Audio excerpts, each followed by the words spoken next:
party. Next president, wait, next president, Peter B. Next president, make president, JT resident. Peter B. Next president, next president, Peter B. Next president, make president, JT resident. Vote for the man, he's the best. It's what you can see on the net. Don't vote for who you will later regret. He will put an end to all the mess.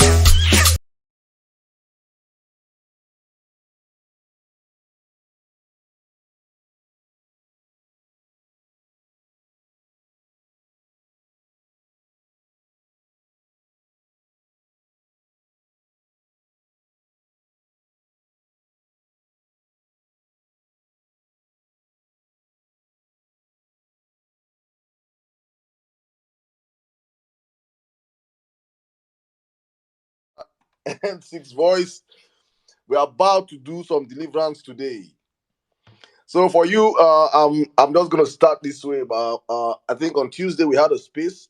We have scheduled Tuesdays for our spaces where we'll be having all election matters as pertains to the Obidati campaign.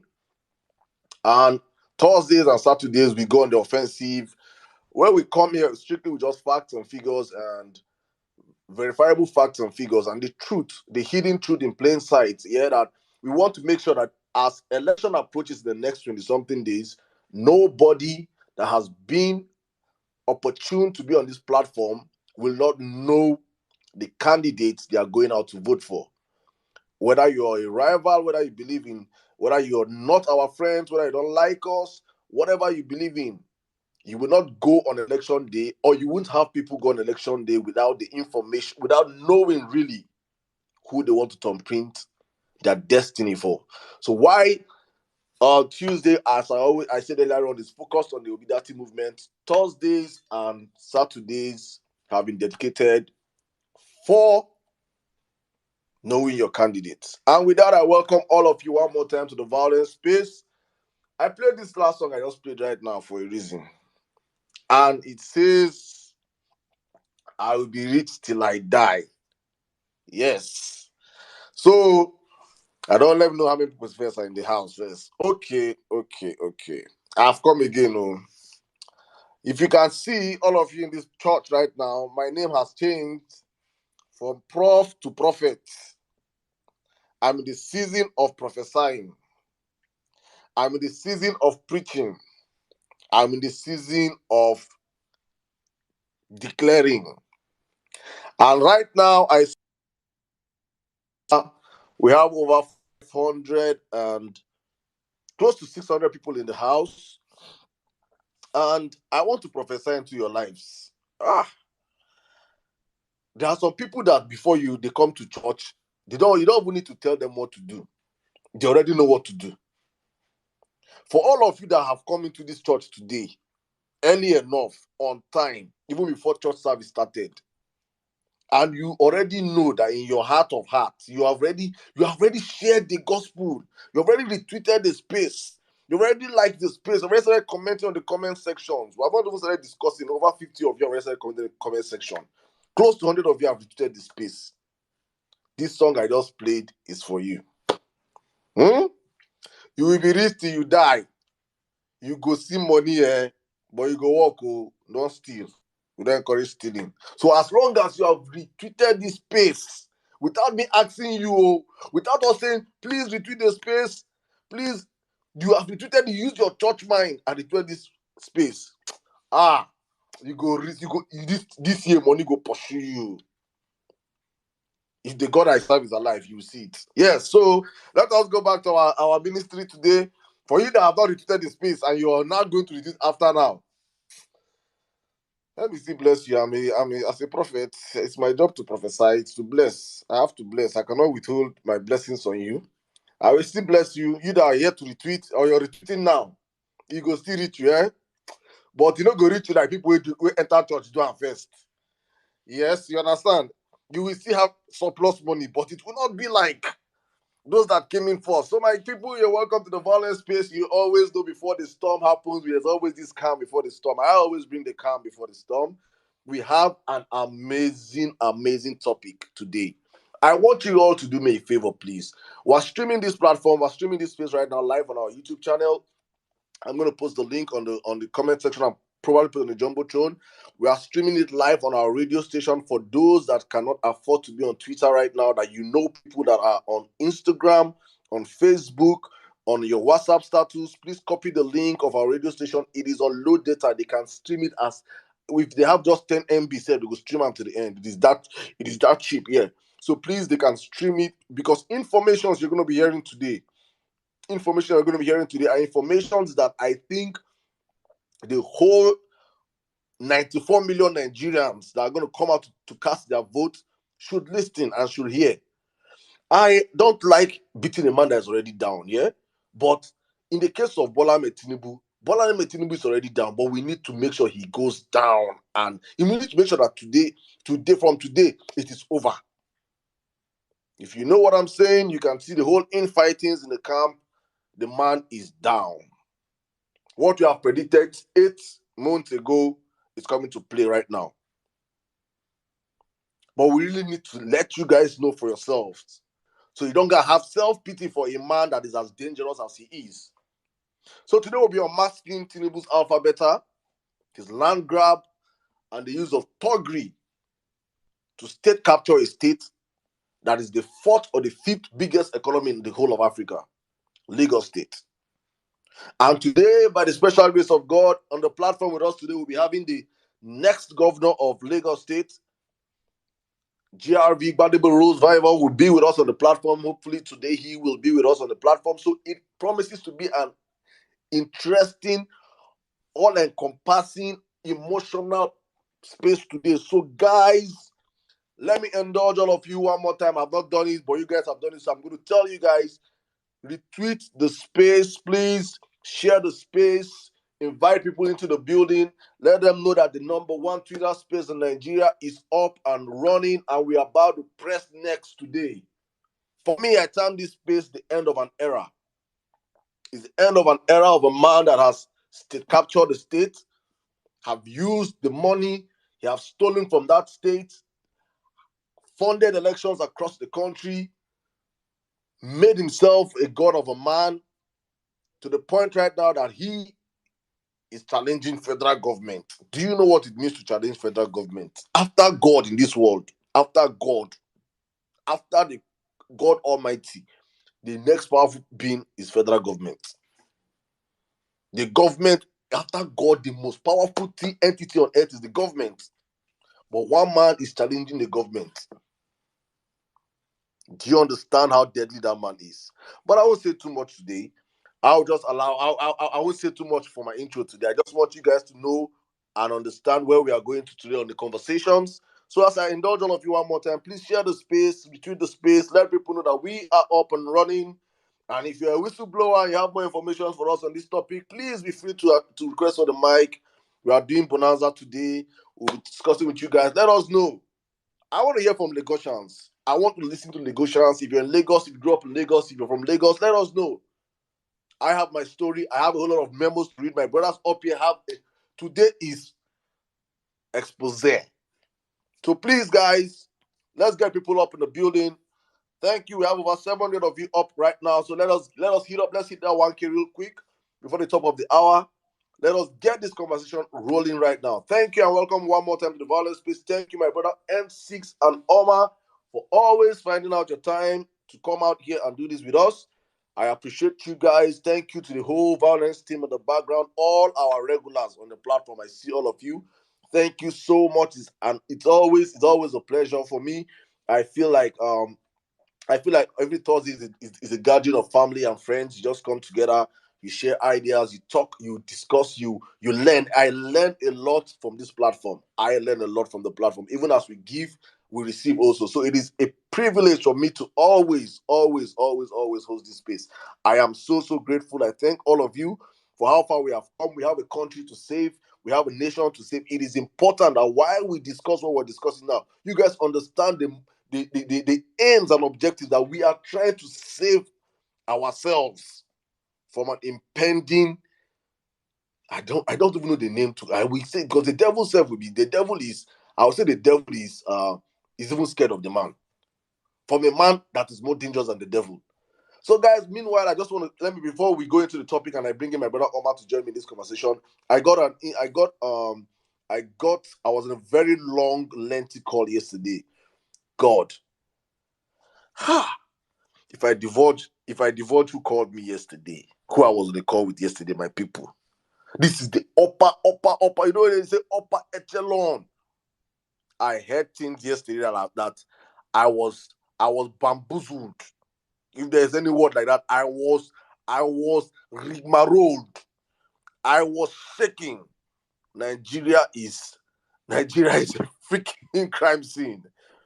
Now we need to save this country. Honestly, what I heard yesterday, I was like, God, I've been in semi shock since yesterday night till today. What I heard, information I got yesterday. But there's one message I took out from everything I heard yesterday from the call, from the upper echelon, from people that stay with your president, was that they are scared of the obedient movement. Just any takeaway I got out from that 2 hours call yesterday was the fear of the obedient movement. Yes, to the presidency, they are freaking scared of you guys. They are scared of what you guys can do, what you guys have done so far. They have never seen something like this happen before. So I could just give you guys your kudos. Take your flowers. Let nobody demoralize you. Let nobody tell you anything. I am telling you to the highest of highest echelon. I am telling you both camps are fucking scared.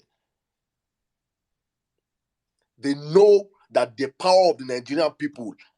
They don't understand. I made a post. I made a post yesterday, and I was like, I said, a movement that silenced 2 Big Brother editions in the space of 8 months is a movement that you should fucking not toy with.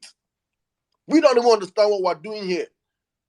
Probably we'll get ourselves and we're 1,000, 1,500 of us, 2,000 maximum, 3,000, 4,000 at the maximum of the whole listening capacity and everything. We have like 18,000, 20,000 people turn into the space and everything. And we're like, we have millions of Nigerians out there feeling the brunt of the government, taking this obedient movement on their head, like say, as in their people out there. So the government are freaking scared of the obedient movement.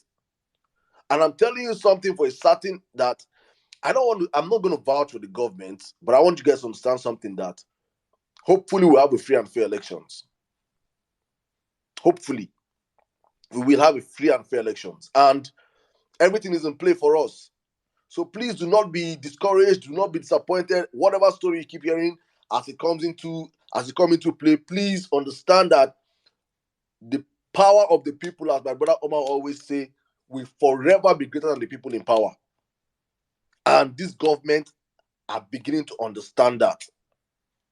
So while I yield the mic to my brother Omar, I believe after his submission, NC submission, I will now come in with what I have to say about this whole, because I have some staggering facts in front of my table right now. I'm seeing about what's happening in Lagos, the fleecing and everything happening in Lagos. But let me open up the floor right now for my brother Omar. Omar, good evening. How are you doing today, my brother? How are you doing?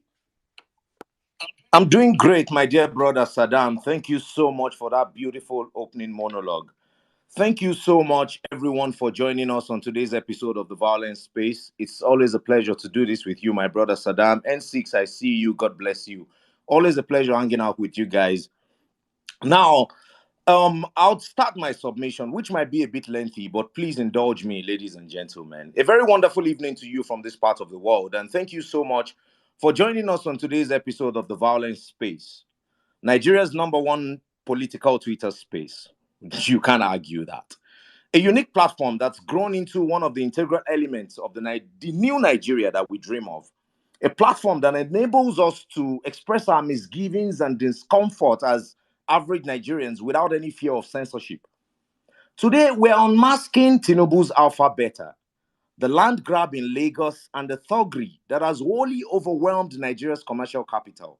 I'll be focusing on the thuggery aspect in this opening monologue. My name is Omar, so walk with me, my fellow countrymen. Within Nigerian urban cities, area boys, popularly known as Agbero in the Yoruba language, are gangs that coordinate crime and illicit activity on the streets and motor parks across the country.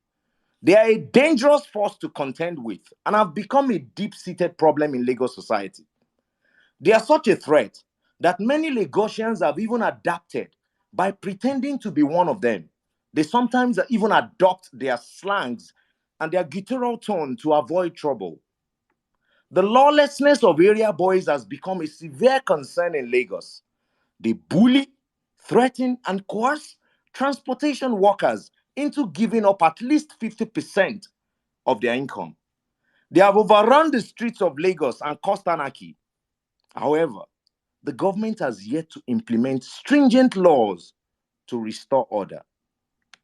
Almost all Agbero are officials of the National Union of Road Transport Workers, NURTW, which has allowed them to become ticketing touts.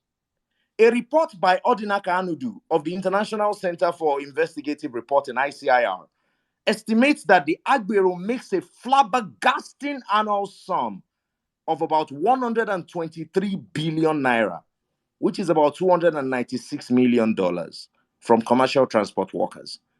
This amount comprises all the fees, the rates, the tolls, and other tax forms they squeeze out of commercial drivers, tricyclists, and even motorcyclists. A bus driver pays an average of 3,000 naira, which is about $7.23 to these area boys daily. Keke Marwa tricyclist drivers, they pay an average of 1,800 naira, which is about $4 to Agberos, with the daily total amounting to 90 million naira. That's about $217,000. An estimated 75,000 buses in the state, according to the ICIR, means that around 225 million naira, that's 542,000 US dollars, is being extorted each day from this single form of transport. Furthermore, Okada riders pay about 600 naira, which is $1.05 daily, summing up to 22 million naira, about $533,000. It can be concluded that Agberos in Lagos make nothing less than 337 million naira, about $812,000 daily, or a whooping 123 billion naira yearly. That's $296 million. According to the ICIR, the money generated to 29.4% of amounts to 29.4% of Lagos State's internal generated revenue, IGR. That's about 418 billion naira.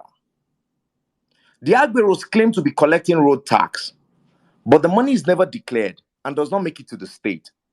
So there is no doubt that this money is disappearing into private pockets. At bus stops and motor parks, Agberos harass commercial transport workers. Some workers have even become tired of this trade because of the touts, because of the way the touts erode their hard-earned profit. The frustration and bitterness from this creates a tense environment. So it's no surprise that violence has occasionally erupted between drivers, passengers, and other community members. Additionally, to make up for the money that they lose to area boys, most drivers increase or even double their transport costs to the detriment of the commuters. Consequently, Agberos are impoverishing and frustrating Lagosians. Now, besides their duty as ticketing touts, Agberos also peddle illegal drugs. They act as security bouncers and they extort money from Lagosians in other ways. Money for the boys, quote and unquote, is a common refrain when they ask for cash. They sometimes do this by putting up roadblocks to stop private cars and requesting a token to pass. Another major problem with area boys is that they threaten property and safety, as they all belong to different organized gangs, secret cults, which often have rivalries. These rivalries have resulted in several fights that have destroyed homes and shops and cost some innocent bystanders their lives. One of the most tragic stories to come out of Lagos in the last decade is that of the chairman of a unit in Surulere, an infamous incident. The man was killed in a brutal NURTW gang clash in 2019. It was collateral in a fight between the Aguda boys and the Mushi boys, with the former fighting to establish dominance over territory that they thought the Mushin boys were invading. A number of boys were arrested, though nothing could be done to bring back the life of the man that was killed. Area boys have also been known to work as thugs for politicians, and this is where I'm getting to. When Musiliu Akisanya, better known as MC Oluomo, was appointed as the chairman of the Lagos State NURTW, he paid homage to Asiwaju Bola Ahmed Tinubu, former Lagos State governor, and the presidential flag bearer of the ruling All Progressives Congress.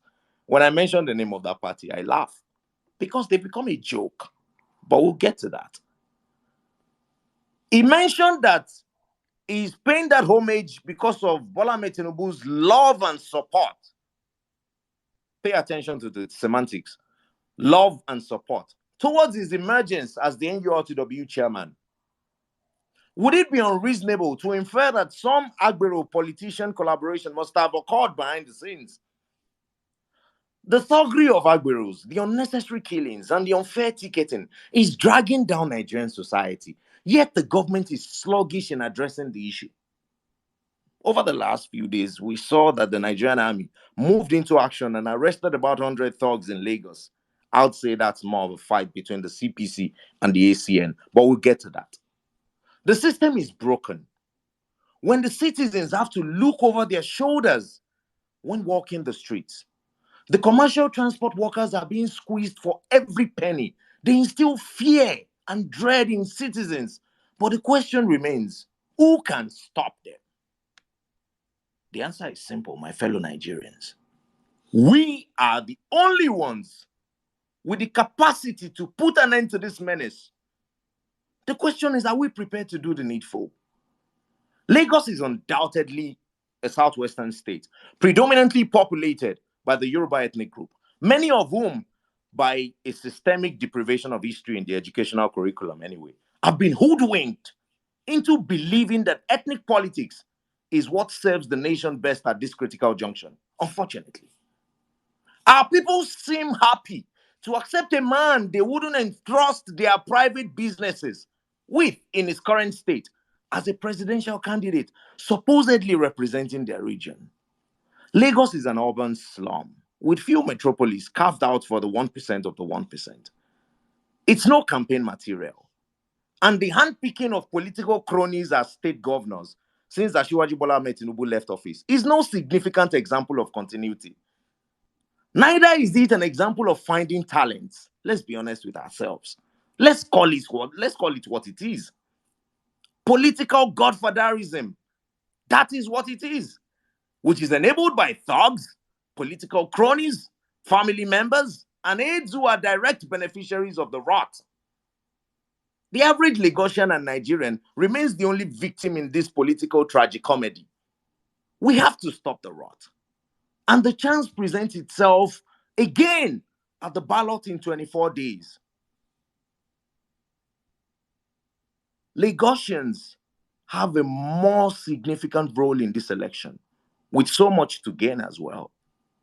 This election offers the chance to stop Tinubu at the national level and his hegemony at the state level. We must play our part. Our guest today on the Vawulence Space is Mr. Gbaribo Rhodes Vival, the gubernatorial candidate of the Labour Party in Lagos State. I'll be looking forward to that conversation. I'm pretty sure it's going to be a wonderful and interesting one. Once again, thank you so much for joining us on today's Vawulence Space. My name is Omar, and it's always a pleasure doing this with you guys. Sirdam. My brother, thank you very much. Omar, you see all those stats you're reading, I was just like, miss, I'm actually, it's in front of me right now. I'm like, my God. Let me break it down for Nigerians. Let me try and break it down before I bring in N6. I'm seeing here that there are over 75,000 commercial buses, as in Danfo in Lagos. And each driver pay at least minimum of 3K every day to Aberos. Every day to Aberos, as in 3,000. So that means on the average, every day, Aberos, they collect 225 million naira every day in Lagos. 225 million naira every day in Lagos. I beg. Now Even imagine the Dangote, level of power even that kind Dangote, of organization would wield in society. I swear to God, Money even is power. Dangote. Money is power, my brother. We can't dispute that. Money is Six power. If you have that amount of money, do you know the amount of people you can mobilize as street soldiers to serve God. you for violence, for electoral violence, for power tussle violence, even at local levels? There was a video that emerged on the internet some months ago. Some factional chairman of the NURTW, he was murdered in Lagos, and we saw Yeah. how he was killed on the street. You see, this tells you something. Baba, it's a banana republic in its current state. Let's not deceive God. ourselves. The There rule of was an law is even completely out worse of the video, window. guys. Sorry, guys. There was an even worse video. Nonsense. I just put it on the Jumbotron. It was reported by EONS Intelligence. A young man called Tajuddin N6, Olarewaju N6, N6, Bakari. please. You can just Can you hear? conduct submission from here, please. Oh, yes. A young man Take called it on. Tajuddin Olarewaju Bakari waved a pump action rifle in public and threatened Nigerians. Now, the Nigerian police, thankfully, raided his residence in Surulere. They said he escaped arrest, but 3 pump actions, 1 Beretta, and a 9mm ammunition was found with 3 live cartridges. One person, one Baptist, one person. So it goes back to what we're talking about. Today, on the Church of Violence, we're unmasking Tinubu's AlphaBeta, LandGrab, and Thuggery. You know, Tinubu's case is so bad that he doesn't even need a whistleblower. Dakpo Akpara, one of the owners of AlphaBeta, had taken Tinubu to court. These things are on public record. He's a Nigerian chartered accountant. He accused former governor of Lagos State, Bola Ahmed Tinubu, and his consulting firm, AlphaBeta, plus a former commissioner in the state, Akin Doherty, of money laundering, fraud, tax evasion, and sundry corrupt practices to the tune of 100 billion naira. All right. So when you look at all of these things, you just wonder. Now, apparently, the Mr. Doherty who helped Tinubu to launder this money through AlphaBeta was Commissioner of Finance in Lagos between 2005 and 2007. Now, Mr. Akpara claimed sometime in 2000 he solely conceived, prepared, and presented a proposal to Lagos State on providing consultancy services using his firm, Infinity Systems Enterprises, to help computerize and track the internally generated revenue of the state. Now, this company, he said Mr. Tinubu, who was at the time the governor of Lagos, demanded for 70% equity in the company. Now, this equity was a PVC that was run through a man called Olumide Ogumola, and then he would approve the project. Mr. Akpara said he then met the Mr. Ogumola, who he'd never met before. It was agreed that a limited liability company, aka SPV, will be incorporated, in which Mr. Akpara will hold 30% shares, while Mr. Ogumola, under acting as Bola Ahmed Tinubu, and his partners will hold 70% of the shares in the company. AlphaBeta Consulting was incorporated in 2002 with a shareholding ratio that shows 30% was allocated to Mr. Akpara, 40% to Mr. Gomola, and 30% for a man called Adegboyega Oyetola. Remember who that is? It remains unclear, though, if the said Mr. Oyetola is the incumbent governor of Osun State, a close ally of Mr. Tinubu, because this name till today has remained phantom within the AlphaBeta movement. Mr. Akpara said upon the commencement of business operations, Mr. Tinubu directed that 30% shareholding of Mr. Oyetola should be transferred to another guy called Tunde Badejo, and this was done. He then added that although he was a signatory to all the bank accounts of the company, payments from the bank accounts required only 2 signatories, which were mostly Mr. Ogumola and Mr. Badejo. Those are like the people he brought into the business. So you can see how Dakwa Akpara woke up, and a concept that he built, created, and brought to Bola Ahmed Tinubu was hijacked from him by these 2 people. So over time, 100 billion naira was fleeced from him. If you do the mathematical figures till today, 100 billion naira is 22 million United States, 27 million, United States dollars. A lot of money has been fleeced off of Lagos State. There is no reason why Lagos State should not be looking like Dubai we have suffered in this state, and it's high time we do at least have a change in government so that the books of Lagos State can be open and we will know where all our money went. This is my opening submission for now. I'll continue later. Thank you. Thank you very much, my brother N6. Thank you, because I'm looking at Lagos State with the whole camaraderie of all they say of how democratic the state is and everything. You cannot see. I think Lagos State is the first state to I don't know. You can correct me, Omar or N6, to go against the FOI bill. Because I don't think their budget is open. I don't think anybody have seen how Lagos budget goes. I don't think it is in. You I can don't know find if it. they are open to the Freedom of Information Bill. I don't know if they're open I to have. that. I'm checking. I'm trying to check it and see if I can find Lagos budget and how it's being explained. I can. I just don't see it. And I saw a post yesterday about somebody. I don't know if that's real also, about the Ghana. More, if you see the bridge design in Ghana. Omar, you've been in Ghana. You've stayed in Ghana, so I don't know if you saw that post. Bro. Now you see, the interesting thing about that bridge is what you should know about continuity in government. That bridge started as a project of the Mahama administration, the NDC, and the NDC and the NPP are the two prominent political parties in Ghana. Nana Akufo-Addo came in, and a lot of people. I mean, I mean, as a Nigerian, I saw it as a project, as another white elephant project that'll probably be abandoned somewhere along the line. But the intensity with which that project was the intensity that was maintained in the course of executing that project, I think it's something that we need to learn as Nigerians. There was never a time you would go around that particular area and you would not see work going on. I mean, they had scandals around it. Every African country has its flaws. Let's not deceive ourselves. But they had scandals around it. But the job was being done. And you see, that is another thing that I believe that as Nigerians, we need to learn from the Ghanaian society. Now, the Ghanaians have a thing for not letting things go. David Hundeyin says something very often in public spaces, that Nigerians have we tend to suffer from what I call periodic amnesia. We forget things easily. Now you see, there was a man called Woyome in Ghana. There was a scandal about I think he took some government contract and he messed up the contract and all of that. I think he went to jail for a while. But that scandal stayed in public space for over 5 years. All of my time in Ghana, you would hear it being consistently mentioned in local radio programs. Everybody held that man to account until he was brought to justice. And that is the problem with our society. We tend to let things go a lot. That is why somebody like Bola Ahmed Tinubu would get away with a lot of broad daylight robbery in a state like Lagos. When people talk about these things and they say they only need his brains, Saddam, let me tell you the most disturbing part of everything that has transpired in this electioneering process for me.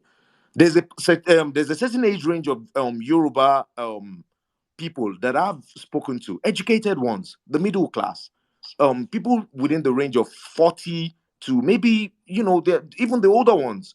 When you converse with them and you hear stuff like, all of these things that you people are saying, you're skewing his words, you're trying to manipulate everything he said, we only need his brain. I'm like, okay, you need his brain, fine. A brain that is telling you bulaba balablu is what you need. Are you messing with? Are you trying to play on my intelligence? Because this man is obviously not the Tinubu that even masterminded all of this AlphaBeta thing. Let's tell ourselves the truth. When he was setting up all of these structures, he was a younger man in a better state of mind. Now he's a senile old man who is completely distracted from the political reality around him. He mentioned in one of the videos that is available on the internet that he does not even pay attention to social media anymore.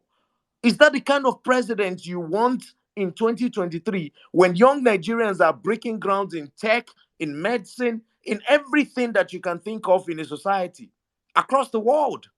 Is that the kind of president you want? A man completely disconnected from what is going on in modern society. He mentioned in that video that he relies on what aides and surrogates tell him in order to shape his opinion. So now they are telling him that Buhari is not on his side. They're telling him that the government is making policies to undermine his campaign.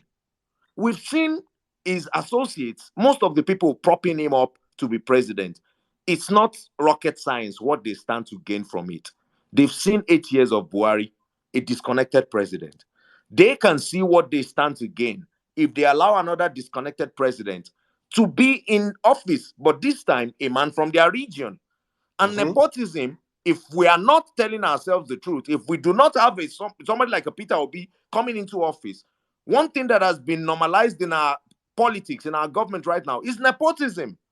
Buhari has made audacious decisions that tramples on our collective reasoning over the course of the last 7 years, and we've all sucked it up somehow. And we kept quiet, my brother. We allowed it. We've kept quiet. Did we have an option, Unfortunately, though? When we made noise, he shot at us.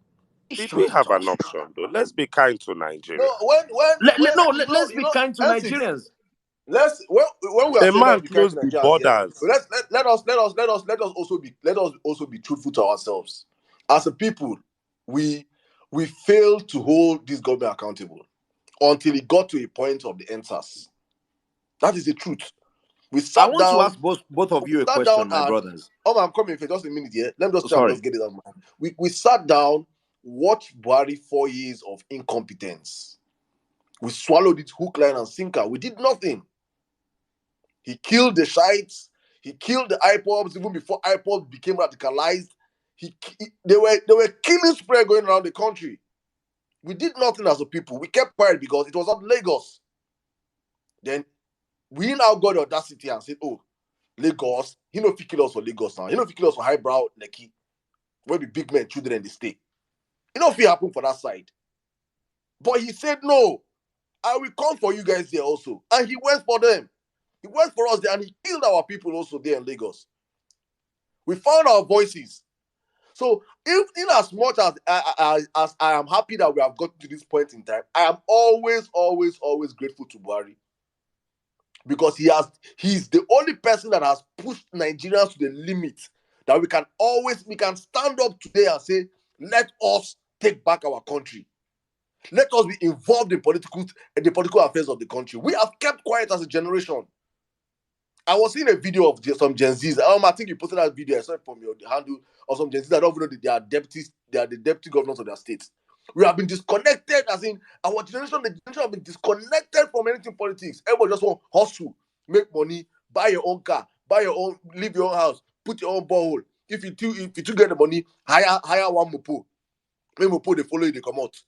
We become our own security. If you too bad, you call Joe the Obedient. He could knock for you solar panel for your house, renewable energy. We disconnect ourselves from the reality of the masses. I was speaking to one of my PDP friends yesterday also. Earlier on before I had that call I was talking about. And we were speaking, he's in America. And I was like, bro, I said the biggest problem we have in Nigeria are Lagosians. I don't hide it and I say it every time, every day. Our biggest problem are Lagosians. You guys just sit in the comfort of your homes. Many of you have not even crossed VI. You don't even know any. I am privileged. I grew up in the north. I've been to over 30 states in Nigeria. When I mean B, I have lived there some weeks. I understand Nigeria very well, so I can speak for Nigeria because I understand the pains of the people. You stay in Lagos, you never cross Nigeria. You're seeing images of Anambra State and you're shouting that there are over 20,000 story, 4, 5, 6, 7 story buildings in Anambra State and you're wondering how. You don't even know that other places in Nigeria, you don't even know how Nigeria operates. You don't understand it. If you live VI, even Ikorodu, you don't even know how Ikorodu is. You don't even know how Badagry is. You stay in VI, you stay in Ikoyi, you stay in Banana Island. I've not been to the mainland in 6 months. Do you understand? It's a flex to them. You don't understand Nigeria. You stay there and you read from your newspaper and you believe that Nigeria starts and ends in Lagos. How you're suffering in Lagos in traffic, how Nigerians are suffering every other place. How you're bullied in Lagos, how you're bullied every other place. You don't understand that some Nigerians have been living in IDP camps for the past 8 years. You don't understand these things. So for me, I got to a point whereby when people were screaming that Lekki, I did not even, God knows I'm saying this out today, I was not moved. It pained me that people died, but I was not moved because I have seen Nigeria kill so many Nigerians and we kept quiet until it got to Lagos. Then we found our voices. My people lost their lives in Plateau State. I've been losing people. I've lost people, personal people close to me. But Nigerians kept quiet until it got to Lagos. And it looked like everything starts and ends in Lagos. You guys have sat down, allow one man keep you guys in a cocoon, allow one man make you guys prisoners of how he chooses to rule you guys. And you guys still want to carry that nonsense mentality and bring that man to us and sell him to Nigerians. You can see all these gaffes. You can see all the nonsense he's doing every day. You can see it. You listen to this freaking man. He cannot even speak. You can see all these things, but you want to package him as he has packaged yourselves, and you're staying in his slavery. You now want to make us over 200 million of us to be slaves like you guys. When you wake up by 4 o'clock in the morning and you're going to jump from the mainland to the island, you spend 4-5 hours on the highway. You come back in the night, you're going back home, you spend 4-5 hours in the highway. You have lost reality of how people live, normal people live. You spend your life in suffering, and you cannot think anymore, Lagosians. You guys can't think anymore. Our job as Nigerians is to make you guys think. Wake up from your fucking high horse. Omar, please, back to you. Sirdam, thank you very much. You see, the interesting part of it is that I was having some kind of personal thought-provoking period over the last few days, and it crossed my mind that if Bola Ahmed Tinubu were to be my father, what I would be making him do at this point is to write his memoirs. I would sit with him somewhere where he's getting premium healthcare treatment, and I would ask him questions about the nitty-gritties of the dark arts of Nigerian politics, which I think he's a master of. Now, let's look at it this way. A lot of people continue to wonder why this man has such hold over the people of Lagos, but it's not very difficult to decipher. I saw somebody that really struck me in the last month supporting Tinubu on her Twitter page. And that's the mother of a Nigerian songstress, a very amazing lady, by the way. But her mom, who is very prominent on social media, as well. Not very prominent, but very active on social media. I saw a Twitter timeline, and I saw the support of Tinubu. I saw, the ethnic dog whistles towards Peter Obi's candidacy, the Igbos, and all of that. And I asked myself one question. What could be the motivating factor for such an educated, enlightened person to support a man like this? And the answer is very simple. Most of the middle class Lagosians, most of the upper class Lagosians, they owe their wealth and success to the rubbish that Tinubu has allowed to excel in Lagos. In Lagos, if you know how to grease the right palms, if you know how to align with the right people, you will excel in business and even in the corporate society. That is how it works. It's a mafia system. If you look down back in history at the story of the Gambino crime family, Don Carlo Gambino managed to set up a system that lasted all till the time of people like the John Gottis of this world. But that system was very well structured, that they had judges, they had police officers, they had military officers, they had a lot of people on their payroll. And that is the kind of society that Bola Ahmed Tinubu has set up in Lagos, whereby a lot of people owe their success to his existence. Now, for him as a person, you would start to wonder where the audaciousness of his candidacy is coming from, because it's audacious in nature if we look at it. The idea of a Muslim ticket is something that tramples on our corporate existence as the Nigerian people. And he does not seem to care. Another thing that concerns you is his confidence, despite the fact that he's not obviously getting support from the State House, which is unusual in an election of this kind. Most elections we've had in this country, the presidential candidate and his political party, especially when it's an incumbent party, they're always right on the same page with their presidential candidates. But it seems like the Villa is speaking a different language, and the Bola Ahmed Tinubu campaign is speaking a different language. We're hearing, war of words across both sides, and that tells you something. It tells you that even those who managed to ride the Bola Ahmed Tinubu ladder into power, they look back at that ladder and they realize that it's a dangerous one if they leave it there for every other person to climb, into government. Because the kind of people that ladder would allow is not the kind of people we should have in government. Bola Ahmed Tinubu has created a pathway for the dredge of society to find their place in politics and exist there.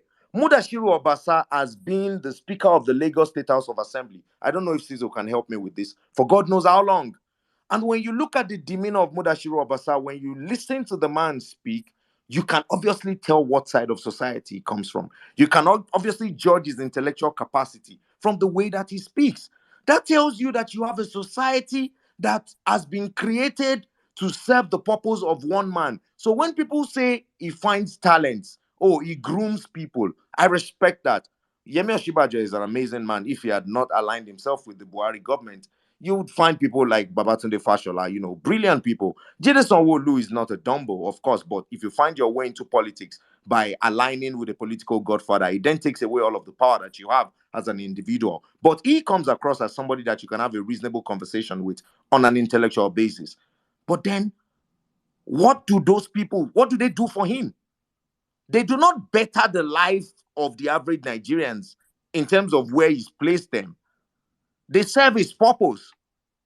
They amplify his agenda. And the crescendo of that is where we're at right now. The height of it is where we're at right now as Nigerians. He's running for president. And you have the topmost people you'll find in government, the Speaker of the House of Representatives, the governor of the Kaduna State government, and so many other high-placed people in government supporting a man that it is obvious to even the average man on the street that this man is not capable of running even his own home, not to talk of running a country. My fellow Nigerians, I can go on, but if we take a closer look, we would realize that danger, disaster beckons on our nation. And it is the duty of you and me to resist with every will and might within us.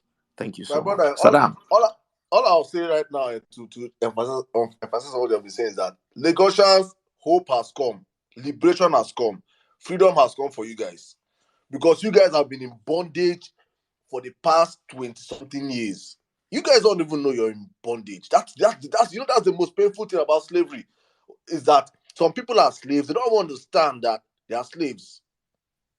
Oh, yeah, Jimmy just helped us and said that Obaze have been in the house since 2007 till now. That's a whooping 16 years. You guys have I was talking to my friend yesterday, and the guy I was talking about in the PDP guy, he's a Lagosian, and I was like, do you understand why Lagos will have like 5-point-something million voting block? Today, now it's 7-point-something million. I think Lagos is the highest state with close to 7 million voting population, and Lagos have never churned out 2 million people to go out and vote. There's a reason why. There is no how you Please will remember that Sanwo-Olu won the election with 700,000 votes. Thank you very much. 700,000 people. Thank you, my out brother. of 20 million. Put that man in power. Thank you. Do you understand? Out of 20 million people, 700,000 people then go vote. And I think as of 2019 or thereabout, we had over close to 5 million registered voters in Lagos. Now it's up to like 7 million registered voters in Lagos. So if half of that number comes out to vote, you're taking our power back from this man that kept people in slavery. But he understands the fact that, see, there is no how where even Erufai said it that he Sirdam, in the comment section, Jimmy just tweeted. He said Mudashiru Obasa, the Speaker of the Lagos State House of Assembly, has assumed office in 2007 and is still in office till today. I said it 16 years. 16 years. Erufai said something now. Let me quote in short detail. He said something. He said that if you die in Lagos, Lagosian, you're not supposed to go on that hellfire. Say God suppose just look you, say, this one will die from Lagos. Say, Omar, just create for you one place. Because you have been suffering. You don't understand what it means. Omar, hey, God. Do you know what it means that you stay in traffic? In traffic. You stay in traffic for like 4-5 hours in traffic. You lose your ability to think. You lose your ability to struggle. You are not even looking at him. You're not even going to be thinking of Sanwo-Olu, this thing. They have made you guys suffer to the point that you are not thinking of governance. All you're thinking of is how can I meet the next day? It's a fucking systemic plan in that state. That is why it is difficult. You see, I want to prophesy something right now. That is why you guys must vote Gbadebo Rose. If you don't vote Gbadebo, Lagosians on this platform, listen to my prophecy now. Prophet want to speak. You see that train you guys think you have brought? It will not function to the next 4 years. I am telling you now. If you think, just remember this thing. To save the date, look at the time, 1708 for my time.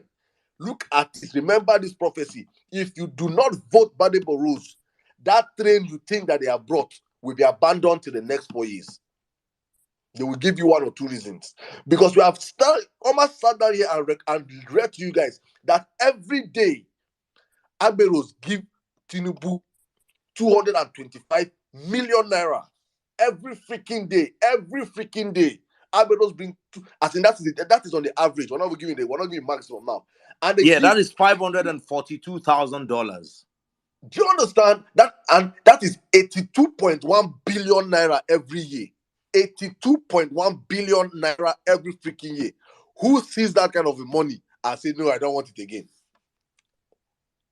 Who will see that money and say, no, I don't want that money anymore. No, it's too much. I've got it enough. Not a greedy man like Tinubu. Tinubu has shown all signs of being a freaking greedy man. His wife has been in the Senate running since. His daughter is the yellow of Lagos market. His son controls every insignia in the state. You can see a freaking desperate, hungry family. And you think that man will now wake up and say, I've given you people train. How much is the train? How much is that train? Ask yourself, how much is that train? That will make him not say, stop fucking on that train. Leave it.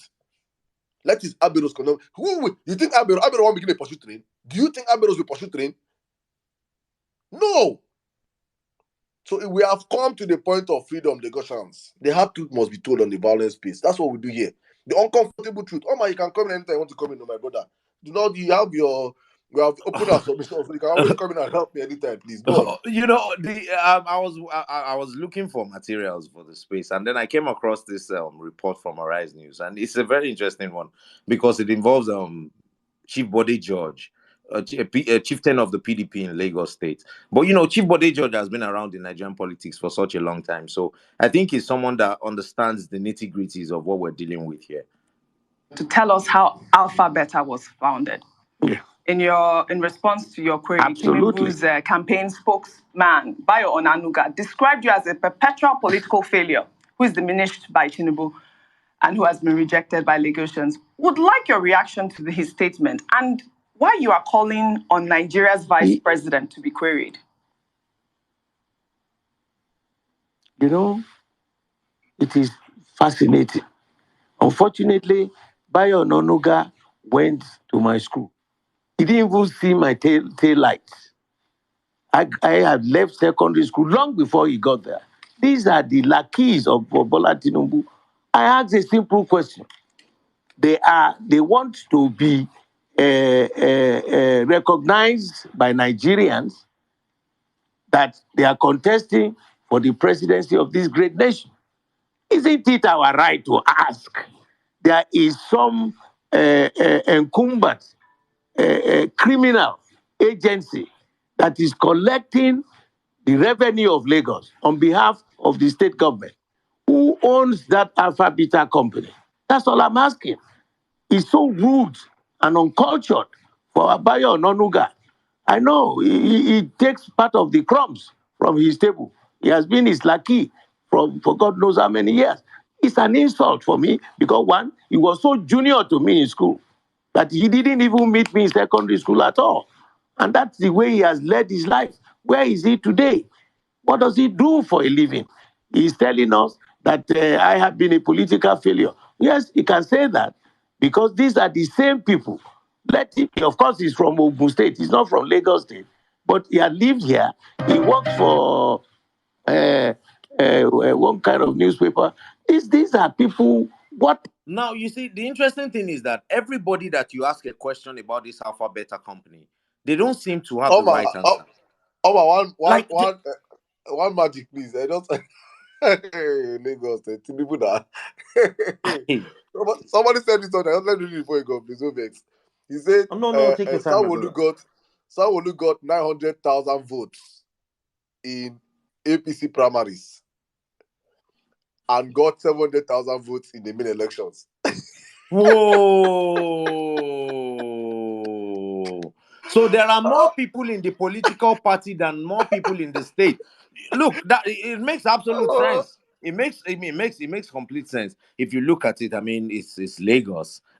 Many people participate in the political process. There's a one clip that I have. I'm going to play that later. But this one was Dr. Damages, a political satirist, having a conversation with Dele Momodu. And every time you ask people questions about this AlphaBeta scandal, you don't get much from them. There's this article on the Africa Report website on the 19th of September 2022. I'll come back to that article in a bit. But before I do that, this conversation between Dr. Damages and Dele Momodu is an interesting one to listen to. Another headline from today's paper. It says Tinubu and Oshibajo should tell Nigerians how AlphaBeta was founded. This is by Bode George. You were a journalist for a long time in Lagos. Do you know how AlphaBeta was founded? And do you think it's important for people in Lagos to know this company that does business with them to have public knowledge of why, how, what they do? And do you think so? I have not been an investigative journalist since 1990. I veered into entertainment journalism. So I may not be the best journalist to ask that question.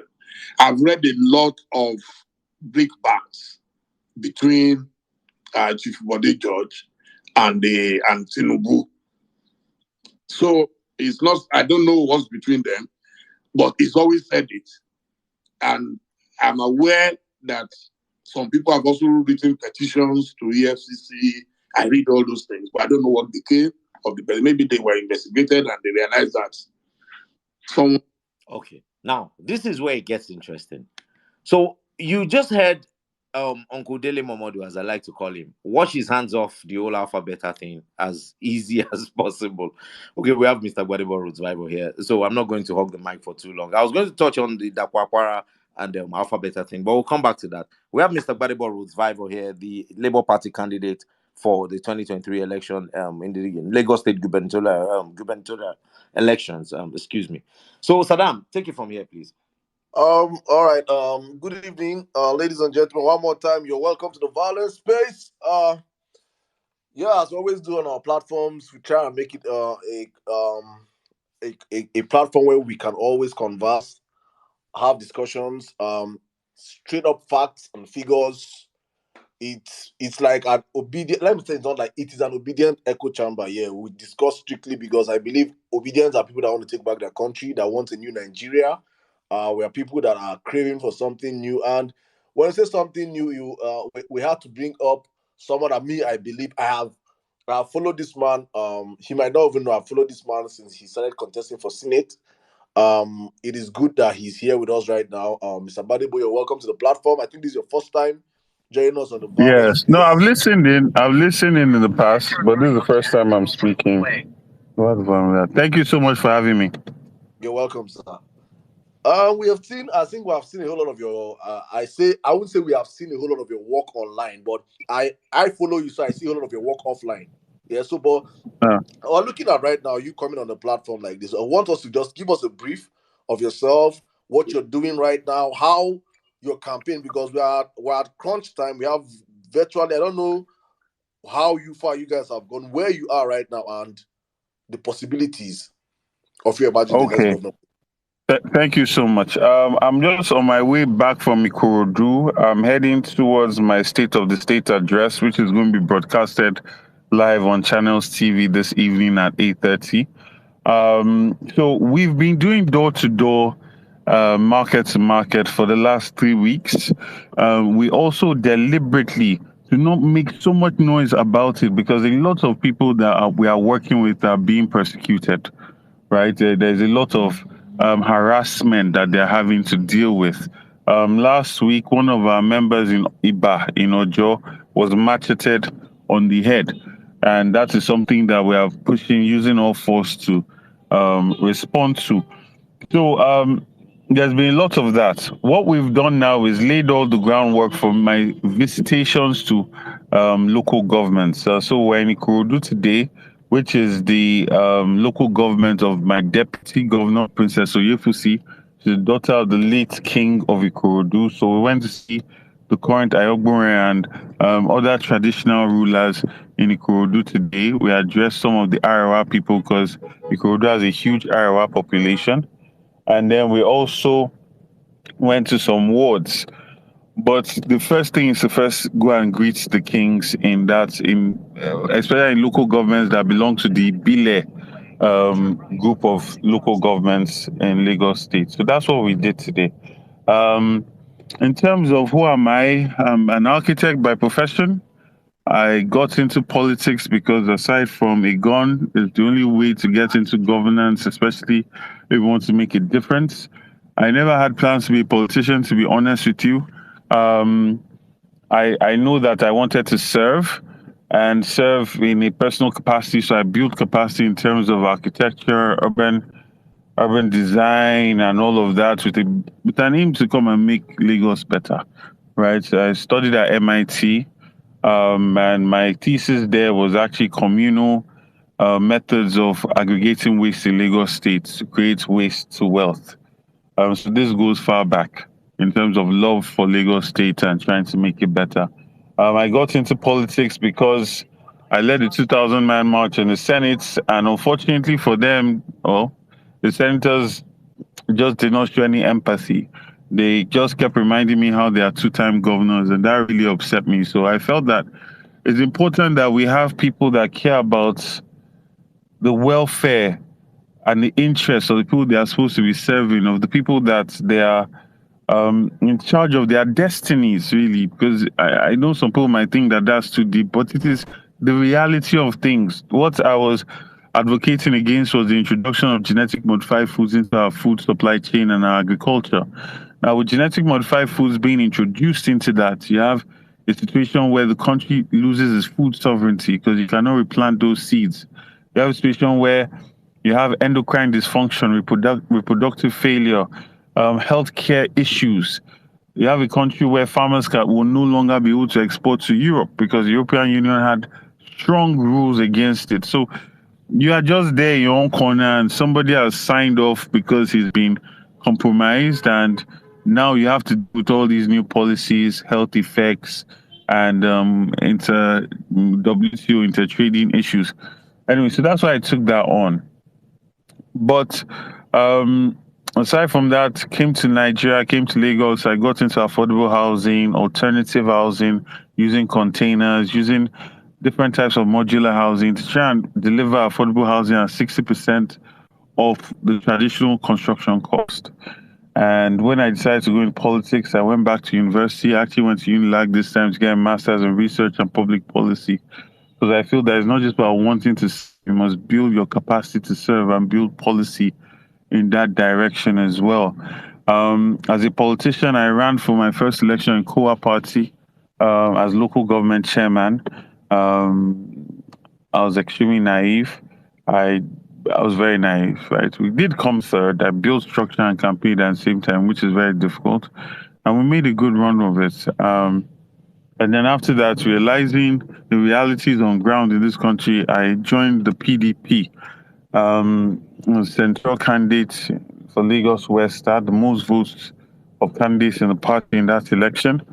And Lagos West is the largest central district by population in Nigeria. I then started building structures across the state to contest for governor. And I'm sure most people might know that story. And then I joined the Labour Party. By God's grace, I was able to emerge as the candidate. I know some people say, you jump from party to party, but that's really not it. The interest in Lagos State is to get rid of the state capture that has taken Lagos State. Like, I listened to you. It's very unfortunate. A lot of people don't realize that what they are dealing with and living with is madness. Fela sang this song, and I think he was talking about Lagos. He said, my people are suffering and smiling. The fact that I can sit down stationary for 2-3 hours every day is heart-wrenching. And the amount of, you lose 6 liters per hour just burning away because you're in traffic. The level of pollution, the effect on the health. Imagine all those people in those downfalls in the evening coming back and inhaling all that carbon monoxide and all of those fumes. So these things have real effects. Next one. So I feel that these things can be changed. I feel that we need to get rid of the state capture that's happened in Lagos State and actually use its resources transparently, efficiently, because Lagos State is part of the world that will be the next megapolis in I think we next lost. 30, 40 Okay. years. Yeah, we lost you we lost you for a split second there. You heard? Can you hear me, Mr. Badibo? I can hear you perfectly fine.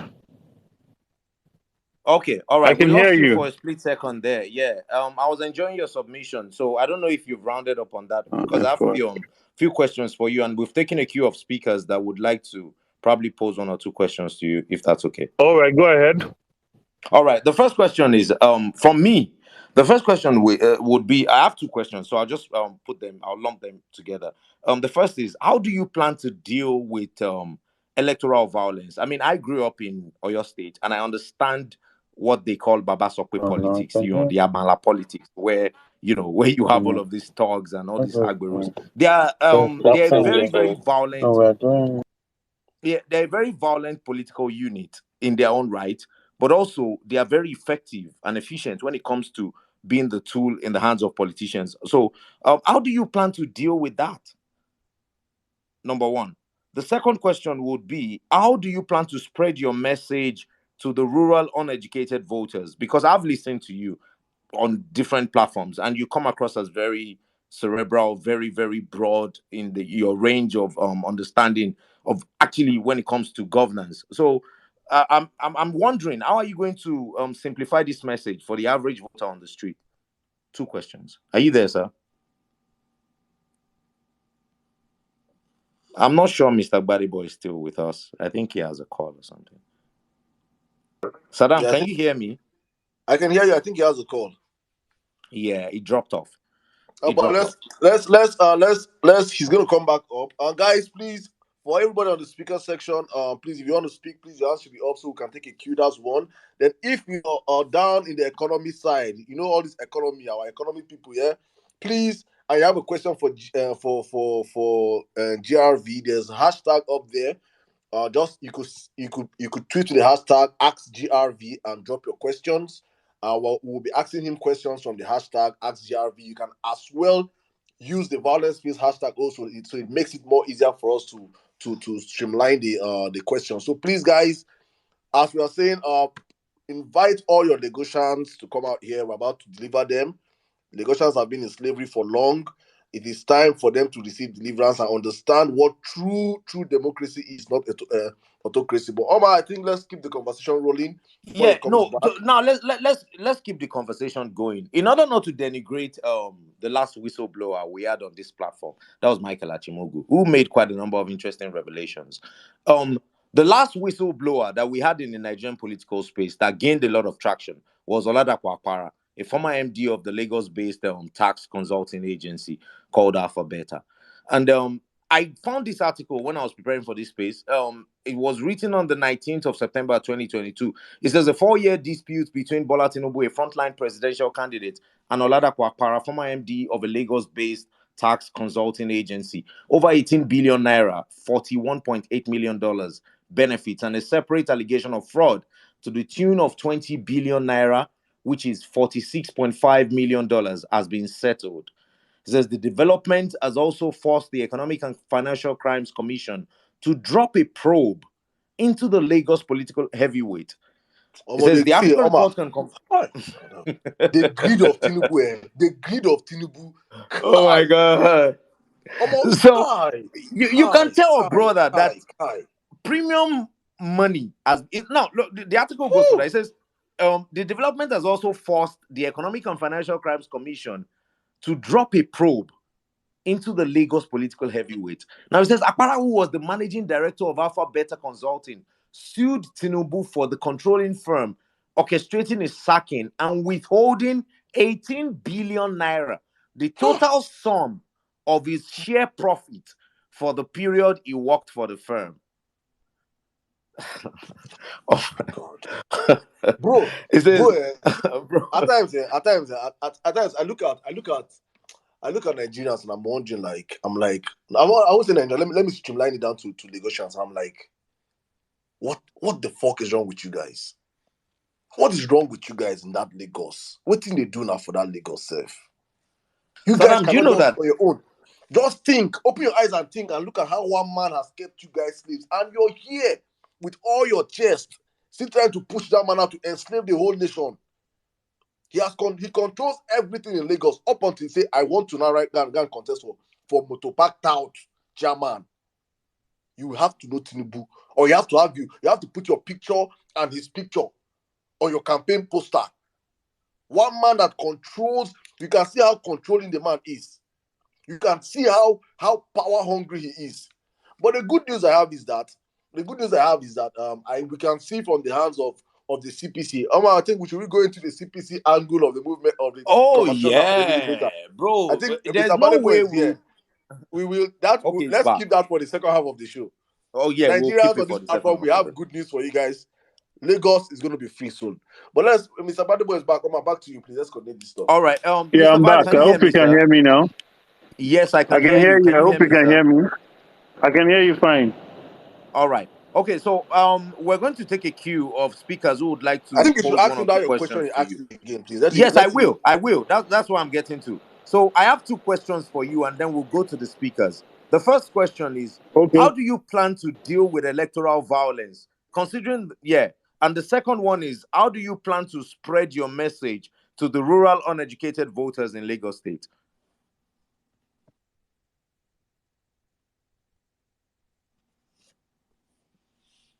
Oh, Mr. Badibo keeps getting interrupted. I believe that he's having serious connection problems. If Saddam can hear me, please let me know. You're audible. Yeah, we Okay, can hear okay. you now. Okay, all right. Then it's Mr. Badibo's connection that we're I think struggling so. with. Can you hear me, sir?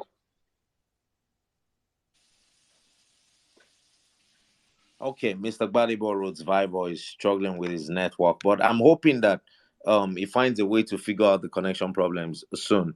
But in the meantime, Saddam, that article I was talking about, it says the AlphaBeta. Mr. Badibo, can you hear me, sir? Yes, I can. Yes, I Okay, we can. I lost you can for a hear you bit. now. Did you hear the first question? No, please say it again. He was asking, how do I? Okay, the first question is, how do you plan to deal with electoral violence, knowing that the criminal structure set up in terms of Agberos in Lagos would probably find a way to disrupt the electoral process? How do you plan to deal Okay. with that, knowing that there are so many obedience in Lagos and that might rob your votes? And the second question Yes. is, how do you plan to spread your message to the rural uneducated voters? Okay. So the first thing, security is a major part of our strategy, and we have a security structure that goes all the way down to the wards. That's why I've been emphasizing that we must get down to our polling units. We must start organizing around our polling units so that we have a community we can give the phone number of the people to. So if there's any situation, they can be called and they will get there. Also, I'm very, very grateful to President Buhari because he seems quite sincere in trying to create a free and fair election, especially in Lagos. As you might be aware, Operation Stillwater has been ongoing. The army has done a great job in starting to root out these touts and Agberos that have been terrorizing Lagos State, and even like warrants for people's arrests have been coming out. So even in that, it's setting the standard and the tone for people, because regardless of how they might be loyal to anybody, nobody wants to end up in prison or just disappear into the hands of the army. Nobody wants to, and that's what they've been doing simultaneously across Lagos State. So that is also ongoing. In terms of getting message down to the rural areas, I mean, you all of us are suffering from the same issues, or some more than others. It's not. I've been in politics for some time now. It's not a problem getting messages down there, and that's why I've been doing our door to door and going to the markets. My deputy governor is extremely great at that as well, and she's been extremely supportive and helpful. So for us, that is not an issue. The main issue that we might have, or challenges that we have, is ensuring that we have proper structure, proper structure at the local government levels. Some local governments we are stronger than others, so we need to show up those places where we are not as strong. So that's what we are working on. Thank you. Okay, thank you very much. So we'll take our speakers now. I'll go.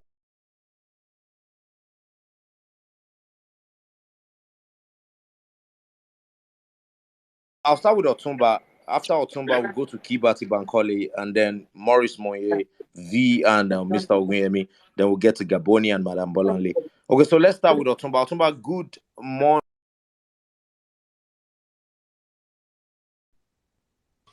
I don't think Otumba is ready to speak. Let's take a Okay, lady. all right, let's go with Kibati Bankole. Kibati, good evening from this part of the Hey world. Good guys, good afternoon. Yeah. evening. Hi How are Sirdam, you? hi Omar. How are you Kiki, guys today?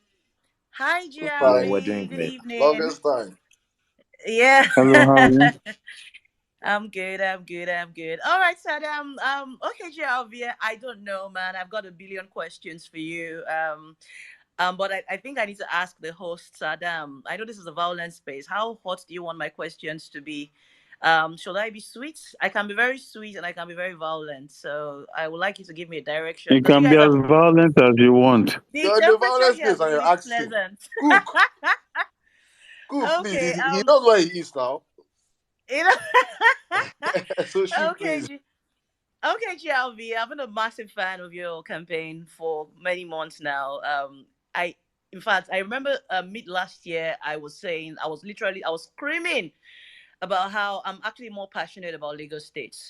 A change of the guard in Lagos State than even the presidential election. I know it's very important. I mean, we're all obedient and we're all very passionate. But for me, Lagos is personal. I mean, I was at Lekki toll gate in October 2022, and I was this close to losing my life at everything that happened at the incident at the toll gates. In fact, I think the day after the massacre, the killings, most of my friends thought I had died because there was a picture being circulated of a young lady that looked like me, looked very much like me, you know, that passed away. And my friends knew that I was always at the toll gate because I was always posting pictures on Instagram and all that about the protest. So it was very personal. I was not myself. I don't think I'm still myself. And I don't forgive. I don't forget. So for me, the change of the guard in Lagos, I'm not interested in any stories, any of the stories, the excuses of the Lagos state government. I'm really not interested. I am very passionate and extremely tired about the atrocities. Yes, NSAS and so I mean I live in Lagos. I live in Lekki. I have an office in Lekki. I have an office in Aja. I know how often I've fallen sick because of that traffic, that demonic traffic between Aja and Lekki. I mean, I know some of you, some of you on the mainland probably think, I mean, what are you talking about? You guys are balling on the. I can tell you that Lekki, parts of Lekki are a slum. It's not what it's. I mean, for those of you who don't live in Lagos, it's not what meets the eye. I think I tweeted some time ago about. I mean, I was taking a walk around my house some time ago, and I could not. I was just disgusted because I could not believe that this is Lekki. It's a slum. It's a mega slum. Anyway, GRV.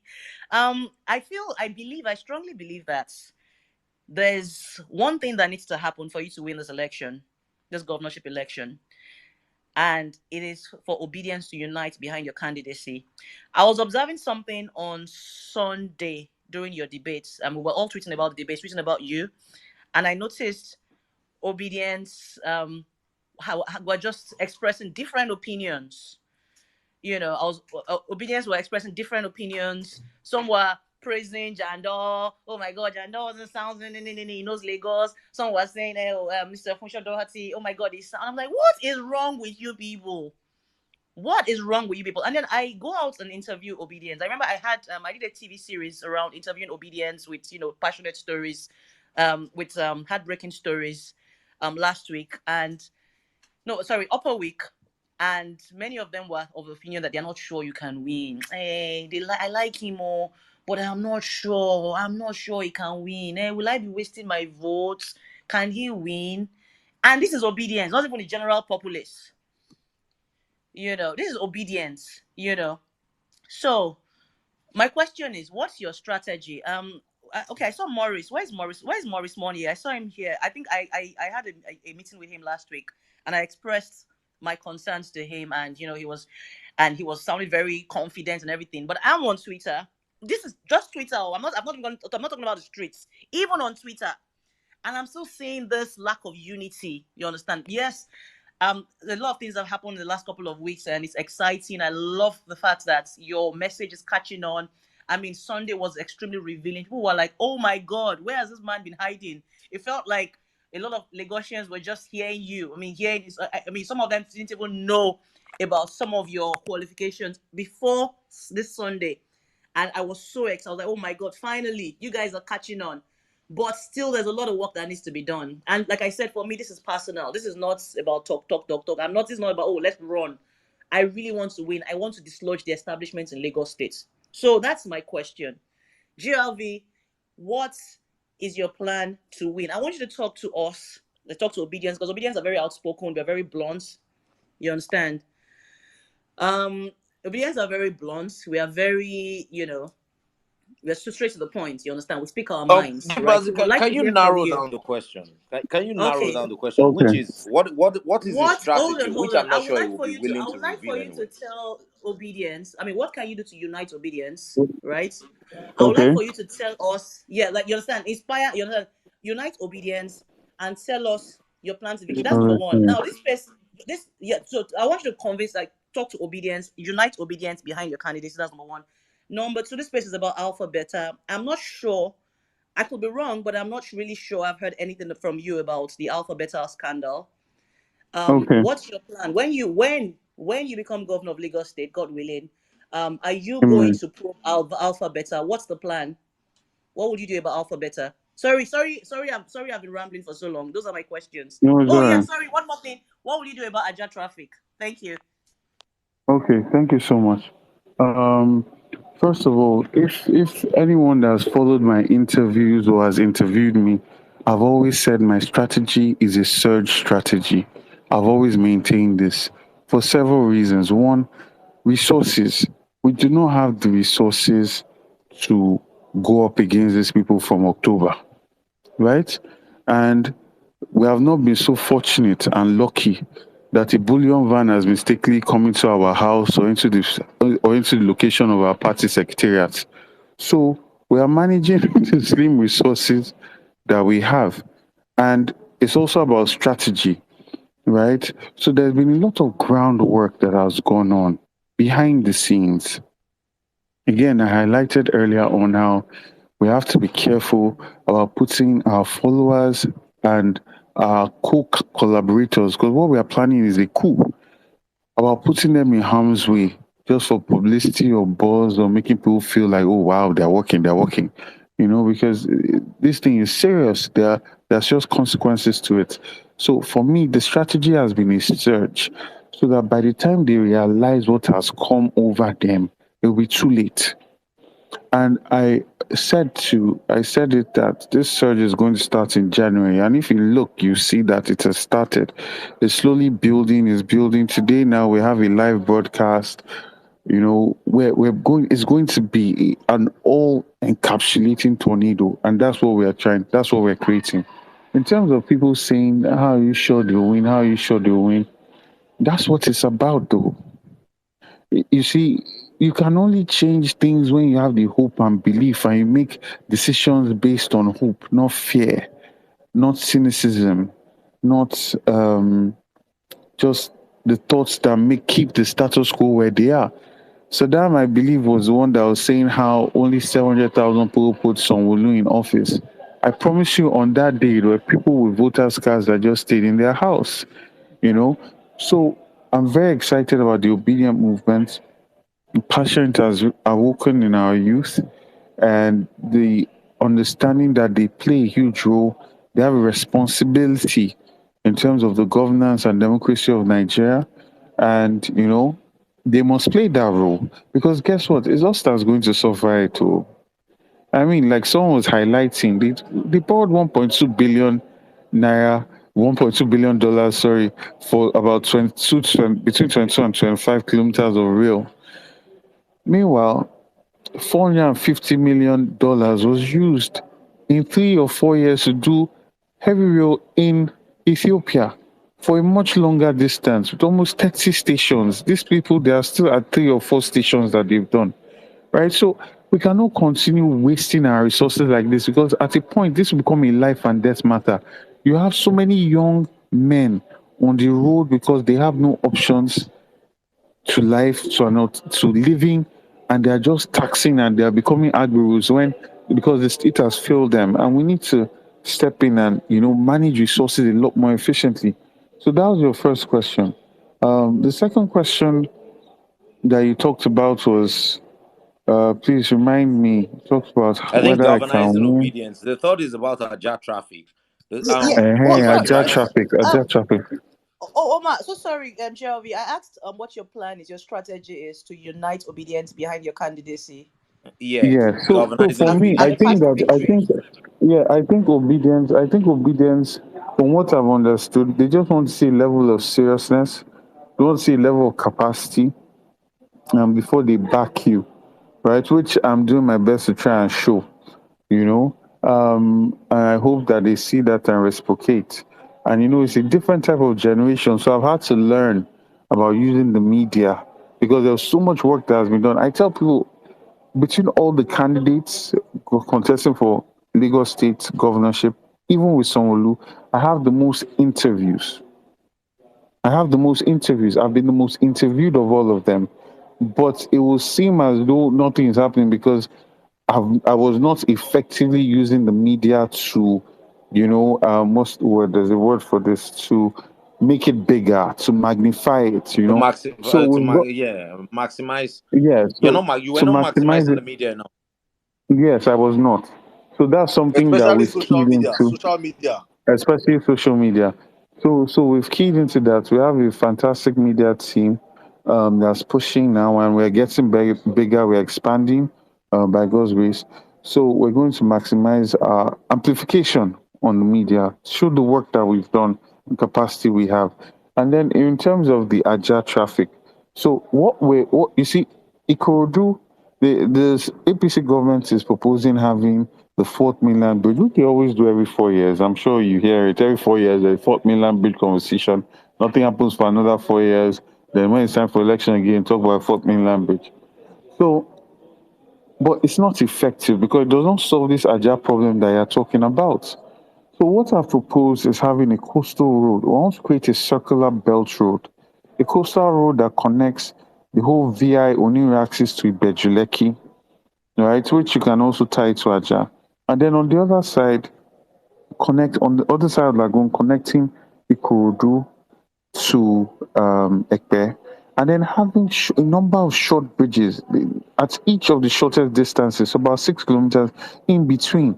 This will free up a lot of traffic on that axis, especially now that we have the free trade zone um, and get setting up in that area, right? So that is the solution. And also another thing that we're going to ensure is we have our rail lines come into play, right? We cannot, at the pace these people are going, take 200 years for them to be able to deliver their own plan for 160 kilometers of rail, right? And we need to do it efficiently in 4.5 years, right? So fortunately, by God's grace, His Excellency Peter Obi will also be at the federal level. So any excuse about federal government's blockage or interference will be a thing of the past by God's grace. So we intend to deliver 4 rail lines in 4.5 years. So we have alternative transport. And another thing, we want to normalize travel by water, dredging our waterways properly so we can have industrial sized ferries that are moving people around, moving vehicles around. Take your car, park in a car park, get on a ferry, go where you need to go, come back, get in your car and go where you're going. Make intermodal transportation a norm in Lagos State. So these are some of the alternatives that we'll put on the table so we can then free up the roads that you're talking about in relation to the traffic. Because as much as people want to belittle what people go through, there are two main axes of traffic for workers. Is the traffic going from the island down to that um, Aja, and then the one going from island to the mainland. Thank you. Thank you very much, Mr. Vivo. Let's go to Otumba. Are you available now? Okay, Otumba is not there. Savik. Thank you, Omar, and thank you, Mr. GRV, for at least gracing us with your presence on the violence page. Honestly, I think your surge is working, and I think it's something that we are beginning to see the effect.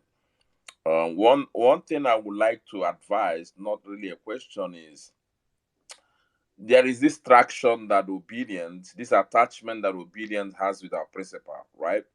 I want you to make use of that attraction, make use of that attachment, right?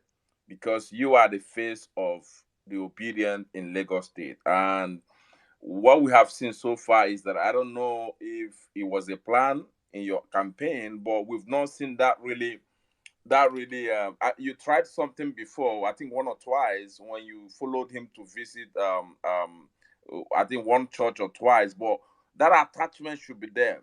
People should be seeing you as maybe someone that is very close to our principal, and that plays into what I think Kibati was saying.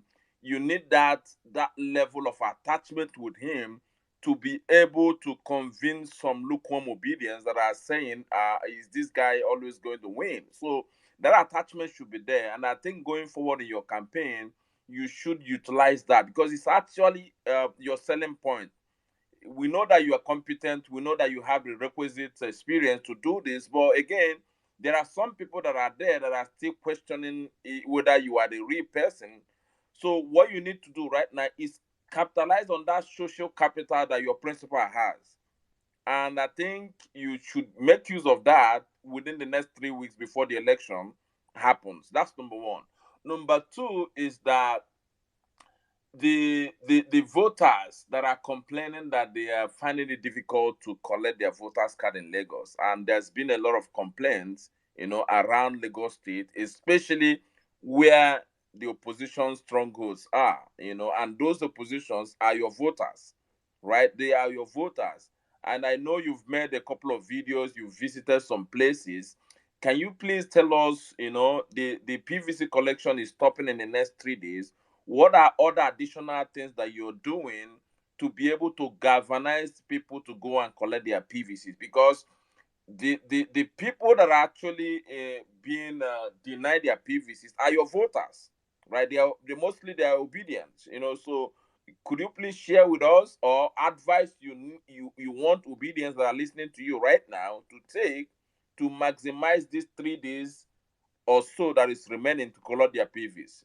Thank you.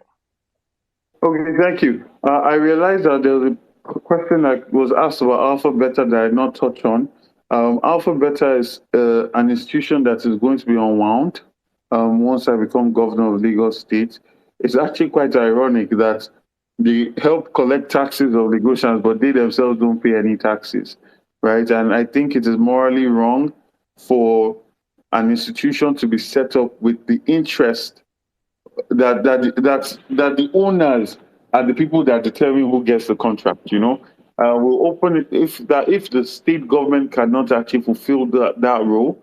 We'll open it up to the best, most competitive bids that cost the state the most minimum amount, because truly all these things are pretty much administrative. It's not they're not doing rocket science. So that's the first thing. The second thing was about building a symbiotic relationship with His Excellency Peter Obi, which is something I've actively tried to do, which is also something that he does as well. When he comes into Lagos and, he wants to talk to me, or there is reason for us to talk or reason for us to meet, he does reach out, and I do reach out. And there are many places where we've been to together. There are also many places that he has to go alone. You see, he's in an interesting situation because, as a candidate of a party like Labour Party, there are many people that love Peter Obi, but they might not love the governorship candidate. They might not love this person or that person. So he has to manage that minefield, right? There are people that want to give Peter Obi the platform, but they're friends with Sanwo-Olu. They've benefited from Tinubu to an extent, right? Or they're afraid of the governor, but they love Peter Obi. So, and Peter Obi also has personal relationships with them, right? So they will be willing to stick out their neck for him, but not necessarily the governor who they don't know, or they are just meeting, or they are just getting to know. So times where we can be together and do things together, we tend to do that.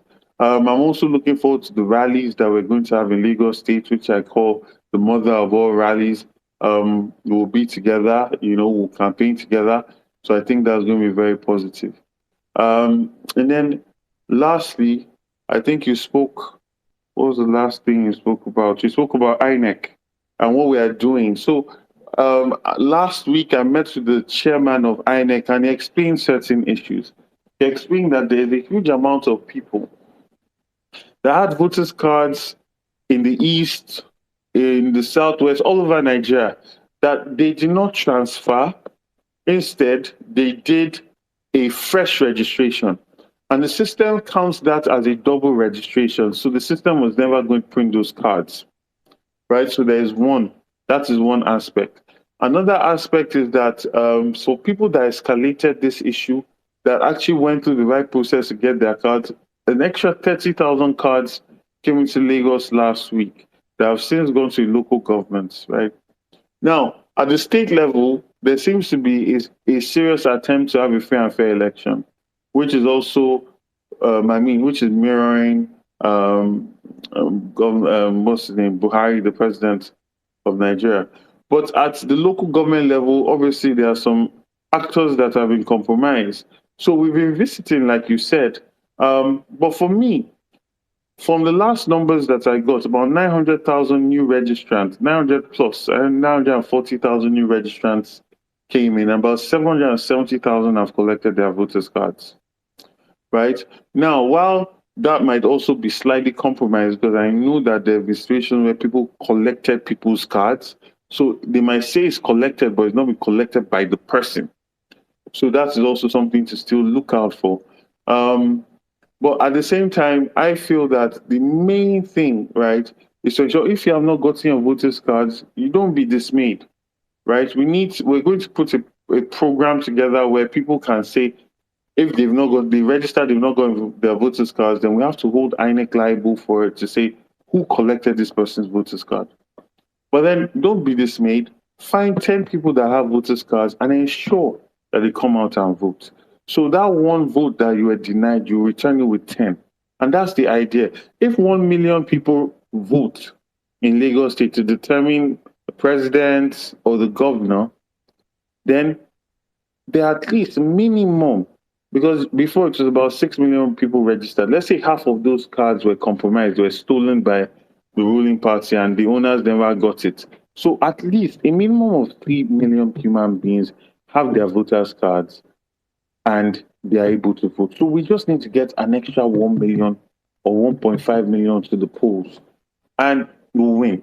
So these are your uncles, your staff, people that you have some level of influence on or they listen to you. Let us take that seriously because we need to turn out a huge amount of people to come out and vote. Thank you.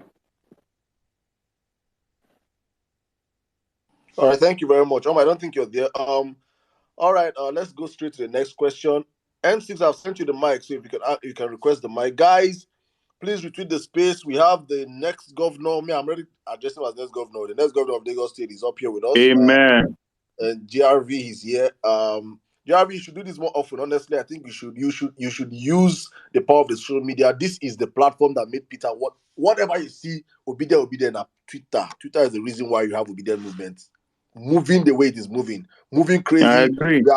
So you really need to use this platform as much as you can. And the good thing is that we on the violence space, we are always open to helping and pushing as far as we can to support your movement. So please, you can host your own space. We're going to come out there for you. We can have multiple of these spaces. Probably we have our Tuesday space on strictly on election matters. You can still come back next week Tuesday. Talk to Nigerians, talk to obedience, let them support you how they can support you and, keep it going. But let us take more speakers. My brother N6, you're back. I don't know what to do your network since. N6, you're a Lagosian like GRV. I I cover don't know if you my want to say I cover my network in the blood of Jesus. I reset my phone blood so of many Jesus. times. You know, you I Lagosians, you don't even have, you don't even get network safe. What did Tinubu do? What did Tinubu do for that apparently Lagos? you know word on the streets is that the entire technical team of certain banks have jackpot, certain technical teams in certain places have jackpot. They've been poached by all these big tech companies. A lot is happening in this country right now, a lot, and I think even the ones that are being unspoken are a bigger problem than the ones we know about. I've been listening to Mr. Rhodes Vivo, MIT trained, and all the questions. I've been enjoying this. For me, we need a new Nigeria. If you remember what I talk about, I said we cannot take Bola Ahmed Tinubu, Atiku Abubakar in the. Lagos network. Can you hear me? Can you hear me? I Lagos can. network now. Okay. Lagos network. So yeah. So I just said, we can't take these people into the new world with us. Last week I was last 2 weeks I was so excited about Open AI, Chat GPT. I've been Googling it. How do you explain Chat GPT to Amoda Ogunlere? I take God beguna. So please, I've heard all the stories, but if you remember the last thing I said, I had to go and look at the numbers before it was supported by Jimmy. Sanwo-Olu, for all his bravado, for all the Igbo people will throw you into the ocean, for all the anti-Ambode sentiments that were whipped up to support this guy, Sanwo-Olu, for all of that, is our governor with 700,000 votes. 20 million people. 700,000 of us put this guy in power. We all saw him starching his jeans vertically. We knew this guy was bad news from when Ambode told us that he was paying strippers with monopoly money, and he had all his records in Bagada General. We knew we were in for it. But when tribal sentiments were whipped up, political and Agbero muscle was used in certain regions. We saw all of this in 2019. 700,000 votes put us here. So, obedience, I beg of you. I hear all the questions about PVC drives. What can we do to the PVC? PVC. Look, it's literally 3 more days to the end of this whole PVC business.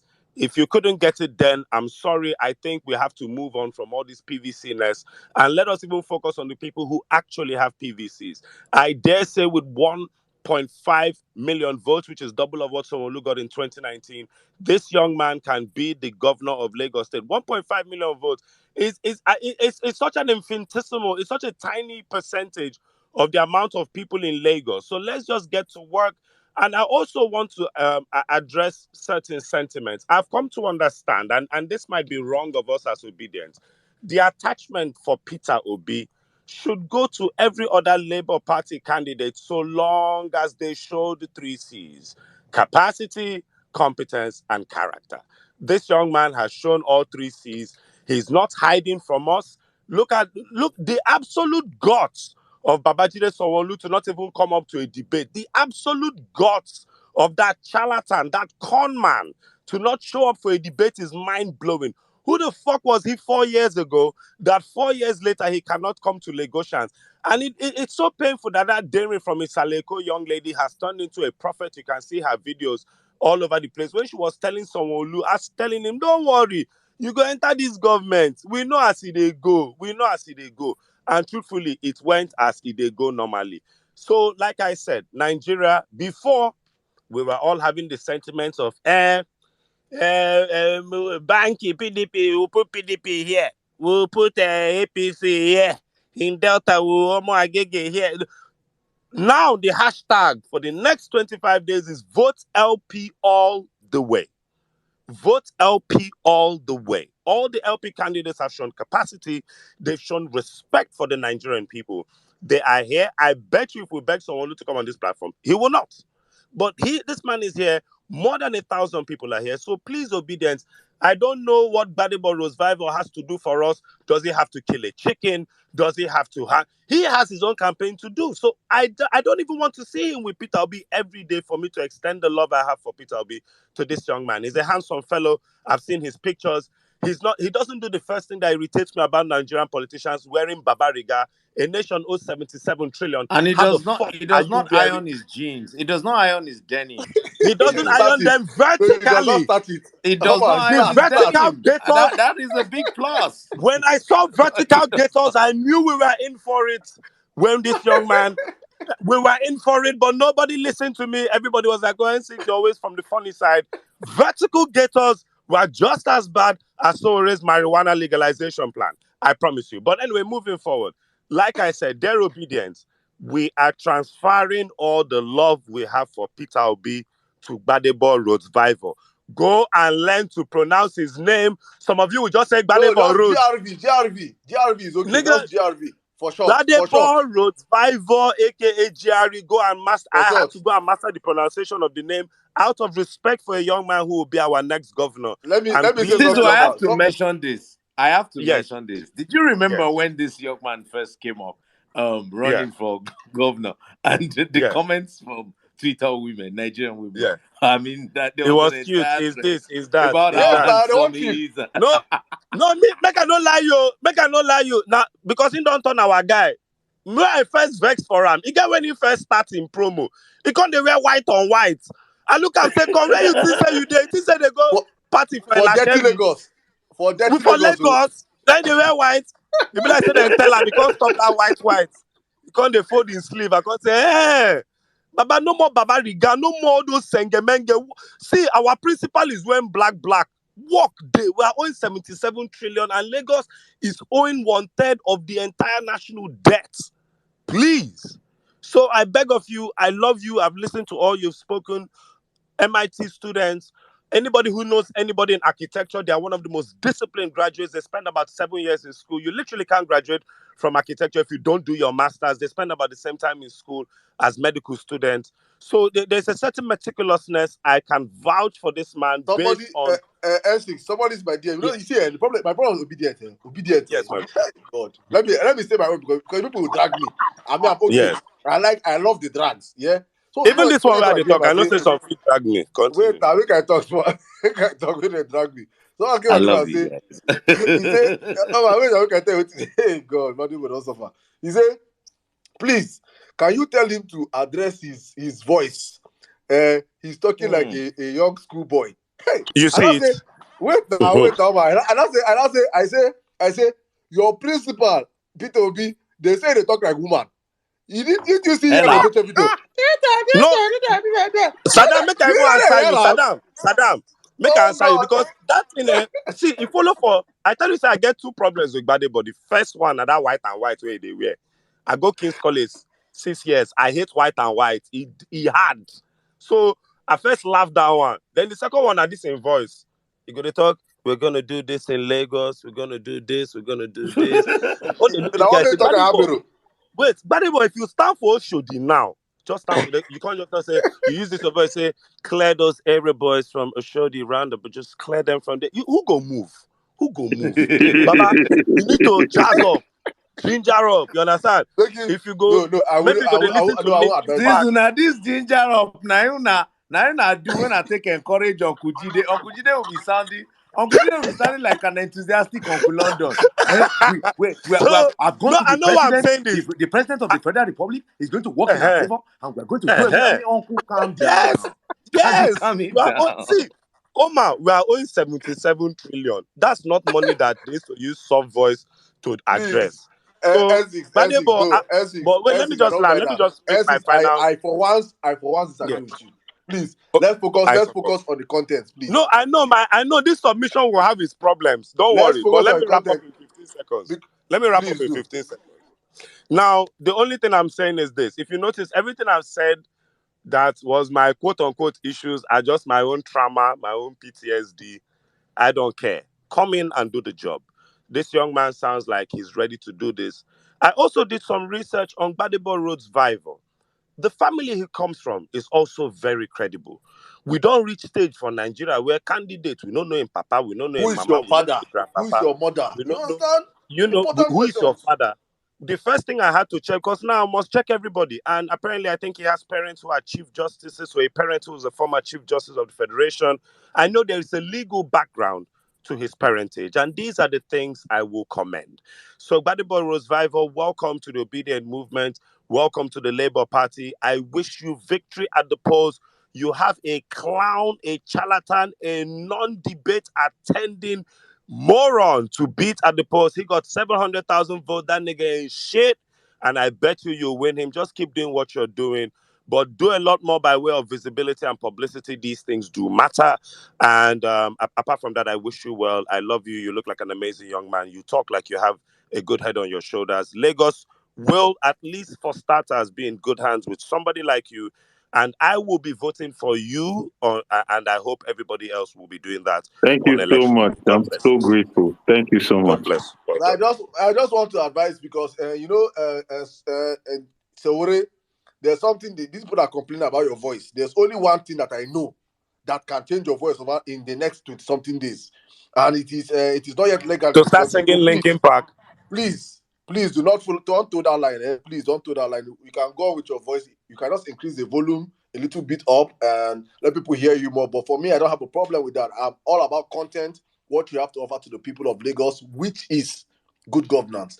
But let's take the conversation next to the next speakers. Guys, as I said earlier on, if you want to join the conversation, you have a question for him, ask GRV is the hashtag, tweet to the hashtag, the Vawulence space. Let's get your questions running. Omar, back to you. Let's Saddam, let me just say something. Saddam, for the longest time in Nigeria, we've always voted people with Agbero voice. We will give you student loan. It'd be like say, do you want me to talk like do you want me to talk like the average Nigerian politician for you? I can make we just vote who gets Omar, moving forward, let's vote soft voice, I beg. From now on, if you don't get soft voice, even us for this Vawulence, people like say we go bring our voice calm down. New Nigeria, soft voice, soft life, soft country. This thing you disagree. It reminds me of a man that was a former minister of, I think, information and technology. One man from Oyo State. I can't remember his name. My people, I want you to know that we are going to transform the technological sector. My children, they use Twitter and Facebook and all these things and WhatsApp. But we will work on those things to ensure that we can propagate them properly in society. Is that what you want to listen to? Come on, guys. Come on. Omar, before we take the next speaker, please, I think you should pray for Gbadebo. Let's pray for him. He has been... God. I'm sorry. Mr. Gbadebo, we have to apologize to you because we normally pray for everybody that comes on this platform. We pray in the religion of our brothers up north, and we like to use a man that you are contesting against his hegemony in Lagos. Omar, just pray for him. Omar, pray for him. Not all this further this thing. Just pray for him. No, I want to give him a preamble, but no, you don't need to. Don't go there. All right, let us pray. Guys, let us pray. Please, prayers. I want to be living at the same time in regime. Bismillahirrahmanirrahim. Voila. In the name of our Lord, the magnificent,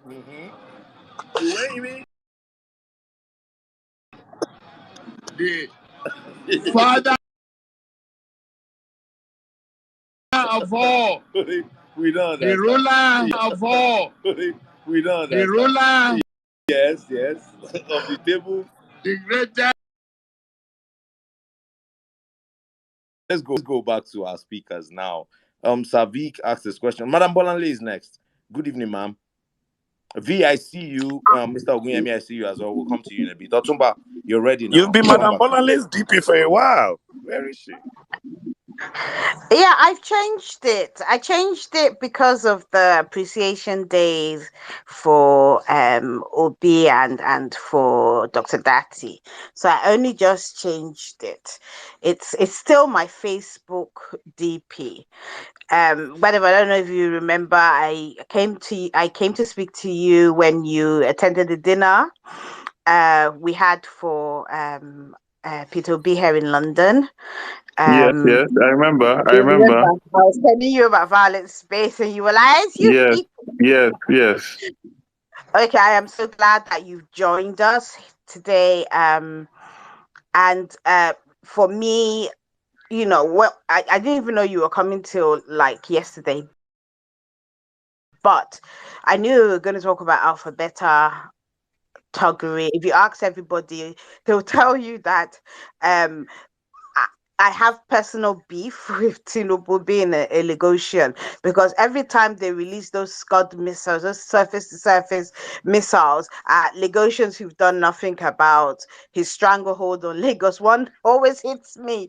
So so I tend to talk a whole lot from what I know. So I mean, obviously, I'd left Nigeria long before Tinubu came into politics in Lagos, but I do know a whole lot. My mom keeps me well informed, and my dad, before he died, did the same. So I kind of, first and foremost, I'm happy because I know that you're an ocean. You are the son of the soil.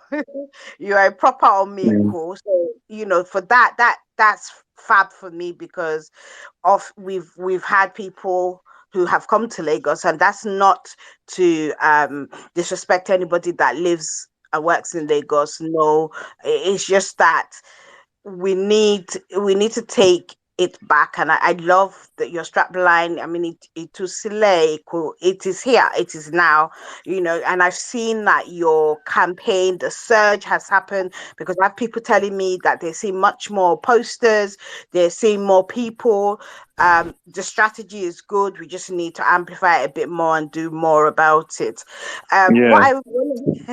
What I wanted to ask, they've kind of said, Sizzle, you shouldn't have said anything, because they a lot of the people I have been speaking to back in Lagos were like, that guy is too posh for Lagos politics.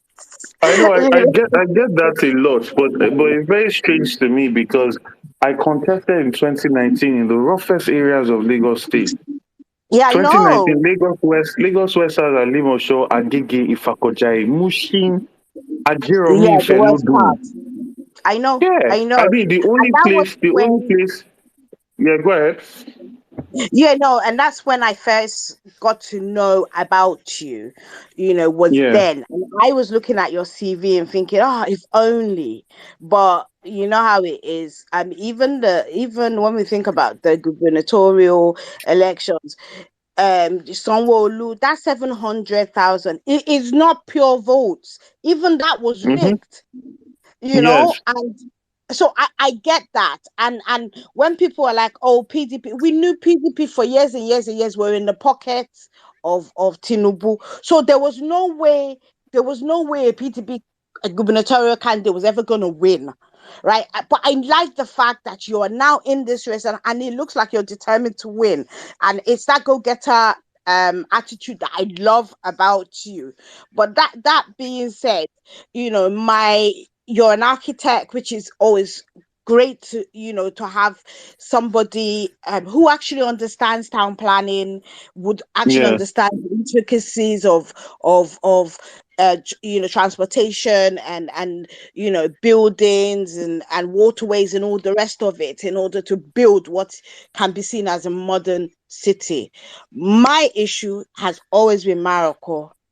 I think I was on the space earlier on when somebody mentioned Morocco, and some APC plonker came and said, "Oh, the problem with Morocco, it is a very difficult problem, blah blah blah blah blah." And people were like, "Hey, but he's had his hand on Lagos for 23 years. He's not been able to do anything, not because he tried and failed, but because he didn't care." So what are Yes. your plans? What are your plans to deal with the issues? Because it's education, it's health, it's housing, and Okay. the stats. Yeah. Okay. Go on. Okay. Thank you. Thank you. Guys, before I answer this question, I'm going to have to apologize. I know that Violence Space is a place where to really get into it, you need to be here minimum of 2.5 to 3 hours. I understand that, but I have to prepare because I'm doing a live broadcast of the state of Lagos today, and really unveiling my manifesto. that's going to be streamed on channels live. So I hope some of you, I hope all of you tune in. So I'm just apologizing because I'm going to have to go very soon to prepare for that broadcast. But to get into the question about what are my plans, I feel that Lagos State, especially in terms of Morocco, indigenous settlements, land appropriation, land tenancy, and getting your C of Os, especially for indigent communities, it has been really abused. The state has really abused this power it's supposed to have of being a fiduciary for land in a state. It has been really abused. So it's something that we're looking into heavily.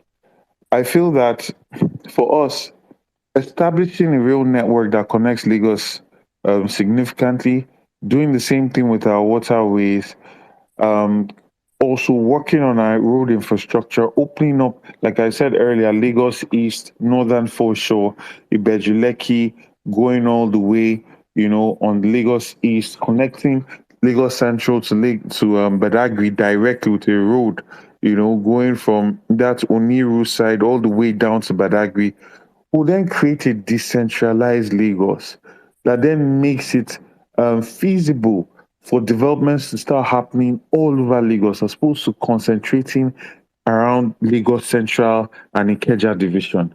We need to open Lagos up more and connect it properly. In doing that, you'll find that the pressure on land value, the pressure on land will reduce, the pricing will be reduced. So the pricing for land will also reduce. Especially when you can get to anywhere in Lagos in an hour, then it then makes it feasible to wake up at 7 and then you can get to work for 8. Ultimately, that's what people want. So that will then happen. In terms of land use, we're going to review a lot of appropriation of land that has happened. I'm coming from Ikorodu. That is something that's happened a lot there. Morocco is also one of them. Makoko is going to be one of them very soon. If you look across the third mainland bridge, you can see they're already starting to Sanfil. They've relocated the people that are the sawmill to Ikorodu, but meanwhile, they used to all live at Makoko. So now you're separating them from their work, which ultimately is going to cause problems as we go down the road. But for me, it's important to be able to give indigenous communities land titles so that they can work with developers, have a portion of that development in terms of have. So in our policy, in our plan, we have a situation where for you to get planning permission to build anything in Lagos, there must be an inclusive part for multi-income housing or multi-income accommodation. This is standard world practice. And when I practice in England, for you to get planning permission, there must be an affordable unit in your block of flats on your residential building. Because the Yeah, idea your that section development 106. Yeah, I said your section sorry, 106 would have to, the section yes, 106 would have to include that. Yeah, I used to work in a housing, it's fine. yes. So for me, we need to include that because development cannot be. We cannot say we want to make Lagos Dubai when most Lagosians cannot afford to live in Dubai. Development must be inclusive. It cannot just be the lack of poor people, right?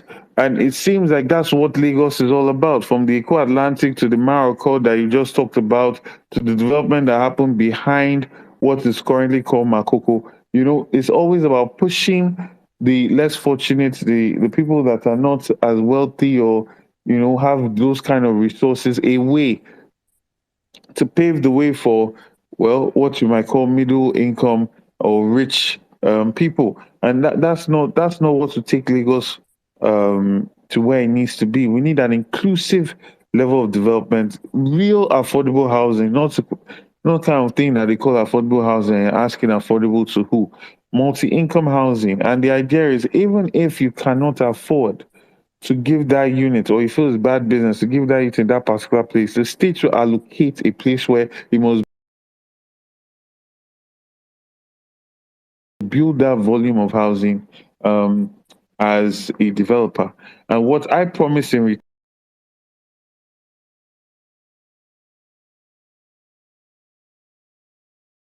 business, and you need that to be the commercial capital of Nigeria and truly Africa on the long run. So those are some of the things that we're going to do. For me, I'm not a project person. I'm a systems person. We've been governed by too many project people because you just have white elephants. They point to it and say, "Oh, we did that bridge, we did that." But real development is about how projects, how you create systems. And in creating systems, you have projects. It's almost like how you have a cell, and the cell makes tissue, and tissue makes muscle. You must have your projects must tie into a system. Someone said to me once that security is not something you're supposed to see; it's something you're just supposed to feel.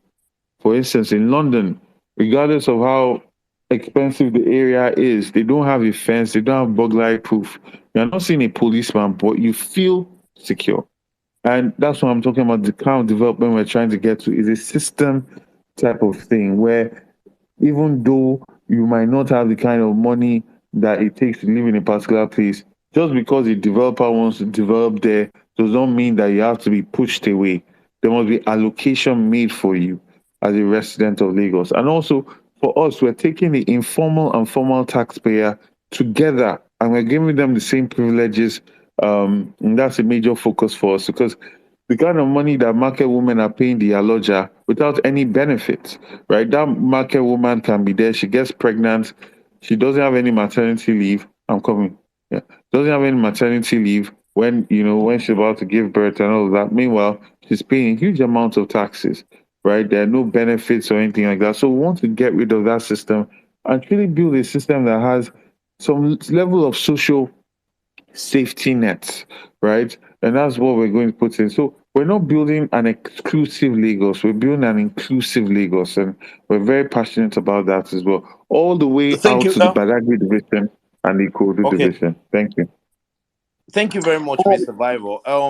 Before we take our next Oh, speaker, Madam Omar Bolade, wants I'm sorry. going to have to go now. I'm going to have to go now because they are waiting for me to come on set. So we'll Honorable have to Hafiz, come back you have to take again. one more speaker, please, for the Gen Zs, please. Okay, Just one one more, more please. speaker, one more speaker, one more All right, one speaker. more speaker. Let's take V. Thank you kindly, GRV. Good morning, guys. I know that you are strict on time, but as the voice of the students, respectfully so, I had to put it on for us really, really quick. So I do appreciate your time.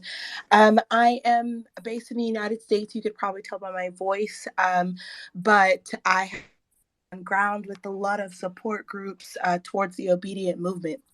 My question, I had two, but I'm going to cut the other one just because I see that you're stringent on time. Recently, it was made known that the election date is going to hold, and a lot of students have expressed concerns with the election date in terms of finals. A lot of students are currently expressing that they had registered to vote while ASU was on strike.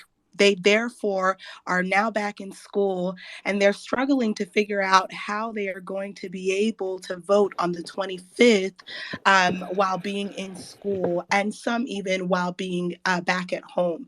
So I want to know, a lot of us and a lot of support groups, I'm not sure if you've seen just yet, but we did go ahead and post some flyers for a student-wide walkout.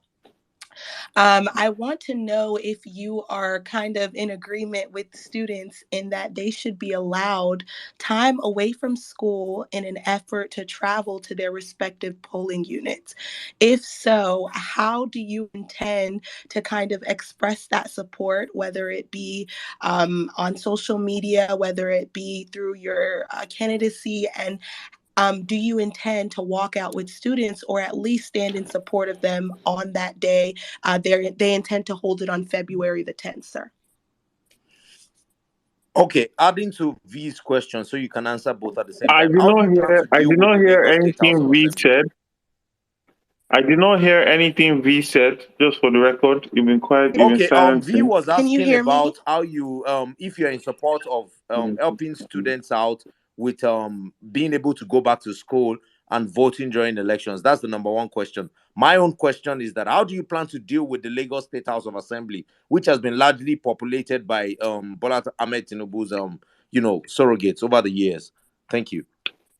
All right. So, in relation to getting buses to come down, from what I know, the big tent and number of organizations are getting buses to bus people down to Lagos and to ensure that they participate in the elections. I'm not personally doing anything about that. My focus has been on creating a secure environment as much as we can and interfacing with security agencies and security organizations to ensure we have a free and safe election in Lagos State. In relation to, so that was about that. Then I'm the sorry, question about the State do you Assembly, this not is why feel it's as so though this important that we is vote Labour Party all through, right? Because we have assembly candidates in the Labour Party. So the idea is, yes, they might not be as out there because they don't have the funds to be able to put themselves out there, posters and all of those kind of things. But we need people that at least we can share the same idea of a party that we belong to push an agenda, and that is what we need. We need you to support all Labour Party candidates across the state, right? So I'll be counting on you to do that, and I'll be very happy to come on this space again. If not next week, I'm sure next week I'll be able to do it and stay for much longer and interact and engage more. So please, you All have right. to forgive me now. I'm So going now, to sorry, have No, to can I, yeah, go can I no back. just ask problem. Okay. him So how can we support him right now? Is there a website somewhere we can go to support you? What kind of support do you Um, need? Yes. Yes. So, well, what we need is continue building the surge online on social media, sharing as much as possible, retweeting as much as possible. We're going to after this broadcast, we're going to release our Bless Me crowdfunding. Crowdfunding means for people to donate to the campaign. That's one way, and another way is also we'll put the account on my Twitter handle. So anybody that wants to donate is so led can do the Do same. that now. If it's So possible, if you thank you. can do that now, send it to me in the DM so I can post it up now. So Okay. while you're having a Okay, I'll broadcast, do that right having away. people on the platform, yeah, please do that. So we post it right now. So people that can support from the platform here will support you as much as possible. So I'm gonna schedule something with you. Probably we'll have a 3 hours with you next week. So we have people that are Okay. here that want to ask questions. So please, if you can give us Tuesday, I don't know if it's how your Tuesday is gonna be free, Tuesday or Thursday. Just let me know I'll Tuesday, let you Thursday. know. Yes, I'll work Yeah, on so that and I'll get that to we you. have this. Let's have a 3 hours conversation with you. That will be better for us because a whole lot of Yeah. questions people want to ask and people want to support. People want to help your campaign. I'm going to tell you this for free. The OBM movement, I've Wow. never seen a movement like this. I've never seen it like this. People are willing to help, but you need to reach out to them. They need to feel Yes. that there should be Yes. synergy from you and the people. So please get back to me when you're free within next week. Let's have this again, please. Thank We'll you do very much. that. I'll do that. Thank you so much. I'm very All right, send grateful. me the account. Send me the account. Let's put it into Jumbotron. Let Vawulence please bless you for a start. But thank you. Correct. We'll see you. Welcome. We'll see you. We'll see you. Let's have reactions to what we have right now. Thank you very much. Thank you. We'll try and see Thank if you we can so much. stream. Where are you? Where your stuff? Where is it being aired? Let's see if we can stream it. It's being aired on channel television at 8:30. Okay, 8:30. Okay, then go take your time now. I think Yeah. probably we'll get to 8:30, so we could stream it from here also. But thank you All very right. much. That'll be fantastic. Thank you so much. All right, God bless you, sir. Have a great All right. one. Thank you. Okay, guys, we're back on the platform. Is the Vawulence space, as you all know, and you just listen to the next gubernatorial, not next, the next governor of Lagos State. Yes, GRV, Badebo Rose Vival. We had for me, I had an interesting time with him. We'll be just taking reactions, and as you all heard him, next week we're gonna have that space with him also. We're gonna have a 3 hour space with him. Hopefully next week I'm going to schedule that space. But right now we have a very, very, very, very interesting topic we have been discussing before he even came on Unmasking Tinubu, AlphaBeta. Omar, are you there with me? Are Yes, you I'm right cooking? here with you, my dear brother. I mean, you spoke about the issue of the CPC and the ACN going their separate ways earlier. And that is a very interesting part of the conversation. I've played that clip time and again on this platform, so I'm not going to play it again. The conversation that we had with Osita Chidoka, I mean, this Vawulence space, in all honesty, we have to give ourselves the flowers. We've achieved a lot over the course of the last 6-7 months. We've been able to attract quite a number of very interesting Nigerian minds. And Osita Chidoka, I mean, he mentioned that thing that, the CPC faction of the APC, is moving towards a particular direction in this election, despite the fact that they're not properly involved in the campaign council of the APC. And that tells you something. Now, if you want to understand where the CPC faction is moving, I'd like you to listen to this report first from of course, the propaganda channel of the APC and the Bola Ahmed Tinubu ACN faction. The men will continue to beam their searchlight across the state. Senior correspondent Ivy Kano monitored the raid. This appears not the best of time for miscreants in Lagos. 2 weeks ago, the Ojota area was raided in similar fashion. Here in Oshodi, the commander says the all-night raid by his men paid off as over 100 suspects were picked from various locations within the local council. Brown Street, Ararumi, that general area. We raided because we had an information concerning the activities of hoodlums in that area. We were out from 1 a.m. to about 5 this morning. So if you go there, you will see some of the things that were recovered from them, some drugs, some weapons. You see weapon there, charms. You can go ahead and look at them there. Those things were recovered from them. But my brother Cizo posted a Omar. tweet not long ago. He said, Omar. I just want to put this out there. Cizo said, God forgives, but Buhari doesn't. You see, during the APC primaries, my dear brother Sirdam, I saw the body language of Buhari, and I saw a man embarrassed. I saw a man ridiculed. I saw a president that was being shown that the carpet can be pulled from under his feet one more time. Now, you see, the thing about history is that being able to understand a person's thought process when it concerns where they are coming from. Where Buhari is coming from is that in 1985, he was all alone at Dodam Barracks, and he was arrested after a man called Alhaji Rafinda, the head of the NSO at the time, and quite a number of government officials had been arrested. Most of his military, confidants, they've been arrested at the time by the Babangida junta. And that tells you something. That the way this man pulled a bitter taste in Buhari's mouth, and Buhari is not the kind of guy that I will let wanted to say such something. humiliation. I want to say something. Can you hear me, Omar? Yes, I can hear you, my brother. I was thinking of let us take reaction to JRV first. Okay. Because all that right, is sure. let's do that then, because this cooking of CPCMC is something that we will take time. But right now we just finished speaking with JRV. So I want us to take reaction. People at my DM say let us take all right, reactions. let's take reactions from JRV. Let's take reactions. Let's know what people think about the man. What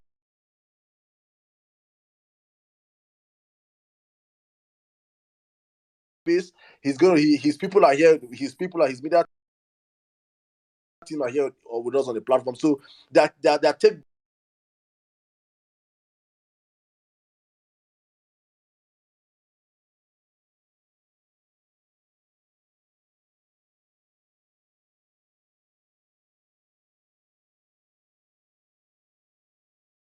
let us allow speakers. Let's take feedback, my brother. Then we'll come back to it.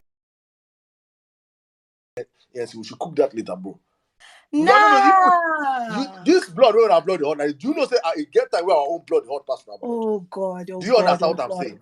So you now, understand for the what first time, you actually have to let me cook. Like, nah, I gotta cook for a little bit because. Oh yeah, cook, chef. Yeah, cook. you know. Did you guys peep that? I'm sorry. No. Okay, so look.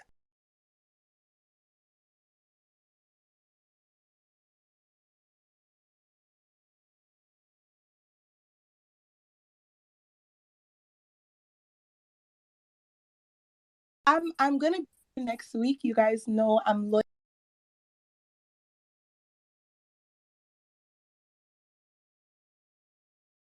And I support, LP, but before anything,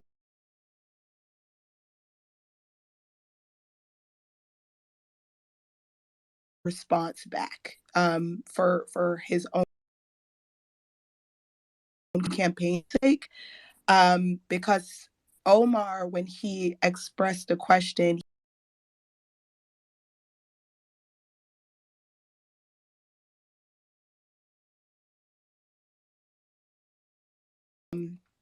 when it comes to the election out, but I don't know that maybe he didn't fully understand the context, and he didn't really understand how that comes across. But as a student, as a young person, it really sounded like that's not the demographic I'm worried about. So, but somebody's taking care of it, just not me. And I don't know if that serves a great purpose. I think what Nigerians, especially some older people, tend to neglect is the fact that half of your population is under the age of 30, right? And so if you think that when the voting age is 18, that populace is not, you shouldn't be speaking directly to that populace every waking moment that you get, then I question the seriousness of your candidacy. I will say there's a reason why our principal, Peter Obi, has began galvanizing and ensuring that in every location he goes to, he is hosting student town halls. Why is he in the schools? Why is he talking to the students if the students don't matter? He's not stupid. He's doing it for a reason. That means that voting block, and that I'm upset because I can tell that nobody, like, y'all are still missing it. It's like the only smart politician is Peter Obi. And he cannot carry the Labor Party. He cannot be the only tactical politician. Why is it that he gets the need to speak to all of these individual voting blocks that are so important? Why doesn't matter what the question is, doesn't matter where he is, he makes it a point to say, hey, I am here for students. I'm here for these young people, right? And so the game is going to continue to be played, and a lot of people are going to continue to be played because they will not sit down and be tactical about this. You have way too many young people under the age of 24, literally between 18 and 25, for you to not think that that is your primary unit. Women and young people of that age margin. When you get it, you'll get it. And until then, you're going to keep missing the mark. I think it was a blunder. It was a big blunder considering Lagos and its population.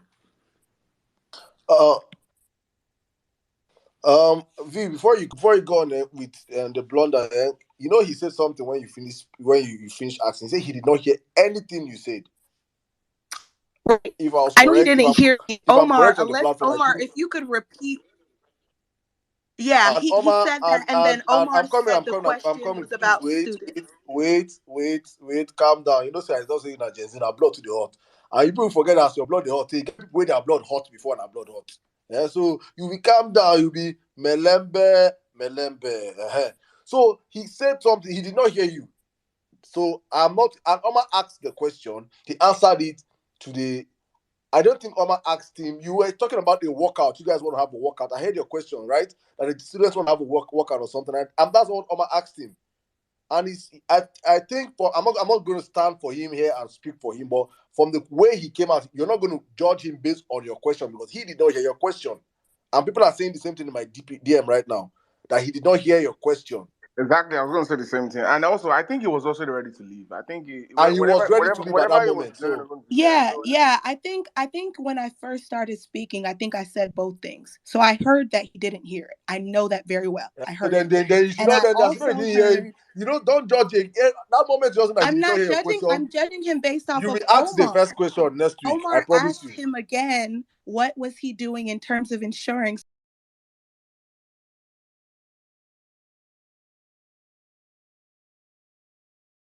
students would vote? And his response was, Madam,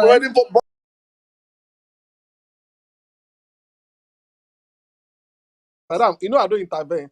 V, the guy spoke about it in Unilag. You have not been following him. It was in Unilag last week. Thank you. And he spoke about it. Please follow him. Look what he's doing. Don't come here and condemn somebody.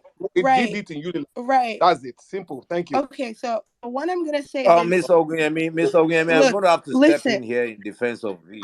I'm going to have to step in here. She has every right really to ask that question. She's a student. She has every right to Yes, first off, let's not overwhelm. I feel as though I should be allowed to ask the question, and I also feel like every moment that a politician has an opportunity to answer a question or to speak on what he intends to do, he should take the opportunity. I'm here to speak on us. I'm not going to play. If he wanted to deal with Unilag, then he would have played a recording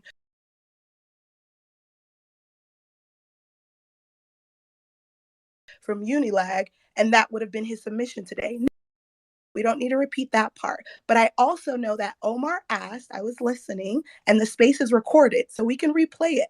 But Omar said, what did you intend to do in terms of getting students to vote? And getting them out of school to vote X, Y, and Z. And he said, and I quote, that people are organizing buses, but that he is not, he is more focused on ensuring Yes, he that there's a mentioned the safe big tent. voting. Yes, that he's worried about there's a safe voting environment. I get that.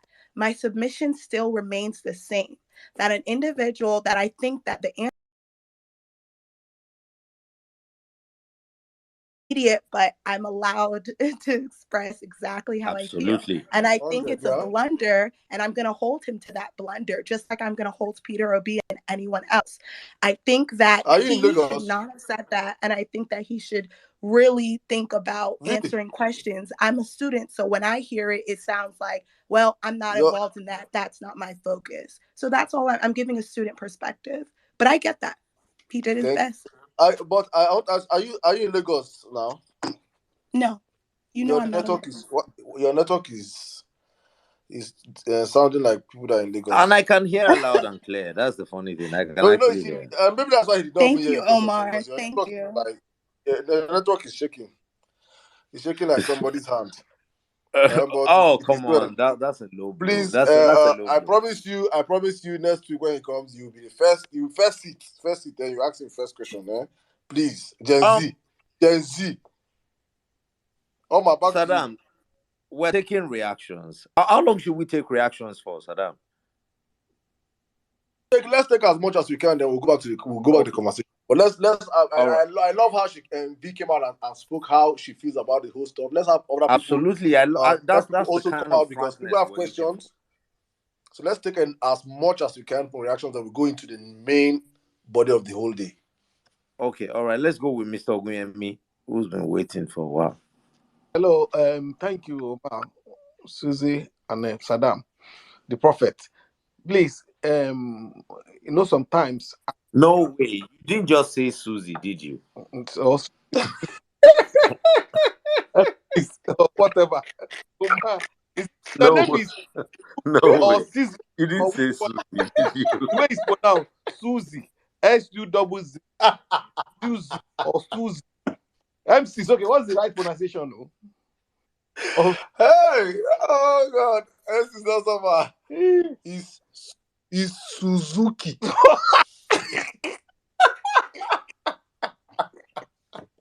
Oh my goodness.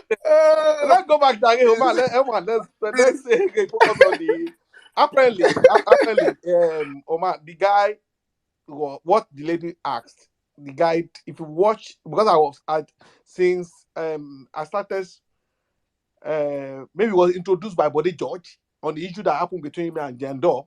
So from that day, I started following the guy and what he does.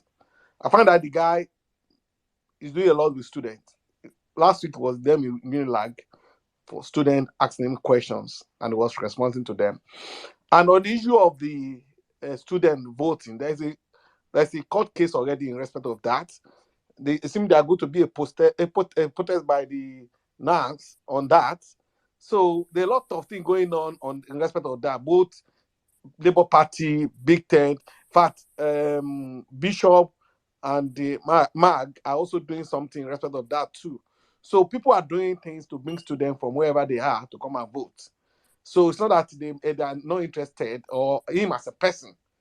But if the guy has an interview, and then you need to prepare for his interview, and and this thing he said is going to stream live, it's going to be on channels, and the whole world want to listen to him. So you need to also concentrate and then focus on what to do. That's it. Therefore, the guy, I met him with PO in Chatham House and also doing the dinner. He's a fantastic guy who spoke. He has a lot of ideas, which is to me resonated with me. He had a lot of things he wants to do with Lagos. He's a sound mind person. And like people talk about voice, all different voice. Look at what me now. I decided to call Susie. And some people, you'll be wondering. So that's all. That does not make person a dull person, or the person doesn't know what he's doing or what he wants to do. So for me, the guy has a lot of idea. If you watch that debate on Sunday, you know the guy has a lot of idea. But my only fear is this, and that is Jimmy Agbaje posture. You know, Jimmy Agbaje is somebody everybody rallying around him to get the power from APC. But while we are doing that, Jimmy Agbaje was negotiating with APC behind the curtain. People outside were fighting for him, but he was going behind. And that's why APC, when they came out and said, the women sang this song, Jimmy Agbaje, customer one you, Jimmy Agbaje, customer one. You know the reason? They know him because no one is just using us to do kite or using us to play football. They know, actually, they know that eventually it's going to, one way or that, it's going to cave in for Tinubu. So I hope it's not going to be like that also. Because apart from the day with Bode George and what we read about his profile or resume, I don't know whether he has involved himself in politics before, except from the election with he contested with Yayi on the Senate. So apart from that, is he not part of Tinubu Mo also?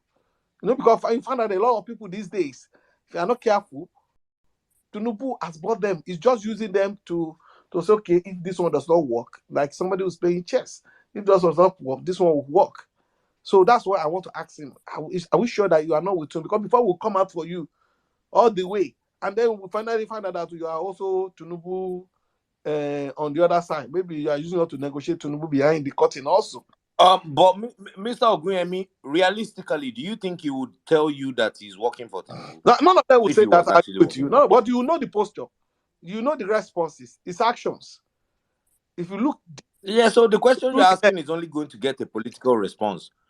Yeah, so that's why I do it here, to look through the lens and see, please, who's this guy? Is he really for the people, or is also negotiating something for his pocket behind the scene? I strongly believe that is a decision you can only make in your own mind. Yeah, I'm saying that's what absolutely. But you know, before now, people like Jimmy Agbaje, people never ask him a question like this. We're here. They only come going around. Yeah, but people knew that Agbaje was a spoiler. He was never good. I mean, he never campaigned. He would come back every 4 years. He knew this young man. It's different. It's different, right? I mean, I can't. Nobody is 100%. But with the other two, you knew. Agbaje, we kept on saying, because I remember when Babatunde, what's his name, was trying to get the ticket, and they kept on giving it to Agbaje. And with me and he would talk, he would say, but Badamosi, sorry. It was like, this guy comes, he's a spoiler. He comes, right? He doesn't put in the effort, but he blocks the path of anybody who is serious competition. Tinubu did not factor this guy. He did not factor GRV into his permutations that if this one this or what have you. But Jandor, he factored. The only issue I have is the LP structure in Lagos, right, is also in Tinubu's pockets. Yeah, so I can bet my life on it. But that is why he needs to align with the obedience. Yeah. But the moment he aligns fully, he will get somewhere. No, that's the reason for me. I like when I spoke with him in Chatham House and the dinner. I think the guy has a very different perspective in things, but at the same time, we need to be careful because that's why I want to talk to him. I want people to look at him through the lens. In fact, that is it not this one again? Tinubu's stooge also who want to also do the bidding of Jimmy. Because if you know why people rally around Jimmy Agbaje was when he came out. Is it DUP or something, Democratic Party, something, when he contested. Mr. Ogunyemi, do you have any evidence connecting GRV to Bola Ahmed? No. I'm not saying. I'm only saying that. Okay, look at Omar. Then if there is no evidence connecting him to that man, Omar, that's historical is evidence. Look at Jimmy Agbaje, Obanikoro, and Fashola. There were 3 people that contested in 2020 Yeah, but That's that and is then if historical hold on for evidence me, Omar. that Hold does on for not me. in any way connect to. Hold, I get you, hold on for me. Mister. Omar, I hold on. don't want to mute you. I want us to. No, I don't want to mute you. Please listen to me. The historical evidence you're mentioning does not in any way connect to GRV. You're talking about separate individuals who contested elections at different times in Nigeria, in Lagos State. So I get what you're trying to say. But however, let's imagine that you had the opportunity to ask him this question. If you had I asked wanted him to this ask question, him what that. kind of answer? I'm getting somewhere, please. I don't want to mute you. Okay. What kind of answer were you expecting? Do you think he would have given you any kind of answer that would seriously, even if he was working for Tinubu, reveal his intentions? It's not possible. He would have given you a political answer. Oh, I'm here for the obedience. I love Peter Obi. That's what we're going to get. So the only thing is that we have to edge our bets carefully. We're betting here on somebody. If we're betting on GRV, we're betting on GRV because our conscience and our intuition tells us that he's the right man for the job. And that's the only thing we can count on. Every other question is inconsequential, if you understand what I mean. Okay, Omar, okay, you know what happened? Remember, people don't just support Jimmy Agbaje. People rally around him because of what he was saying, the narrative he put out there. Then that was the reason why people rally around him. Until later, people now look at it with clear conscience, like we have now, with clear conscience. For someone like me, it took before I followed Peter Obi. I did a thorough research on him, and people sent to. I want to tell you today to Anambra to ask questions. And I got a lot of Anambra friends, people in Anambra. Like I want to tell you today, Uche Oga, who was contesting under APC with Abia, is a friend of mine. The guy who was the minister for mineral resources state, the owner of Masters Energy, who were contemporary when we started doing business in oil and gas. The first money I made in my life, the guy helped me. I would have supported his candidates now. But no. But I went to do a tour and I found that Peter Obi is what he is and what he said he is. And I want to shock you today. I know people, somebody who knows him very, very well in this UK. So what did you find out in your research with? This is your last submission, by the way. What did you find out in your research about Gbadebo Survival? That's what I'm saying. My only thing is that I found out that when I contested election, is it Central for is it West under PDP? He's supposed to be the deputy to Jandor, so it didn't work out for Jandor, and let you be the vice. So eventually Jandor pick up Funke instead of him. Now Funke Jandor is on his own. Here is on his own. He joined Labour Party. Mr. Ogunyemi, did you find out anything about Gbadebo Survival? I went to do a profile about his schooling. He has lived in UK. His schooling. He went to Emma. He did a. Is there anything shady? I'm not saying anything shady. I'm not talking about shady. No. I'm not talking about shady. I'm only talking about the is he really for? So I want to look at. Okay, all right. Let's move on with the conversation. He's not here to respond to you now, so let's move on. No, by next week I'm going to do that. I promise you I'll be available. Definitely. All right. Some of the conversations we're having. It's 30 days to the gubernatorial election. We're wondering if someone is for us or not for us. You want to support the man, support him. You don't want to support him. Move on. There's no one is flogging this issue. It's irritating to me. I just do I see it. It's better than what someone who wants to put out. And also I also find it like sometimes it's not fair to a candidate where you've not actually studied or followed this candidate. You've not listened to him speak multiple times, but then we want to start casting aspersion based off a perceived answer or non-answer. To me, it's immature. It's just there's no point. There's no basis for it. Like you could tell he was ready to leave. He had things to do. This man has been campaigning. I think I've been following Morris 1 year, and there's so many of his on-the-ground stuff I've been following. I mean, I've seen a lot of materials on this guy in Lagos. I like talk to people in Lagos also. So he's a very sound mind. He's an architect. If you had any fears, it's like I don't know any executive experience he has, but that doesn't count at this point, especially for governorship election. So if you want to support him, my people, please support him. I would support him. The other options, Jandor and Sanwo-Olu, it's a no for me. So I don't care whether whether he didn't answer a question properly, and that's irrelevant. It's 30 days to gubernatorial election. Like seriously, like this is all this conversation we're having. Is conversation I've been having 6-7 months ago. It's like when we were talking about Peter Obi, when Peter Obi went to the. I remember that back in those days. So I remember this when people say, "Oh, he didn't answer this very well." Who cares? At this point, nobody gives a shit. You want to support this guy, don't support him. It's simple as that. Nobody gives two fucks. Whether like I'm tired of that. It's 30 days to election. It's no longer. We're no longer. It is not 6 months ago where we're trying to screw.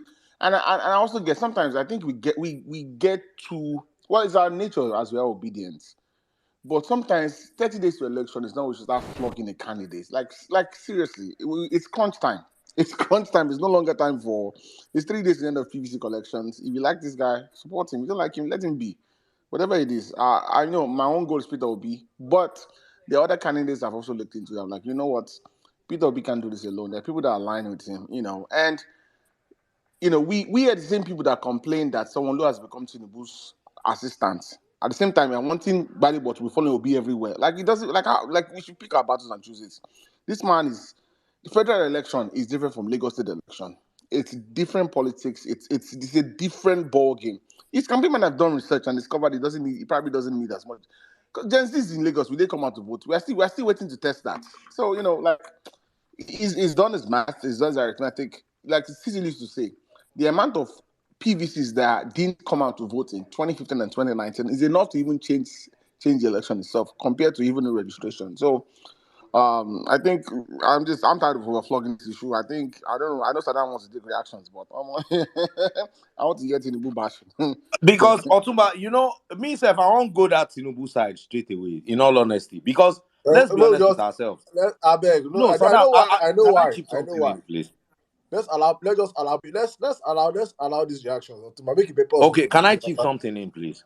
Let's do it for like 20 more minutes. Let's just take all the speakers up here and hear what they have to say. Then we'll go back to our why we are here today. All right. You can always chip here. Yeah, the only thing I just wanted to say is that look, there was a day I had a very long that long rant. I believe that it remains legendary because I said a lot of things that day. But in truth, we have a culture of abusing the privilege. When we have people at our disposal, when we have them, available to us all the time, we tend to abuse it. We tend to come up with inconsequential, mundane questions that do not add anything to the conversation. Oh, well, what is he going to do about what is the amount of kilometers between Ogun State and Oyo State? Baba, we've passed that level. Now, if Peter Obi comes on this platform, the only thing I want to talk to him, excuse me, sir, how many hours of sleep have you been having? How is your life? How is your family? How can we support you? What more do you want? How can we support you? What can I do to make your life better? Despite considering the fact that you've put yourself in the line of fire for the average Nigerians that you don't even know 90% of us. That is what I want to discuss, not the GDP of Suriname is $445 million and the GDP of Singapore is... Look, if you want to express intelligence, go to Clubhouse. I'm sorry. Please, just go to Clubhouse. Go and have the conversation with them, Macron and all of these people. They are there. One of the madhouse of Nigeria. Clubhouse is the Naira land. That is why on the lighter note, that's why we are who we are. Yeah, we are asking for good governance, and all of a sudden we are now aware. So people are not asking questions. Well, I just say that for me, in as much as we are giving rooms for all these things, we as Nigerians we should also know how to respect privilege. People give their time out, and probably God willing before the elections will host Peter Obi on this platform, and you will not hear questions that will come up that day. Questions that you can always go and Google and check out. I will tell you that you will not be surprised. People will come back and ask him, how many megawatts of electricity can you create? Person why don't they do interview over the last 7 weeks? Please don't drive me mad, my fellow countrymen. Honestly, so we as the people, we have to already understand how not to abuse privileges. Honestly, please, there are so many. As Otumba said earlier, we are at crunch time. It's not even the abusing. It's the fact that it's 30 days to election. At this point, if you've not decided we want to vote for why you are supporting who you want to support, I can't help you. Do you understand? Like, I'm not even telling people to vote Peter Obi Even again. if Vote Badebo service, Tinubu stooge, let him be Tinubu Baba. stooge. Me, I tell I people say, vote and you support know him. what? Let him be Don't Tinubu vote and put him wisely. to LP. I vote him. Don't Let vote us wisely. If they born you well, don't vote wisely. Now, whether na me and you go suffer the suffer. Me as I did, I don't carry my life reach one. You will suffer your suffering alone, and I can assure you, not everybody can japa. The dodo we go fry on for the country. You go there, see am for your face, eh? You go don't vote mother, vote anything that you like. You think I've been As spending the if last we have 6 months of my options. life? We used to ask questions as if we have options. What's the alternative? Do you understand? you Like, understand? go ask Tinubu questions at Let's Godila. continue. Let's So continue. wait, like, for example, so because he didn't answer the question, is Sanwo-Olu not the candidate to vote for? Like, you know. Like, I beg so you. if he does not answer your question very well, you now go and vote for Sanwo-Olu. Vote for him. Now you know now. Wait because I mean, like, free me, I beg. Please, I beg, Let's let us be aware people that, obedience. Please, we have a country to save and a state to save. Lagos need deliverance. Lagos has been under bondage. You see, I was saying earlier on in my earlier submission, I said something about how I don't understand how one man, a state that is so sophisticated that claims to be above other states, that economically is the first largest state, economic wise in Africa. I'm looking at these people and say, one man has kept people hostage for the past 24 years. There's somebody that told me saying juju. I can't say yes, because you see, there's one thing that people are saying to post on your WhatsApp status. You see that shape of chain, that occultic satanic chain that he put on his heart. That you people know is normal, that heart sign now. That's the only way you can comfortably hold 20 million people hostage without them saying anything, without fighting back, and them being submissive, in fact, them carrying on. Baba, you have done, hold us 20 million of us. Please take it out to 200 million other people, and they're supporting you. So the people that are not under that bondage should please come out and speak out en masse, vote en masse, and defend. The good thing that we have to do is that Buhari is already No, that is the second part of this discussion. Let's just allow people to talk small. Let us enter, because it is suit me for body. I want to talk. What Buhari is doing for us, the Lord's work, the work of the Lord. Let's allow I can't I don't know believe that after 7 years I can finally say that I love my president. But I love my president. So let's go. Let's go with Olawaski. Olawaski, do you love your president? I love my president. As a matter of fact, God bless Buhari. Anybody wait and say the man will be better president than your papa. That guy is doing well. But I just want us to be careful. Let people not use the fact that Buhari is doing well now to whitewash Yemi Osibanjo under the cover of that. I will not take that. I understand that Yemi Osibanjo knows where all the bodies are buried as regards Lagos State. So he might probably be the one pointing Buhari to the directions where and who they need to pick and what they need to dismantle. That is that structure of criminality that Tinubu uses. However, that does not still wipe off his sins. His sins are too many. It is not going to now give him a blank slate. Moving forward, I just wanted to comment about this JRV stuff. Please, I think you guys have already said a whole lot. What Uncle Ogiemi was talking about in terms of whether he's a mole, even if he's a mole as of today, please, I just want us to understand that, yes, let's be that we chose our mole and put him in Lagos State government's office. Yes, that's it. Let's be that we chose the mole. By the time we have chosen our mole, then let devil baptize that mole. The mole does not do what the people said that he should do. I don't know if this makes any sense, because what's the point now that we leave Jide Sanwo that is doing what to be there? Let us put our mole. By the time we put our mole and we tell our mole, please, can you tell us what AlphaBeta is all about? Please, can you tell us why we do not have power supply in some parts of Lagos? Please, can you tell us why the road, even in Ikeja where the governorship seat is this bad? Please, can you tell us why Lagos is as close to surrounded by water, yet we cannot have good water supply? Please, these are the main issues. Please, can you tell us why Lagos is like a slum? Why some people will be living in squalor in the same place that used to be a capital of Nigeria? People sit down by the roads, people sit down by gutter that has dirty water and be eating like animals. Why should people live like this? These are the things. I don't think that if I see, there is this thing Okon said. Okon Lagos. I don't know. I can't remember his real name. I think Ime Okon is his real name. That yes, some people would claim that Peter Obi might be pretending that he's not so humble, he's not so frugal with his expenditures and all that. That over time, when you keep doing something repetitively, over time it becomes your way of life. So let's assume that he's a mole. Let us put him there on that seat. What options does he have? He will go to APC. I don't think he has that. I hope you understand that it will be very easy for us to take out anybody that we put on that seat. So please let's just focus on what I would think is the better option, because sometimes I think we might, and it's something that happens. I think it's normal. Sometimes we might be over criticizing the good and leaving the bad to walk away freely, and this is wrong. That is how we put the searchlight on Peter Obi. We drag the man from left, right, center. At the same time, it is hard for the same people that put this kind of scrutiny on that man to put the same kind of scrutiny on Tinubu and Atiku. They would rather those two enter freely.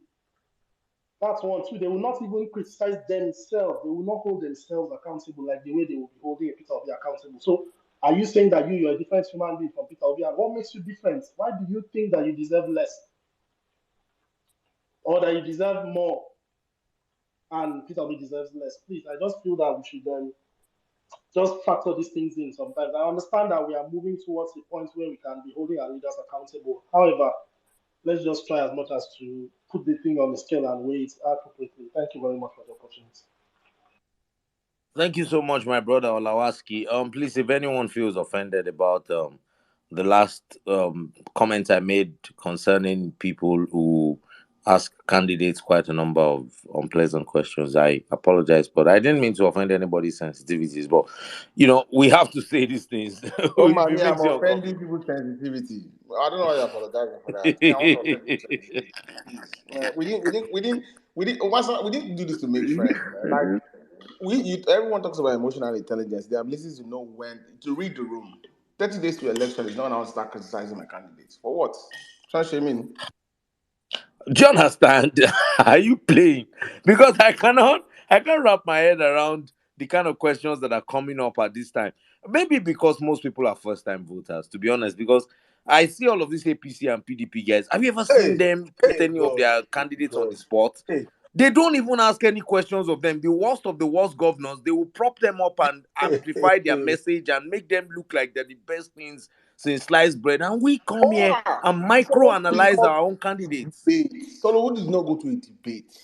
We are asking. Eh, container fell on top car. So look came out. Lagos government came out and say, we are warning container to stop falling on cars. can you imagine Container, that bro with the con- iron jeans? Kai, Omar, and NPC boys they shout, oh yes, container. So container get yes, container the hear word. Container know the hear word since they come as they have gave the order. Container was like listening, and the NPC boys are clapping. Say yes. But our own any sport will just get opportunity that will begin to we carry microscope. Everybody will talk to scientists, science students, begin the microscope, they check, sir, are you sure your trouser is clean? Are you sure? No, no, please, obedience, have an election to win, please. If you don't need anybody to tell you that you have the best candidate. You don't. These are the only people coming out to speak. The fact alone that you see people willing to come and speak to you, answer questions, let it be that are doing it because they want power from you. Those other people that are the other side, don't they want power too?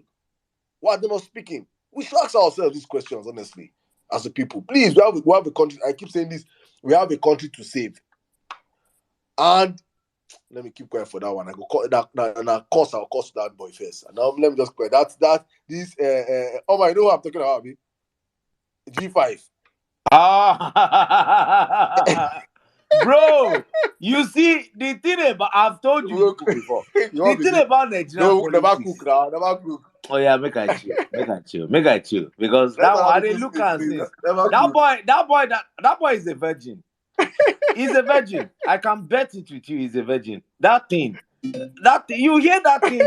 He's been making himself relevant over the last few months. I look at his account and I look at his face when he posts his pictures. When he posts even videos of him being around Wiki, you can tell that he's some low boy. You don't represent nothing. You're just a Twitter nonsense idiot that wants to build followership. Go and rest. We're not fools. You see, that is one thing people don't understand. Baba, the game has changed. Nigerians are Don't aware. change now. The game has changed. Don't We change. know what is going on. We're not fools anymore. We've always known what is going on. The only problem is that we chose not to talk. The most brilliant bunch of us decided to keep quiet about the country's politics because we focused on bettering our lives. But at the end of the day, you get to a point where you feel like in the course of trying to better your life, the country still continues to happen to you wherever you are in the world. Then you look back and feel like, okay, maybe we should fix this thing if there's an opportunity. And then there's an opportunity like Peter Obi. And then somebody comes out and he says, what does he call Inyerishi? On they craze together. You and your Inyerishi. I don't know. I mean, I block now, they block them. Everybody just Don't content make come me. like this. I You are your Inyerishi. I don't I thought you know the one that was waxing lyrical last night. Ah. You This see, guy is a fan of the guy. Baba, You're there's fan a of wall the of guy. Jericho being built. Who break that wall? Who dismantle Some that people wall? are sitting on the fence of Jericho. All we need to do is to shout hallelujah 7 times and circle it. They will fall down flat. The people sitting on the fence of Jericho, una go break spinal cord. No say you don't watch one video for Twitter, madam. When we say that they play football, one boy is sitting down for fence, one person just play I shot. see that video. The shot still on it. The boss got out. I see that video, my brother. Okay. That video election, your CC. Oh God. See, you know, bro, I'm not sure about the candidates. They are all they get formats. You see, all those people say they support Tinubu, they don't get confidence to come forward. They'll be like, I've looked at all of the 3 candidates. I mean, you know, Nigerian politicians, they're all the same. They're all the same. You know, the way you people are looking at this man now, he's not a saint. I'm like, bro. Omar, this Did is I a tell very you that popular he's a one. saint? So this is the other one. This is a very funny one. My brother is a saint too. I tell him he's a saint. Let me. The one that drove me, that struck a nerve on me yesterday was, maybe it was the first time we had that conversation where if Atiku wins and calls me to come and work, say for Nigeria, I'll work for him. Baba, hey, Nini die at this 11th hour. I mean, SPV and everything. You go like work for Atiku, Atiku win. With the whole SPV and everything you can see about the man. First of all, you ask him, say, work for him, where the job dey? He not employing 31 children first and 86 grandchildren. When they don't give 31 children and 86 grandchildren job, now PA to his great grandson, you won't come become a waiting. Where he wants to the job? What job are you looking for on Atiku's government? Then Dino and the rest never collect finish. You will be saying, come on, let's keep this, let's get serious. Bro, there are plenty people that needs to be. Bro, there are plenty people that needs to be behind I know bars. that you're working for Atiku, or I know you're working for Tinubu. With your chest. There is no Nigeria standing right now that is still on the fence. Any person that is still on the fence does not vote. He's a criminal. The only genuine fence sitter. Be a man or a woman enough to come out and say, I am supporting Tinubu, this is why. Or I'm supporting Atiku, this is why. Hold it with your chest. There's nobody that I don't have a problem if I face you and say they are not faced as a rival. Let us not say we're going to a battlefield together. Don't be a coward. You sit on the fence and say you're still on the fence. You know your problem is getting APC out of power. The other person that comes in this, it's a lie. It's a lie. If you think Tinubu is bad, Atiku is equally bad. They are both bad markets. But if you feel like you want to choose Atiku or Tinubu, I don't have a problem with you. That is where you're standing. That is who you're choosing for. No wahala. Let us meet at the battlefield. But don't come and be disguising for us. No. Let's not do that, please, Nigerians. We have a country to save. Oh, my, let's allow people talk, I beg. All right, let's allow people talk. Let's allow people talk. Let's enter that CPC gist, I beg. All right. Before we go, let's just take a break. It's been a bit heated.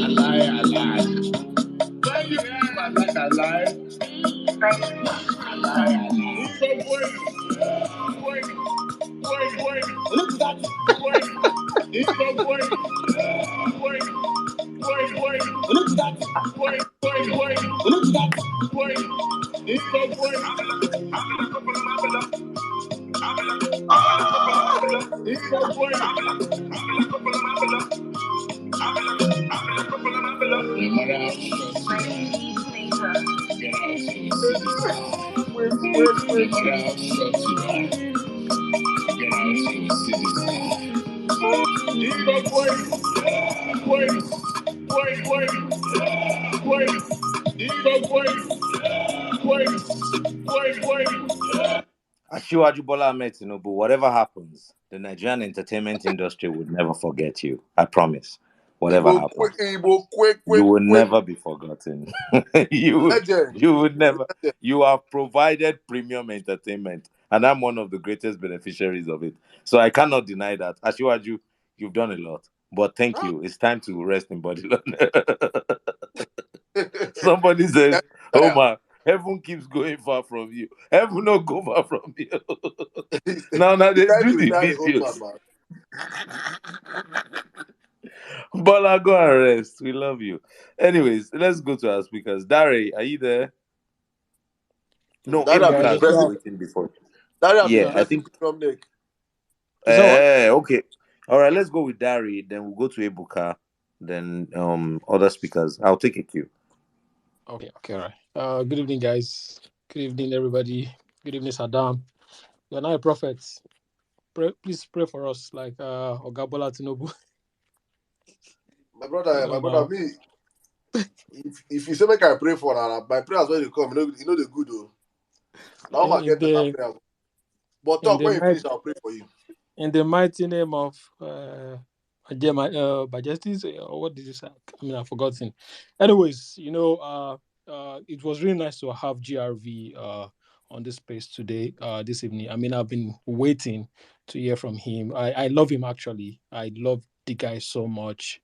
There are two people that I've been following so far in this election.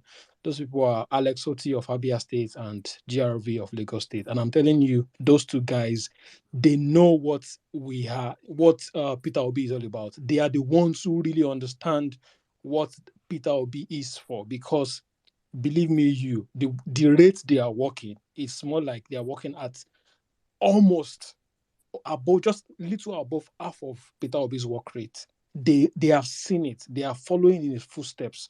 These are mentees of Peter Obi. They are not relenting. They are not waiting for someone to say to them, you have to do this, you have to do that. Like my sister that came up, I would say that GRV has been, talking to students. He has been going out on the streets. He has been visiting people, visiting kings, talking to a whole lots of them. GRB has been working. See, let me tell you something. We are the ones to provide the financial services for this guy, the financial help that they need.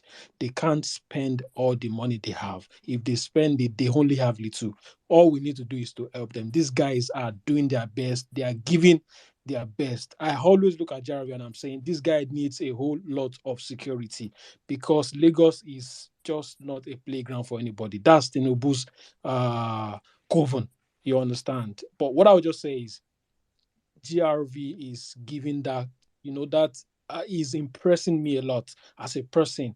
And I'm going to tell you, if you're listening to me, please, your vote is for GRV. We need to take Lagos away from these people. We need to take Lagos, we need to give Lagos back to the people, and we need to give it to someone who understands what governance is all about, someone who understands what infrastructures, what they are all about, someone who understands that this is what Lagos needs, this is what Lagos can generate. Imagine Lagos going back to out of Tinubu's hands. And DRV said in his first 100 days in office, he said he will make the accounts of Lagos public. When was the last time the accounts of Lagos was made public? It's impossible because Bola Tinubu, it's Lagos, it's his state. They can never make it public because of what it takes from the state, and that is what GRV is coming to destroy. Another thing is, he said he will destroy Agbero. He's not saying I will just ban Agbero. He's saying he will give them, he will provide skill acquisition for them. He will give them another opportunity at life. That is what he is bringing. So please, What I would just say is before you come here and criticize him, asking questions, please do a very good and in-depth what's it called? How do you say this English? Have an in-depth knowledge about who you're coming to talk about. This guy is working. There are two people that I can beat my chest and bear states. Those two people, they are working tirelessly. And the last thing I will say is, see, if you're here and you've not decided.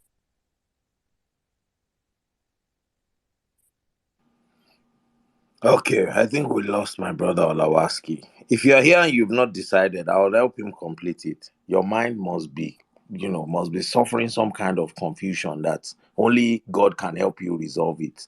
If you are here and you have not decided, 24 days to election, I pray that your decision-making process receives some form of revival that is very necessary at this point because it must be governance. Pentium 2. I don't know. Olawaski, are you there? I think it's Omar, Dari. can you hear me? Dari was talking. Ebuka. Sorry. Yeah, can you hear me? Yes, I No, can hear Dari is you. back. Ebuka, mute first. Dari, please, we lost you. Say if you're here and you're not decided. That's when we lost you. Okay. So if you're here, sorry. Okay, that's Dari, by So the way. if you're here and you've not decided, please, we don't give a fuck about what you think. What I just know is that we are not looking for a perfect person. We are not looking for a messiah. What we are looking for is someone to change the slippery trajectory that Nigeria is currently in. Imagine Nigerians are now asking what is a naira to a naira when exchanging money. That's not the kind of life we want. That's not the kind of life you want. If you're looking for a perfect person, you can give your life to Jesus Christ. Even in Germany, in the UK, in the US, their leaders are not perfect. Their leaders are not perfect. Rishi Sunak was seen in a video, was it 2 weeks back?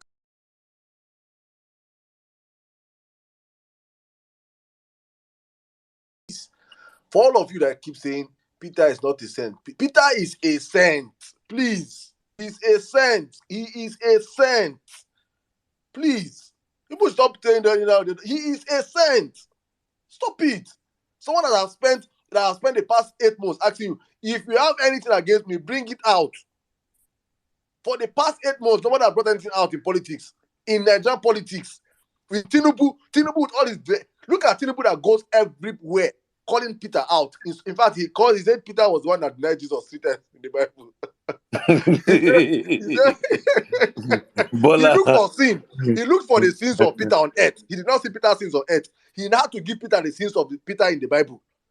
He said that Peter is not sent. Peter is a saint. Please. Now I understand. I understand why people say that they need Bola Tinubu's brain. I get it, bro. I totally get it. Omar, please, I There's want to say something in prayers. that brain. I want to say a prayer before you continue, please. Let me play these prayers, please, because these prayers now is a prayer for Dari, for those that are still sitting undecided or that are hiding their corn in their pocket or their dirhams. Because I heard these dirhams now.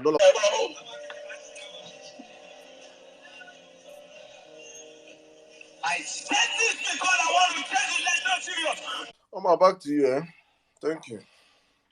Yeah, my dear brother, it is what it is. Anyways, Dari, you asked that we should pray for you, and of course, prayer is not something that we take for granted on this platform. We like to because our Lord Jesus Christ even started with prayers. أعوذ بالله من الشيطان الرجيم بسم الله الرحمن الرحيم In the name of our Lord. Like Baba one shit for body, but anyway, moving on real quick. Timmy Olagunju, are you there? Yes, so I guess it's Susie on the line. Ebuka.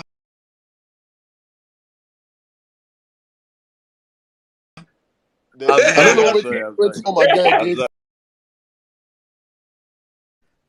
Okay. Timmy, yeah, Ebuka first, Timmy, Madam Megesian, for balance, definitely. Madam Megesian, Kelly, my brother. Okay, so let's go with Ebuka. Ebuka, good evening. How are you? Yeah, I'm good. Like Badi Boss. If you can solve the security problems on that day, see, APC cannot win Lagos. It is the truth. There's nothing to sugarcoat it. If you like, bring all the whole students from wherever they are coming from. If they come to Lagos and there's a security issue, no, you can't take it away from me. Like, it's like you're going to the lion's den and you want to kill the lion. They easy now. Some people just feel like, oh, because of the way Peter is always open, doing town hall, everything. You now judge other candidates like that. It's not easy to be Peter. You can't. You think how many people can walk in Peter's shoes? It's not easy. In finance, you can't even name it. So for me, like let's stop this. I've followed this guy from when he was in PDP, when he ran for senator, Lagos West. He had an interview on TV then, very sound and articulated. And I'm happy that he has started coming out now more. Like because before he started the debate, when I talk about him, like because I have 20 solid guys that I know that okay, we are in the same polling units in Lagos here, and we move together. And I used to tell them, governorship, you guys go for Labour. They'll be like, it's not possible, blah blah blah. We have not seen the guy, but now they started seeing the guy, and that's why I feel like sometimes I send a DM that I know it's expensive, but if this guy can do like a TV ad showcasing himself, man, he's going to move mountains, especially in Lagos, because Lagos is an urban city. People watch TVs, especially Politics Today and that morning show of Arise News. If he does what Jan Dodd is doing, even if it's half of it, he will sell himself more, and that is the truth. So for me, I just want him to win Lagos, because there is no way we will say, oh, Peter should win national and we'll just leave Lagos like that, because Lagos is the economic heart to make us suffer and make traffic this thing. We will still complain, we will still suffer, we will not enjoy the benefits of good governance. So that's why I'm so passionate about him winning this election. And I like what he's doing. I like that he's pushing. I know that it's not easy for him, you understand, but I like what he's actually doing, the way he's campaigning. Yeah, it's good. Thank you. Thank you very much, my brother Dari. Okay, let's go with Timmy Olagunju now. Timmy, are you there? Yes, I'm there, Susie. Oh no, my name is not Susie. My name is Omar. Why want to call me that? Is not around. Omar, why you want to call me that? Why they don't go mistake your name too? No, I'm just pulling his legs. I'm just pulling his legs. Of course, I know you're pulling my legs, but I'm not even. Oh boy, because you've been chief custodian of Vawulence, You say you want settle matter. You say make we hit up with prayers as prayer warrior, but the prayers escalate the matter further. Oh boy, well done, bro. Well done. Thanks for the platform. That you guys have provided. So basically, I just want to talk on two key to clarify with V is that I think this point speaks to the need for GRV to have addressed advocacy. In that sense of not just activities that needed to be done, but advocacy efforts. And I must tell you that he's doing a lot there. But, as my note settled now, it was difficult to be able to settle into that issue and even answer the question as well as he didn't hear it. But one thing I just want to put forward here is the fact that, because sometimes one of the key things with us obedience is that we also have capacity to not just create room for conversation, which enriches the understanding. Although, like Ecclesiastes talk, there's time and season for everything, and as been rightly said by former Professor Sirdam, as he don't change portfolio. Now, the point there is the fact that when you look at students' votes, right, you discover that there seems to be a lot of focus on students that are actually in university. And that's the danger with that kind of thinking. My own approach would have been suspend academic activities before, elections, not necessarily shut down schools and send people home, because we might be disenfranchising students. And let me give the facts here. One is the fact that during the time when the voters registration was ongoing, university students were largely at home because of the strike. But that same strike did not affect polytechnic students. It did not affect monotechnic students. It did not affect students of technical colleges as well as colleges of education. We forget that those are also students within the tertiary institution framework of Nigeria, right? And interestingly, you may be shocked to know that there are more students in polytechnics across the country than you have in universities. And so that's why we must be careful about, advocacy efforts in that sense, and really based on the facts, on the evidence, so that as obedience, we are driven by, data rather than dogma. Now, when you look at that carefully, right, you realize that, for instance, there's nowhere where INEC said that, more students, we have an increasing number of students, registration, but there is no place where INEC provided facts to back up that there were more students who registered at home than in school, right? So that itself is a fundamental challenge. However, maybe through this platform, we may be able to throw out a sample research on Twitter and say, look, only for students in tertiary institutions, how many students are able to vote at home? How many students are able to vote in school, right? Maybe that can help the informed decision going forward. But I think that generally we may have a situation where 60% thereabout are able to vote at home as against, say, 30% that are able to vote in school. And you know why I said that? Because look, if you look at the reality, as we don't get evidence or facts, right? The reality is that most of those who are in the universities, polytechnics, are largely, let's say, to a large extent, first-time voters, right? Most of them are just for the first time getting a PVC. And for university students, they were at home, but polytechnic students, monotechnic, technical colleges, they were not at that time.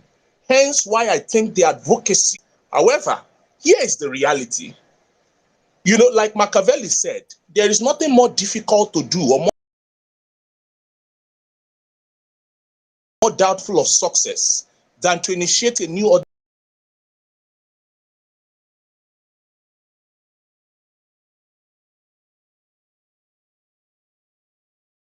we are trying to dismantle violently.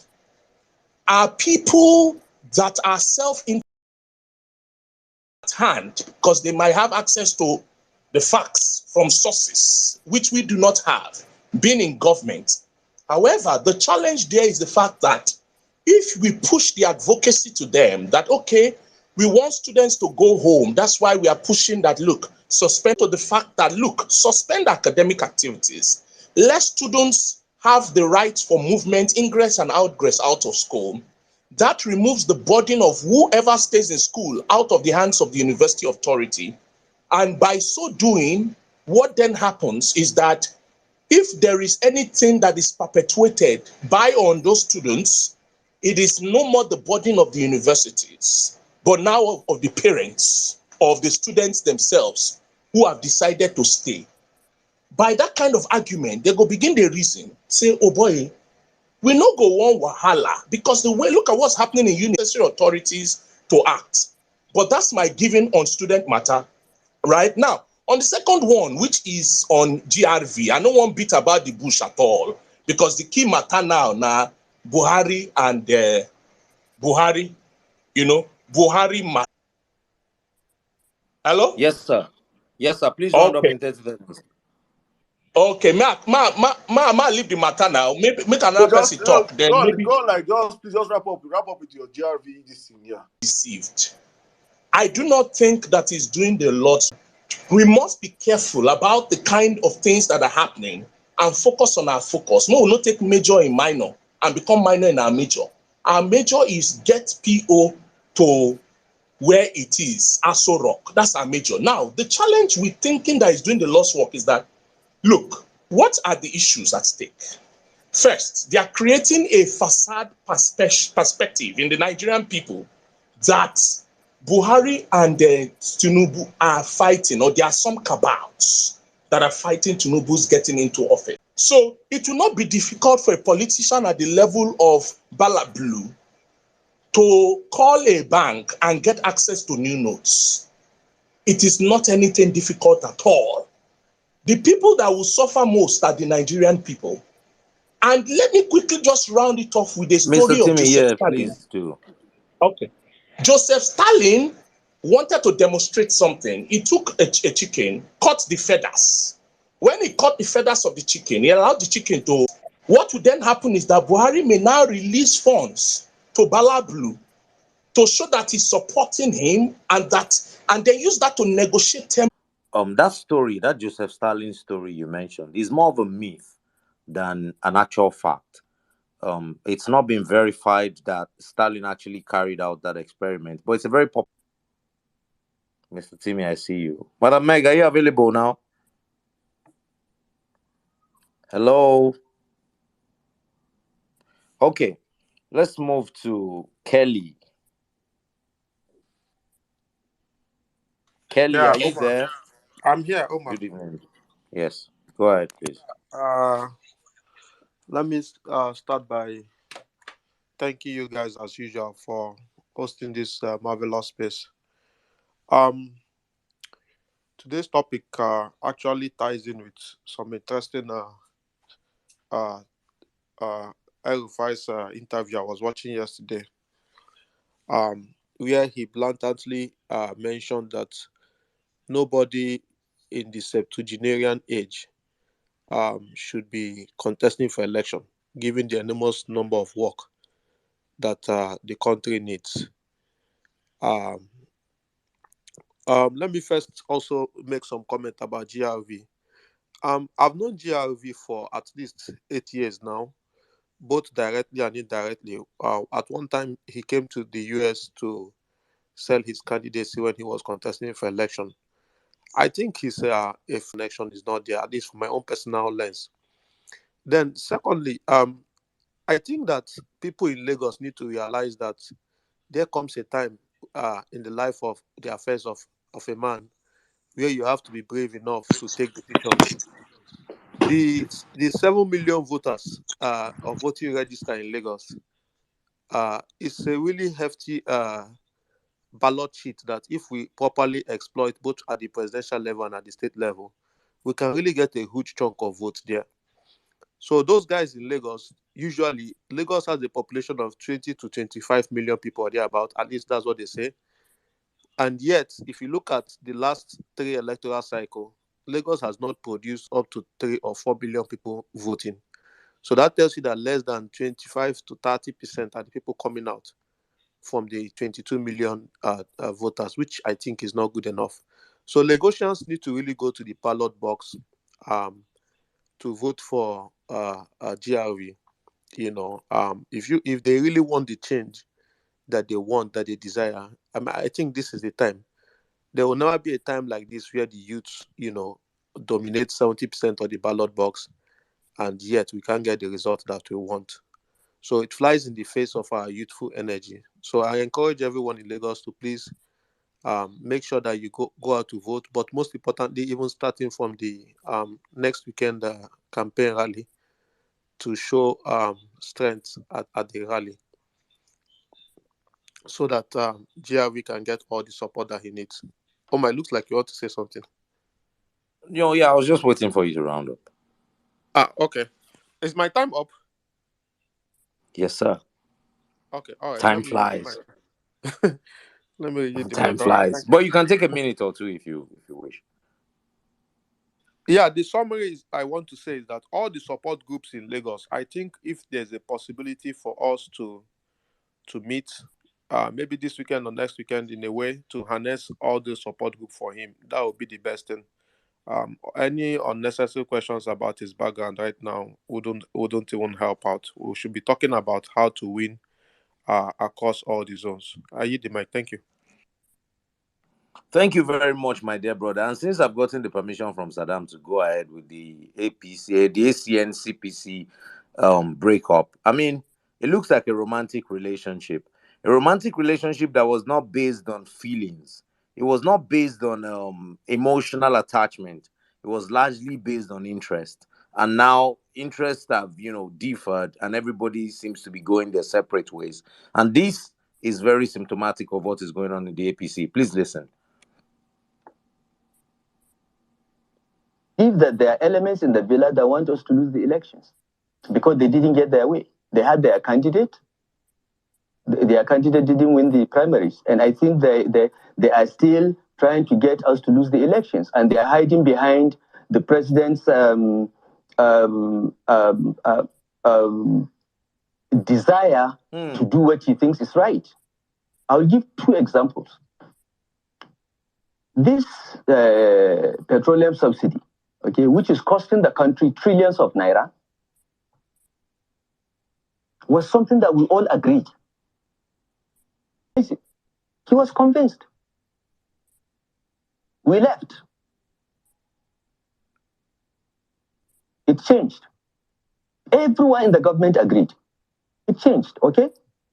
Secondly, the second example I will give is this currency redesign. You have to understand the president. People are blaming the governor of the central bank for currency redesign. No. You have to go back and look at the president's first outing as president. He did this. Buhari Idiagbo regime changed our currency and did it in secrecy with a view to catching those that are stashing away illicit funds. It's a very good intention, very clean intention. The president's heart is white. Okay? But doing it at this time, within the time allotted, just doesn't make any political, economic, or sense. And for such a program to work, okay, we have to be involved as governors, as subnationals. Look, the people of Nigeria should understand that these are not the policies of the APC. They are not the policies of our candidate. They are the policies of fifth columnists that want to bring us down. They want to bring... My dear, very miniature fellow, are you high on something cheap? Did you just say it is not a policy of the APC? Which party do we have in power right now? I mean, fellow Nigerians, please take up this conversation from here. It's not something I have to do justice to by myself. Madam Megasen, good evening. Madam Good Meg, are you evening. there? No, Good evening, ma'am. I'm there. I'm not going to miss this moment. I'm sorry, I had a call, and my good friend who was here just said, they called you. It's like, oh, you know. So I quickly rushed, and somebody else was speaking. It's great to be amongst brethren. It's great to be at home, the violent space, where this is home for the obedient. It's a voice to the voiceless. It's where people come to hear our voices. We have a voice here. We can speak. We can be heard. And please do not take this for granted. I want to speak concerning I requested to speak because of what transpired. Look, we're the only ones, Labour Party, obedient movement, that have candidates who have come on spaces, who have humbled themselves to allow us, as it were, and the way it is done in other climes, in saner climes, to ask them questions. They have submitted themselves. We've asked, but let's not take it too far. I was on a space this morning, and somebody was saying, I had to request the mic. That yes, Obi's wife is from, is she not from Akwa Ibom, Cross River? She should go from market to market to market. She must, go telemarket women, and she should stay back and go from. Excuse me, Abba. Even when you requested the mic, and I said, look, this is Obi, his presidency. They're already seeing him as the opposition wants to paint him as a regional candidate. And you want this woman to go from market to market. Is she going to go from market to market in Maiduguri as well? In Sokoto, in Port Harcourt, she should come to Akwa Ibom and be going from market. Come on.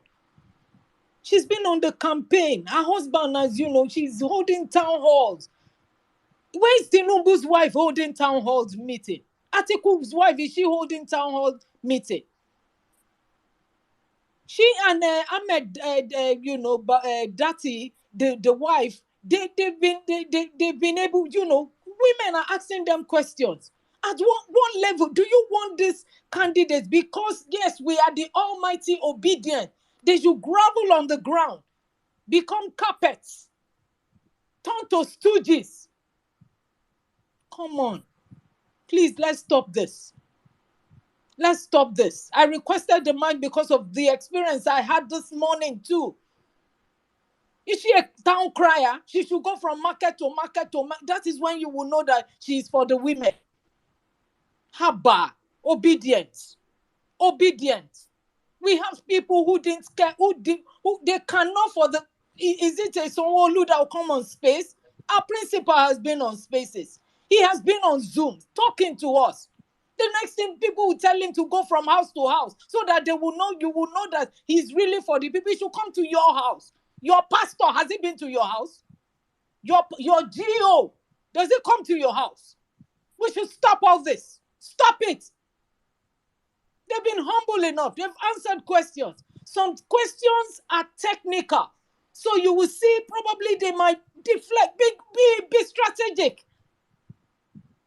They weigh the implication, because if I say this, what will it mean? So maybe they just, stylishly avoid it because it's a recorded space. And some of these things are strategy. You just open your mouth because you're on Twitter. And people should come from house to house, beg you and all that. Please, this is just what I want to lend my voice to. Let's stop it. We are the only ones that have candidates who come on spaces, who talk to us. I have never seen any. Because, of course, they have their structure. Can you tell an article to come on Twitter? To come on this space? Or, what's his name? Bat. It's beneath them. You people are beneath them. And someone who couldn't go to live TV will come and answer your question. Please, obedience. Let's stop it. Margaret Obi will not go from market to market because she's not a town crier. She will not go from market to market. I heard that this morning and I was like, what is wrong with us? Please, thank you, Omar, for giving me this opportunity. Not a way we It's not go okay. there. It's okay, Madam Meg. I'm actually happy that a very matured mind like you, you're coming up to mention these things. I remember that on that very long, lengthy rant that I had on this space, that was what I weaved my submission around, which was based on, let us stop putting our own candidates through the fire. They go through enough fires already, but I'm not even going to touch on that anymore because I feel like that ship has sailed now. Whoever wants to start asking mundane questions at this point, I'm happy that people like Madam Megesian will be happy, to give it to you, Basbos, the same way you deserve it. I believe that we can create wonders, no matter our differences. If we come together and we actually work towards this election, We can create we can wonders. create wonders. And even the dullest of us, my dear brother, agreed See, that we can let me tell create you, wonders. You can create wonders. Yeah, it is successful again. A town hall different from blue, Bulaba, and Bro, we can. I'm telling you that I don't even like the Bulaba again. I like that we can create wonders. It's the confidence for me.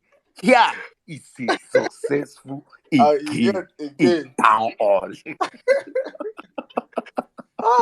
Just imagine this man on Twitter space. Imagine this man on Twitter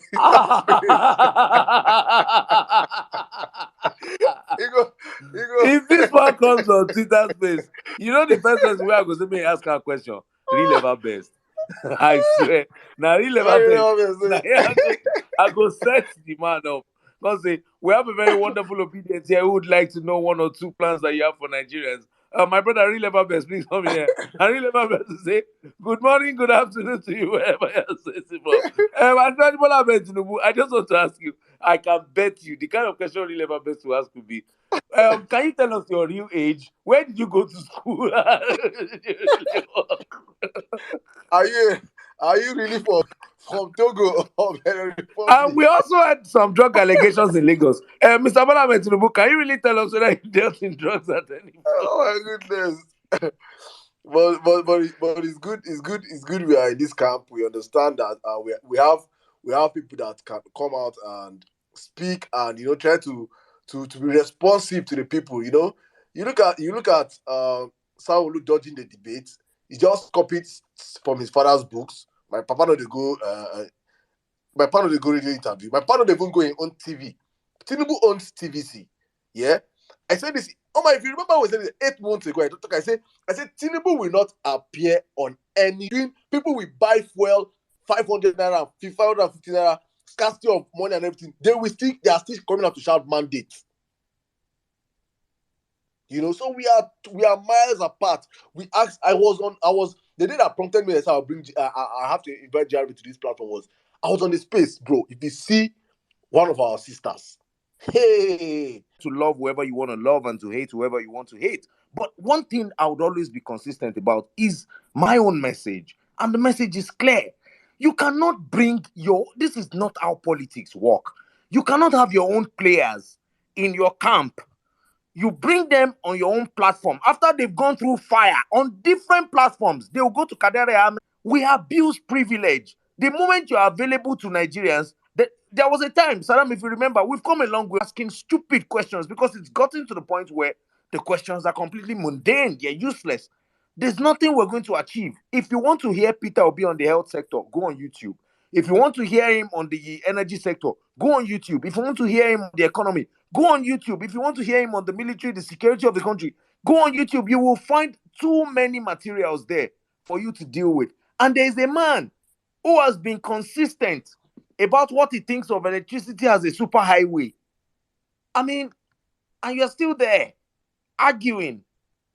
I don't get and it. His fans are shouting mandate. No. For generated electricity. Now, bro, if you think that was a mistake, if you think that was a slip of tongue, listen to him when he was being screened by the APC Presidential Screening Committee on the 30th of May. It's an highway. It's an highway. Wait. Electricity transmission. It's an highway. Electricity transmission. It's an highway. Electricity transmission. It's an highway. So, truly, he believes that electricity transmission is a super highway. You people, you don't know what is coming. But I hope that you know, so that you can go out there and vote with your number 6.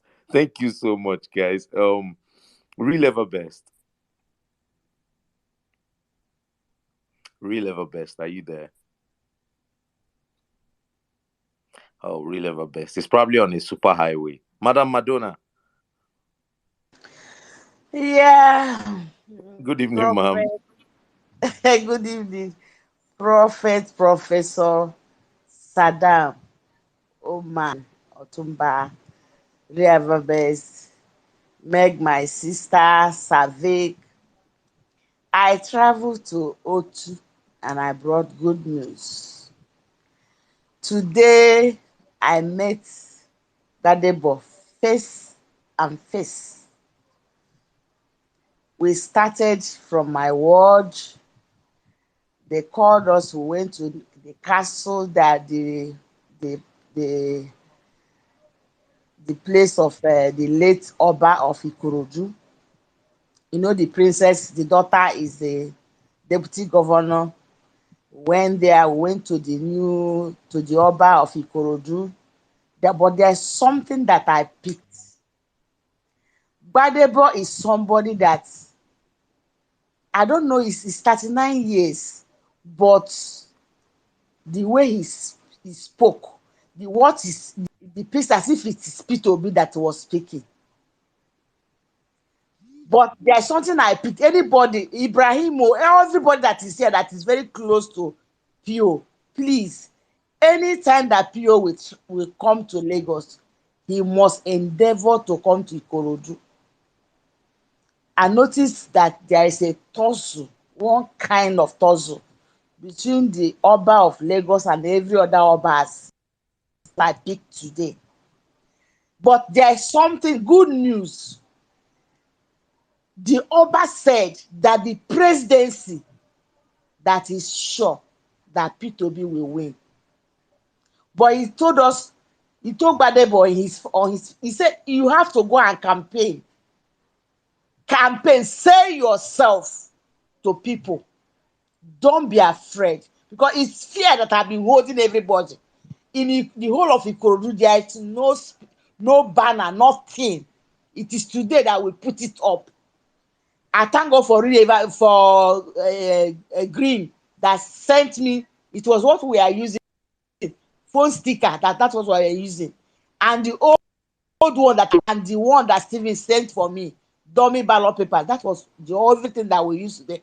Even though they brought this thing, it is. I've been saying it before. It is obedient movement that is the life wire of P2B. I mean it, and I'm saying it again. We moved from Oba of Ikorodu and went to Oba of Igbobo. The same thing was resonating. They told the Igbobo is different from Ikorodu. So I don't know how PO is going to juggle all those things so that he will satisfy everybody. And the same thing, the Oba of Igbobo said that for presidency, he's sure. But for governorship, you have to wake up. You now promise her that he's going to come. We are going to do house to house evangelism. That is after PO must have won. Then for their own match, they will have to come back. But Ibrahim, you are here. Omar, you are here. Or everybody that is connected to PO. Anytime on the 11th, he will let him make sure that he gets to Ikorodu is very, very important. That is one thing I learned today. Because if I'm in a occasion, I'll be picking the key points. I know they understand Yoruba very well, but the little one I had, that is what I'm conveying to you people. It was massive. The whole Okada, every Ikorodu was shut down. The whole Okada, the whole of Okada and Keke Napep. You need to see what happened today. Even Gbadebo was very happy. I'm happy that everything went successful and it was a very good outing. And I'm just coming back. It's not quite long I came back. I say, I was in the castle. I say, Vawulence says I started though. I have to go back. I came back, I had my bath, I put it out, and I wanted to speak. There is hope. Guys, we are winning this election, hands down. I am telling you, they are supporting us. It's only for Gbadebo to wake up. Let's fear. Because fear, how many times did the Bible mention fear God mentioned fear in the Bible? Remove fear. Let us come out and advertise. Sell ourselves, sell yourself to the people. He told them what he's going to do. That today, I am very, very happy. And I am more convinced that we are winning this election because everybody, they are tired of APC. Do you know that as we were in the palace of Oba of Ikorodu, APC came there to meet us. But no, we have collected the blessing. When we finish everything, they went into the inner chamber. He prayed for them. As we came out, APC came there. They went to one distance. There was nobody there. Nobody. Make we begin to. Real ever best. Boss. Good evening. Good You are not morning, on the good super highway, are afternoon. you?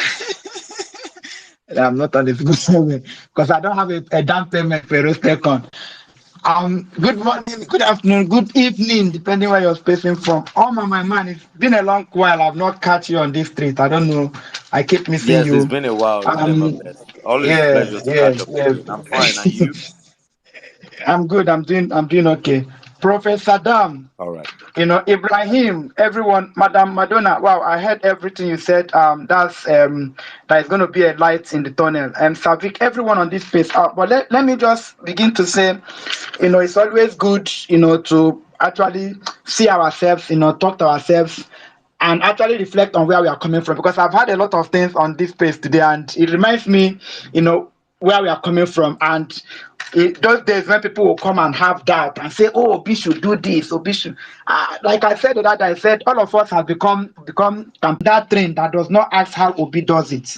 There's nobody. Perhaps after this election, people who are savvy in writing will write book on how this election, how Obi was able to do everything that he has done. The truth about the matter is that even Jesus Christ was not everywhere. As much as he was our heavenly Father and all everything, there are places he did not go to. But Obi's word and his message has actually gone to almost every part of this country. And for those one who say the wife should go, the wife should go to, it's an insult because it's even risk. It's even very risk that Obi is putting himself on the line and is putting the family on the line. That woman has been almost since that town hall started, has been on every, and she has been giving up as I don't know what people want them to do again. Like somebody noted, none of these candidates that is at least if what I've made Tinubu is not making coherent statement, if it's somehow is suffering from mental problem, at least the wife should actually come and actually be the voice. And even when Bola Ahmed Tinubu is making all these blunders, the wife is nowhere to be found. And somehow, Atiku, I don't know which of his wife, out of whether it's 30 wives that he has, or none of them is coming out to address anybody in this country. And yet, people want people to be, not just to be in the town meeting, they want them, this kind of person, this kind of human being, we've not seen it before. And in every political, I've never read, any time, in any place that a politician has come out and has worked the way P2B, has worked. And people say, why is Badibo not doing what P2B? He cannot do what P2B is doing. One, he does not have the means. Secondly, he does not have the exposure. Thirdly, he does not have the strength. P2B is somebody who has been there before this time. This man is prepared for this moment. And it's somebody who has been in every startup. Somebody who will tell you that he was in UK, he did a business to a point that in UK, he can get credit facility that any other person in UK can get. It's just because, P2B is a very simple person. If P2B was behaving like, Adenugas of this world or Dangotes of this world, perhaps when we want is actually doing his best, all of us have to come and support these people in any way we can support them. And let me tell you, if P2B wins this election, most of these people are going to win the election. But the truth about the matter is that there are a lot of people who we started this campaign with, who somehow you think they are with you. I listened to, I've missed this guy. I think it was Omar that came hard on this guy. What's his name? Olomo of Debi. Is he Olomo of Debi now? I don't know what he's called. What that guy?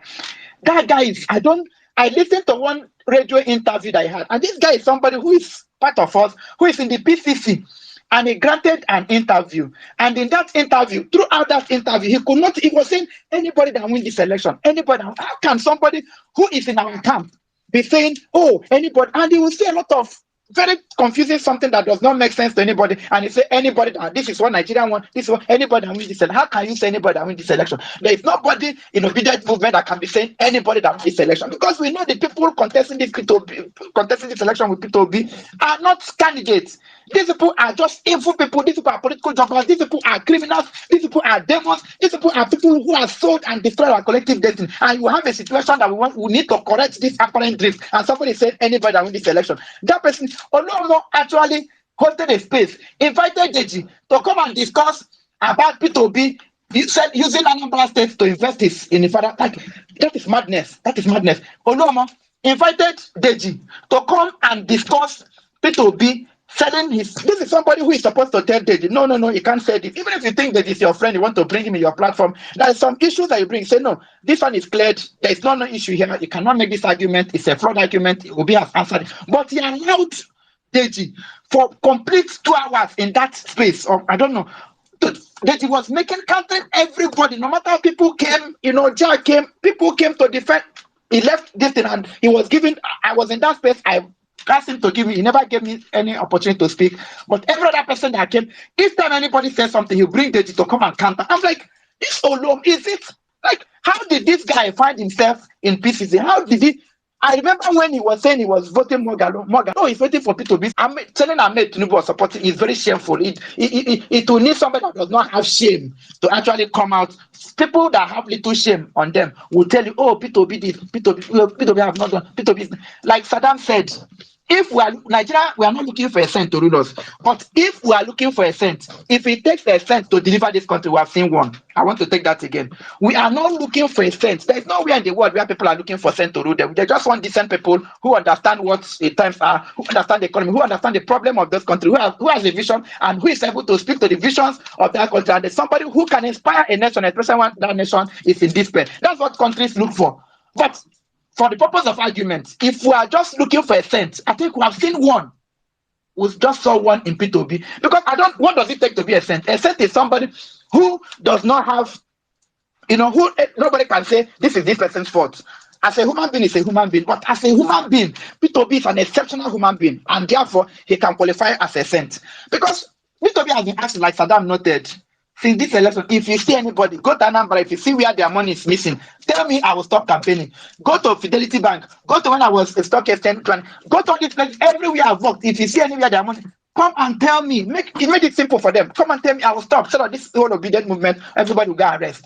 But till today, nobody has, and somebody will come and say, but P2B is less.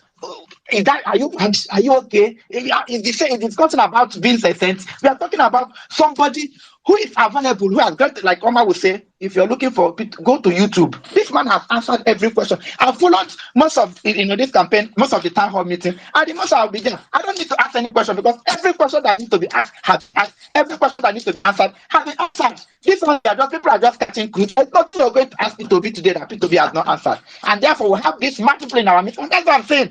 That there are people in our midst that need coaching, that need spiritual help, that need spiritual cleansing. These people, I don't know what's your problem. I think right now, our problem should do everything we have to do. Focus on our focus and make.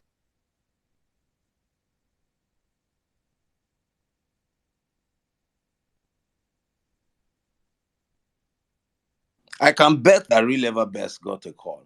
But I like the fact that he's actually shattered the table, which is very necessary. It's very okay. Who is there? Okay.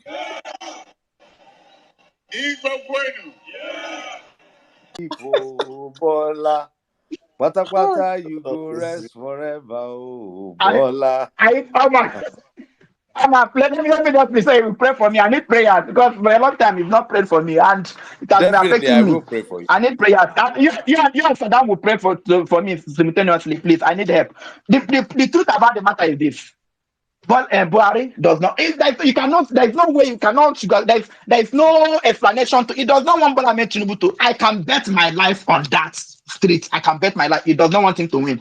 Bola Ahmed Tinubu to Buhari is a bad person. Buhari, as bad as Buhari has. When you are bad, it's just like when devil sees somebody and say this one is a devil. When devil will see somebody and say you are Satan.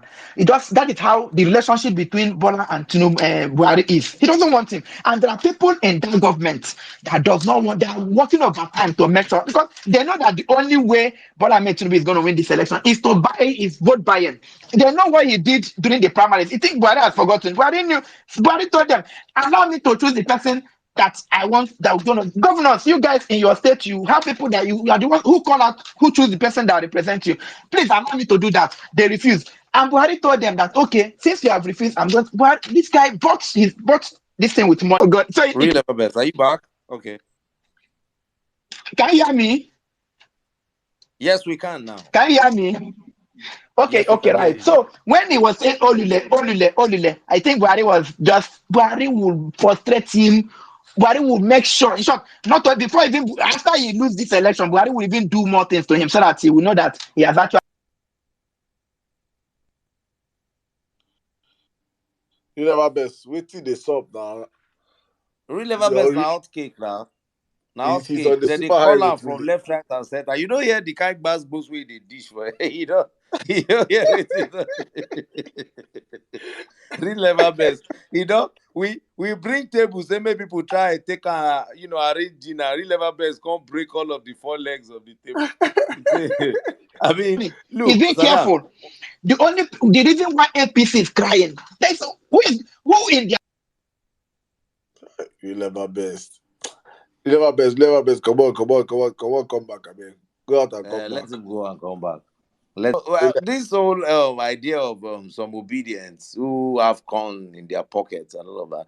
I remember that 2 months ago, I was like a lone wolf when I was screaming and yelling The that, ram look, is the these new guys, one they don't entering call pocket. shit. Oh. Not only corn, the ram don't Eh? full people pocket. The ram is everywhere now.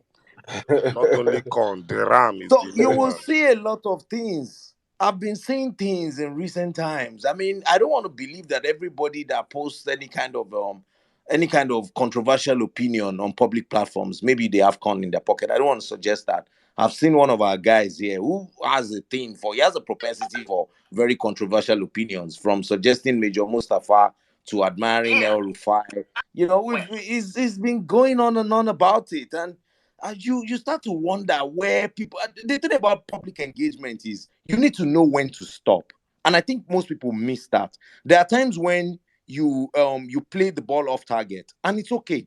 Anybody can. I've played the ball off target on this platform many times, but you have to just know when to stop.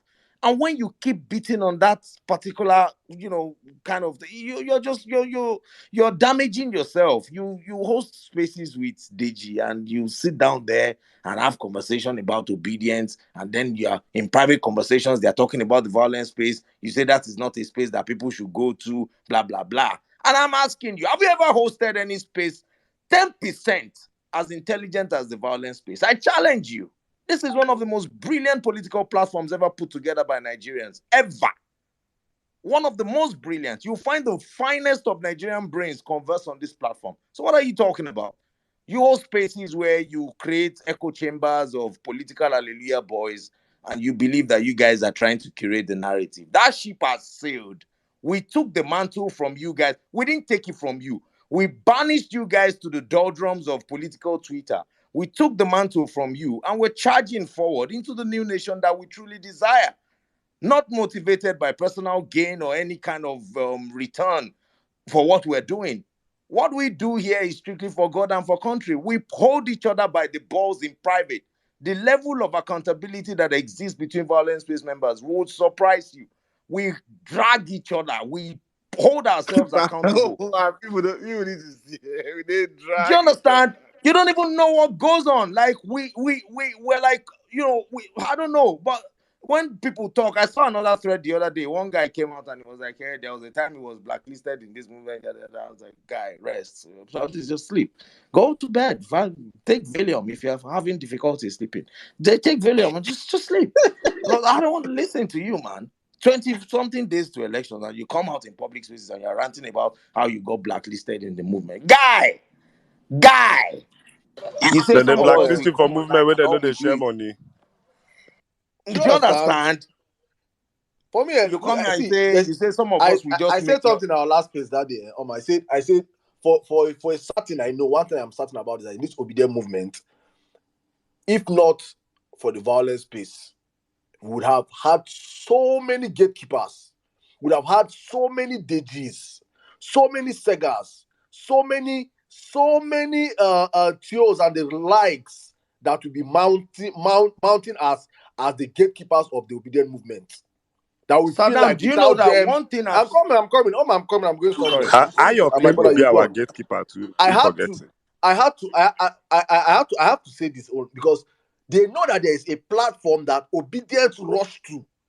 That if you call obedience will come down there in their thousands, and we all share common this thing. A platform that all of them can talk. We are all equal. Nobody is more obedient than the next person. If you like have 6 million followers, if you like have 1 billion followers, if you like, how many times I'm in their DM back in the days when we're starting, I'll say, bro, post our space now, post our space. I have done all those things. Please. They go somewhere look and say they don't even send me. But we have got to the point They whereby used to now play God God back has then, made it Sirdam. They possible. play God. Is he even bigger They than play Jude God. Okoye, who will come into violent space and not even request for mic? Is he bigger? They play At God. all. Nonsense. That bro now consistent on violent Criminal. space on People's Parliament. I've seen him many times. He just comes there, he listens, and those are the kind of people that we're actually targeting with our message. People that the message resonates with, not just these guys who want to Twitter spaces. But for them, it's about clout. It's about how many followers you can get. It's about we held a space, we had number of guy, go and sit down. You The think that is amount what of we're talking fuck you about at he this moment? said that day when he was being corrected was where I knew there was a problem.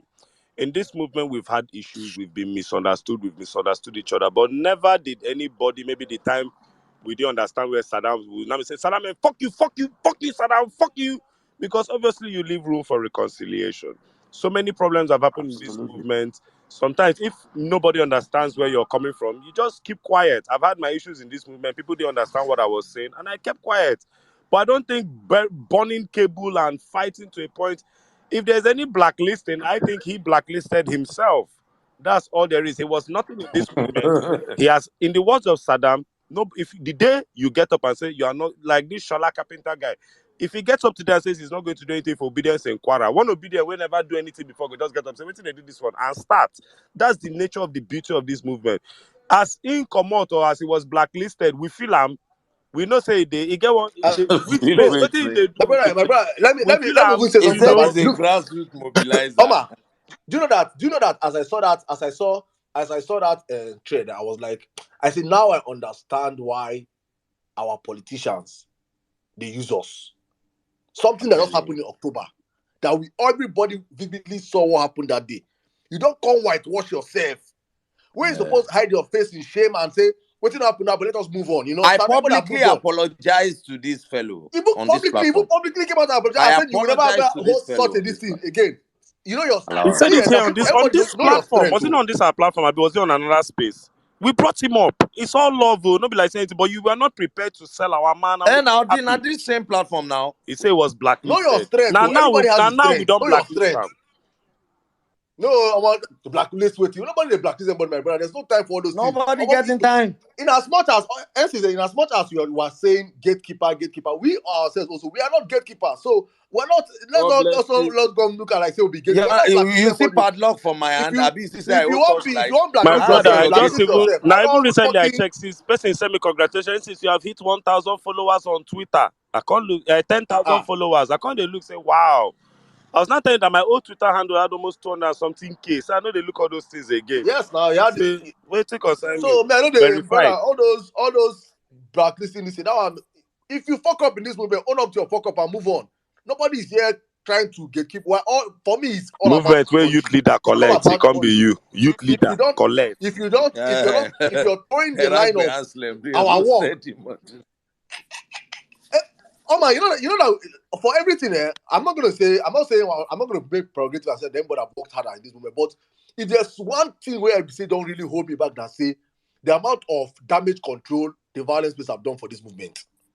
Bro. The amount of damage control we have done by GRV just set record of the most retweets and comments on any post ever. And it was this one he was just saying thank you that he was on our space a few minutes ago. And I dare say the tide has shifted in the GRV part of the election just by being here. So please, do you know that he says how the violence space came to snatch the narrative from this political hallelujah boys needs to be studied. And you know the funny thing is that this is the most organic. I think the violence space is very, very symptomatic of the obedient movement. This is like the most organic gathering of Nigerian minds you'd ever come across. Myself, Sirdam, and Cizo, we've never met. We don't know each other. I don't know. I think Sirdam and Cizo, they knew each other. We don't know. All three of us were just like three Nigerians from three different parts of the world, just deciding that okay, we want to lend our voices at this time, and we all came together and we put. And we go drag you. We go drag you. We go drag you. If you like, there's one I was moving yesterday that I tweeted something. I said, "Oh, someone was sitting on the fence. Some people tagged. I didn't call him, and some people tagged him. And he opened the space after. He closed it and came and opened this. And I went to request on his space because he was literally telling people there that if I request for the mic, he will give me mic. I'm like, Baba, first of all, let me clear this thing up with you. I don't care who you are. I don't give two shits. But this election, I will not watch you soft sell another candidate to obedience, and I will let it stand by. I will fight with everything I have. This Baba no give me Michael. How do you come and be selling article? In fact, article is with everything I have. My God, I think they mastered a trick in there. They mastered a trick in their group chat. It's as bad. Article is as bad as Tinubu. Even if I feel like he's of the lesser evil, like that Najatu woman said, the devil and the deep blue sea. Article is a deep blue sea, and Tinubu is a devil. Yes, but right now we have we have a candidate that is not the devil or the deep blue sea. We have a Saint Peter Obi on the ballot. So I should not even be seen standing on any fence. There's no place, no sensible, sane Nigeria right now. No sensible, sane one. Any other person, anyone except you're just blinded by bigotry or by tribalism, of which if you don't, if you or you are just an agent. That is the only way. And please let me just say this: my big bro sent me something. I want to say this. Please, obedient. Remember people like, especially Anambarians on the platform. Please, you see when they came out and were calling your candidate kindergarten politician, Senator Okunife Abedote, a corner woman, and called P2B names. She has gone back to eat her vomit. They say dogs are not eat their vomit. She has gone back to say Peter is she's seen the handwriting on the wall. Shuru, everywhere silent. The freaking government house understand that there's a systemic change going on in the platform. On this platform, our own is to say it as it is. Peter is the next president of Nigeria. Please do not fall for Ekunife and Ambarians. Don't go and vote for her. Find the Labour Party contestant is contesting against. If the person knows how to work, vote him. If the person is dumb, vote him. Whoever it is, make sure that woman freaking lose that place. Make sure they use our head. We cannot do it own also. We will make sure that Peter wins that River State, and we vote for the Labour. We can never talk. He never talk. Now in Chihuahua, Wike has no balls. He say that guy is an APC bot. Wike has no balls. No balls. Saddam, if Wike talk him, that will be the end of his political career. Now he has no balls. He has no balls. Make it talk. We can talk. We don't have everybody. We can talk. Make we hear your voice. Make you know why I was in Port Harcourt even for this thing. If I tell you, my brother will come to you. Don't worry, my brother. We'll come to you. We'll come to you. Don't worry. We'll come to you. Just hold on. Don't worry. We are here. We can get that. And that's why I say make him talk. Let us listen to him. He's a man. Open your mouth, Wike. You have been calling article PDP don't have balls. Wike, you have balls. Talk. Let us tell you that Penny's don't shrink. He has been relegated to the dustbin of Nigerian political history. Ignore the charlatan. Ignore the charlatan. He's an entity. He's an entity. My brother Omar, let's. We don't carry Top Boy Chris for Twitter. Top Boy Chris don't die. You know, when you say these things, about Wike, I want you to remember that you see an uncertain political future and the risk of a political witch hunt after leaving office. Fortunately for the populace, whose suffering has reached the nadir under the current administration, there's a viable alternative, someone deemed better suited to the number one office in the land. Many love to follow the bandwagon. I get this. Top Boy Chris, he comes on Twitter and everybody's following him. He has access to... Shut up, forget that guy. Those whose interests align with the man with the fancy suits are gladly jumping on board. Just watch them. But we, the citizens, we now know better. His band, they can keep singing all of these wonderful songs. I enjoy them. He can continue to dance. I enjoy his shenanigans. And the wagon can remain behind him. People like Top Boy Chris can continue their madness. But the citizens, we can't be bothered. We're already singing a different tune. It's either Wike sings along or he fades out. And I think he will choose the latter option, in my opinion. So let's just move on. Mr. Ibrahim, are you available now? Good evening. Good evening, Saddam. Good evening, Umar Shah. You see me here. Good evening. He dey chop suya, be dey chop. Which one dey chop, Papa? Yeah, this is a dey chop. Should we come back to you so that you can enjoy your meal? Just came in from. But I will give you a small brief. See, if you miss violence space, I know you are going to be in trouble. So don't make me miss something today, so that I will not be in trouble. I must come here, refill my tank. You understand? Then I can move on and continue listening. Because the reason is very simple. Here, Sokoto I'll go. Sokoto. As I are saying it, Umar. Sokoto, wallahi, you'll be surprised the number of calls. I will share my this thing on to Zaire. Zaire, you listen to my morning conversation today on one of the radio stations called the Caliphate Radio. Barikonji, people are tired.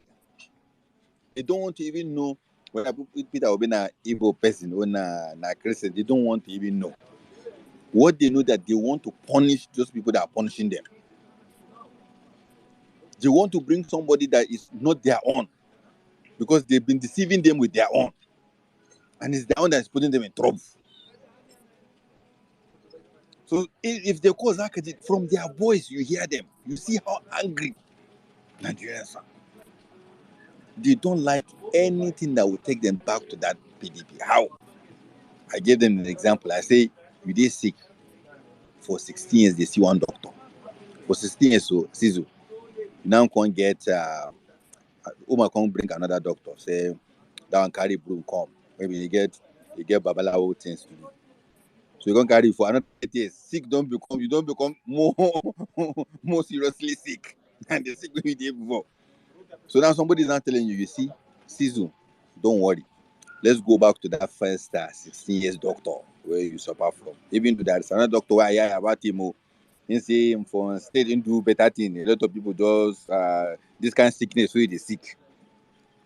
The guy go give you this, but don't worry. But let's go back to that one.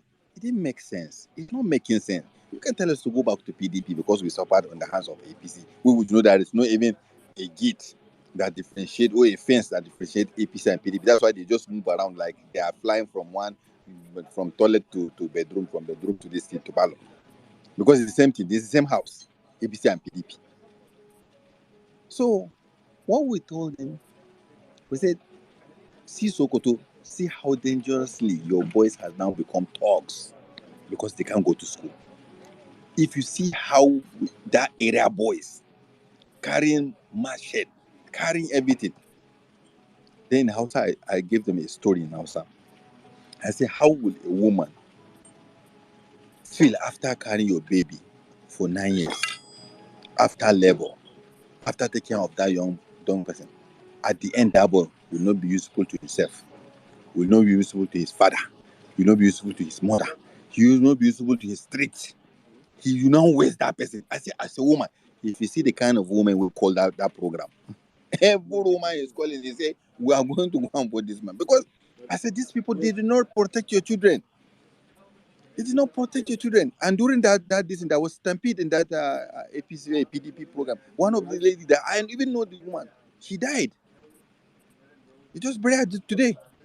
She died. And my house to house is not even far. She died. So this is how painful. And the people that are in the south and people that are abroad, you will not understand. Now, when you step inside Sokoto, or you step inside Kebi, or you see a state where nothing moves until when government pays salary, like shut down. If governor come out, go Abuja, you see the whole town will look empty. When the governor come back, he don't come back to life. Everything cycle that they see themselves like gods. No, you find your way to Lagos. And now we are giving them this one. See, don't hide under that thing that they want you to hide under. Save yourself. I tell them in Sokoto, I say in Sokoto, vote in even the Labour Party candidate. Don't keep APC. Those two people, APC and Alu and the Tambuwal side, they've been holding you for almost 20 years, just like Lagos. Get yourself out of it. Which number is your number? Because you are dying. Your children are dying. Your generations are dying. So I think North is just about information. Let them be aware. Because they are intelligent people. They are not just cows. They are intelligent people. They know Quran, but some people are manipulating the Quran for them. They have good hearts, but people are making them to look like thugs because they want to make use of them. They are not wild, but some people are making them to look wild. So why are you? So orientation is very important. And I told them, I said, this is what he is bringing on. They said, what is Peter Obi candidacy will bring to us? I said, he will bring you unity. Because it's from for unity, you can write to anywhere you want to go to. Any other thing you can think of you want to be in this country, now from unity. If we say see ourselves, this one Christian, this one Muslim, this one Igbo, this one Hausa, we're still not going anywhere. until that day where you wake up that day, you say, I'm a Nigerian and I believe in Nigeria and we are going to heal ourselves. I said, first thing he will do to us is healing. Healing. Serious healing. That's what this country needs. So that all of us put our head on national development. Let's start seeing skyscrapers. Let's have our electricity working. Let's have schools working. Let's have hospitals working. This one has nothing to do with whether you are Christian or you are Muslim. It's about you having a human being in Nigeria. So I think conversation is very important. And I like it the way people feel very comfortable in Sokoto. When you went to see the Sultan, you will, if you see the atmosphere. When you went back to Duse, you will see the atmosphere. You will see how relaxed he is. Because some people would like to make things like something is going to drop from heaven. Nothing is dropping, no. Now only we they suffer ourselves. Even the fifth colonies we are talking about, the Oibo, is because we allow our ranks to be open. If we close our ranks, they can't do anything. We've been sweet darlings before. Ask people in Kaduna, ask people in Jos, how we enjoy ourselves in the north. You don't even know. You can't even differentiate. You can't even ask who is what. We don't even know it when we're growing up. We don't even know it. If Zari is in the Muslim community, he will follow Muslim boys to mosques. There is no small boy during that time. They will not see him reciting Fatiha. If you are in the community of Christians, you see Muslim going to church. Christmas, who will tell you can differentiate Christmas and Salah? Ask any woman, Muslim. It's not the Christmas rice that everybody is waiting for. For 1999, they scatter everything because they just want to steal. Their own is just to steal money. If you see any politician, his own are just money. I don't even know what they will do with money. Everything about them is just money, steal money, get power at all costs. So I think we are doing very well. North is just about let's keep on going to the radio, let's keep talking to ourselves, let's put this on. And let me tell you, I even told them in Sokoto, I said, forget about issue of trust. This is my number. Hold me responsible. The way Peter is saying, hold him responsible. Me to hold me responsible. I told them, I said, we have a space, we call it violence space for Twitter. If we didn't see what we want in Labour Party, if we see them changing what we want to change, we will change the head. We will come back here. We mobilize Nigerians. We are not just going to just hand over this and just walk away. We must be part of the change. We must reorient our people. We must tell it to the. I told them, I said, it's only obedient movement. The people will be sitting on the stage. And Aisha Yusufu will be making this comment that we are here, obedience. We are young people that want to exercise our right through you. If you fail us, we are going to divide this and still move. You can't move to any party because we have already tied you to this labor movement. You can't negotiate with anybody. There is no negotiation. Now us we go negotiate. So you must stay. We must continue. We must win. You and I get him. Auran takalamin Zari anji takalamin Kazako. You know, nobody go anywhere. We die here. That's just it. We are not nobody. Back when they go in, we are here. It's our movement.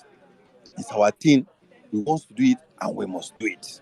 I so much love what I'm doing. So much love. I so much love to hear obedience talking. I see sincerity. And I know nobody will regret anything will come out of this. We will never regret. God will never shame us. The sincerity we have, the commitment we are giving, the life that we are seeing that we want to protect, the voiceless that we are now giving them voice. Yeah. I know I will not even be on Twitter by now. I say that only through these parties, I will not be on Twitter. I swear to God. I will not be on social media. I will not be in Nigeria. On EPC and PDP. I will not participate. For the excitement I'm having now, we have a candidate, not just a candidate, one of the best that anybody can bring. They know, they envy us. I swear to God, a lot of them are telling me whether they envy us. How will you have somebody like Tinubu and say he's your candidate? How are you going to start from? One, a drug baron. Two, somebody that cannot comprehend what he said. He don't even know what he's saying. He don't even know where he is. You just get yourself angry. And after you carry SPB with 1 million children, with 1 million this, and you don't come join. I see you wants to be happy. And you bring that kind of person and say that one is going to be your next president. For what reason? The same people that rule us and then can't offer anything. So you guys here, we are doing well. Let me tell you. Don't listen to that we can't win technique. It's just a technique. Don't listen to that we are negotiating with anybody. It's just technique. I'm telling you, we are far above them with like 5 million votes. All of them, they knew it. All their scientists and they are pulling people. Anybody that they bring to test it. Even their Babalawo, I swear to God, has told them that we are far ahead of them with more than 5 million votes. They know. Wallahi, I swear to God. This one, you can go and ask anybody. There is no Mala Peter Obi. There is none. There is no prophet in the church that tell them they are going to be Peter Obi. There is none. See, some people told me because they said anytime they are watching television, once they started doing Tinubu's advertisement, he said he feel like he wants to vomit. Somebody said he don't even want to look his right and left because anytime he see a billboard of Tinubu, he's like he wants to die. If not of Nigeria, how will you get somebody like that contesting for election? If not because of Nigeria, somebody of his status be contesting for president. Somebody like this guy contesting for president. Then who are we? Bunch of who? So I think this is a fight, and we must complete this fight. We must rush them, we must charge them, and we must defeat them. And not just defeat them, we will make them to look very, very angry. Thank you very much. I yield the mic. Thank you very much, my dear brother Ibrahim Abdul Karim. Amina, are you available? Hello, Amina. Amina, are you there? Let's move on to the next person. She's not available, bro. Okay, all right. Let's go with Lady Liberty, please. Hello, my Vawulence family. Happy New Year to all of you. Happy New Year to you, ma'am. Sirdam. Good evening. Now, good evening, Omar, my brother. How are you? Well done. I'm doing great. Sirdam, good. You don't become prophet. I've missed so much. Oh, my goodness. My people don't get new title. Wow. Anyway, Savik and Honorable Ibrahim, we see all your machination on Big Tent. Well done. Aboki Nageri Otumba. My this morning, I can't remember. I was looking at the interview on Arise, Fanny Coyote, reacting to the dollar, the change in Naira, the CBN new policy. I want to say to someone, I said, nobody knows the mind of God. Because this election, we are doing our bits, but God is doing his own bit. Because all the years of suffering, crying, Nigerians fasting and praying, speaking in tongues, every time we see Nigerians, we always laugh at ourselves and go, we're always praying to God to come down and help us. But this time around, in the obedient movement, we have decided to help ourselves. We have decided to say, God, use us to change Nigeria. So whether you are a Muslim, Christian, whatever your inclination is, one thing is certain, we all have the same fever, and that is the obedient fever, and it has caught big time, and I want to say thank you to everybody. And one of the things I've come to see is money is not being thrown around, but one of the examples I can say is how deep obedience are supporting and collaborating. Basically, we are just like Peter Obi. We are so stingy. We are using our resources more efficiently. We are not wasting. We are using our to see Sirdam, Omar, keeping the fort, and everybody supporting. Olawaski, I've just seen you pop up. Wow, long time no see you, man. Anyway, God bless you all right? I yield the mic. Thank you so much, Lady Liberty. I think we should go with Papi Chulo. Papi Chulo, you've been waiting for a while. Yeah, Omar. We don't get savior. But then some people refuse to accept it. Now I'm going to go straight to Oluomo. Oluomo messed up in a lot of times. Sometimes I just tell and say, guy, you don't need to go on a debate. This is the crunch time. There are things I beg, that Papitulo, please, I beg. Let's just take on the topic, please, please. okay. So right now, Omar. So the thing we say, as it be like this, man, guys, we are winning this. Oh, we are winning everything. Forget it. You see, Lagos is obedient to. I did tell una, as in was on the street have it big time. It's just that body boy, the guy did try. But I mean, these guys now, and I thank God for what is really going on. Because this thing we Buhari did do consciously or unconsciously, when they say he who the gods wants to destroy first make mad. PDP they attack PDP, APC they attack APC. So as God they work for obedience. So have no fear and keep doing what you do. Because as it stands now, we are winning the race. Nothing can stop us. I can tell you for a fact that this place we are here to stay. You get, because look at whether VK or no VK. See, Port Harcourt is obedient. I came back from there just recently and I know what is going on. In fact, I have a video. You dare not bomb for their nonsense rally. Guys, Mokuna no fear. Mokuna no fear. See, the gospel don't go everywhere. This is don't pass. This is don't pass even Jehovah's Witness house to house outreach. So I just want to put it out there to you guys that the only place I feel that violence was to really take place was Lagos, and glory to God, Buhari don't take care of him in his own capacity. And God would do him. Anyhow, that their fight don't go end.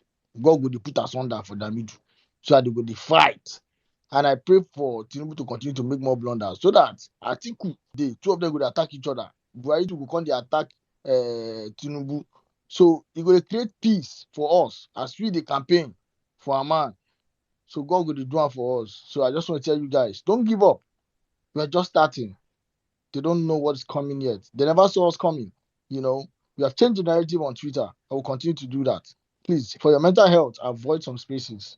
And one more thing, very importantly, before I leave, before I yield my mic, I beg you guys, when you bring up our representative like Badibo and make these people anybody see that's why I know they even like to co-host, because if I the co-host you want come to throw one kind of hear question as obedient say you want the question our principal, you want to ask us some nonsense question. I no go comot you, put you for listener, I go comot you for space. Direct.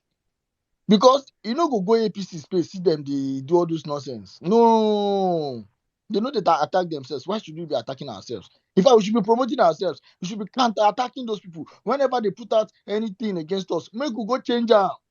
Change them for them. Promote them. If they say so and so person wants step down, change them for them. Use animation. Promote and retweet them. We go retweet them.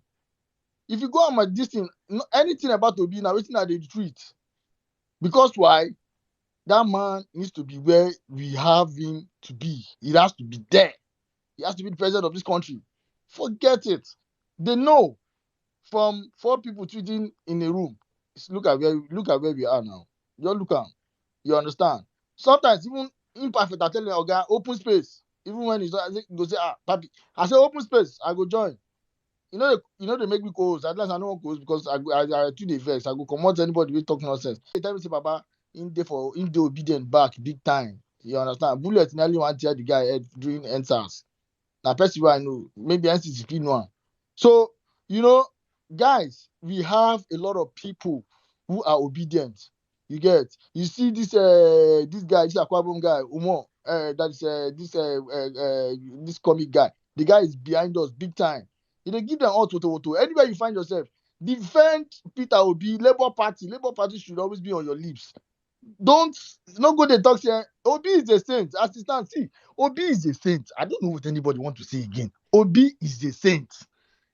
Atiku, a bigger thief. Hey, Tinubu, wonderful criminal and a drug lord. Shena, the northerners that are here, they know. They cannot even wait for election to start today, for them to start casting their vote because people are tired of banditry, Boko Haram attacking them. Come on. The North are having it hard on them. You know, this thing is spreading wild like a wildfire. So we need somebody who's going to come in there, do the job, and protect the people.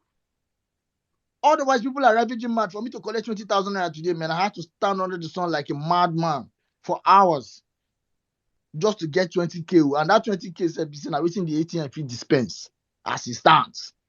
You get, so it's going. The country is in a mess, and I love it. Don't get me wrong. I like them. You see, make this thing continue until after election. So if you continue like this, sometimes they try and all for them. Say, you go see people go say, now Peter Obi, na Labour Party they go vote, na Labour Party they go vote. They know why they are saying that. You understand?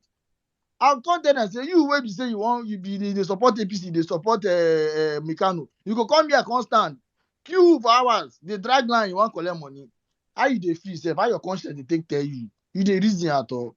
You understand? So there are a lot of things that are going on. You get people are doing it. People they see this will be narrative. People are pushing it consciously or unconsciously. If they go, you don't go like wildfire. What I want to tell us is that as you're going to vote, guys, as you're voting, anywhere where you see Labour Party, put down, put thumbprint. See, anyway, you just see Labour Party, just thumbprint, fingerprint them there. Just vote.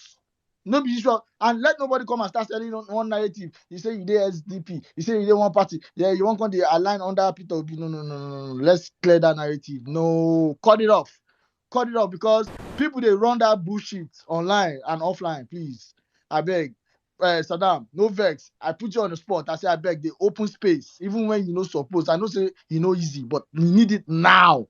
This is the time. You understand? We cannot have a minute sleep. We don't need to slumber 1 second. Thank you, guys. I yield my mic. Thanks. Thank you, my brother. I don't try for 3 times a week, my brother. Nothing will be sleep and slumber, beg. If you want sleep, slumber. At this point in time, I don't know, say Peter Obi can't win these elections. Please, we have Vawulence radio station. We have Vawulence on YouTube. We have a whole lot of spaces, episodes that we have had. Please go back there, go and replay. Go on our radio stations. You will not miss anything. I'm telling you, brother. But these 3 times a week, if you go behind the... Now what for you, my brother? I no go pay bills. Won't I feed myself? Won't I take... I think there's a lot of even obedient spaces. A lot of them violent space. You know, there's If it pass 3 times a week, yeah. people feel mistakenly vote for Sirdam. We're going to find SD party. I beg, these 3 times we do, I beg. Even the 3 self, they suck my blood. He can't be. My brother, please, Papichulo. I beg, we can manage like that, please. They try. Just continue. Now they alive in this place. Now, I beg. Thank you. Now just the last minute. Now last minute we did so. My brother, last minute or last we are winning. We have won these elections. Stop going on other spaces. If you're hungry, you open space. Call us, we go come. If you don't do it, go Peter Obi Town Square. Peter Obi Town Square, they open space every day. They say imperfect, the open space. Asa na the frustrate and the choke am for neck. All these spaces they go. Those does spaces. Nello sometimes does. There's a lot of spaces that people Nello don't park. Nello don't get energy to sustain the heat. Nello don't park. There's one I usually see you. Magnific, they do space every day. Yeah. There's 1 million obedient space. I follow Wayne, so she's always on that space a lot. It's another nice space. Visit all those spaces, my brother. Obedient. Most times it must not be where we have all the numbers. You can go there. All those we discuss strong Emmy host spaces also. Good spaces. Please go on our spaces. Joel the obedient host spaces. Go on these spaces. Prayer space when they do on Sunday. And I don't know say the greatest battle way we get to this election are prayers. But I don't know self. That space, prayer space, I don't go reach. And I don't go even they reach 30. When I go, when I went cruise day. When I go rush, where is cruise? Make we go. Make when I go prayer space. So obedient. You're fighting battle with people that are sacrificing because they don't care sacrificing 1 million souls to win Nigeria election. They don't mind. And that is why we are doing the 7 days fasting and we're in day 2 today. Tomorrow will be day 3. Join this fasting, please. We're fasting for 7 days. Some people are fasting for 21 days. Some people have been fasting since. Except in Nigeria, no, they touch you. Except Nigeria is not happening to you. You understand? We wrestle not against flesh and blood, but principalities and powers. That principality and powers are Tinubu and Atiku they talk of. So please, we have an uphill tax, my people. Please and please. And yes, we have this is a good morning, GMA space. If you're hungry for space, you wake up by 6 o'clock in the morning. Obedience space day. 6 o'clock in the morning. We are that bad. GMA. Join GMA spaces. We have spaces, please, my people. Please. So let's not be saying only violence space there. We have let's promote ourselves in other places. Parliament on Sunday. So yeah, People's Parliament on Sunday. You understand? So we have spaces, please. Let us all come for all of I them. wanted to make I an don't know, announcement. Doctor. I don't know. I think there's a case on the 3rd. Federal High Court in Abuja is basically the lawsuit that is allowing students to collect PVCs and votes. It's 9 a.m. before Honorable Justice BFM in Yako. So please obedient in Abuja. I think someone had a tweet out. I think it was February 4th, but it's actually wait. Is the date even correct? This is not February 4 now. I mean the February 2. Who wrote Thursday, February 4? Okay. But it's February Can 3. I, Otumba, can I talk? Sorry, no Yeah, go verse. ahead. Mad. No, don't talk, please. Don't talk. Who gave permission to talk? Come on, you keep quiet there. Can I talk? Just enter room. Can I talk? Who are you? Yeah? Can't you see other people here waiting? That's the problem with Nigerians. That's the Nigerian problem. This problem is what Nigeria is suffering from. You just enter place and you feel you're more special than other people. You see other people waiting. You jump line. People are waiting to collect naira. You jump because you know the central bank governor. You carry your own bullion van and collect your own naira special. Wait, it's not your turn to talk. Wait for 10 people before you speak. Thank you. Otumba is beginners, eh? Let's let her speak. No, she not gonna talk now. She cannot talk now. Because you see, your even words are catching up to you, guys. She cannot talk now. That is punishment from above. I It's think punishment. okay. Well, let's see who has been here for a while. I know Attacker's been here for a while. No, Attacker just comes. Wait, I know they do no injustice, male or female. Who just There is no who's here injustice. for a while? Is it Tanko? This Yeah. space is gender fluid. This space is no gender bias. Man and woman are equal on this space. Yes. Please, Engineer Besla. Engineer Besla, if you're ready to speak, you speak. After Engineer Besla, then we'll come to call me Lexi. I go scatter the Lexido. space. It go crash. Let me drop you. Let me drop you. If you open on YouTube, if you talk again, you see yourself economic flow. Economy. Economy, now you can find yourself. Engineer Besla, please talk, Sirdam, good evening. N6, I greet you. Otumba, I greet you. Well done, brother. Welcome, Bessa. It's been a long time. I think this is the first time I'm speaking on the violence space this year. So I'll say a big happy new year, even if we're already in the second month, which is the month of our election, the month of our victory. Well, first of all, I want to support Sirdam's statement. Please, anywhere they ask you, P2B is a saint. In the political space, he's actually a saint. Well, maybe naturally as a human being, he's not a saint. But in the political space, he is a saint. You can quote it anywhere, and he's politically right. Because he has challenged everybody and said, go and get where I don't have a clean slate in the world politics, and even in the African politics way. Even in the international way itself, his hand has been clean. In fact, he's a saint. So that one is for sure. Then second of all, the way we keep attacking people that were actually supposed to be on their side. Now the normal Nigeria way, when you give person allowance, when you give person allowance, you go begin find allowance. Now him be the thing. But I believe we should try to stop such. I love the way that our northern brothers always give us hope, because a lot of times people are always, even though not for me, people are always skeptical about, is this not going to, are we going to be able to capture votes from the north? But I love it when I see rallies and I hear from people firsthand and know that everywhere is conquered. This is the month of, if this is the month we've been waiting for, and it's just some few days away. Let's keep doing what we're doing. Yeah, that's why I keep saying everybody no go fit. We go get people who go still be Judas. After all, Judas now last minute he derail. So we go get people who go everly derail. Campaign DGs, this one, that one. We don't really care. We already have more than majority. Like I told somebody, I told a cousin of mine that lives in Lagos, I said, P2B is going to win Lagos. He said, it's not possible. Do you know Tinubu is the richest landlord in Africa, blah, blah, blah. I said, P2B is going to win Lagos. I told him, ask yourself a question. You have friends, you have family. Can Tinubu actually influence your vote, even though he's the richest or biggest or whatever landlord in Africa? He can't influence you. Every average Nigerian is independent of taking care of themselves to an extent and mind-wise.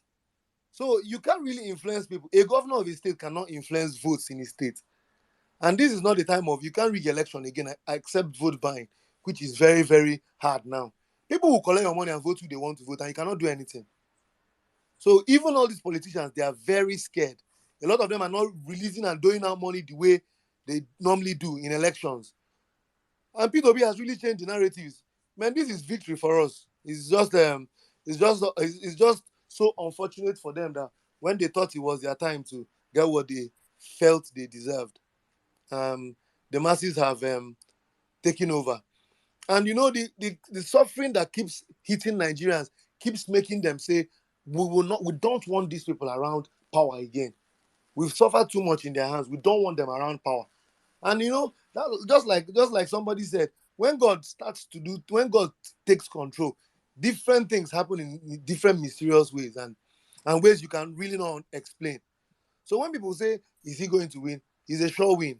Well, victory is sure in 21 days time, or rather 22 days time. So I yield the mic. Let's keep doing what we're doing and keep praying to God, like Sirdam said. We wrestle not against flesh and blood, but against principalities. These people are actually evil. They can even sacrifice more than half of Nigeria to win this election. They don't really care. If the masses like, let them suffer. They don't care. What they're after is let them win. But God has said it's not going to be possible. It's not this time around. Things have changed. And it's just so unfortunate that everybody's wiser now. So I yield the mic. I don't want to hold it too long. Let Thank you, my brother. speak. Thank you, engineer. All right, guys, I just got an information ahead. Engineer, can you please mute your mic? All right, I heard that they're now buying PVCs. And I was people sell their PVCs, and I'm wondering why are they buying PVCs? And information I got today is that they buy these PVCs to disenfranchise these voters from the stronghold of their political rivals, especially in states now. So they're buying PVCs. Yes, just not so those people will not vote. So that's what they're doing right now. So please, you guys can spread the word out there. Let people not sell their PVCs. So let them go and vote. Even though, as we keep saying on this platform, I've got to that point, 3 days to the end of PVC collection. We'll push as much as we can push, but there's enough PVCs out there to give us a super landslide victory come election day proper. So let's move on real quick. Call me Lexi Do. Call me Lexi. Are you there? Yeah, I'm here. Good evening, everyone in the space. It's a good day to be part of the conversation. Yeah, I just want to appreciate every obedience on the space for how far we have pushed this to the last stage we have today. I want us to know that we have done well for ourselves and for our country. As Sirdam will always say, we have a country to save. And come on the 25th of this month, we are taking back our country. Don't let anyone make you feel discouraged. I want us to know that before Obasanjo could come out to endorse us, we have been on this for the past 6 months. They see it, they see how we are doing, they see how we have been pushing it very hard. That was why the man could come out and say, let me give my little cents to support these people and lend their voice. And I want us to let us understand that we are not only winning, we are winning a landslide. Before I was thinking maybe we are going to win by 15 million or 20 million, but I am saying 35 million. And if it is less than that, that means we all are coming together to drag our neck. Let's just come together and support ourselves. Somebody like me, I have come to understand that the battle has been won online. If we go to all the votes that has come online, Obedient has won. Peter Obi has come out winning. So we have no battle online again. Then we should voice out in the grassroots, which I have been doing. I've made it my own way, making sure I have at least 5 people collecting their PVC every week, which I have been achieving. But on the grassroots too, having conversation with people are very, very important.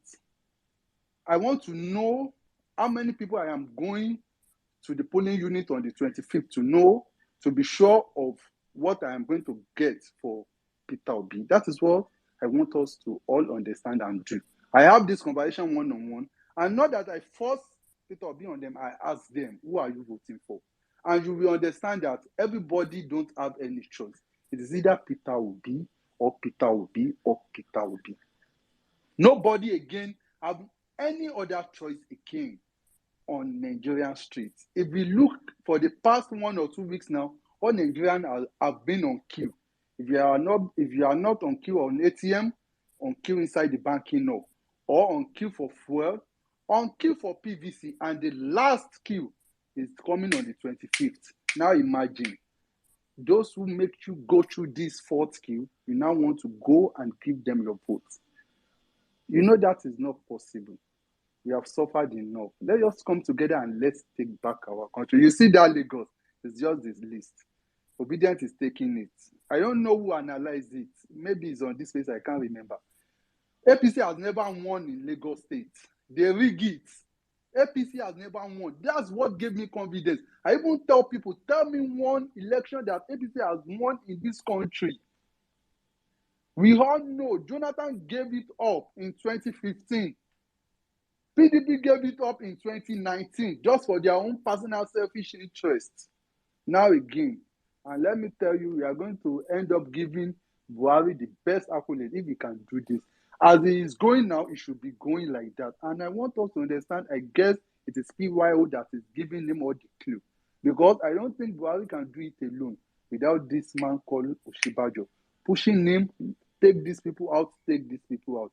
We are going to win. All we just have to do is, after taking away that 25th, you see that governorship election, it will flee away from their hand. Let's just keep doing the best we can do. We are already at the finish line. Please, guys, engage people in the grassroots. Don't be scared to talk to them. Have one-on-one conversation. A policeman approached me. I don't even know he's a policeman. When I started the conversation with him, he said, Peter Obi is the best. And I said, will you be voting? Then he said he will not be voting. I said, why? He said he's a policeman. Then I told him, I said, you have one mission, Daddy. Please protect our votes. Don't let them use you against us. He now said, will you guys vote? I said, yes, we are going to vote. But please, make sure you are going to protect our vote. Then he said, that's the least. Because he too is suffering. He's suffering. He's part of those who is suffering from the bad governance. So please, let's engage people. Don't just come online and sit down. Go one-on-one. Be sure of who you are going to the polling unit with. Rest assured that you are not the only one that will vote. Not only your vote will count. You need to convince people. Even if people are not going to vote, make sure you ginger them. If they don't have the PVC, tell them, let's go together.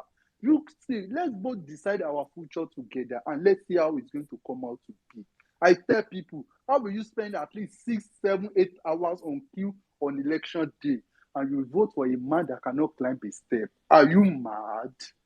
It is not possible. I have done everything to demarcate these two men. So you two, you can do it. We can see it. It is glaring. Now the man is crying every day against APC. He said we should vote APC out. And it is easy. We are going to vote them out. All out. And lastly, it's just a suggestion. Because I don't know if I will be able to come here to talk again. Sirdam, for those of you that are in diaspora, please, we need you to do one thing for us. You see that election day, we need at least 37 or 38 people who are going to hold space who are in diaspora. Each space will stand for each state. Will be like hashtag election day, so that any information in each state, anybody coming on Twitter will know where to face. Then you will help us to post them, we know where to face the challenges, so that we can all come together and win this together. I hope I'm making sense. Thank you for the opportunity to speak. We can do it together. We have come far. 7 months, it's 8 months now, 9 months. Abba, we can do it, guys. I don't know if you notice how our incoming president talks now with confidence, because when he look at his back, we fight his battle, and thank God he's already fighting the rest battle for us. See now, God is flowing with us, so nobody should even tell us that it is not possible. It is possible. That's why they are trying to match themselves together, and I know we are winning by the special grace of God. To all obedience, I love you all. It will be a sound of victory for us come 2020. Come on the 25th of February. I love you all. God bless you. Bye. Lexi, do my brother. God bless you too, man. Thank you very much for the work you do. Thank you for this word. Honestly, we're even going to have. We'll be having Vawulence space hopefully that day. So it's going to be nice if we Go have there that. that day. Yeah, it's Saturday now. It's Saturday, so we have. But it'd be nice if we have that concurrent space, as in across all the whole states. We'll see how days to then. But till now, for now, let us keep pushing, mobilizing, talking to people. And let me remind you guys also, yes, we are planning that 100 million man march. As I said on our space the last time, I said we started off this whole movement marching to PDP, saying PDP give us P2B, and they looked at us like crazy set of young people that don't even know about politics. And it got to a point they said 4 people in a room, and we said, don't let us show them that we are millions, and we hit the street. Thanks to a whole lot of obedience, thanks to my big brother Mag and his crew that was pushed and everything that pushed, mobilized for everything, and we had those marches across cities, across the country, and across the world in general, up until the campaign started. I say this all the time. I said it in our last few spaces, and I'm saying it again. It is easy if you have the money that Bola Tinubu has to mobilize crowds for campaign. I don't want to play. I wish I could play my phone call with one of my friends today. She called me and she said that her sister called her from Akwa Ibom, from Calabar. The governor came to their school and told them that they should, and that they're going for excursion, and packed all of them in buses, and took all of them in buses, and they took them to the stadium and gave them tea, and they never knew that they were going for Tinubu's rally. The same thing, they pack people, so it is easy to deceive people and go for campaign rallies for the optics. And video will show that, yes, these people came out to in their numbers. It is very easy to do all those stuff. But what is difficult is to actually galvanize people to come out truly and march for you, and come out in their own free will. You're not paying them nothing. They come out and march for you. So, in the spirit of keeping up with what started this movement, a whole lot of us have come together to say, yes, we'll be having that one last obedient march on the 18th of February. That is exactly 1 week to the elections. We'll be having 100 million march across the whole 36 states, inclusive of the FCT, that's 37, and across cities across the world. We'll be having a concurrent march of a new Nigeria. So please, we'll be having a marathon fundraising space for that, I think next week. Hopefully Mark can come up here later and share more details to it. We'll be having a concurrent because we want to make sure we flood Nigeria with Labour Party, everything, LP flyers, LP flags, LP paraphernalia, everything LP. We have to cast LP. This is the last stretch we can do. Yeah, so please, guys, I will be having our fundraiser also on the Vawulence space on Saturday, coming Saturday, yes, for all our radio jingle programs, also for flags, also our last set of fundraiser for the whole campaign. So yeah, please, we need all your support, and also donate to the campaign. This is the last stretch. Whatever we're donating this time is the last time we can donate till we get back our country. So please do anything you can to make sure you push and mobilize. We're the ones pushing this movement actually, because For Peter, Peter has done his best. He has spent billions of his own money for this movement, of which he wouldn't have done anything. We would just be faced with two criminals and we'll be battling off by now. So, but he has sacrificed himself. Let us do our own bit. Help where you can. If you're in the state that you know that you don't even need to even wait for us to come and do this crowdfunding, reach out. You're in diaspora. Reach out to people in your state. Ask them. Go to this radio station. Ask them how much it takes to play Exactly, host a Saddam. jingle. Yes, yes. Pay, If you need guys. Let us jingles, be you can reach out productive. to us. There's so many recorded, pre-recorded jingles. Just call up a radio station. Find out how much is 30 seconds ad. It's not even seriously. It's not as expensive as people think it is. It's easy to do. You don't have to wait for anyone. You can start doing it yourself. Thank you. Please, we can give you the jingles for free. Not that we can. We give you the jingles for free in your language. We give it to you. You can pay for it yourself in those radio stations. Pay. Let us flood it. You in Lagos. You guys in Lagos, please. Somebody met me today and said that this man needs to do some TV ads. I say, my brother, pay for him. Pay for him. He said, okay. You know, pay for these guys also, please. If you feel like this is what you can do, you don't need to wait for them to do it. Do it. We have our country to save. But Tumba, let me pity this woman. I pity this woman. If your name starts from NG, you can unmute your mic and speak. If not, I just block you. I will just block you. See, pride goes before a fall. That's the problem. That's the problem with Nigerians. You just allow Nigerians to talk and they just open their mouth. Wow. Start talking like Buhari. Eh? You just be talking like Buhari. I say, hey, Buhari, my lover. Sorry, sir. I love you. Like Abado. Because of that, let me play people something. Buhari, he failed. Saddam Buhari, they talk. With Jonathan. He failed all classes. You know what they call F level? Please, I beg, which one be F11? Where did they go? Which one be F11? But let us continue. When you get failure in all the subjects that you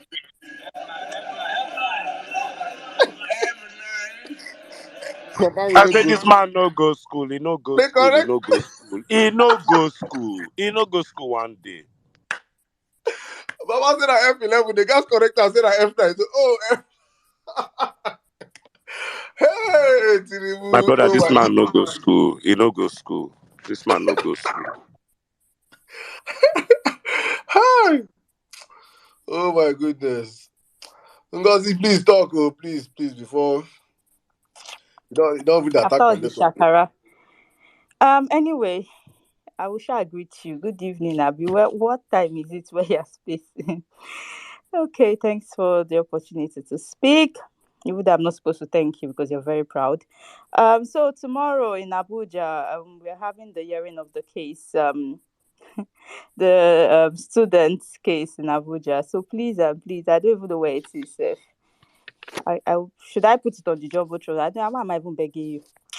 It's on the jumbotron. So the case is actually on the jumbotron. So it's tomorrow at 9 a.m. So please, if you're in Abuja and you're a student, please you should be in the Federal High Court at 9 a.m. That's what I came to say. That somebody have muted me for almost how many hours? But it's nice. We'll meet on another space. Saddam, bye bye.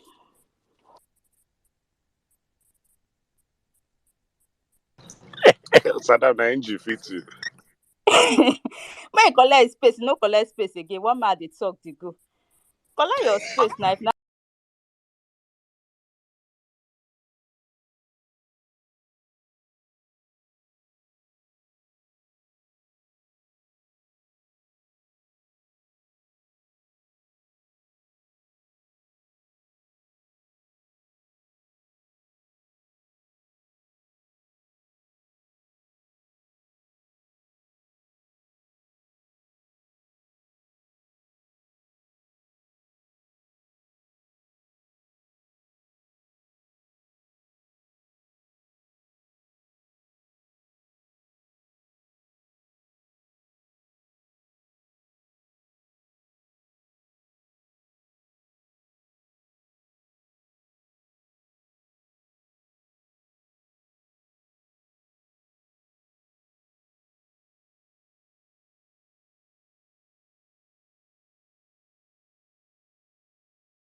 The super highway to Magnific Dude Avenue. I'm in the house. No wonder. Thank No you. wonder Magnificent Dude they go dey talk. I forgot they go dey talk gentle with this girl. Hey, no, don't say, hey, so Magnificent they fight girls every day. Prophet, you know how they say it. Now from play person they take wood. Now from play person they take wood. Play. Now we con the wood. So now you play. I take God name beg you. I am here in the name of our ancestors. I am to beg you to please, to beg you to please and please call through. Ngozi is my darling. Ngozi is the best, you know. She has the gentle Ngozi is the best. When she squeezes that her gentle squeeze, it softens that her meat button. It softens the No, after everybody for your comment, don't come. No, after everybody for your comment, don't try me. Shut up. This place go crash again. Try me. Ngozi, stop. You see devil. You see devil. You see devil. You see devil. I take God name beg you because I take the name of everybody. Okay, now I take God name beg you because I take the name of everybody. Okay, now I take the name of VO that is Baba Ahmed. Today is Baba Ahmed. How will you be begging devil? How will you be begging the agent? How will you be begging devil? Now waiting bad mouth they bring now. No bring bad mouth. So now waiting bad mouth they bring now. You know, make we pamper each other. So make we all love. Make we fix up. You know, make we pamper you have each to other. command It's the all devil. love. Command the It's all devil. love. Thank you. Ankadede, My you have sister to is here. command the Nello, devil. how are you? Command the devil. Nello, where were you? am My sister is here. commanding. Nello, how are you? Nello, where were you? But Oh, Nello, I'm disappointed. commanding everything commandable, but I am invoking the good spirit of our ancestors. I am not a very religious person. Let me just say that, I am not a very religious person. If next squeezer is here, please come and pray. But my sister is here. If next squeezer is here, maybe you come and pray. But my sister so that we can, maybe you should say this prayer so that we can, love. All I want is, so vibes. All we need is love. That's all we have to. So vibes. All over. That's all we have to exude. I don't know the coincidence, but it's not gonna happen again. All round. I don't know the coincidence, but it's not gonna happen again. Our ancestors to be with us. You know they pray to ancestors. We have an election to win. You know they pray to ancestors. We have an election to win. We must win this election. Ngozi is on the march. Please don't let Moses come here and catch us. You know how he went to pray, and when he came back, all those you know how he went to pray, and when he came back, all those people were losing faith. It's not going to happen to us. They will not catch us napping. It's not going to happen to us. They will not catch us napping to pray. You know, he came back and all those people were sleeping. He said, "Men of little." He came back and all those people were sleeping. He said, "Men of little." We know we have faith. I am not a preacher. The prophet is in the house. I am not a preacher. The prophet is in the house. Ngozi is in the house. All I have to say is, house. Everybody is in the house. All I have to say is, please, let's move. Please, truce. Ngo baby, please, truce. Are you begging her? Please, What are you begging her for? because you're What are you begging her for? pressing her button. Because you're pressing her button, and she has the mute button. So Oh, my people, you guys are anyway, welcome. I just want to, soften our minds because I was praying when that thing soften our minds because I was praying when that thing it will not happen again. It's not gonna happen again. You know, Okay. if winds come from here, you follow back. I now know the Okay. I know the I'm glad you have changed the subject. So we can now go and unmask those evil people. Where is Real Ever Best? He needs to come back and finish his submission because we need to unmask all the evil people that are, in our way. I loved Ibrahim's submission. He was like, okay, I know I'm not crazy. We are all thinking alike. I am listening. I just wanted us to, soften the race. We are not fighting. They are the ones fighting. They are strangulating us. And I love what Liberty Champion, I believe, said. We know they give shishi. We are used to We are used to thrifty. So we can survive. This thing they are doing to us, I don't know where we are going to find the money from, but the little bit of money we have to Naira. Because what it seems like is that people are now using Naira to purchase Naira. So you bring a little bit of Naira or you request for a little bit of Naira, they give you Naira and take some of your money. You see where we are? And this is a country we have to save. So, my heart bleeds every day, but there's no how do they say it for the weary? It's not gonna happen. So we are going to win this battle. We are already used to spending very, very, very, very, very, very minimally. So we can use our cashless monetary transactions. They don't know how to do that. They're going to come into the 21st century. But anyway, I'm not hugging the mic. I was just excited to be able to come up and say, please, I call truth. Prophet.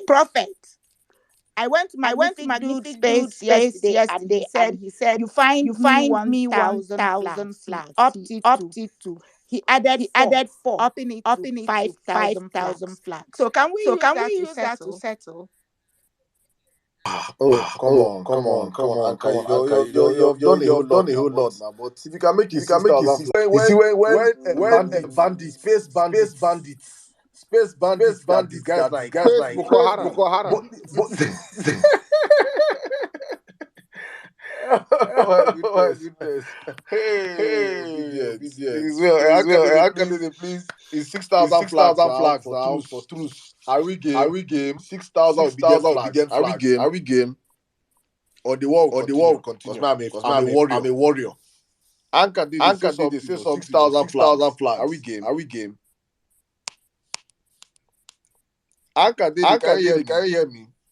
Oh, I didn't know I was on mute. 6,000 flags it is. 6,000 flags. Please, Read my weakness. Please. Can you make her a co-host? Thank you very much. Be your first female co-host. No, it's not possible. How can cat and dog be co-host? This one she go pursue me for violence. She go drop me. This one go drop me on my space. Okay.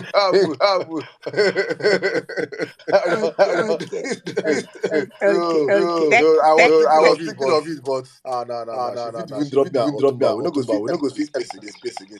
She will not. Trust me. They don't know this girl. I know her. She is awesome. She has a gentle, loving heart. Also. Okay. Now, if they definitely loving her, how do you think it was easy to convince Eve to eat apple? If the devil did not have the gentle loving heart. He had the devil get that heart now. He used convince. That heart they use hold you and Canadian. Please don't fall for her. Let me take my sister Nelo. My defender. Nelo defend me after the space bandit. Space bandit. You have the space bandit. You speak.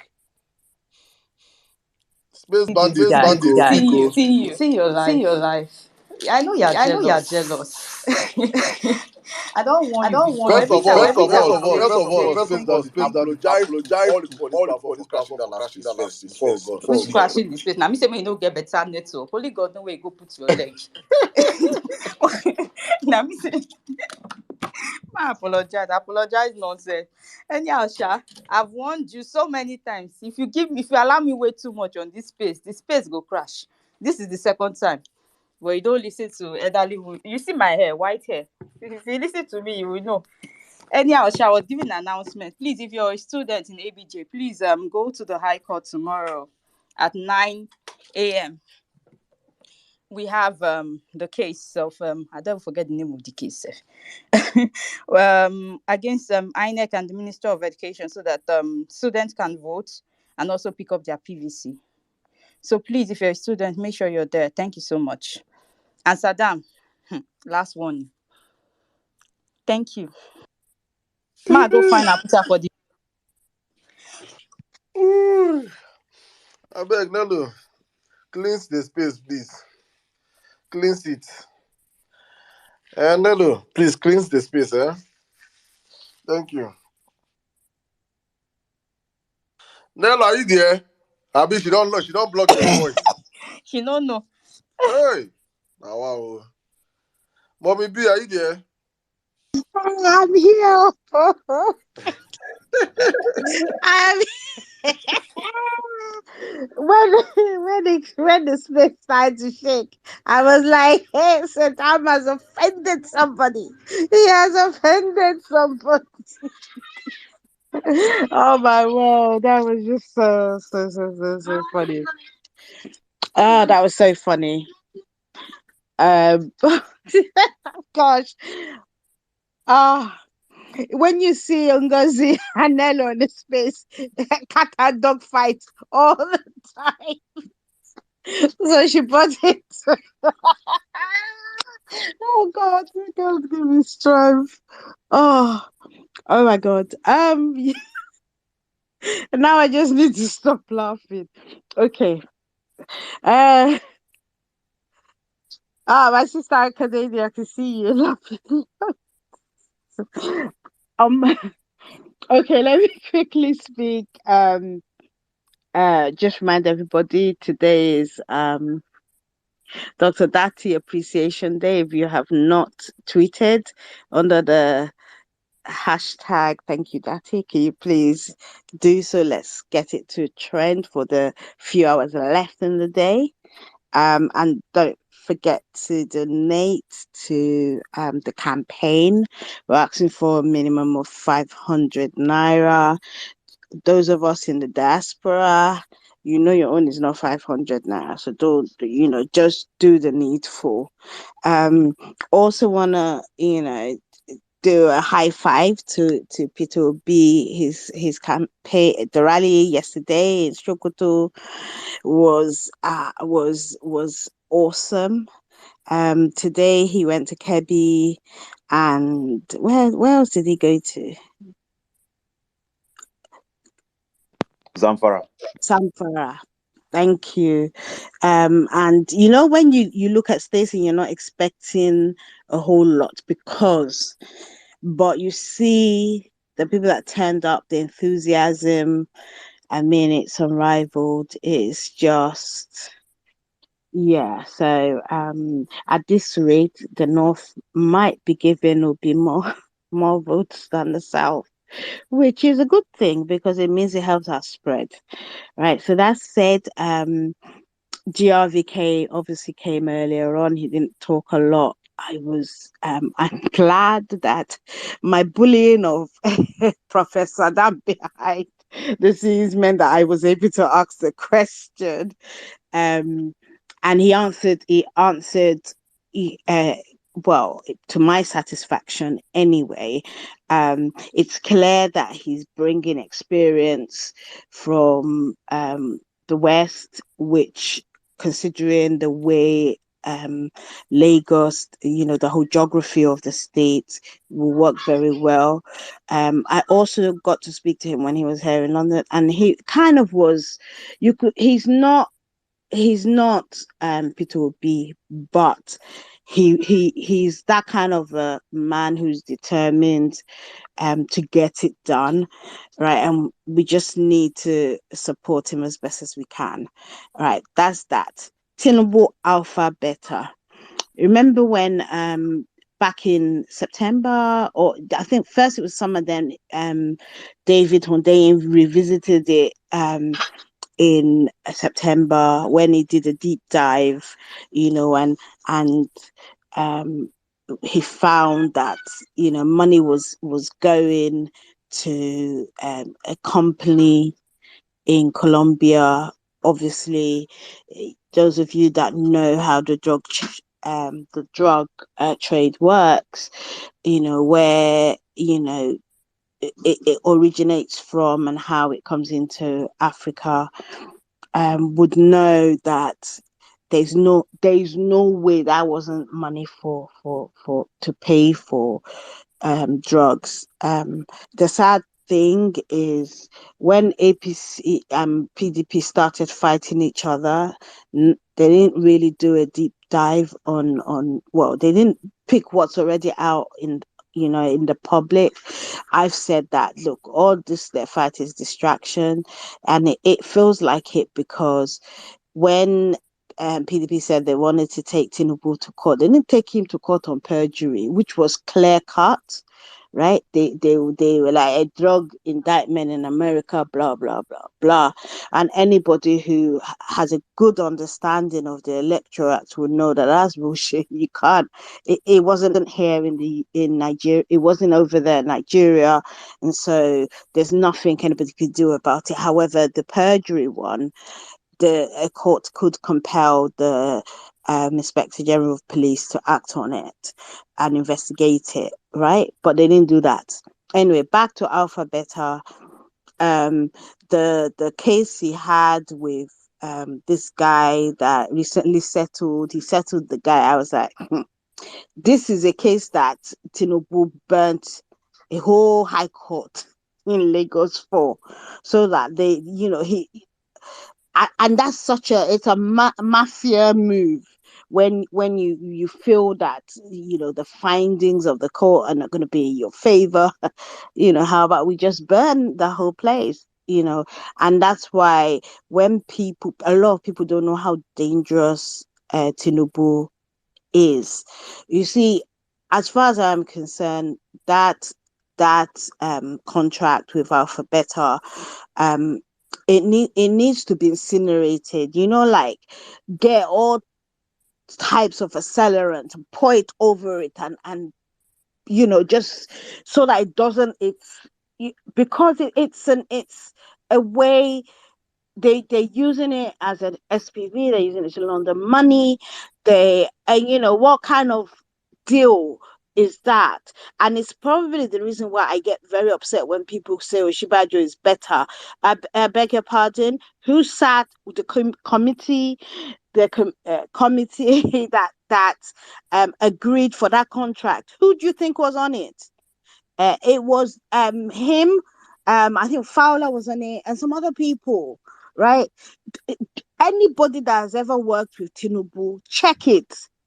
That person is hell shady, because he does not have people around him who are not prepared to do anything for him, right? So this is why I'm desperate. Lagos, I'm not saying that GRV is perfect. Nobody is. But in the scheme of things, we can still work with him, right? Let's just get the establishment out of Lagos. Let's, cut off all that money you people were quoting earlier on. We can't let that kind of money continue to flow into somebody's pocket. Enough already, so yeah. And I've even penned a letter, my dear President Buhari. I said, like, oh my God, this operation Operation Stillwaters, he needs to go and get the Oga of the Agberos. He should go, MC Oluomo needs to arrest him, and everybody who is with him, because Lagos has to be free. It has to be a free and fair election, right? Anyway, that's all I wanted to say. Because I love you anyway. I'll come and spend some more money. Who's buying flags? Let me come and hustle for some flags. Anyway, love you. Thank you very much, man. No, I'll start to assign the flags for you guys. Thank you very much, man. Thank you. All right, let's move on real quick. Okay, yes. Yeah, please, for guys on the platform, Badeburos just sent me the account details for his campaign. We're posting up on the Jumbotron. So for you, if you please support his campaign. You guys know what he's up against. It's like, it's even if you think Peter Obi's tax is big. Honestly, I tell you, Badibo's tax is even bigger than Peter Obi's tax. Yeah, if they say the odds of Peter winning elections in Nigeria, Badibo is almost 2 times the odds, yeah. But it is not impossible. Also, it is very, very possible, because we are seeing a system whereby a state that have been captured by the government by one man for over 24 years. He understands every nook and cranny of that state. He has set up the state to function the way the state is functioning today. So it is like a total collapse. He said, Badebo said on the space, he said it's a coup. It has to be a coup. It's a coup-like election we're going to in Lagos. So it is very, very important that we support the man with everything we think we can. He needs to support financially. He needs to go on radios, jingles. He said earlier on, because some people are asking, why don't we see your posters? Why don't we see your radios? Why don't we see your TV ads and every other thing? If he has started campaigning like 4 months ago with all this radio and all this, and honestly, I tell you that he will not be in the race by now. He would have run out of money because you cannot stand Tinubu's money. That is one thing. Someone has the money to fight the federal government. He has funds enough. Do you understand? To fight this federal government. So Badebo needs all the support that we can give him, please. So guys, I'm going to be posting his account And details. also, if you have to remember, it's presidential election first, so Tinubu will have lost. Then Yes. in a week's time, so they will be more desperate to keep hold on to keep hold of Lagos. So that's why we need to support them as much as we can, whatever you have. Please do that. So please also retweet the space. So we're back. Yeah. Thank you, my brother. That one even skip me safe. Guys, please retweet the space. Let's know we're back and up and running. We'll be going. We'll be cruising up until hopefully the next 2 hours. God's willing.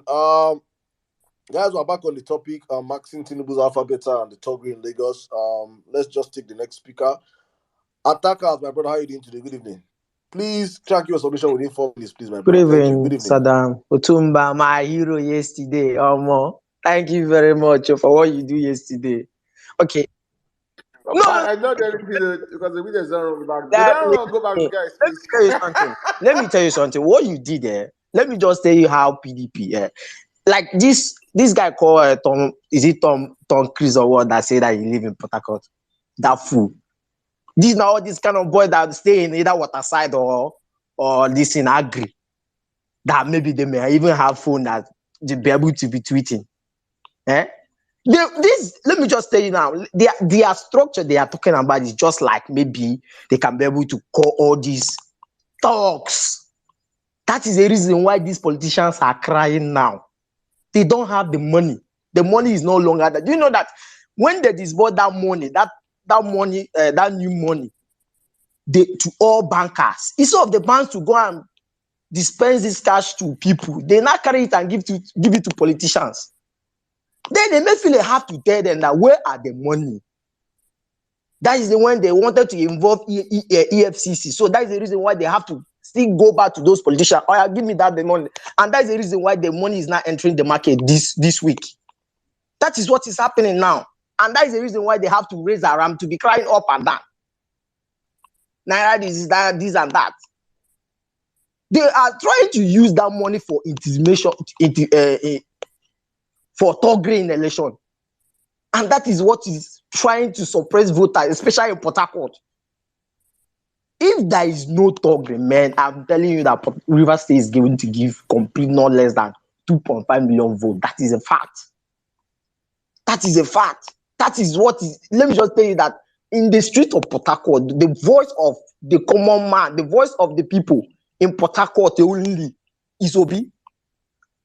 And when these all these APC people and PDP, I will call them, let me say, situation room. That is what they are. Do you know that they don't even have PVC? That is a fact.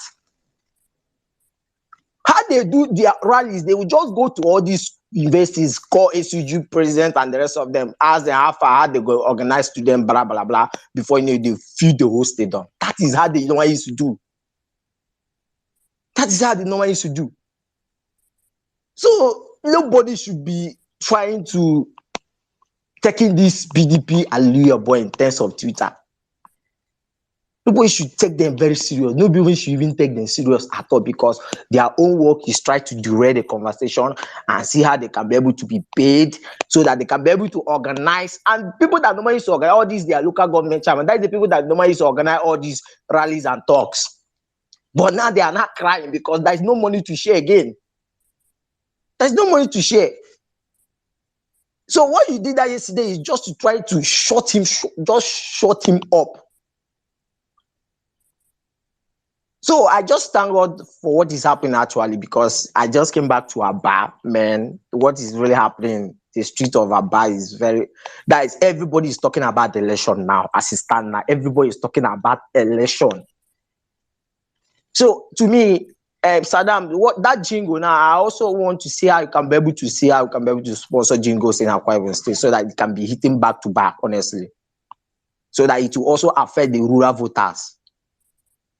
That is what I wanted to say. So that jingle will just affect the rural voters in Akwa Ibom State, Cross River State, and the creeks of River State, especially those riverine area. Because those people listen to radios.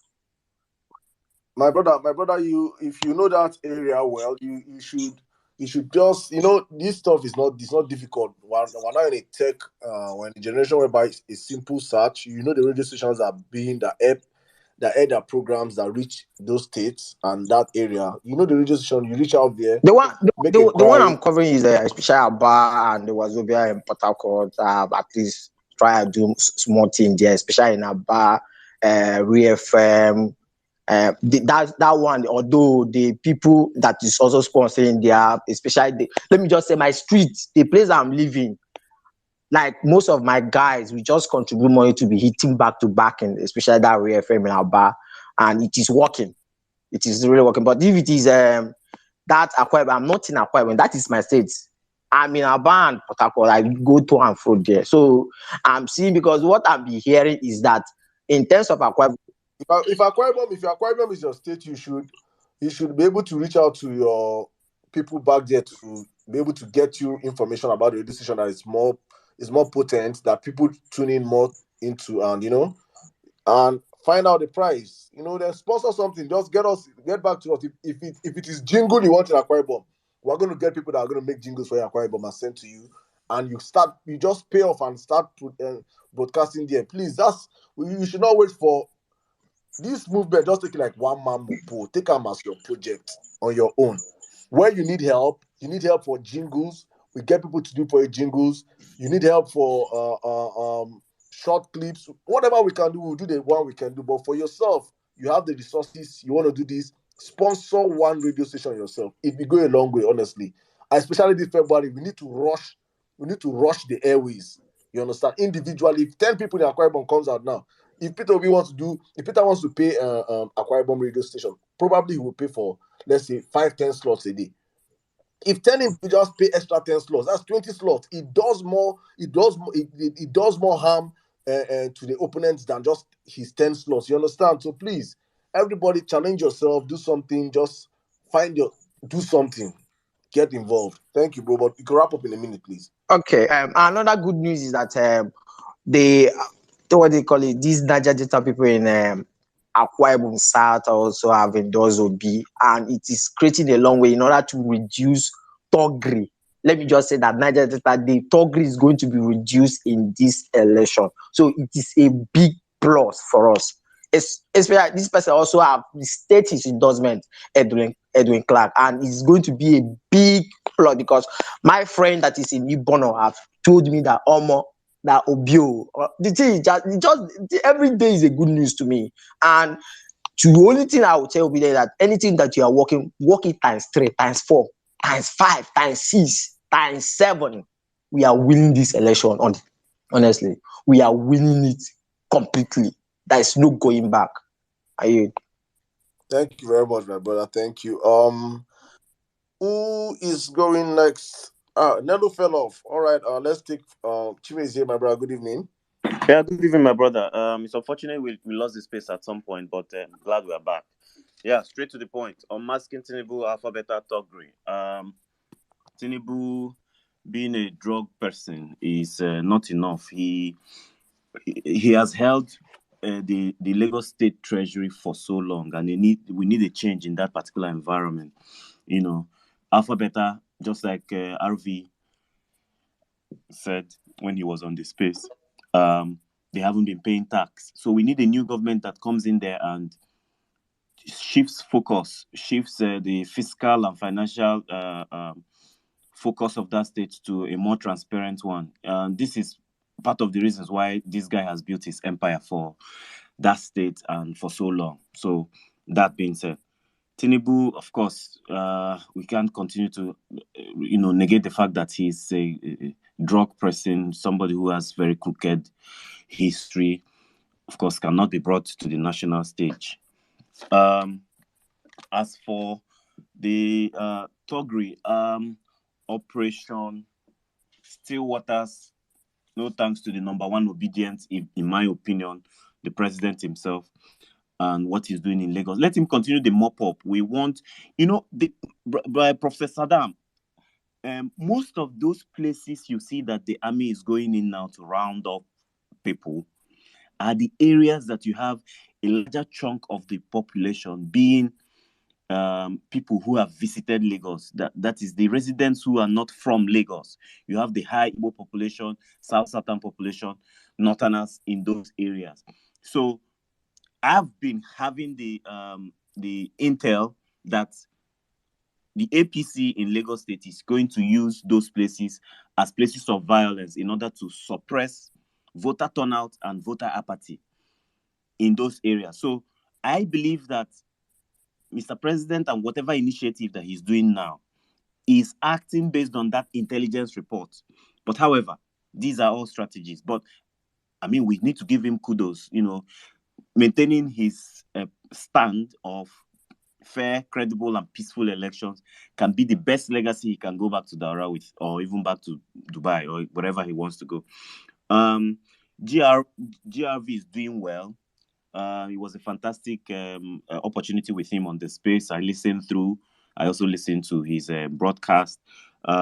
He's doing well. So we'll support him just like you have encouraged by giving our widows might, and we'll also encourage all other obedience to help him, because he's going against money bags who have starched up the people's resources for several decades, and that's going to be that. Then finally, Obi's trip in KB and Zamfara. God being with that man, I really do not know how he manages to get his energy. But that being said, that is the kind of leader Nigeria needs now. A leader that can respond effectively and quickly. You have crisis in the southern part of Nigeria, he jumps into his chopper or into his jet, and he's there with the people, solving the issues. Or you have an issue in the northeast, the next minute you see the president there. That is a moral booster. So we need a young heart like that. You need a young person who can take this kind of initiative and engage physically, because he helps build, where you have the military people, he helps build their morale, that the commander-in-chief is there at the forefront in the war-torn areas with them, helping them out and listening to their needs. And then, of course, he helps generally in our effectiveness as a government. We cannot have geriatric candidates again.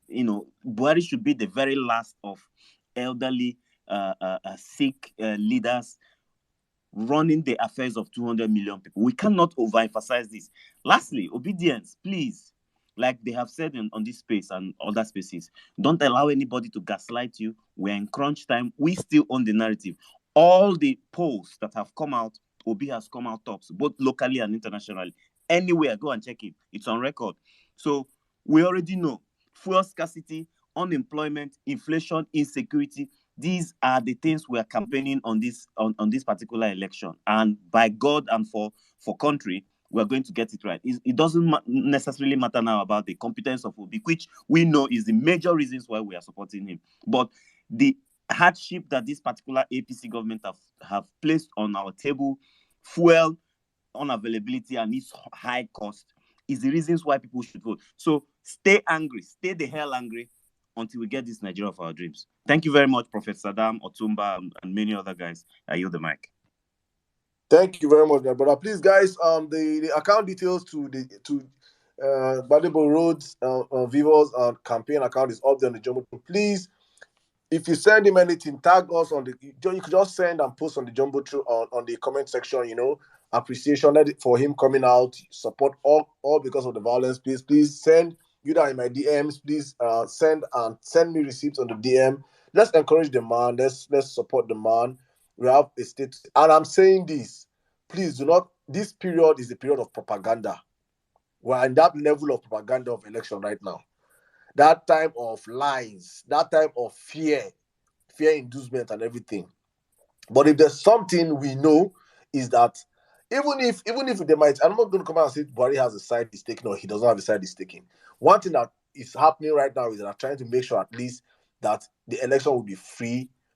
And if not, let's even leave, let's even put in, let's say they want to rig or anyhow they want to rig. You cannot rig an election when the majority of the people come out to win. You cannot rig the elections. So the main thing now that we're making sure is that let there be a level playing ground. And that is what Buhari, I think, is trying to do in Lagos, especially for Lagosians. So please, anybody come and bring in fear of and the tout. I'm telling you the amount of talks that will go down. If you think you're a talker, you're ready to, except you're ready to die. If you're ready to die as a talk, then that's when you come out and say you want to stop people from voting that day.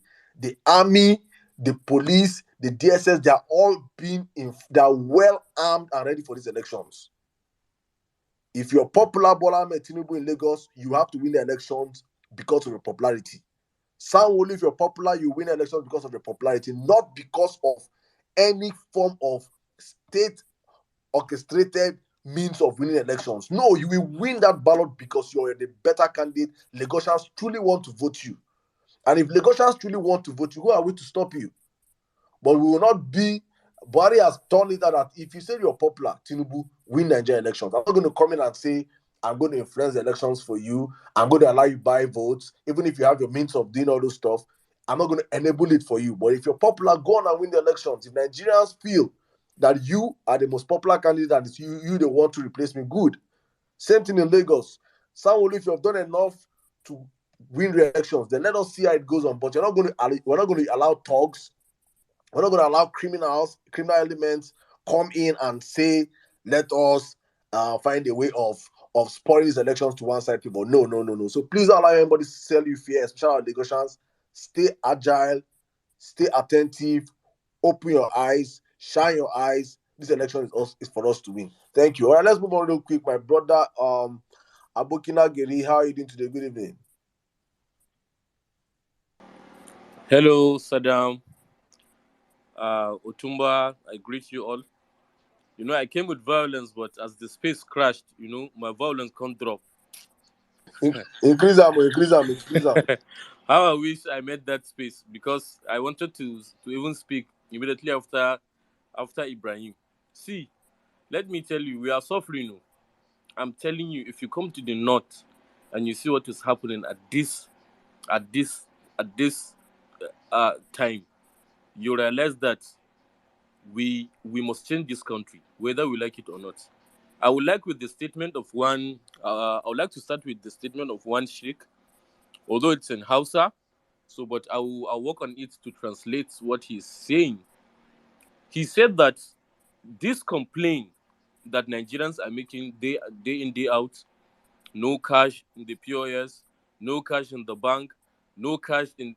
See, everywhere is dry. Everybody is suffering, especially in the north, because you know our people are not much concerned with all these transfers and so on and so forth.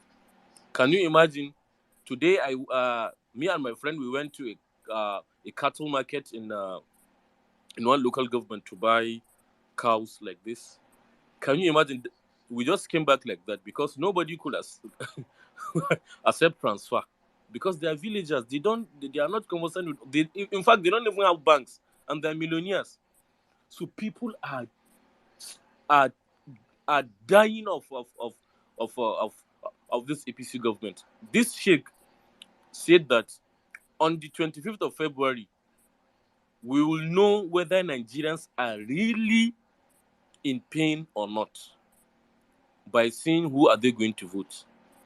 Now everybody is complaining, there's no this, there's no that, there's no this, there's no that. We are suffering killings everywhere and there. Now, on the 25th, that sheikh, he's a renowned scholar. He said that on that day, we will know whether Nigerians are really suffering or not. And I'm with him. You can't just vote these people. Atiku is not our option. In fact, you can't. These people are not to be trusted. We must take back this country. If you see how people are suffering, you'll cry. Why, Nigerians? Why? We must change this country on the 25th by the special grace of God. I'm telling you. Sirdam, you mentioned buying PVCs. I heard about it. But you know, now, if you're APC, especially here in Kanu, you don't even have the guts to even come and face people. If you like, go to either bank or maybe filling station and shout, say Baba. You'll see what will happen to you. I'm telling you, people will deal with you. Well, people will beat you. So these things, everybody's eye is now open. Everybody's eye is now open. We are ready to change this country. So what do we need to do in our own end? To educate people, to sensitize them, to educate them. That's what we are doing, and we'll keep doing it, because it's the votes that we cast will change this country. If you see how that villagers we met them today, if you see them, some of them did not even know that they have changed this currency, because they are not even aware. They are not even, and they are millionaires. They don't have banks. They have cash with them. We are telling them that, look, if you don't change your this thing, see, at first they are not even believing us. Some of them. So I wish Ibrahim is here. There was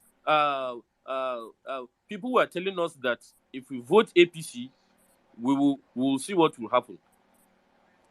And see it now. We are all regretting. So please, we must do this thing. Don't relent. This is an era of propaganda, of lies, and so on. So many fake politicians will come, and don't listen to anybody.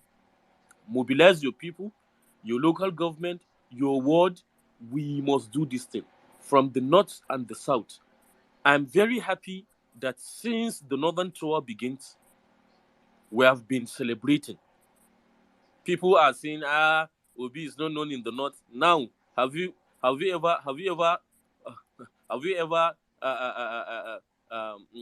had such a thing now that Obi is not known in the north? We silence them. We silence them. It is not true. We have seen it with our eyes. What we need to do now is to convert that energy into the polling units, because we can't continue like that. We just can't continue like that. Wallahi, if you want to get the beating of your life, I'm telling you, if you think I'm lying, just come to the north. I'll take you to somewhere. Just go and shout, "Save our Bahari." Wallahi, they will beat you. I'm telling you, they will beat the hell out of you, because everybody is tired. Everybody is tired. You won't understand. Everybody is tired.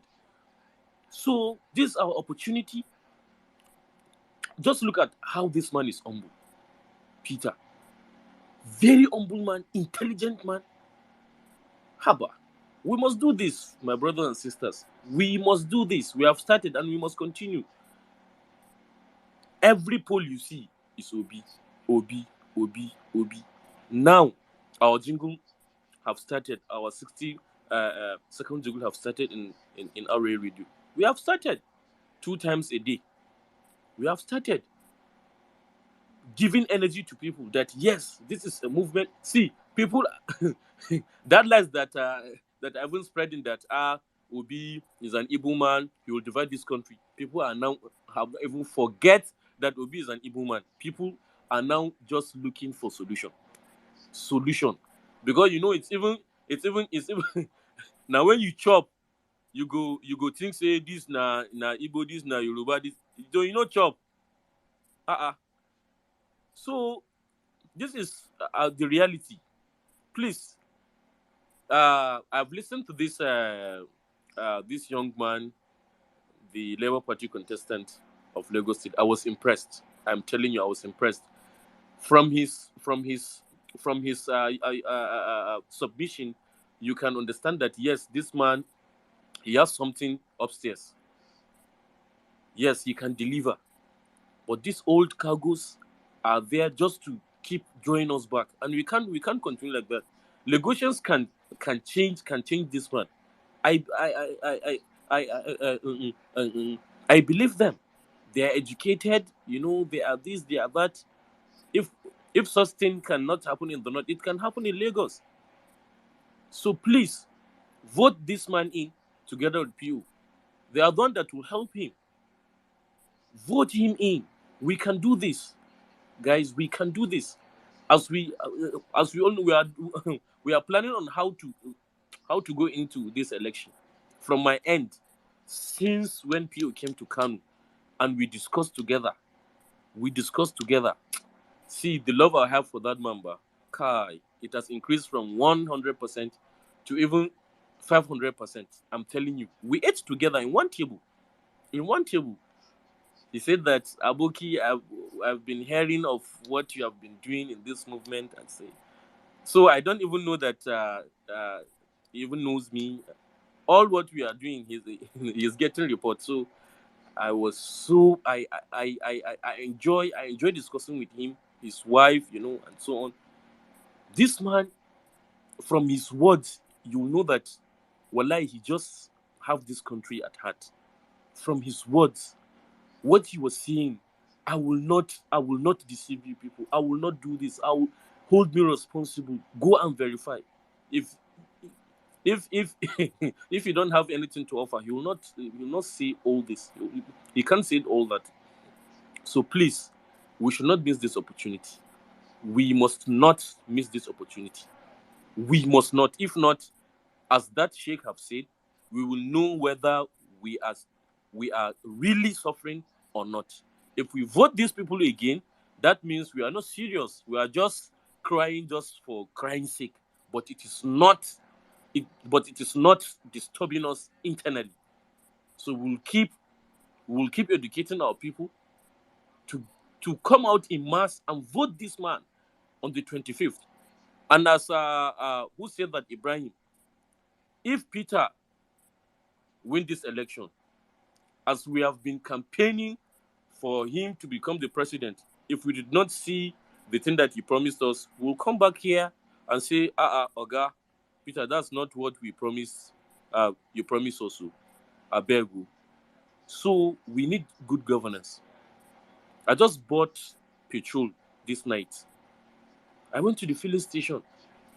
400 naira per liter in Nigeria, an oil-producing country. Everybody, see, there's no even cash to give the people. If you are not going to use POS, or maybe if you don't have card, or maybe you don't have any bank or something, you will just go. People are suffering. If you see how people are suffering, you will cry. So we must change this country, whether we like it or not. Me, I told I told some people the other time in the filling station. I said, look, if we did not vote Peter Obi, that is accepted south, east, west, and north, we will be in trouble.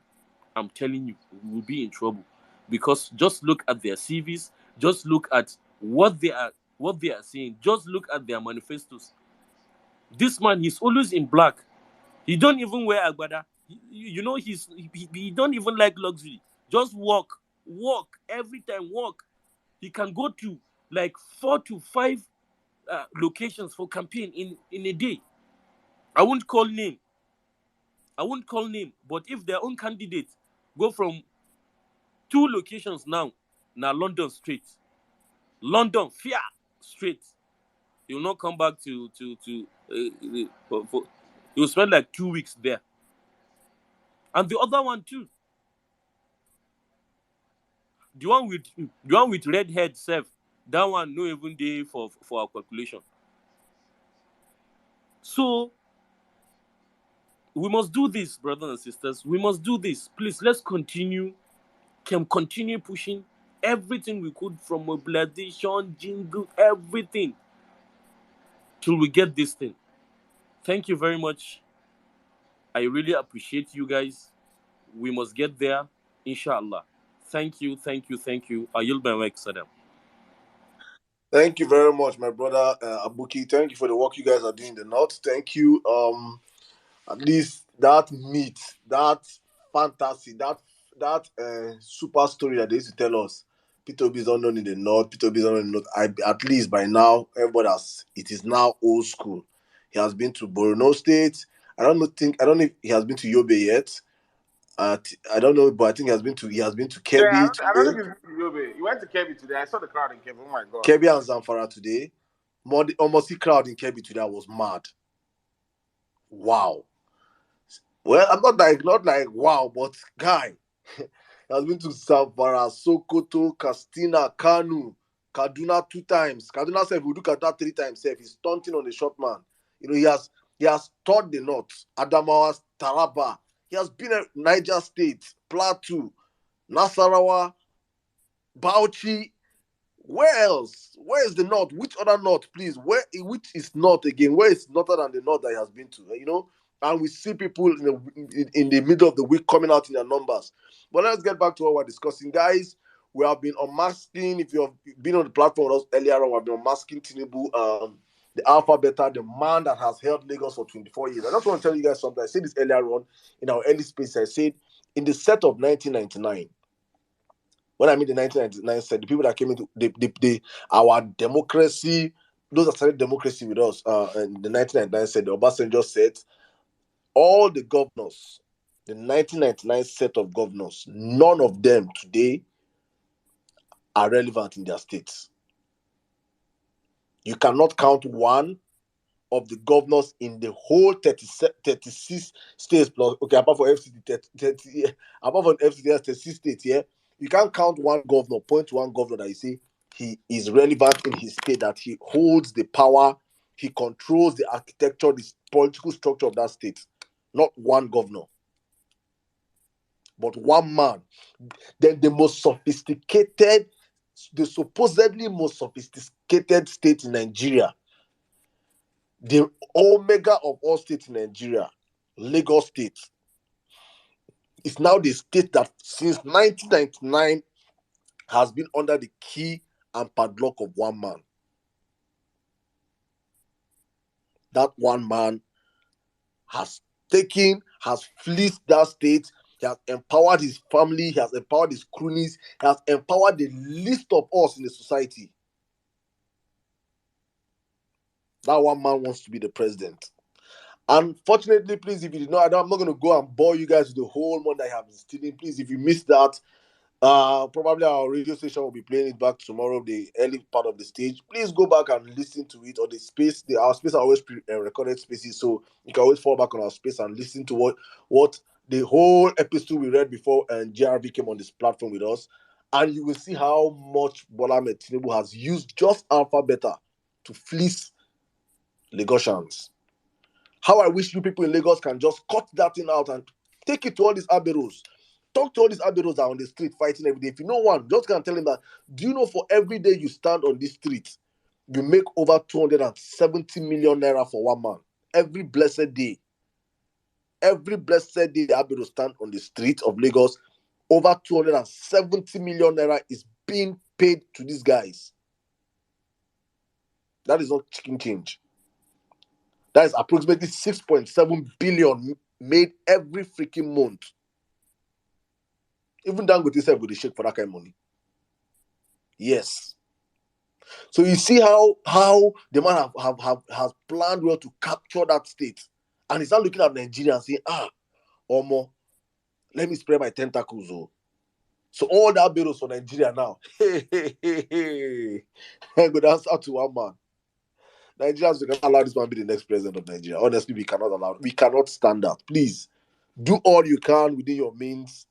Talk to people, convince people. This election is beyond tribe, beyond religion. It's about the soul of our nation.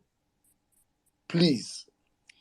All right, let's move on real quick. My brother Zos, you're welcome to the platform. How are you doing today? My brother Sirdam, I'm sorry, my brother Prophet Sirdam himself. That is 1,000 flags. I beg, make it 2,000. I 2,000 don't flags. 2,000 flags. 2,000. Ngozi, take notes. Agreed. Dropper. Of course, Agreed. this is a drop. You Make talk I about drop. Make I flag. drop Ngozi. Pity am Mail now. na try. This space go crash. You Try am. see, I you beg, we see, don't you make see, space crash you. you see, you see. Ekwensu. Now because of you, Tinubu dey shout, Igbo kwe, Igbo kwe, Igbo kwe. They shout am like, oh my goodness. My brother Sus, Mm. please, when you're done, I think we should start with Professor Chris. You Is want here to go with with us? me or what? Let's take Professor Chris. We me another. Hey, Chide Kenda. If like Allow say, where me talk. Where me if talk. like say, if like say, they just do meeting. Association of Attack Saddam Women come upstairs.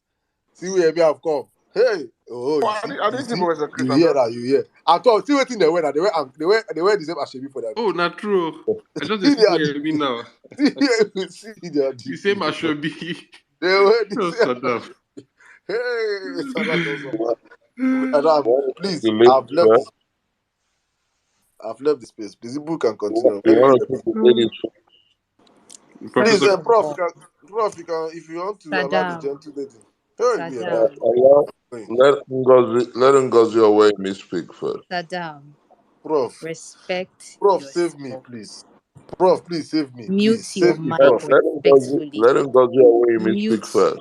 your Hi, mic. Prof, I've gone. Please, guys, I'll see you Saddam, tomorrow. mute your mic. You're not I'm the no owner longer of here. I'm this gone. space.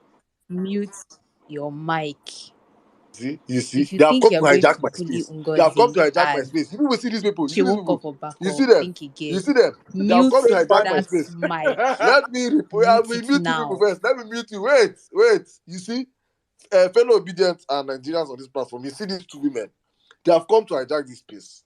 This is what this is what they did to my brother Big Mac. Big Mac. They put Big Mac in the center and they hijack. Big Mac is now he cannot even say anything anymore. Big Mac Please. now, the listener for his space, oh, He's Saddam. dying. Big Mac now contributor. Big Mac, the listener. We have go. You know, you get space, so abeg. Good evening, man. Okay. Oh. All right. Anyways, good evening, Baby, guys. get mind mute us. No wala. Don't I'll mind meet another them. day. We have boys waiting for you guys at the junction. Try us. Don't Try worry. it. It's Buhari us. will Buhari will You take care of the better boys. Don't just worry. don't even get involved. Though. We are still using fine eye to look at you. Better just stay out of this one. Better don't enter this mess. So just stay there and be co-hosting your co-hosting. Stay away from this See them fight. check me in the co-host. Otumba, you too. I will threaten you if you are not careful. You No, said don't do people that, collect. Otumba. Don't do it. Sorry, man. You people came, named, called. Okay, now you Saddam. You are the main target. I'm coming for you. Coming for you. You people now went to name space after my girl. Then you thought I will not come. Now do this one. On you see this matter, this space, it will not contain all of us. But let's keep it going. Good evening, guys. How are we all doing? I'm not really here to talk about the topic of the space. I'm just here to remind everybody, or better yet, to announce that the 100 million man march is on the go. Uh, the flyers are out already. It's for the 18th of this month. And guys, it's going to be loud. We're all circling back to how we started. We started with the marches and we are ending with the marches. So, yeah, over at Mag Space, we've been talking about it and doing all of that. It's the final showdown, the last show of strength. Start getting your flyers ready. Like I said, we're going back to the good old days. Send me your flyers so that I could, you know how we used to do it back then. You would send your flyers to me. I would do the audio and put it up on Twitter and all of that. So yeah, we're bringing all that back. The OGs, you guys know how we do it, right? So start activating your groups because it's going to be loud. Start getting your t-shirts ready, your face caps, your flags. The last one we did in Lagos, you guys said you guys trekked for hours. Please don't wear sneakers if it is Crocs you want to wear, because we're going to shut down every single state. LC. And the beauty of this is you can take it down to the ward level, you can take it down to the LGA level, you can take it down to as low as you want it to, right? It's all on you. You can just do something within your ward and all of that. Now, guys, 2 more days to the end of PVC collection. We don't have a lot of time. I know that there is heavy voters suppression, but please do what you can. And even if you don't get your PVC on the day of the election, come out and support, right? You don't have your PVC, that's fine, but still go to your polling unit and show support, right? We need to secure our votes. We need to protect our votes, and we need to look out for one another. So don't say because, oh, I did not get my PVC, I'm going to sit down at home. No, I want everybody out there on that day. I want everybody at your polling units, right? So go with your election day kit, because it's going to be very, very, very important. Like I said, we're circling back. I need us to start all the things that made you support Obi from the beginning. Go back and look for them. I've started digging out old posts. I started with the fake bishop thing. All those things. We're bringing everything back, right? It's the season of revision. So we're revisiting every single thing. Guys, we're winning by a landslide. That's why all these tactics are coming out. Now it's a thing of psychological warfare. So I just want everybody to know that, see, it's now mind games that they are playing. Don't fall for it. There's nothing these guys would say. They will say, and at this point, I'm not surprised at their tribal bigotry anymore, or their religious bigotry anymore. So don't relent. Just keep pushing. You see this guy, Bobo Chicago. Guys, I can tell you that he is very, very scared, right? What we've done to them, we've really crippled that structure of criminality. We've rendered them absolutely useless, right? So I just want us see. My personality has changed in the last 1 month. I feel like at this point, a lot of people will just say, "What happened? You used to be so chilled and calm. Now you're all basketball." See, guys, it is the season of basketball, so you talk, you collect, right? Nobody's forming humble anymore, right? So I need us to really stay. I don't really like using that word, but yeah, I need us to stay focused. If you derail and I catch you derailing, I will check you. I will check you. If you're obedient and I catch you doing anyhow, baby boy and girl, I'll go check you clean, right? I need see Obi is, I'm done selling this man. I'm not, my own now is just to be shouting, vote LP, just to make sure people know the logo and all of that. I don't pass selling, right? You're free to join the obedient family. Welcome. You see, every day, any day, anytime, you are free to see the light. But if you don't want to see the light and you say you want to stay with the devil, good and fine. We hunt demons for free in this place, and we'll hunt you down. Well, we're gonna hunt you down with our PVCs anyways. But yes, guys, I might still request the mic again, but I just wanted to announce because Mag is not here, so I need to do it. I need to rep my space crew. Since a particular somebody, right, decided to mute my girl, I decided to come here and do the honors. And yes, there's a court case tomorrow for the students. So if you're a student in Abuja, please make it to the Federal High Court, right? Students must vote. The last election, I was in uni, right? I was in my final year, and they gave us a break. So I see no reason why they are not going to give breaks, because they know that they are losing. So, I mean, the atmosphere is changing. A lot of things are changing. I don't think there's any need for me to go back to the beginning of what we're talking about in this space. That's past. I don't want to drag us back. But guys, if you still belong to the crew of I think Obi should do this. I think Obi should do that. Obi was not doing these things when you started to support him. So why are you kind of low key sprinkling PDP and APC standard on him, right? You guys, I feel like a couple of us, we gaze at PDP and APC, and we then project it and say, oh, Obi should have done this, Obi should have done that. But if he starts to do those things, then that takes away from every reason why we support him. I know I'm taking us back. I requested the mic before the space crashed, and I had to do a couple of things to come back. So maybe this thing that I'm saying now, it would have made a lot of sense like an hour ago. But yeah, I just needed to say, guys, stop projecting on Obi. Usually when I see people project on this man, I'm not gonna lie, I just block. I call you out. If you don't get it, I block you, because I don't want to see that kind of nonsense. If you're an obedient, you have no business projecting certain things on us. You have no business wishing we were a certain way. We are all, see, this is what we are. This is who we are. We are not going to just change because if you've gone to look at the opposition and you're like, oh, okay, if we can borrow a little bit of this and put it here, oh my God, it will make our soup sweeter. No, we are the salt, right? We are the salt. And you guys know whenever you put salt into any food, it is sweet. So there's no need to think that these guys are the salt and you want to sprinkle it into our own food. Guys, we are the freaking salt, right? So please, none of that, none of that, none of that, none of that. Anyhow you want to campaign this period, please, my dear, do it. If you are going to stand on a bike, do it. If you're going to stand with one hand, do it. If you're going to stand on a plane while the plane is moving and you're shouting vote LP, my dear, do it, provided it is legal.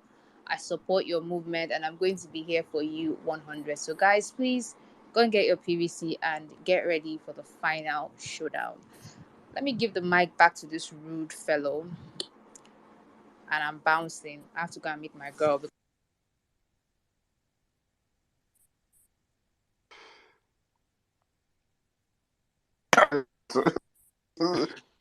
Just go ahead. Who mute where you me? Oh.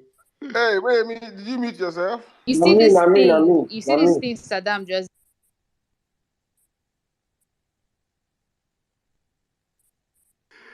My hand no dead here. It is us that will suffer it, right? Where you mean? No be me. It is us. So No for every be time me. you mute us. Hey, wonderful pampai them. Oh yeah, where you mean? Is enough, I beg. Yeah? May you not threaten us for here. We are all obedient. And to those daft obedience that are in my DM, I'll be in my timeline telling me nonsense about my post. You guys are just daft. That's all I can say. Anyways, thank you, where you mean? I always say this: the obedient movement is not a cult. Please, feel free to block if need be. It's not a cult. We don't No, have to like. I'm not going to block the animal because he's on the space right now. So We there's don't no need have for me to. Literally, I say it all the time. I'm not your cup of tea. You're not my cup of tea. We are only here to support this man. We can get along as possible. We can try, and if we cannot, please, I respect you enough to understand the fact that you need to let me go, and if I need And to block you. I'll let you go. It's not a do or die affair. The idiot is even requesting the mic. I no go give you mic. You this bank or take the useless boy. You cannot come to my DM, my timeline, and be telling me rubbish over a post. You don't have sense. You don't have sense to decode the message, then you leave it alone. You're there shouting and calling me a mole, calling me a this and that, calling me a motherfucker, calling me idiot, calling me all sorts of names. Okay. If Saddam accepts you, fine. If not, then me, I'm not going to accept you. Like Anyways. I said, it's not a cult. No. We I cannot don't be want to each other's block cup of anybody tea. because if I block Don't him now, worry, I've handled this. Don't worry, we can move on. He will leave the space if I block him. So it's not. I've It's not handled it. Don't worry. Yeah. all right. Don't block. Hey, Otumba. Let's go to Professor Chris, Jerry. Professor Chris. Otumba. I don't get time, man. Professor Chris, how you doing? Hello. Good evening, everyone. Good evening, Prophet Sirdam. Your metamorphosis from professor to prophet is amazing. I think you should be the master of the numbers and the figures now, numericals. You know, Otumba, I greet you. Zos, I greet you. Where you mean? Greetings, Prof. You guys are doing a great job. Bariat, I greet you. Joe Obedient, I greet everyone here. We're closing to victory.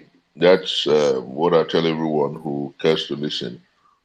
And interestingly, whilst Wayne was talking, we have become nocturnal beings. Mad Mo, Dr. Mo walked into my lounge, and as I talked to you, he's laughing, smiling, and chuckling because victory is as good as won. No power under the heavens can stop an idea whose time has come. It was Victor Hugo who said long time ago that nothing whatsoever in the planet can stop an idea whose time has come. Those who thought that we were just people who were playing, they said 2, 3 persons tweeting in a room. They can't even go up to proudly to join the campaign of their presidential candidate. Here I'm talking about Adams Oshomole. There are so many of them who are running away from his campaigns now because they know that victory is as good as won. Some of them are behind the scene reaching out to the obedience and asking for how they can align with the moving train. Last year we're talking about how the train had left the station and is headed to Promise. Increasingly, in December, I remember 1 or 2 times when I was on this space, we did talk about the need to rev the engine to keep pushing and nudging the process. Amazingly, the obedience haven't given up. They haven't lowered the bar.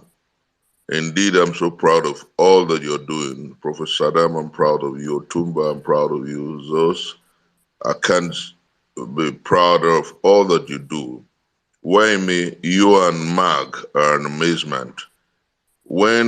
I'm proud that Mag has told almost everybody in the world that the idea for the 100 million man march was mooted by me. It was when he was in Nigeria and he had to stay at my lounge in Abuja here that we talked about it. And I said to him, the obedience made Peter Obi tick. We must do something unusual to win the election. On the 18th, it will be game over. I'm telling you, the code name for the rally, the 100 million rally, should be game over. Take note of it. It's game over. Game over because they didn't see us coming. Game over because they underrated us. Game over because they underrated the resolve of the people. Game over because the universe is with us. It's game over because we're people who have made the redemption of our country our unalterable commitment. It's game over because our ancestors are with us. It's game over because the message we've been preaching is beyond tribe, creed, or religion. And it's game over because we have the best of the candidates. It's game over because Peter Gregory Obi is almost always ready to learn, ready to walk, ready to engage. And he's the one who has shown to the Nigerian people the greatest capacity. It is game over because the Nigerian people are committed to a new day, a new deal, and a new tendency in leadership. So as we progress, as we close on to 25th of February 2023, as the day comes closer, what we must continue to do is, like the quarter milers will do, keep our eyes on the goal, keep pushing the narrative. Sirdam, you guys taught me the word Vawulence and how to break their neck and press their neck. This is when we must press their necks. Can you hear me, please? Am I audible? Loud Yeah, and clear, yeah, Prof. loud and Loud clear. and clear. This is when to press their necks. We're closing up this race. This is when to look them in the face, look them in the eyes, and tell them, we told you. This is when we must push the narrative even deeper, higher, and louder. And this is when we must hold hands together, run together, march together, walk together, because our lives depend on what we're doing today. This generation of Nigerians will write a new story for our country, for our children, and indeed for posterity. And when this score is recorded, you guys will be the paladins, the champions, the doyens of this struggle. So I salute what you're doing. I celebrate you. And I tell you that the God who created the human pilgrimage, who brought our boisterous planet out of nothing, out of primal vapor, is with us. That is why the PDP is consistently making mistakes. That is why the Bala Blue Bulaba will continue to make mistakes. I was joking with someone lately and I said to him, he doesn't even know that Atiku was never at the Senate. And then he said in Cross River or so, or in Akwa Ibom, that they made Atiku the Senate president. That's how much his dementia has gone bad. And I tell you above all, what we're doing is at the core of their confusion. What we're doing is at the core of their desperation. What we're doing is at the core of their fear and their defeat. And I tell you that God is with us in this journey. We shall win resounding victory come the 25th of February because God is with us. Our ancestors are with us. Every positive spirit that exists in the universe is with us.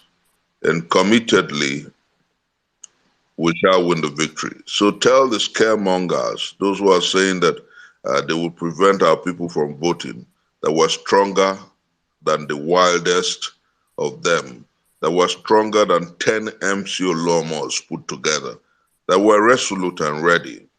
I speak with brothers and sisters in Lagos every day. I speak with people across this country, and they're saying we're waiting for them to come out with their guns.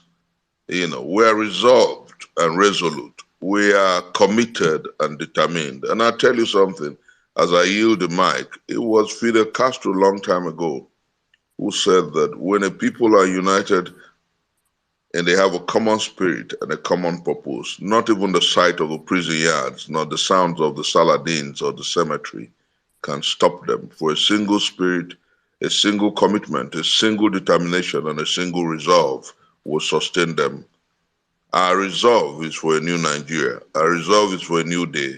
Our resolve is for a new hope. Our resolve is for a new tendency. And our resolve is for a new country. In God on the throne, we shall win this victory. Mo wants to say hi to you as I drop the mic. Mad Mo, over to you.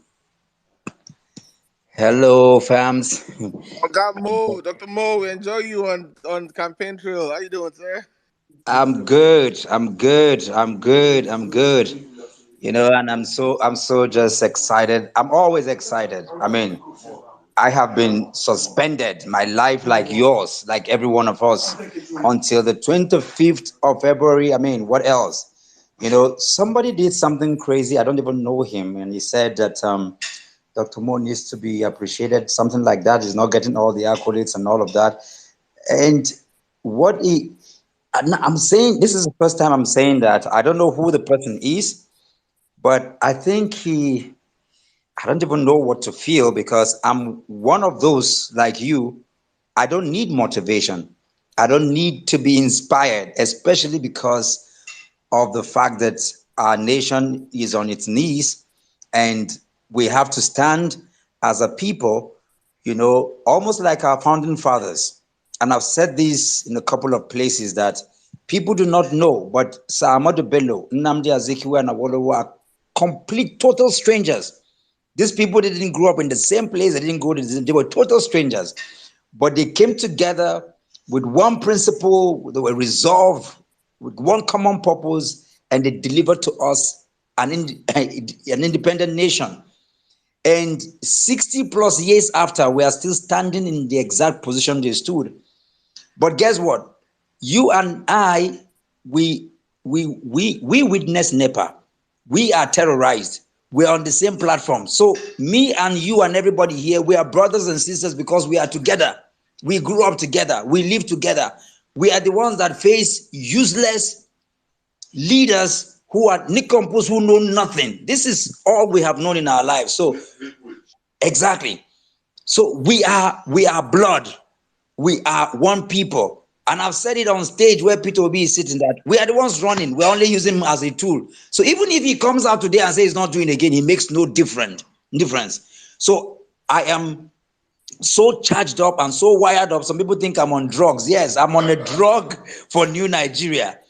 You know, I'm going to write a short story. I'm going to hang up now, but I'm going to write something that happened between when I moved from Kaduna to Mina to Jos to run through Bauchi, went through the other state, got to Kano, finished up, and ran through to Katsina, finished up, went to Gombe. I was done and went to Bauchi. All of this, you know, it was a crazy movement. One of the nights we ran through 100 at about 12 midnight, 100 bandits who were paraded.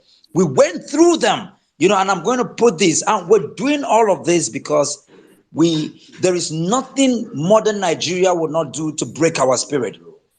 Again and again, it continues to break our spirit. I celebrate the person who did that, but I'm closing in to say that Prof has so wired me up, even though I'm always wired and on the drug of a new Nigeria. But guess what? People think we're going to be tired. And I want to say this today, that even if they shift the election by 2 weeks, it makes no difference. That's right. Whatever they're going to do, they think that what they don't see coming is that there's a dynamic, a fluid, structured spirit that we are coming with. It's not the traditional static mindset that they know. So they won't see us coming. If they make the mistake of shifting this election by 2 weeks or 1 month, they're going to see an energy that they've never seen, that they can't even understand. Because we are like the sun. We are not the moon and we're not the stars. We are like the sun. We have in us the power to regenerate, to re-engineer, to reconfigure, to remold, to do everything possible to be in line. Now, our fathers don't understand this.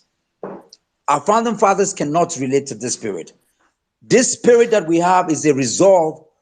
The only thing that can give us the rest that we need is that new Nigeria. And it's epitomized by a presidency led by the Obidati movement. This is all that we need, and this is all we're going to do. We're not going to be deterred by anything. There is nothing. One of the things I want to share here to make us understand how dangerous our movement is this.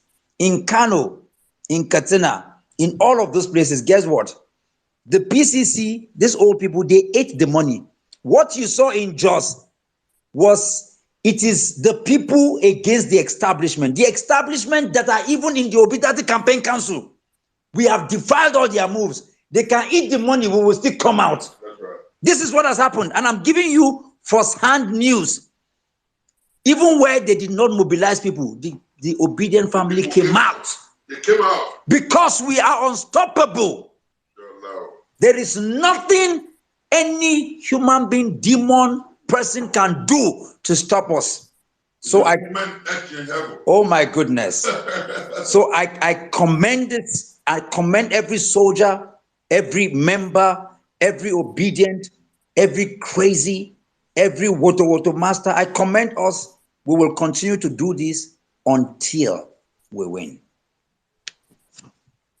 Saddam. Prof. Dr. Mo, thank you very much. Honestly, Saddam, keep the fire. Keep the fire. Otumba, keep the fire. Zos, we win. We move, we win. You know, I'm just so excited about the energy. I haven't seen this before. I tell people that as a 22-year-old man, I was in Abiola's house as one of the leaders of the Hope 93 campaigns. I saw an energy that was then unrivaled. But what I see today is monstrous. What I see today is monumental. What I see in you guys, I don't know how to explain it, but I'm proud of you guys. And I tell Mo and everybody who comes around me, I said, you guys are the champions and the paladins of this journey. You know, Zari, I see you, strong boy. I'm proud of you. I am proud of you. You know, when means an Amazon that her look belies her energy. When I saw her in Lagos during the youth dialogue, I was shocked. I said, So where do you get your strength from? You guys are an amazement, the wonderment, the story to be told. But you know what? Like I said, whether they like it or not, victory etched in heaven, victory etched in Al Jannah, victory etched in the prayers of the Nigerian people, victory etched in the prayers of the victims of misrule, victory etched in all untraceable supernatural power is our victory. Peter Gregory, I call him the most fortunate human being to have traversed this space. Is a child of destiny, blessed by God with amazing grace. And we are the paladins, the doyens of this struggle. So I praise you, I salute you, and I want to hang up the mic by saying, I love you guys. I love you guys from the bottom of my heart. And together we shall get this victory achieved. God bless you, and do continue to do what you're doing. God is with you, and He will continue to be your strength. Our labor will not be in vain. I yield the mic. Thank you very much. Thank you very much, Prof. And then I hopefully after this whole stuff by February, probably by March, we'll sit down, and when we come for inaugurations, I would like to sit down with Dr. Mo and hear your own story, because there are so many things I've heard from the campaign that we will never say, we have not seen online or outside, and we will never say. But We'll have a wonderful time at my lounge. definitely, Don't worry. that's what we have our party. I'm definitely coming to the land in Abuja. I can't wait. Definitely, we're coming by the grace of God. Yeah. So it's amazing how the spirit of the obedient movement has been. I'm just happy because I know that we are, despite our differences, despite how we tend to reason, we're all different animals, but we are united in one cause, which is to get Peter to the Aso Rock. So how we get in there is by collective effort. We will not agree. In fact, I don't block some obedience. If I don't block some don't block me. You don't agree. You don't like how I say my own. You don't like how we say our own. We block you. You block us. As they go. There's no time. There's no time to romance. We're not doing as I always say. This is not a cult. This is not salvation ministry. You cannot save everybody, you understand? But as long as you're playing your role, you play your role. After elections, you can all, if we go to violent space, if you feel you don't want to come on violent space to get information or whatever, that is on you. But right now, if you feel the platform is helping you, good. But after then, please, right now, we have a country to save. I'm not here to make, I keep saying it here, we're not here to make friends. We're not here to grow followership. We're not here to do, I want to try and see how we can be a voice for the voiceless, the voice for the suppressed people of Nigeria, a voice for a movement that are feeling firsthand the brunt of the country, and they're trying to gaslight us to feel like nothing is happening. For 7 good years, Bola Ahmed Tinubu never said shit. Nigeria was going through the drain. We are suffering. Nigerians are dying. In fact, when they kill people in NSAS, he asked, why were they there? What were they doing? Asking so many stupid questions. Until now, till few days to elections, when he's now seeing the same Buhari's hand, is now asking, they took the currency from 800 to 200, from 200 to 800. They don't know how to do it. They don't know. So you know for fucking 7 years your people are suffering. That shows you how greedy and wicked these politicians are. So Nigerians, please, we're united. In fact, Bola Ahmed Tinubu will vote he will vote for P2B. The way he's complaining now, he's not complaining like an obedient. Bola Ahmed Tinubu is an obedient because he's now seeing what we have been seeing for the past 7 freaking years. He now understands that the Buhari government is an abject failure. He now understands that. So let all those his hallelujah boys that were shouting, Buhari is working, Buhari is working. What will they now say? What will they now say? What? So let them keep let us keep doing what we're doing, my people. Please keep pushing, and keep pushing. We on this platform, we continue doing what we're doing. We are not here to be liked. I keep saying it. We are the most hated people on this obedient movement. Now we the hate pass. They don't like our face. They don't like our voice. They don't like our job. Why? Because we are going to be calling all of you out. There's no sacred cow. There's no sacred cow in this movement. There is no sacred cow. We don't drag people because who are you? Who are you to stop what we are looking for in a good Nigeria? Who are you? We have dragged ourselves. We don't spare ourselves. I wish people can see my circle. I wish you can see my circle and see what's going on in my circle. The way we drag ourselves. Like I pass my initial board generator. They drag. If you fuck up, we fucking draw you to line, man. We don't fucking care who you are. They don't drag me tired. Sometimes I don't get this. What the doctor will say my high blood pressure, your pressure is too much, and I'm reduced. I have been dragged. So it is we checkmate ourselves. Why? Because I'm happy that I'm surrounded by people that we have a common goal, which is to get back our country. We are not pushed by I can't count the amount of sacrifices my team members, financial sacrifice we have sacrificed for this movement. I'm not going to come out here and say all those stuff, but I stand here with my chest and say I believe I've truly seen people across the country, from the east to the west, the north to the south, that truly and genuinely want a working Nigeria. That is where these people stand for. So we are on this platform. I say this all the time. You might not like us now. But a few months from now, when we get back our country, remember why we did what we're doing, why we stood in the gap, why we called out people that felt they were untouchable, and why we are going to continue to call them out until we take back our country. Thank you, my brothers. I don't know who is going next, but I'll leave you the honors to bring up I the think Miss speakers. Marriott. Uh-huh. Oh, yeah, Mrs. B. MLK. Please. Today is Black History Month, so Miss Marriott, good evening. You guys have been firing from all corners. And how did you know? Indeed, I was actually going to just start by using a few lines of MLK's speech, his famous speech, I Had a Dream. And for me, when you put up this topic for today's space, Unmasking Tinubu, AlphaBeta, Thuggery, what came to mind at first was, gosh, I have a dream that someday Lagos and Lagosians will be free. And not just Lagos and Lagosians, but that Nigeria and Nigerians will be a reality come February 25th, 2023, inshallah, insha Jesus. I want to take time out before I make my speech here to thank Abdul Karim, Abokinagari, Mad Mo, my sister Aisha, who isn't here, Nana Kazauri, and the women leader, Madam Dudu.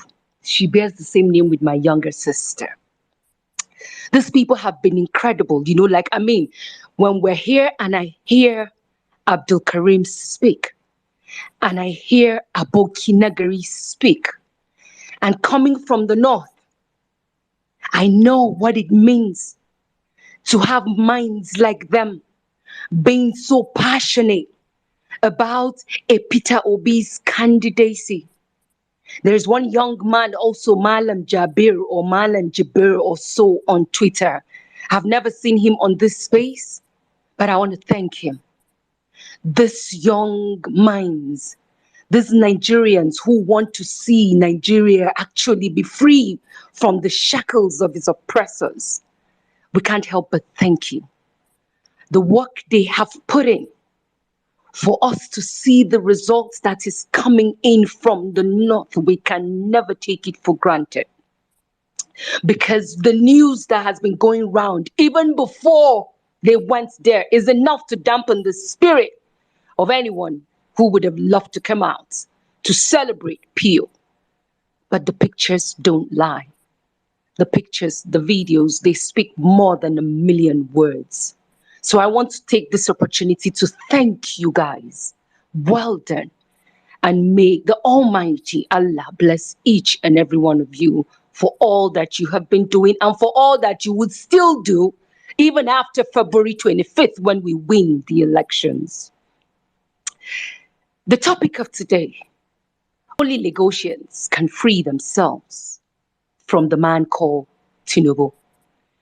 And going by the topic of today, if Lagosians also want to unmask everything about AlphaBeta, then there's only one man that they have to vote into office to unmask that for them. And that one person is GRV.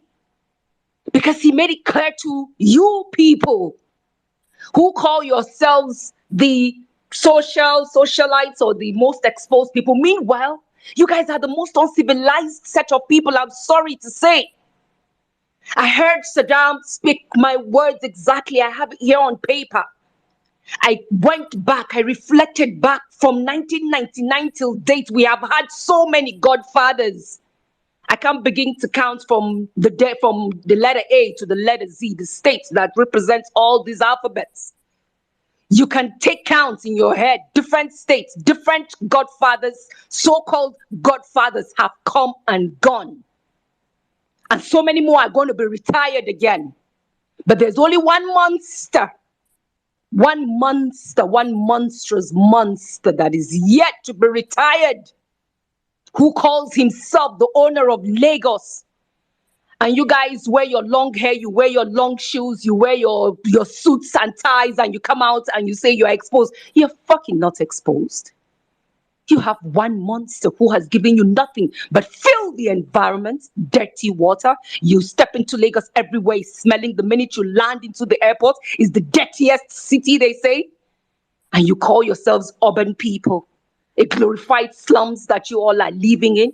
And one man has dictated the affairs of Lagos just for himself and for his family. And you guys every day strut your shoulders high. You go to clubs and you think that's, oh, okay, this is what it is. Meanwhile, Lagos can fucking work better than what it is doing for you guys at the moment. You guys have been the weakest link even compared to states like Zamfara and the Tarabas that we even just write off. Lagos is the worst slum that you can ever find anywhere. If there's ever a set of people that have been so detached from their realities, it's the people of Lagos. God forgive me, and may the souls of the dead rest in peace. It had to take a Lekki massacre to happen. You see this reawakening that we are experiencing today is as a result of also what happened at Lekki on that fateful day, 20th October. It took that for Lagosians to wake up, for Lagosians to realize and begin to connect the dots that they themselves are not immune, that they are all indispensable, fucking indispensable. They will send in anyone and they will clear you all out. It doesn't matter who your father is when that time comes. And it's the same thing that this monster will do should you guys allow him. He's going to do that and he would have no mercy. He's going to be very brutal. I warn you all. I came across this little, this article in Business Day today, and I just want to read something out of it. In April 2007, on the eve of the presidential election, President Olusegun Obasanjo was interviewed by the Financial Times. The interviewer asked a question about Obasanjo never really wanting to quit, but to remain present behind the scenes, anchoring the new government and influencing it. Obasanjo answered in his characteristic manner, drawing on local wisdom. In my part of the world, we have a saying that the kingmaker is the first that the king kills. But it is only an unwise kingmaker that will allow the king he has made to kill him. Because if you have made a king, as soon as the king is on the throne, you run. And it should be that the king will say, where is he gone? I need him. And in inverted comma, they ended with this. That is why they received wisdom in Nigeria, is that kingmakers should be content with their roles and not attempt to be king themselves. But Mr. Tinubu wants to buck this trend. I found this very interesting when I came across it. And I said, if I have the opportunity to speak here today, I'll speak about it. The end of an era, I titled this. This is what 2023, February 25th would be for each and every one of us. The end of an era. It is in our hands. It is in our thumbprints. It is in our index fingers. It is in those, every polling unit that we are all going to show up at to end and error of one monster who has engineered not just the withholding of Lagos State alone, but everything that has to do with this country. We must take all of them out. Two monsters, PDP, APC, they must be retired, my dear people. You have been so resilient. You've proven that in a battlefield where they said you don't have the experience, you taught them that experience sometimes doesn't count. All it takes is your grit.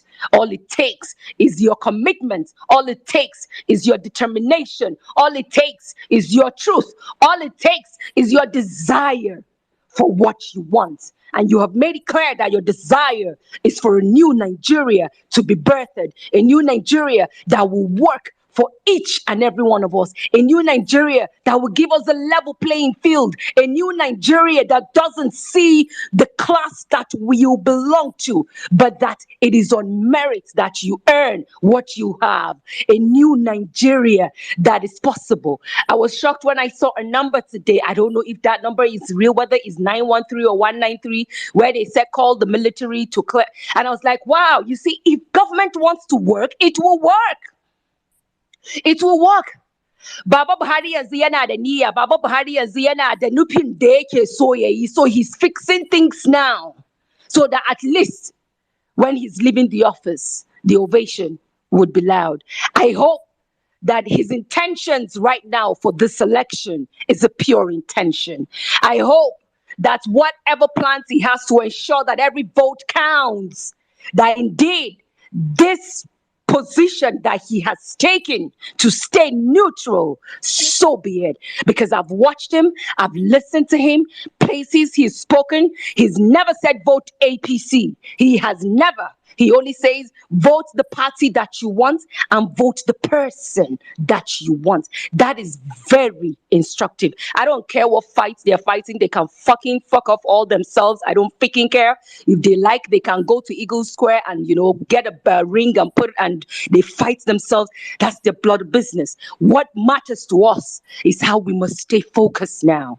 The race is coming to an end for the new beginning that we are all yearning for.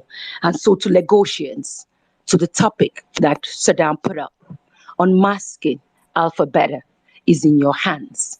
Unmasking all the treacherous deals that have gone on in Lagos with all the nonsense taxes you keep paying every day and night, the daily harassment by Agberos, everything. If you aren't tired, then I'm sorry. You can't be saved. I'm sorry, redemption is far from you. I'm sorry, you deserve to rot in not just the hell that we don't know yet of, but the hell that is on this earth.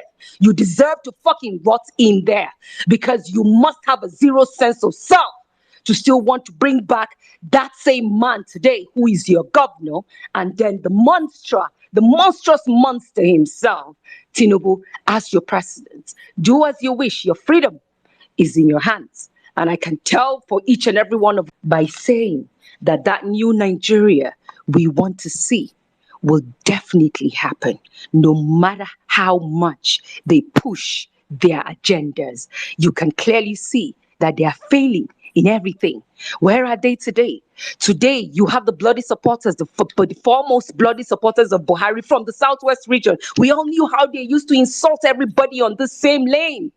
We all knew how they used to come out and defend every nonsense of this government. So today, because the man who no longer even knows who he is, because Tinubu is not aware of himself anymore, today they are on that side and they now see Buhari as an enemy.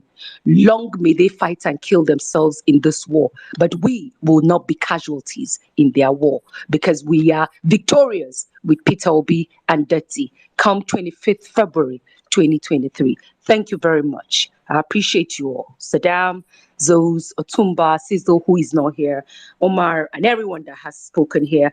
All the, the women of this movement are making me so, I am super proud. I can't wait to meet with all of you. I can't wait to hug you all. I can't wait to, for us to play like kids, like do 10-10, whatever we want to do, man, like just reminisce about the good old days, because we know that we have worked with the men, siding us side by side, giving us the protection that we need to know that we can go forward and we have nothing to fear.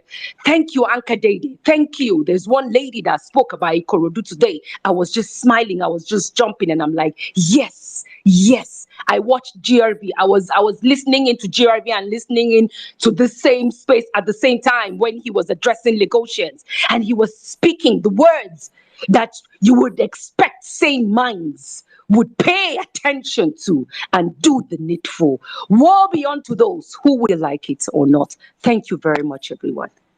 Thank you very much, MLK. Thank you, thank you, thank you, thank you, thank you. Wow.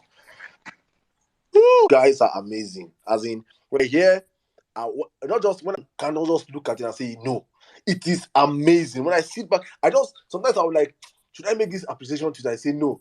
At times, I also want to let us calm down. Let us get what we are looking for first. You guys are heroes. You guys are heroes. Thank you very much, MLK. Thank you so much.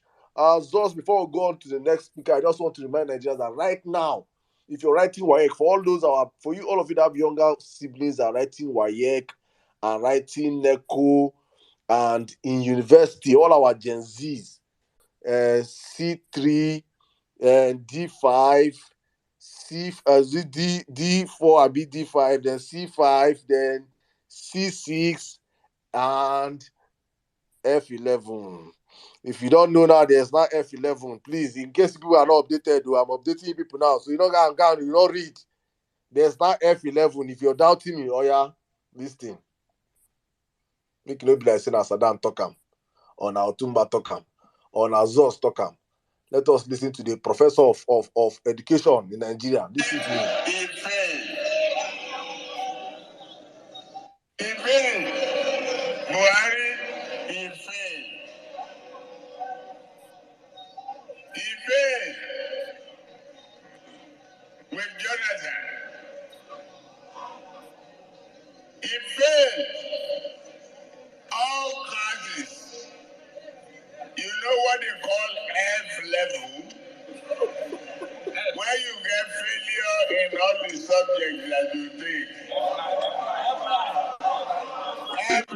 F11. You know what they call F level? I swear, Tinubu na vibes. I swear to God. You know what they call F level? You know what they call F level? Nigerian students. You know what they call F level? Where you get failure in all the subjects that you take. F9. Oh my God. See the Dundee. Tinubu no Where go people want me to school. become president. Look at this. That man no go school. I swear, Tinubu no go school. Now illiterate that guy be. I swear. Daft illiterate for that matter. I swear. They correct themselves. You know, Greece. Say that F11. Oh God. Who go save us now like this if no be Peter Obi? Who go save us? You know what they call F11? F11. FIFA 11. Hey, God come and save us. I swear, Tinubu no go keep person. Hey, my brother, please, let's take speakers. Let's take speakers. Oh my God. All right, guys. It's been a wonderful space. Just before I call the next speaker, Saddam, have you heard about this company before? System Specs. Have you heard about them? They are the ones that are in charge of Remita. So they are the ones that collect all the money from TSA. That's the Treasury Single Account. It is a Lagos-based company, and that is all I can say for today. I'm sure we'll have that conversation at a later date. But if you know anything about System Specs, that is a company that we need to actually put our microscopes on. Because even the CBN, rather, even the Senate, have even tried to. So quickly, guys, I'll quickly move on to the next speaker. Miss Barrett, wonderful submission as always. Thank you so much. for always giving us that ginger, and we appreciate you being on the space. All right, let's quickly go with my brother Jobedient, LP Jobedient. Oh, Alhaji Jesus, the Chief How you Otumba, doing, bro? the Minister of the new block, as in MDCO of the new block industry in town. He just the block. Otumba shocked me. I swear, Otumba shocked me. That's the Prophet Saddam. I agree to that in Jesus' name. System specs, that's that company, and that's the SPV for APC now. Remitter, that is Remitter. I don't understand that company. I've had some dealings with them. I don't understand how that company works. How it's a company that's so inefficient is our national career for our money. Like you said, the story for another day. But that is APC's SPV. Yeah. Saddam, I sent a special request, so I don't have my other phone here. I've played it, but check here. You check. I sent it to you. Special request that I need us to play here. Yeah, Unmasking Tinubu and AlphaBeta, then Thuggery in Lagos especially. I'll say this first of all. Thugs, if you grew up in areas that where violence is like a regular daily thing, people stabbing each other, shooting each other. Yeah, you know the people that sell weeds, you know the people that sell guns, people that sell bullets, you know this person was an armed robber. You know something about these people. You hardly ever see them actually do most of those their bad things in their areas, in where they live. They don't hurt their family members directly, except they have personal issues. They even protect the community. And one thing is that they are really, really very afraid in their own communities. That's why you see they have to export them, because if, for an example, Mr. A is a thug and he goes and maybe he does political whatever and kills Mr. B's son in the same street, he's not going to go scot-free. So they usually go afar. Basically, they are actually afraid. They are just emboldened by their backup, which is mostly politicians and whatever they are wielding, which is their weapon. Then fear from the people, existing fear.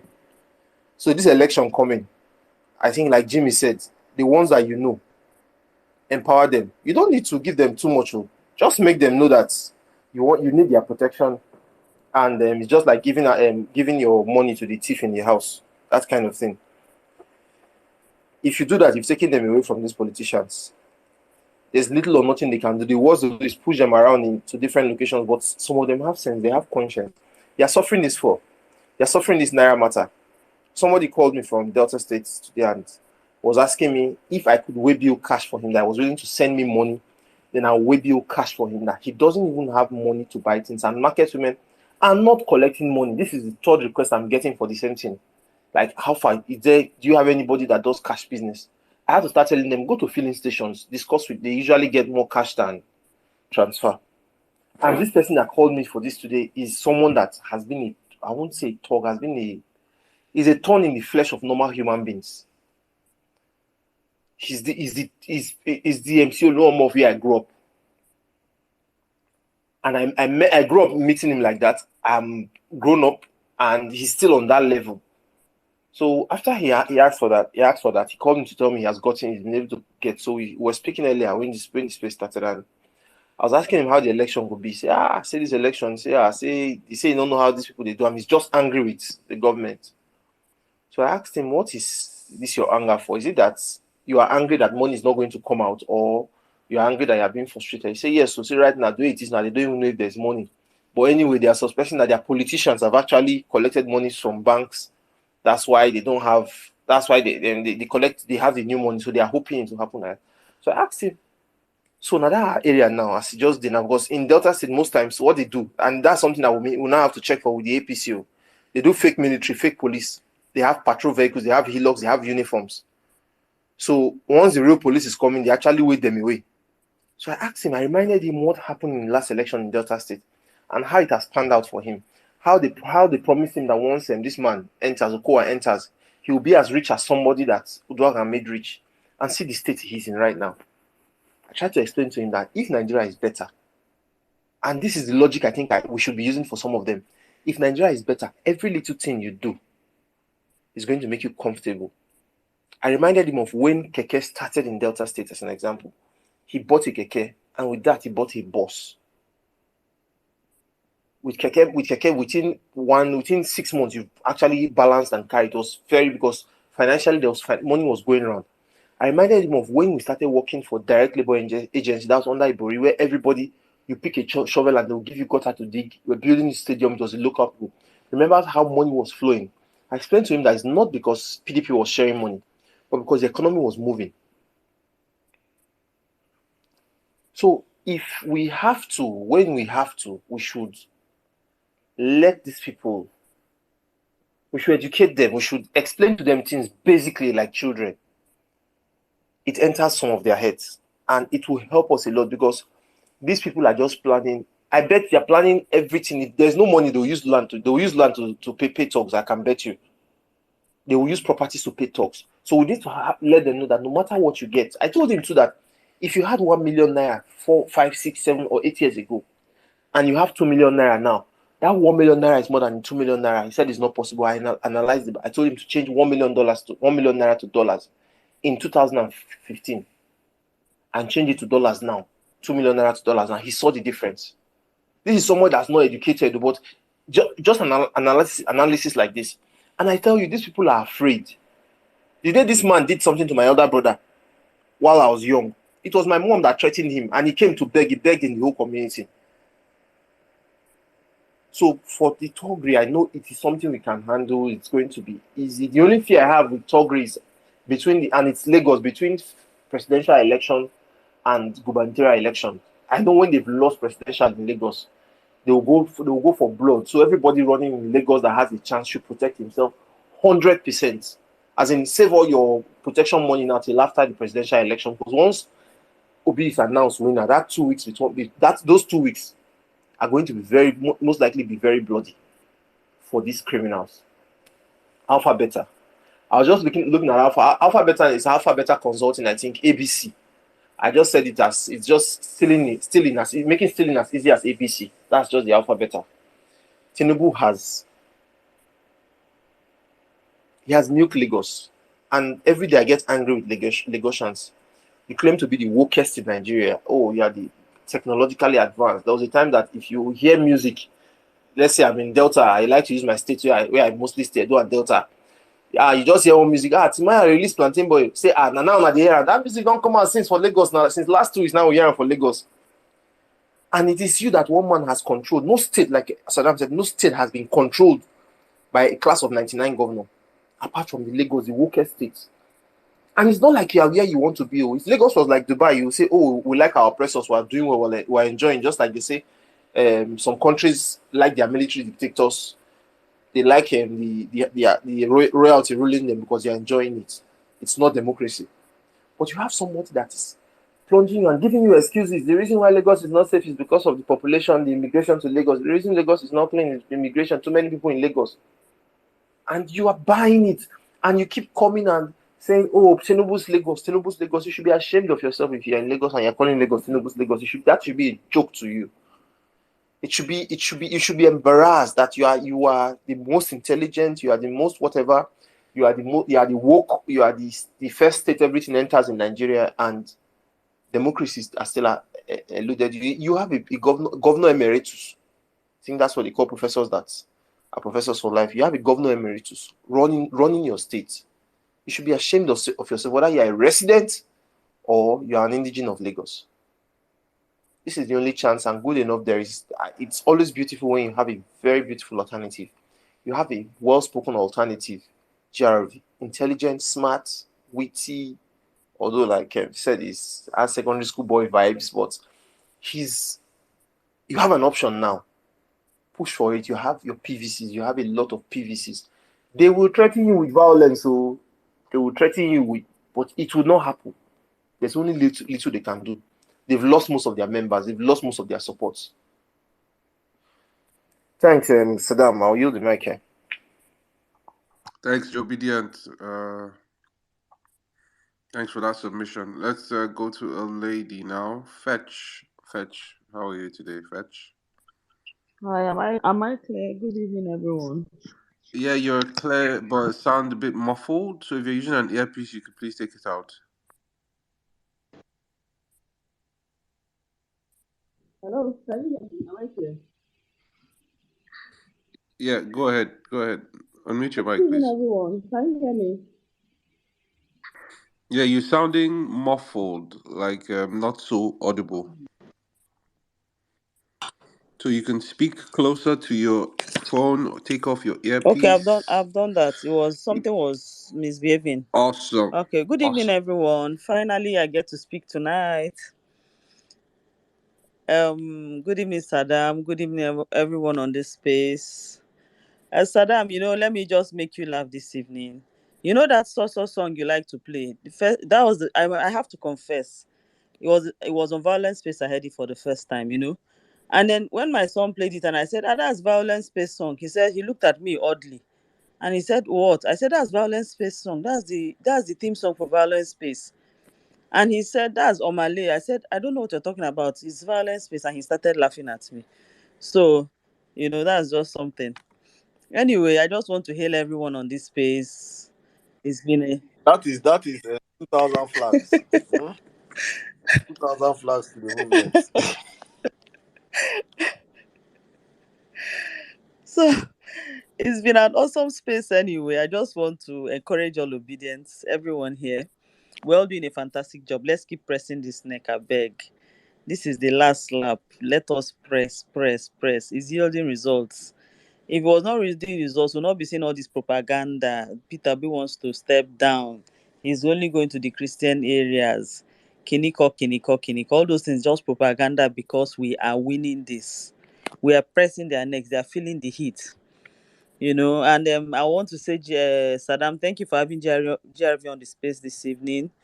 Please, obedience in Lagos. See, this thing will not be complete if we have PO at the federal and we don't have GRV in Lagos. We need to release this bondage completely. We cannot do half and half. It's just like carrying someone to go and do deliverance. And the person has 15 demons. You deliver 10 and remain 5. That person is still in bondage. That deliverance must be complete. I beg, Lagos obedience. We need to deliver Lagos from this thing. Please. The topic, unmasking Tinubu, AlphaBeta, Thuggery. The depth of Bat's empire is like an octopus across the whole southwest and parts of Nigeria. I think that's why people can't speak up. People are in. It's like an octopus that sucked onto so many things. So to unmask this thing, it's not a beans. So it's not a beans unmasking. Anyway, there's no naira in Lagos, so I don't know where people are seeing naira. It's so bad. Today I wanted to buy plantain. I wanted to do transfer to the woman selling plantain. That the woman said, Madam, you have to add 100 naira for the POS I'm going to go and withdraw it from. So now I did naira to naira, 100 naira, 1,000 naira to 1,100 naira. That's the exchange rate. At least for me today, I don't know what other people are exchanging in Nigeria. But on the other hand, though, as we're masking this Thuggery, I won't be surprised if the new notes have found their way in bullion vans to Boledon. As per money, they Lagos now. Is it that CBN didn't send money to Lagos? Maybe the thing don't enter bullion van, miss road. Maybe the money was going from CBN at Marina, and on the way to the bank, it lost its way and ended up in body loan. I mean, that's the only explanation for the money that is not available in banks in Lagos. Anyway, let's not take chances. So we're saying that the president is on our side, Kiniko, all those ones. Let's not take anything for granted. I think we should just look at it and say that we are going to Aso Rock. It's not about whatever. Let's not be distracted. The president said this. He did not say this. He said this. Let's leave all those things. Because I'm here, of course, we all hear this and we hear that. The one I heard is that the presidency, not president, there's president and presidency. The one I heard is that presidency is backing Bikano. That's the one I heard, though. I don't know who president is backing, but I heard presidency. And you people know there's a difference. Anyway, Miss Barriat, I want to hail you. We were in Federal Onitsha together at some point. I just want to hail you. You're doing good work. So anyway, and the Saddam, what Omar and Auntie Meg said, please, obedience. I just want to encourage everyone here. Obedience, please. Please, I'm begging all of you. Winning and getting PO to Aso Rock is just the beginning. It is just the beginning of the battle. It's just beginning of the journey to a new Nigeria. Please, I'm begging all of us. Because, like Omar said and Auntie Meg said, many of us, is like this political arena where neophyte, we don't understand what's going on, and emotional intelligence is low. We can't be attacking our own candidate. See, Pio is going to this Aso Rock. We're running for president through him. It's not when he enters Aso Rock after 2 days, all of us will come and be opening our mouth, wow, wow, wow, wow, wow. When we're supposed to be defending him, we're supposed to form a protective circle around him for him to defend deliver on his manifesto for us. So we have to start learning now that the battle is just beginning. The media is not suddenly going to turn in and be in his favor. They haven't been in his favor. If not for our spaces like the violence space and other spaces that have grown out of this violence space, do you think the media will be carrying PO the way he's carrying PO? It won't happen. So we have to understand that we have to continue to drive this. After the election, he will win by the grace of God. He'll be inaugurated as president. We have to sustain this tempo of defending our president. If we don't sustain the tempo of defending our president, the wolves in sheep clothing, the PDAPC, the remnants of evil, will continue to battle him, continue to fight him, and we that have run for president through him will be left outside. So please, obedience, let us start to borrow ourselves sense. This thing is just starting. Let's leave all this self-righteousness and all that we tend to have. I mean, it doesn't make sense. We'll be there dragging our principal up and down and asking stupid questions and all that. It's not necessary. Please, the battle is just starting. This thing is like 8 years battle. Because when he starts to clean up this mess, they will start to fight him. We will see it on TV. We'll see it in the newspapers. We will see it as propaganda on WhatsApp. And what do?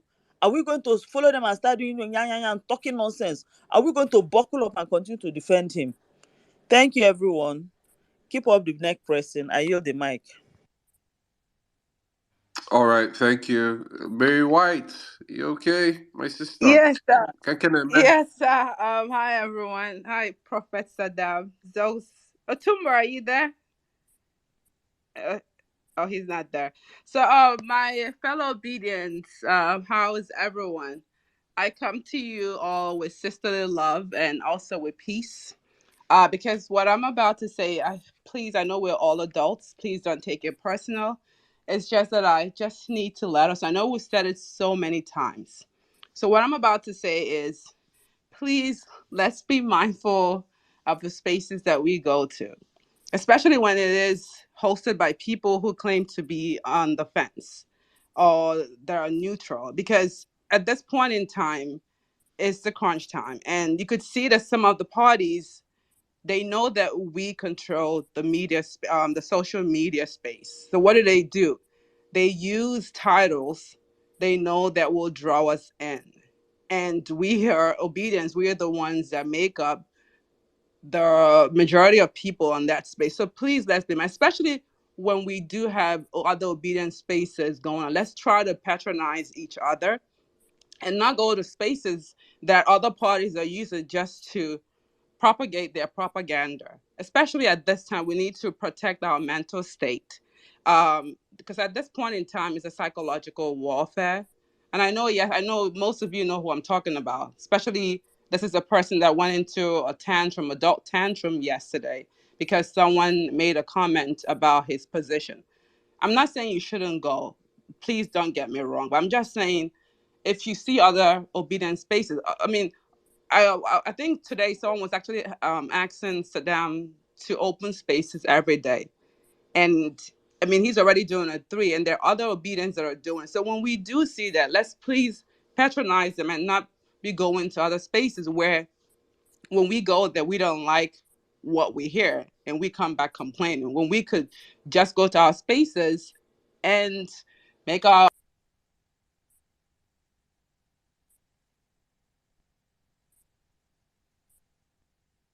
Am I the only one struggling to hear Mary White? No, I think me too. I can't hear her. Yeah, I think she's Mary White. We can't hear you. Maybe a call came into her phone, probably.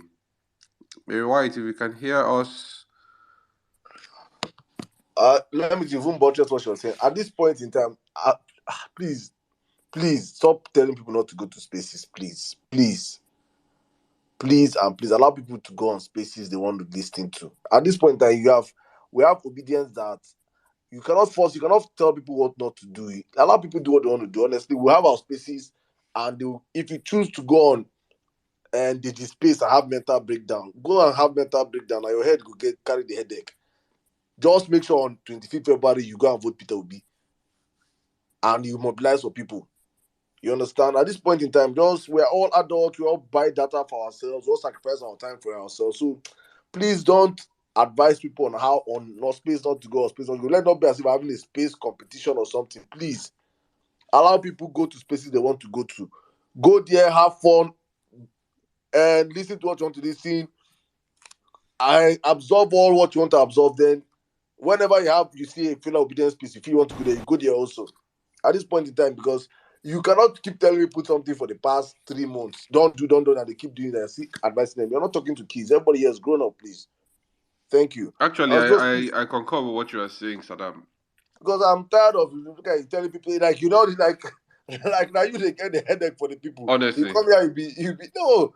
You carry yourself, go there, get headache for yourself. Consign me and you get headache. No, please don't stress yourself. let Please. them go to any space they want to Where go. you want to go to, you go to get but information you know you what? want to get. My grasp with them, my problem with them is that after they go to all those spaces, then they will now come to obedience space and start crying. That's the problem that I don't like to have with them. But No, what I'll not do is what would not tolerate is that come here and say you come on space and say I was on this space. As you don't say now, I will just meet you first. Whatever you can honestly, get there, so that is you just analyze it where you're there, collect it for yourself. If at this point in time people are not wise enough to understand that what if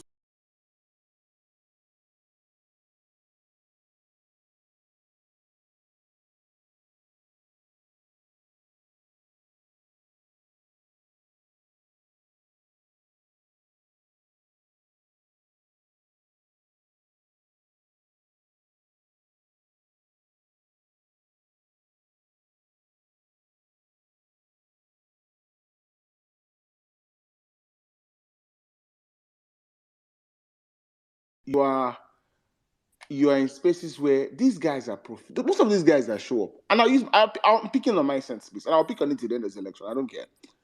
The people they brought the guy through to come and talk today there.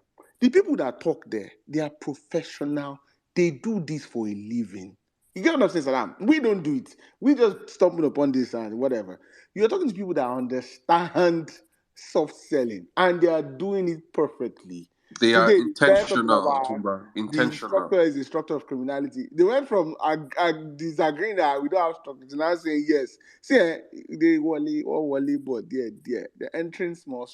So, I mean, Ottoman, let me not shock you. Let me shock you. You see the amount. There is no number of people that we have on spaces right now that can sway this election against Peter. This is a fact now. So no matter how, that's why I sat down to think about it. I said, okay, how many of us in this highest in 1K, 2K, 3K? Now 3K votes won't win elections. If people are not wise enough to understand that if it's information you want in an IT age that you don't understand that you can get information from anywhere.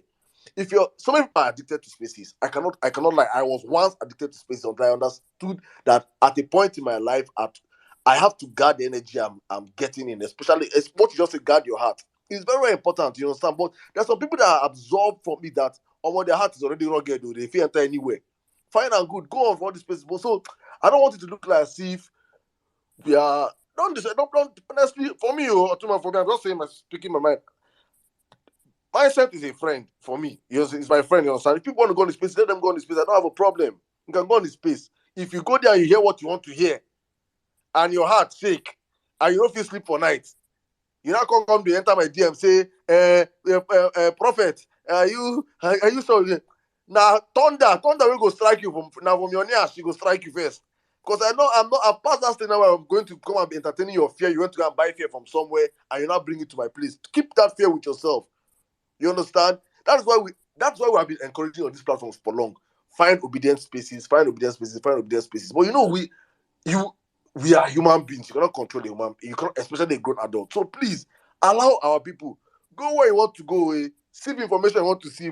Hear what you want to hear. But please, February 25th, vote Peter Obi. That is my own. If you can get if you like, go to Abado's place tomorrow morning and you vote Peter Obi on 25th, I don't have a problem with you. That is my own. And please donate. Donate. First of all, donate before, because that is the most important thing for us right now. Donate, buy flags, do posters, do things for us, please. That is the most important thing for us right now in this movement, yeah? But you can visit anywhere you want to visit us, Tuma. So please, may not be like say, because that's another that talk say violence space is gatekeeping them from going to other. Please, let's allow people, please, be who they are. If you get where I'm coming from, oh, thank you.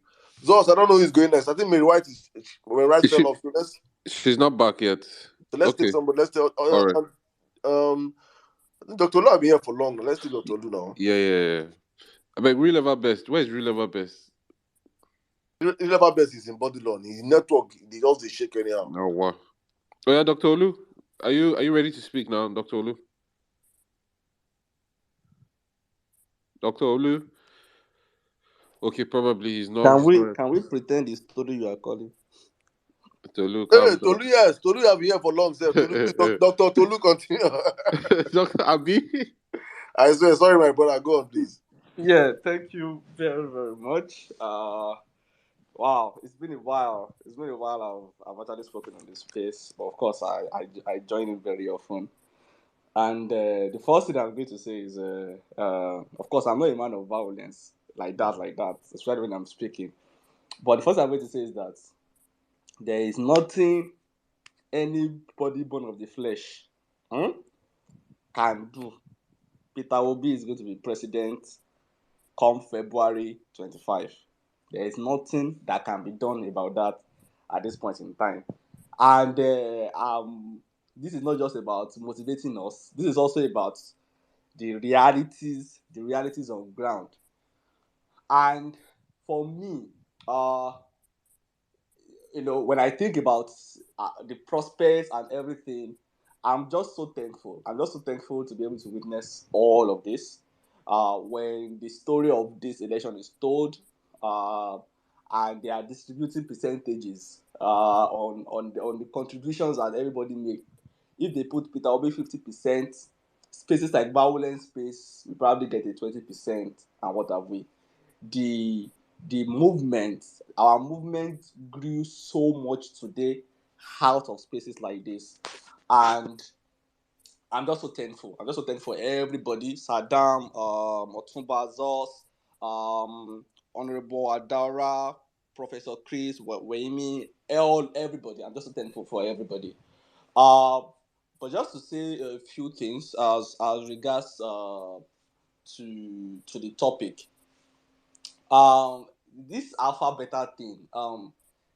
There's one thing that really pains me in Nigeria, like about I believe it's changing with our movement, but it's still sort of endemic, and that is the glorification of mediocrity. Right? We set the bar so low for our leaders, and that is why someone like Tinubu could literally all the parastatals of government can be under his control, and people negotiators will be, they will just they'll come on Twitter and be saying all sorts and they're the wokest and everything, right? They should be ashamed of themselves, frankly speaking, right? This man took a government land, built his own personal media house on it, and you guys did not riot, right? You guys let it slide, right? This guy, literally his son controls the billboard, whatever, anything that is of economic value in Lagos State goes into his pocket. It takes a large chunk of it, and you guys are just like, oh, okay, all right. Anyway, we have a chance to correct the situation in February, right? And on God, if we miss this opportunity, I can pretty much say we won't have a country by 2027, right? We cannot afford to miss the opportunity. I believe that if someone like Tinubu must not go how do I put it? He must not live his life, go to his maker without being completely demystified. I just believe that if he gets away with all of this, if he gets away with all of this and he remains in control of Lagos until his death and what have we, I just believe that we would have failed as a country. We would have failed as a country, and that is why everything that needs to be done must be done to make sure that not just the presidency but the governorship in Lagos, right, is won by GRV, because a lot of things must be corrected. An example must be made. The evil this guy has done in Lagos, the way this guy has hijacked the state must be reversed in his lifetime. As far as I'm concerned, that is where I'm coming from. Tolu, please wrap up in 30 seconds.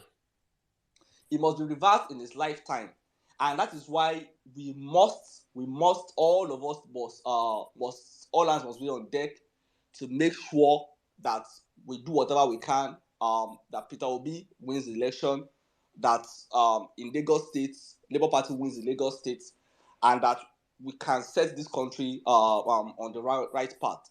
There's one other thing I wanted to say. Anthony came earlier on the space and had some comments about the kind of things we demand from Peter Obi and what have we. And I have a lot of respect for her. But I just want to appeal to everybody that in this movement we must never we must never inoculate ourselves against ideas, right?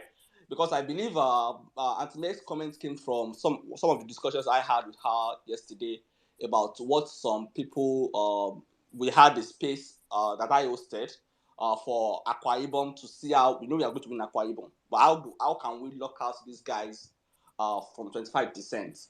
And Akwa Ibomites came on the space, and there are some recommendations, including if the incoming first lady can come back to town and what have we. And again, nobody can demand anything that Peter Obi must do this, Peter Obi must do that, right? And it must never be the case. There was a case for chances with undecided voters, with grassroots, because the people in the grassroots are not on Twitter Spaces. Everybody that is on Twitter Space, even if they don't see Peter Obi, they will vote for Peter Obi, right? But if people have suggestions about what can be done to move the movement, to take the movement forward for us to get more votes, I believe we must always be open to that, because we are winning, but the fact is that it's not yet won, right? February 25 is still there. We will still have to go and everything we've been doing so far, we'll still have to go and press thumbprint and do that final thing we can do to squeeze out as much votes as possible. I believe we must objectively review them. And with that, I'm going to yield the mic. Thank you very much. Thank you so much, my brother Tolu. All right, quickly, Zari, you've been dropping off on and off. Let's quickly give you the opportunity to speak. I know you may be having network issues. Zari, are you available?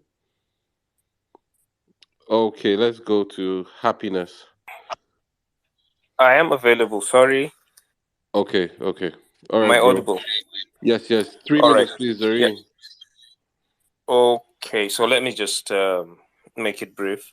The Thuggery aspect of the title of the subject of the space is what I would briefly make mention of with regards to one thug that made it to the corridors of power under the shadow of Obasanjo, and now has become a cancer in northern Nigeria in the person of the governor of Kaduna State, Nasir El-Rufai. Of course, I've spent a little time studying his statement and all of that. And I think that goes a long way to give more caution to especially those from, the southern part of the country. you would hear his utterances about making reference to Christians living in enclaves. So I took some time to try to understand what enclave means. Basically, it's just maybe just some little extracts here and there of people surrounded by some others who dominate them. We do not actually live in enclaves in northern Nigeria. That's just the truth. But when you hear utterances like that, they guide the narrative in a certain way. Now, should somebody wake up one day and tell you that 4 million people are just 400,000, you cannot dispute it because he has said it over and over again. What he did in Kaduna is basically what is going to happen in Nigeria if they succeed. And that's why when I look at AlphaBeta, I look at Thuggery, I look at Tinubu, I look at Nasur El-Rufai, there is a whole lot they share in common. And I want to just maybe engage in the next couple of 24, 48 hours to try to look at these things. They are quite dangerous.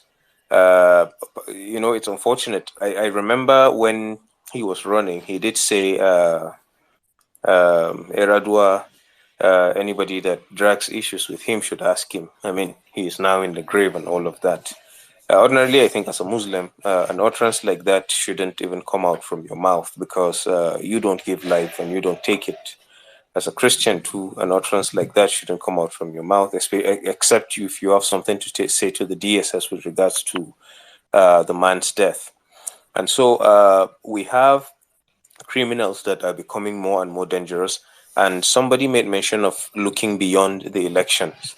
I am one of those that look forward to seeing a day when some people will be heading to Guantanamo Bay, of course, with the full option of American hospitality and all of that. We have a lot of war criminals in our country.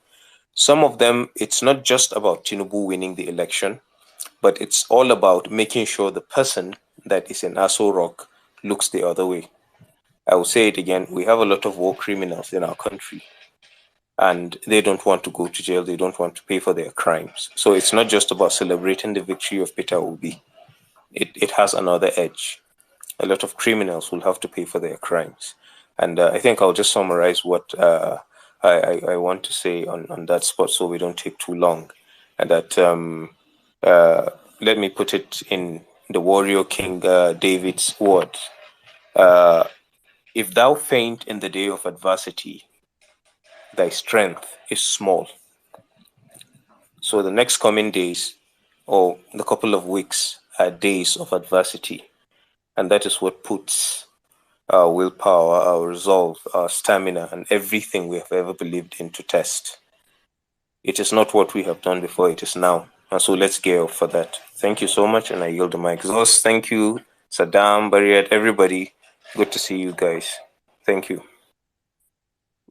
Great submission, brother. Always a pleasure listening to you. I love that quote that you just quoted now, and I think I'm going to adopt that to all those obedience that are scared. Please listen to my brother Zari here. He has spoken wisely, and you already know. Okay, I want to hear, I want to hear somebody. Honorable, I greet you specially. So how did I know it was me you were going to call? Oh my goodness. Good afternoon, guys. The prophet himself. I've gotten used to calling you Professor Sirdam. Now I have to change it to prophet. It's okay. Jimmy, every time I see your face, oh my god, like I just my heart skips a beat at first, and then I'm like, wow. Miss Barriat, my queen. Thank you so much. Thank you so much. Thank you so much. You know why? Zari OJ, next squeezer, Doc himself. Me, babe. Man, everybody, thank you so much, guys. Thank you guys for letting me chime in again. I wanted to say, please don't mind the baby in the background. I'm loving her ad libs. Trust You me. can hear her singing at me. Oh my god, I'm just supposed to be sleeping. Okay, guys. I just wanted to come up real quick and say, Seems like people keep, at this point we don't need to try and beg Nigerians to make sure that Tinubu doesn't get into power. Eh? We don't even need to beg anymore. You guys don't know what you've done already. I just they look on and they laugh. Like you actually had mind, you actually had impetus to talk about this man, to oppose him to start with. Do you know that thing when they say you if you want to kill a lion, you better shoot to kill, right? And you people think that since you've come this far, you've come this far in the fight, you've come against him so hard, then you can now, relax and see if you don't want to continue with the push you came with and with the fight you came up with in the first place. You're just being yourself. You've already shot this line. You've already come at this line. You better shoot to kill. You have one shot, and this is your one shot. If you people keep doing this thing you're doing and this man gets into power, it's over for y'all because he's coming, he's going to reign. Do you know when they say, let me say it in Igbo, oh yes, no millionaire. As in, oh yes, so he will reign on Nigeria. No rain. Oh my God, you guys better shoot to kill. I'm telling you, you don't even have a choice at this point. Like, there's no choice. You're already in the lion's den. And you don't want to shoot and kill him. He's coming for you. So you better fight till the end. Till that lion is completely dead and gone. You better fight. You have no choice at this point. Okay? I don't even talk about how he's going to siphon the rest of the monies of Nigeria. Forget about that part. You will see the real meaning of what they call this guy in North Korea.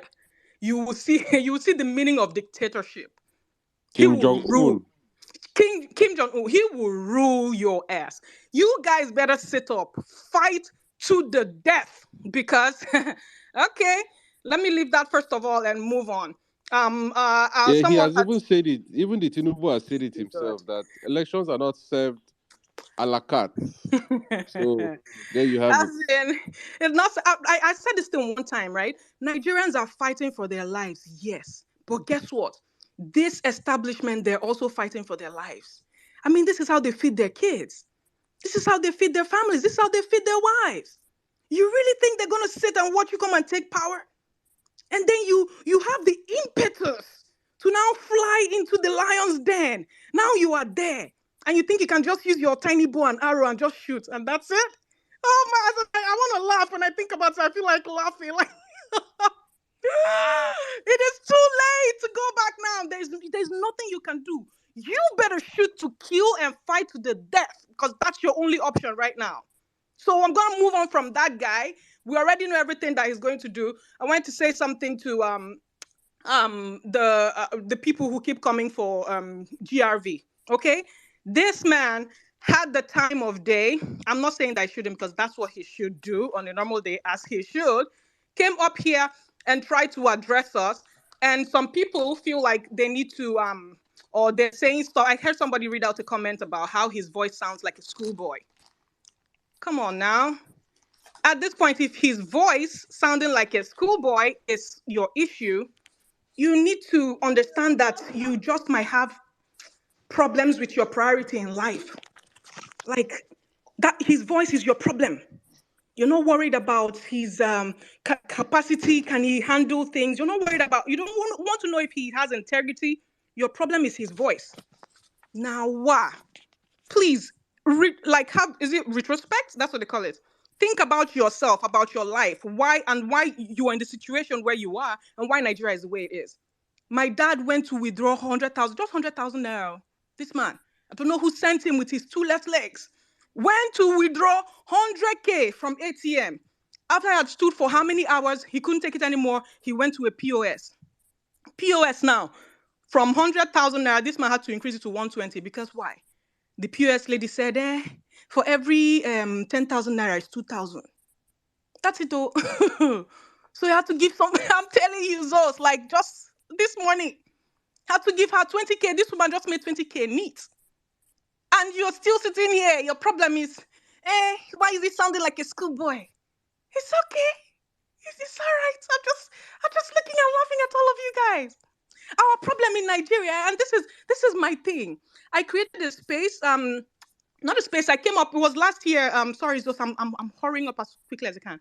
Last weekend on this same violence space, we came up with an initiative for women. And the reason I talked about women is we see what our obedient women have been doing, right?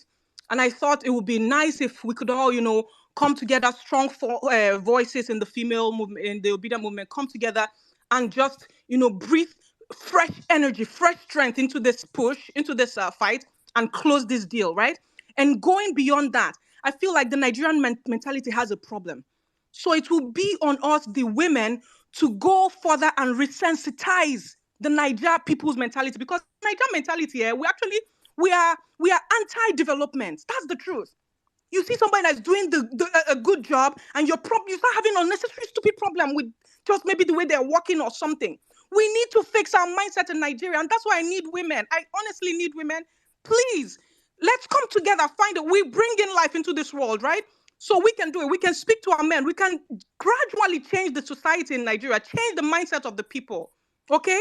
Something has to give. Something has to give at this point. I'm holding my ears. I'm saying this thing. My final word. Mon and not let Tinubu get there. You already shot this lion. He is angry. He is mad.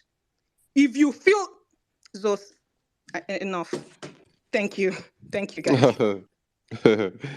You've said it all. You've said it all. If you like, allow Tinubu to be your president. You see that 2,000 that the honorables Adaura's father is paying, it will be 20,000. For every 1,000 you want to collect, you will pay 20,000. 20,000 of the new currency. I'm telling you, for that useless fellow that has put a whole state in bondage for almost 30 years. So breaking news, report reaching me is that the dwarf from Kaduna, the short man Gwegwe from Kaduna is crying everywhere. He has been weeping and gnashing his teeth. The dwarf from Kaduna. What do you call that, Gwegwe? Gwegwe. If he's good in the north, you know what they call Gwegwe. I see, Sirdam. You just bring back old memories. Only when others understand what I'm saying. Gwegwe. If you did secondary school for not, I get my way Gwegwe as well. I swear to God. Short man devil is crying. He said from hey God. It is so funny seeing these guys lament. Honestly. I remember when we started this whole movement. For Peter cannot score, he cannot win more than one local government. He cannot win. To the point, do you know the audacity this guy said that Senator Ekwenife, that if she contests with Peter, said she will win Peter. Hey, are you serious? What did we hear? They said all sort of nonsense. Hey. To the point that he came out and said, well, that Peter can win the southeast, he can win the south. They already know. No, he said Peter can win southwest and the north. That Peter cannot win southwest, and that apart from a place, a drop in the ocean, then married this man. See, let me tell you people on this platform something. If you grew up in the north, you understand that the north is the most diverse region in Nigeria.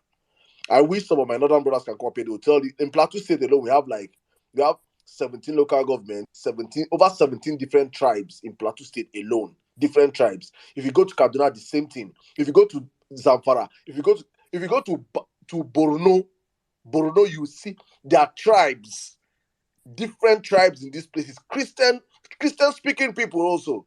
And this man come out and say that the Christian community in the north, an enclave, they are very small. It is so painful. We have millions of Christians in the north, millions in their numbers, but they just don't talk. They're just living their normal life, But you see a Gwegwe, a short man devil that his body is bigger than his brain.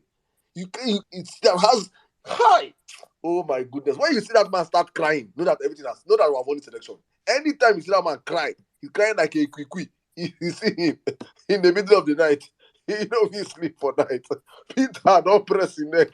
Peter, he said Peter don't get 200 people for Kaduna.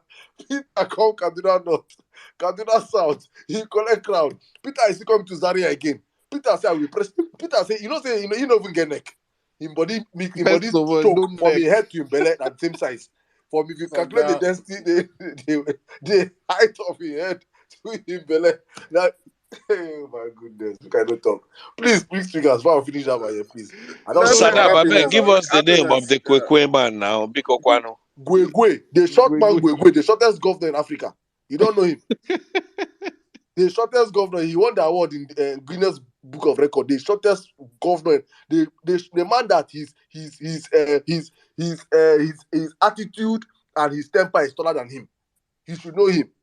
The Gwegwe of Africa. You don't know him, sir? Ha. Man, I don't tell you, I don't know where they talk of. I beg. Man, I know call person So name, I but I just don't know. Google the shortest governor in Nigeria. It's In easy. Africa, Exactly. in Africa. Person where Aki and Popoto pass. Google who is who the governor Aki and Popoto. I remember, I beg, please, we should save me, I beg. So let's bring this Yeah, up. let's go to. I think happiness has been on happiness and Daisy. I know Yeah. they've been on the queue for a Jimmy, long time. Yeah, Jimmy. happiness. Okay, I'll go back happiness to and Jimmy. Jimmy. Yeah, Jimmy happiness na and Jimmy. landlord. Jimmy na landlord. Jimmy na landlord. Jimmy, this your It's Jimmy face. Jimmy face. God. We'll go with Jimmy. Let's go happiness and then we'll go at that. Then we'll go. Jimmy na landlord. Jimmy can speak when he wants to speak. So yeah, happiness. Hi everyone. Good evening, Prophet Saddam, Otumba, Zos, me, Ngozi, Zari. Good evening, everyone. First of all, I want to ask Zos, please, have we met before? Hit me up in the DM, sister. You don't get. I've been here since like forever. And I've been wondering what did I do to this guy? Maybe we've dragged ourselves No, no, before no, no, on no, the no, no, timeline. I'm wondering. no. Okay, I don't even know where to start from. You guys have literally almost said everything, but I'm gonna just emphasize on Thuggery and aftermath of the election after Peter Obi had won the election. I came across a post on my WhatsApp this morning, and this thing really hits me. Like the write-up says that Tinubu is not in power yet. See how the federal government is trying to clip his wings. See how the federal government trying to clip his wings is affecting the entire country. No money in circulation. Online transactions are overwhelmed, and transactions are failing. No fail anywhere. One man. It wouldn't take this much to bring down Dangote. It only takes this much for any country to fight a drug lord. Reminds me of how Colombia almost crumbled fighting Pablo Escobar, if not for the intervention of America's secret agents and Delta Force commandos. If Tinubu was ordinary, it wouldn't take this much to clip his wings. Hi. Ah, Hi, my sister, no vex. No vex, I had to do this. Can you post that article, please? My sister, I am I sorry, will. I am sorry, I am sorry, I am sorry I had to just come in. Otumba, remember the call I told you I was on yesterday? Yes. Yes, I remember. Now it's making sense. Ah, Yes. Jesus have Mm-hmm. mercy. Do you understand? You see, It's like deep. that, it is This is really deep. it is so freaking deep. Hmm. Nigerians don't understand. You don't Ah, understand. God. I said something earlier. I said for a man to have the firepower to fight the federal government, that man, go on, please, Hmm. go on. The federal This government is using its army to not even its police or the mobile police. They're using the army to go after his thugs. That shows you exactly. how. So Yeah, it shows who we're exactly. dealing with. Exactly. A man who doesn't move money around with Ghana must goes. These bullion vans we're talking about are like twice the normal size that commercial banks normally use. But that's not even the question here. That's not even the focus here. I'm going to talk about the Thuggery part, right? At some point, I won't lie to you, I was scared. I was scared how it was going to happen in Lagos. I know that we already had won Lagos, but it won't be easy. I was scared at first. But what Tinubu, what the president is doing right now, I don't want to conclude if he's doing it for a favor. I don't want to conclude if he's actually doing it to cleanse his name, to just to just to clear his name, for because he knows he has not been the best president so far. So I don't know if he's doing that for any reason whatsoever. He's doing that for, but honestly, I'm just so excited right now with what is going on. I'm super, super excited. My morals are super high. And the heat is really on right now. The heat is on. These guys have condescended. They're not hiding. They're not trying to, be official and civil anymore. They have condescended. And you can see how El-Rufai has been dropping utterances, dirty, shitty utterances here and there. He's been crying. The latest I saw this evening was him saying Peter Obi is just a rally. The rally in Kaduna actually, it hit him so hard. Peter Obi had to come back there. It hit him so hard. He can't hold. See, this guy is depressed. From what I'm saying, that midget is depressed. He's super, super depressed. He's bothered. And these politicians are all gamblers. Why is he not following Tinubu on his rallies anymore? Why? He's one leg in, one leg out. He's not fully there, but he wants to be there in case if Tinubu eventually wins, maybe he can get one or two appointments. They are gamblers. If I sometimes I sit down and think, if I call them politicians, it's too posh of a name to call them. They're all gamblers. And like that lady just said, if this man there gets to power, we're all gone. We're all gone. He knows, we all know that he's a chief thug. He's the in fact the Oga Pata of them all in the entire federation. So just imagine what is going to happen to us. They will gag social media, they will gag the press. We'll suffer ×2 of what is going on right now. So like we really have a lot to do. Yes, we're almost there. Peter Obi is going to win this election, like it or not. And watch it. There are lots of defectors,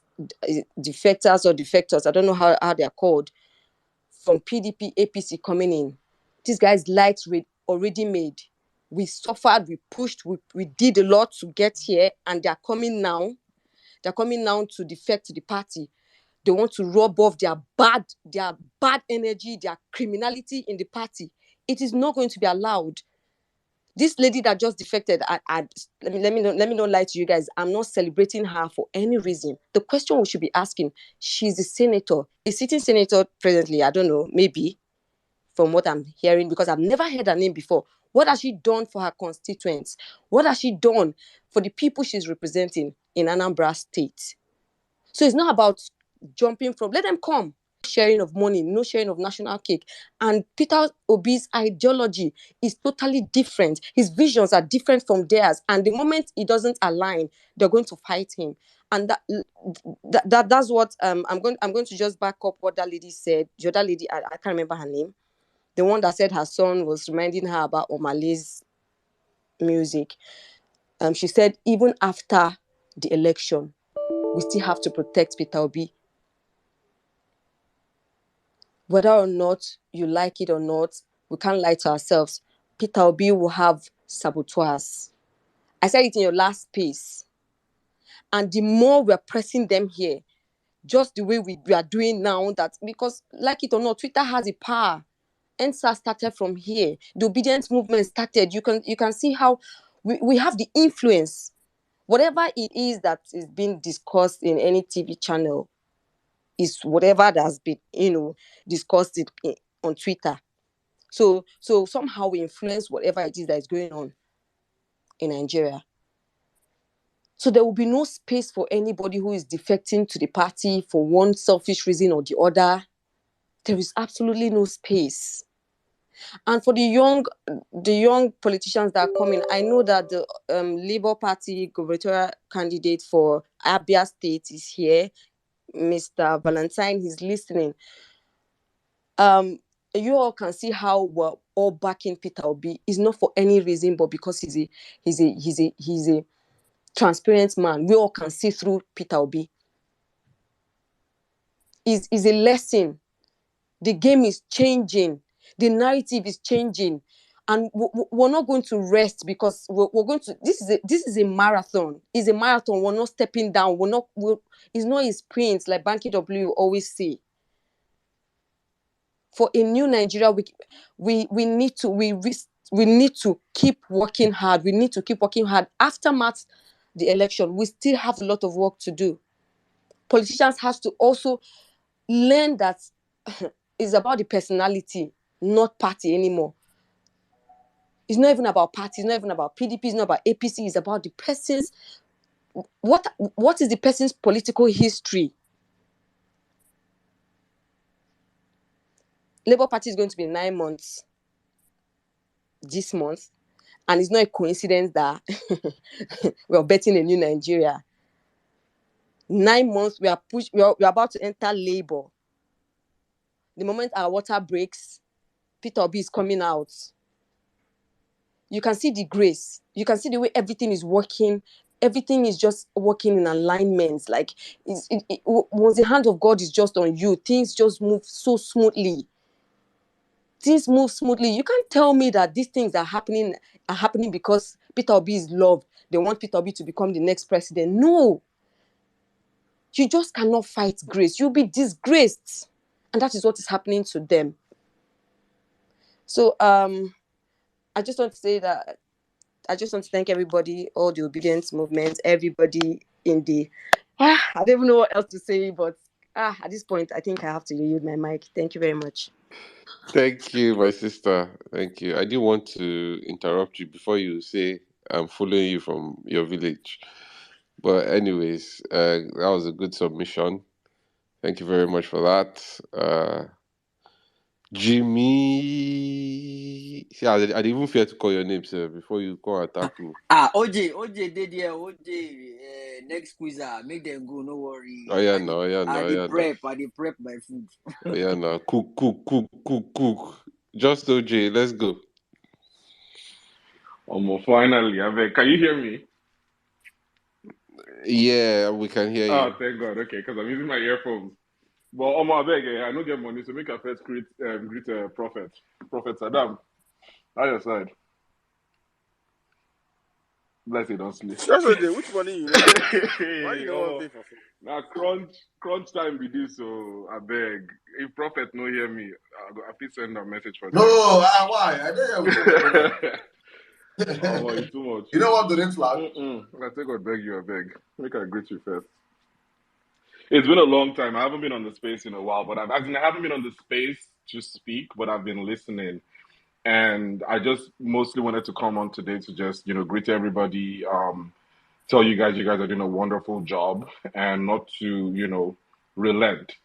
But I also had a few comments from this morning. I tuned in when GRV was on the space because I've always wanted to listen to him, right? Regardless of his voice, his demeanor, whatever, that guy is sharp. You can't take it away from him. And you definitely do not see the likes of him decide to contest for governorship of Lagos. There are certain things you don't do in Lagos. I'll be very honest with you when it comes to going against the powers that be. Like, you have to be strong. So, at the end of the day, I'm not I'm not big on looking at the package. I'm concerned about what's inside the package. And based on what's inside that guy, there are solutions inside GRV.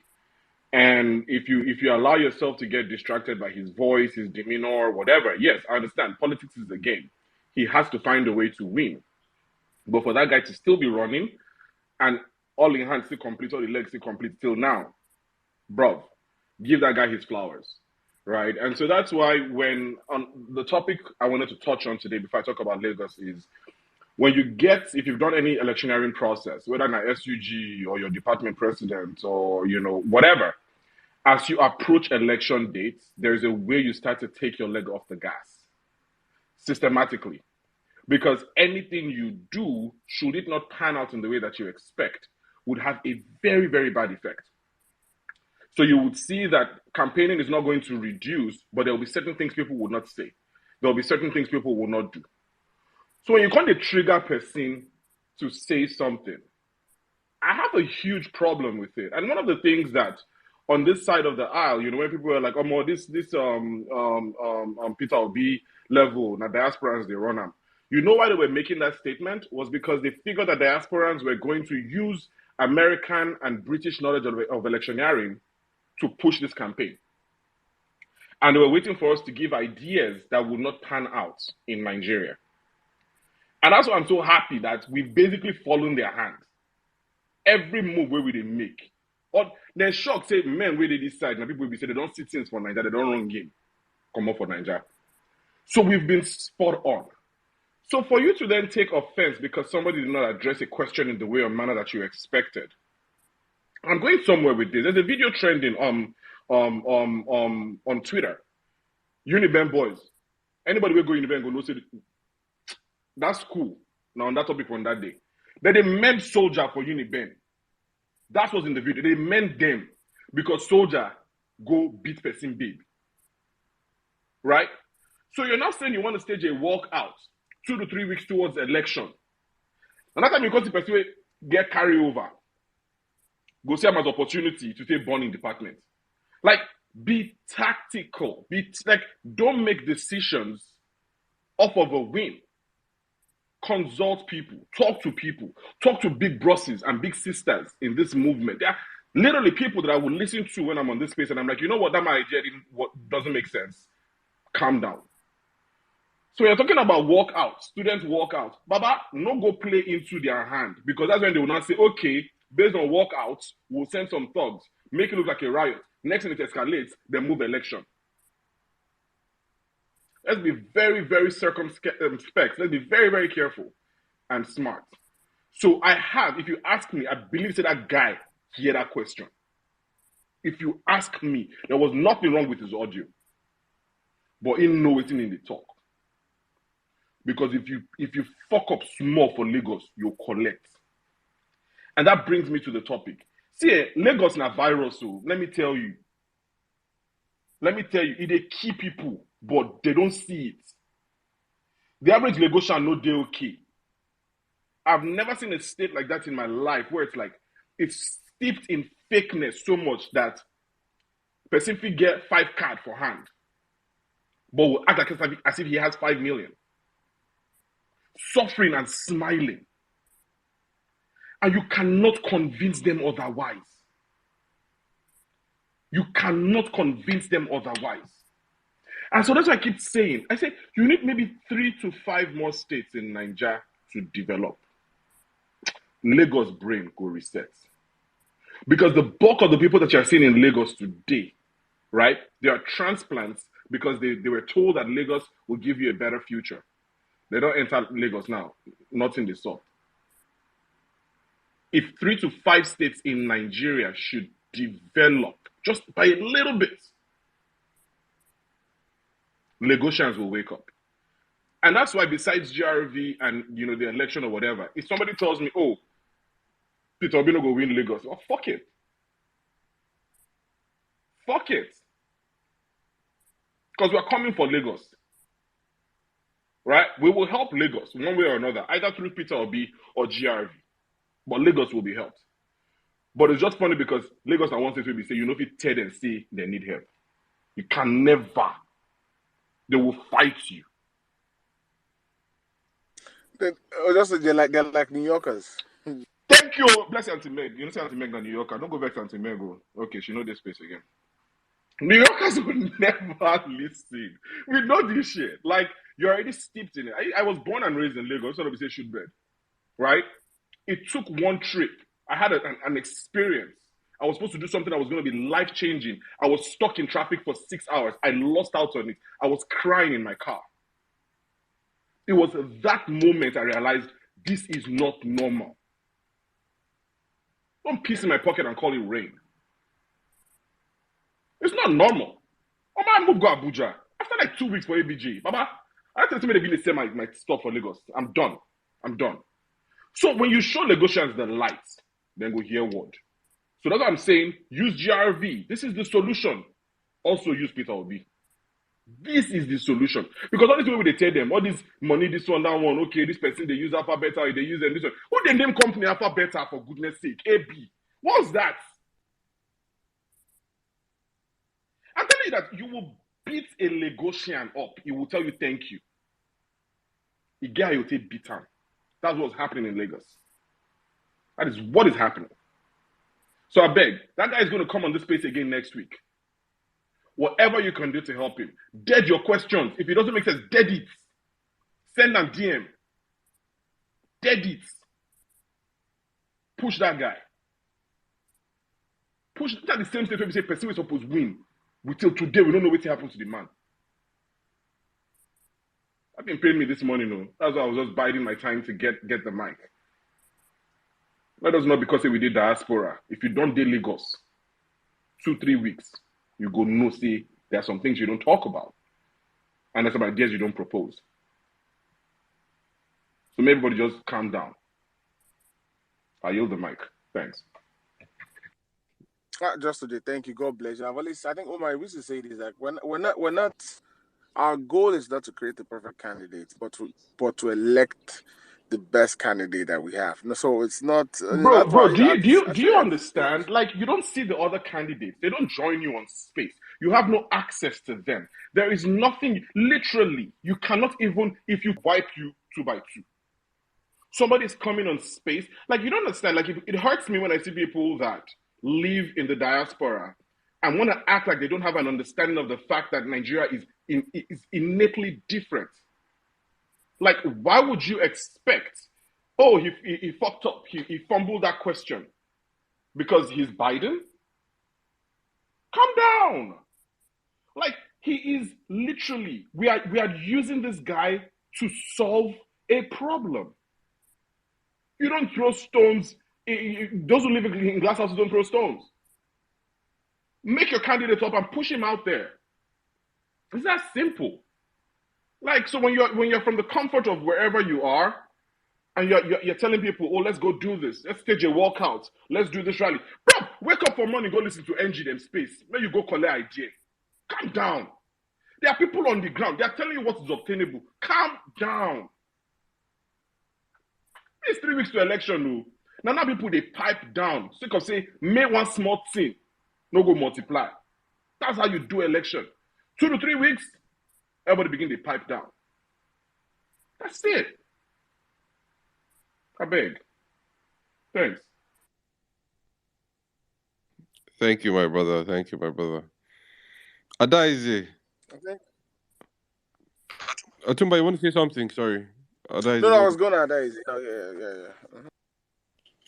Okay, good evening, everybody. So, Adaize, don't they drag me for DM since so. so please Atumba, me don't be beg, I beg. offended. I actually have work in the morning, so I still have to close my eyes for some minutes. All right. So, Prophet Sirdam, Otumba, Sizo, Omar, thank you for this opportunity. Wait, Adaize, so we don't have work in the morning. Is that what Sorry, you're saying? don't be offended. You know, say get work we be saying you go get like this. You are not going anywhere. You must remain on this space. I beg. I beg no time my neck for money. I beg. Before you go see how they trend for Twitter, wait till happen. Something happen. I go to sleep for where I supposed to work. I beg. I want the responsible.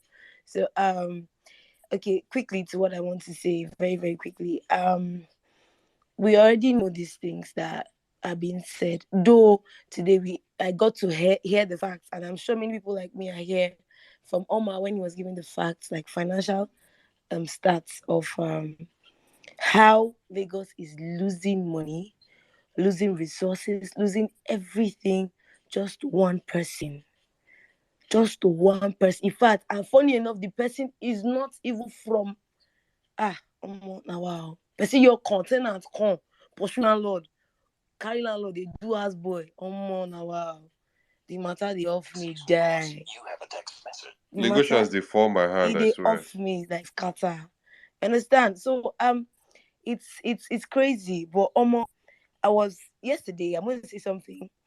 Yesterday I was at the bank, and then a conversation was striking. Normally crowd full bank, everybody they frustrated. Normally people they sit down for ground. Normally everybody here they full. All right, so there was this conversation that was going on. I just stay one side. My ear did there. So it got to a point where they were saying something like, waiting go do, waiting go worry BBC. You know, really get gas, you know, really train me like Tinubu get gas. I'm gonna get up once. Let's say condition of Nigeria no need petty, no need silence again. The violence taken by force. Now Waka go straight. Until they say, Ace, where you? Me, like this way stand there. I be P2B men. They feel me? Because they say, wait, sister, wait till they try to talk. I say, where you? Stop that nonsense talk. I be P2B men. I don't know why you want to do one, but you all know say, as I be student, so I don't graduate. P2B and still there inside. And he showed me that say the five course I was the course I was supposed to 5 years. I ended up being for 7 years. I told him that I sure safe to say P2B there. I finished that course 5 years, still get work immediately. You know, a lot of us here we only hear or we read about what P2B did in Anambra State, but where we see, we feel, and we enjoy them. Our own experience on a different level. So if I dey defend, I know how to use my chest. They defend. How dare you tell me that men, you're talking about thugs, you're talking about agboros, you're talking about puppets that don't have the fucking balls to say nothing. People die under their watch. Okay, trailer 4 the other day. Waiting, someone whatever can't talk. Waiting that dick talk. Sorry, sir, they use the vulgar language, but more I see they be me. Waiting can't talk. If they want empty trailer, not leave it, say may not they fall again. When the bridge there doesn't have the rails that at least could wedge the containers. Go put the wedge. Now we will never even see waiting the government they do not want to put on. They are not taking responsibility. Money is being I don't say wasted. you know what even you know what's bust my head is the fact that Lagos State has so many bodies that for transport. So I think you have your VIO, you have your Exactly. asthma. So Now there's so them many get agencies, pass. and Now them rather get pass. than the governments use them to actually go after those, No, like no. you see an 18-wheeler without the right harness on a container. Your job is to ground it, No ground not make killing. him move. But Ground those what? ones, yeah. They will stand on the window of the driver. They collect their money. Where you? Alpha. They ready to drag the driver there. Whether people are there that will cause an accident is none of their business. But P2B is somebody who is ready to train everybody. Whether you call it vocational education, you call it tertiary education, you call it primary school education. Like Anambra was rated the safest. I don't know whether people wait on Isha day here. Like that time, Opiweka. They no boy you when me you enter Opiweka near. They go collect your phone for on top of the bridge, come and sell them for you under. They'll still beat you if you talk anyhow. The kidnappings, like they burn you where you want the lose guard, they were kind of hey God go help you. But that's the same state was ranked the safest. Not be saying they use magic. For those that are scared, this is a man that works with people. In no day for I say, then say. If your rants go P2B office, they verse, they para, go say me they send you come. It does not, the man no day to. Then boy you may try with Tinubu say they go rant. You go spend your life for they know prison even good self. They no kill that they self. Waste your life. But this is somebody who we have seen. Even the time they said that a widow went to church and was really angry and calling names that, oh guy, you know want pay pension, this one, that one. He called her. He did not say, get this woman away or go and let her go and die. He didn't do that. He said, bring Mama, come, follow me. What is the problem? What is it? What do you want?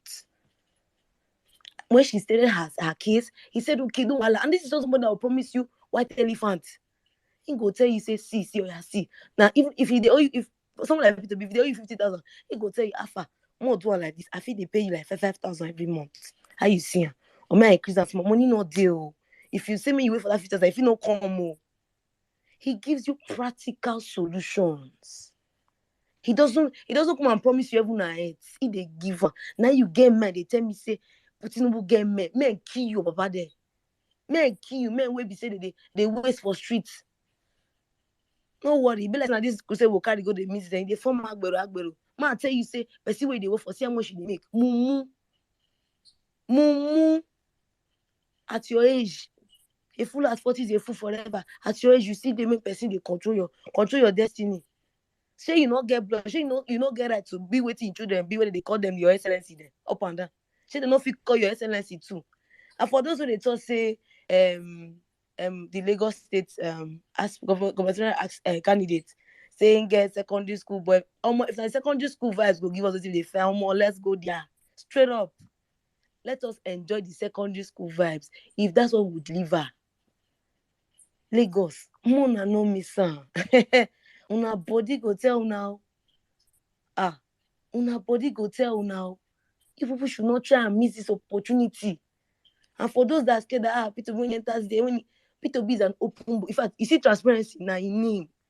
There is nothing that will happen in government that you will not come out and say. So in case senators they want mumu, House of Rep want talk nonsense, one we already have it outside.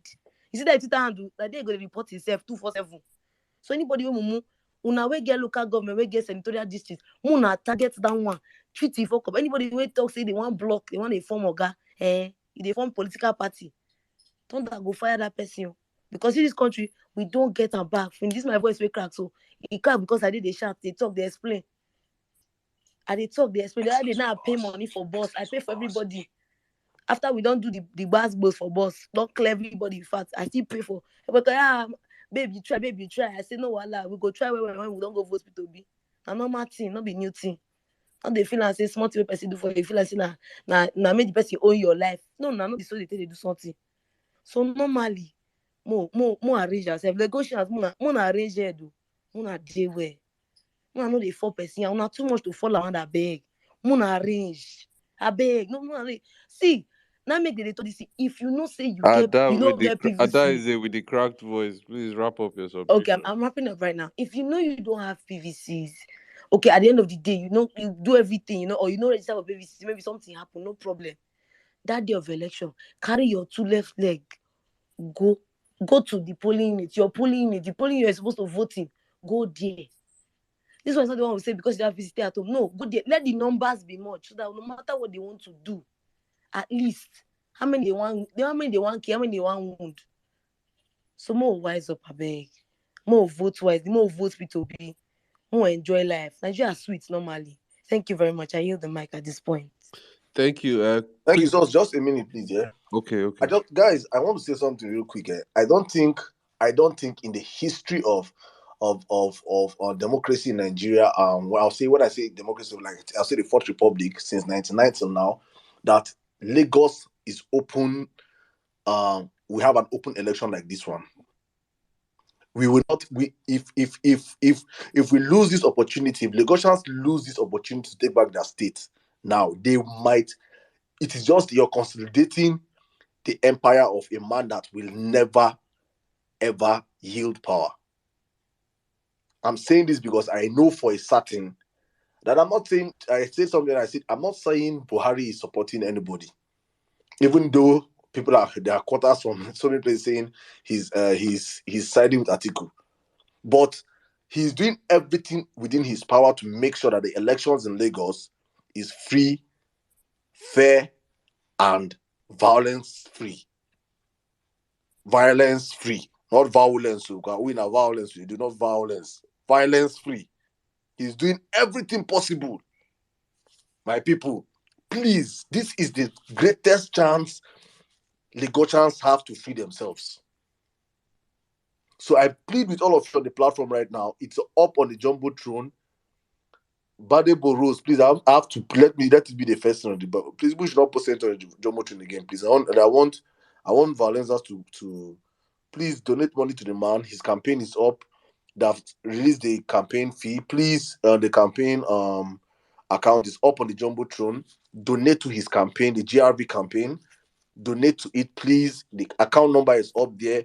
5,000, 10,000, 20,000, 100,000. Let it. You can just put courtesy of violence. Please let them know that I've seen some people already saying, please donate. Post it on the post your receipt on the comment section. Those of you that are in my DMs, please post it in my DMs. My people, let's support this guy. Let's save Lagos from itself. And I heard when OJ was saying something about if 5 states in Nigeria develop, the truth of the matter is that Nigeria has been programmed in a way not to work.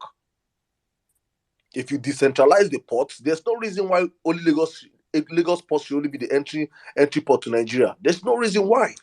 Exactly. When we have we have a lot of states along the coastal lines. There's no reason why you have. There's no reason why.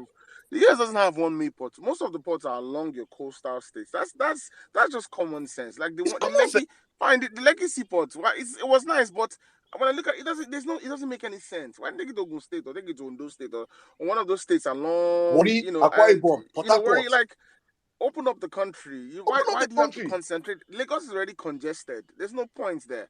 Like, you go to New York, there's a port in New York, port in New Jersey, Virginia. You come all the way down the coast, North Carolina, Atlanta. It's almost along the coast of America, Otuma, these guys have programmed Nigeria not to work. But they don't think. It's not that they don't think, Otumba. No, they think, they know.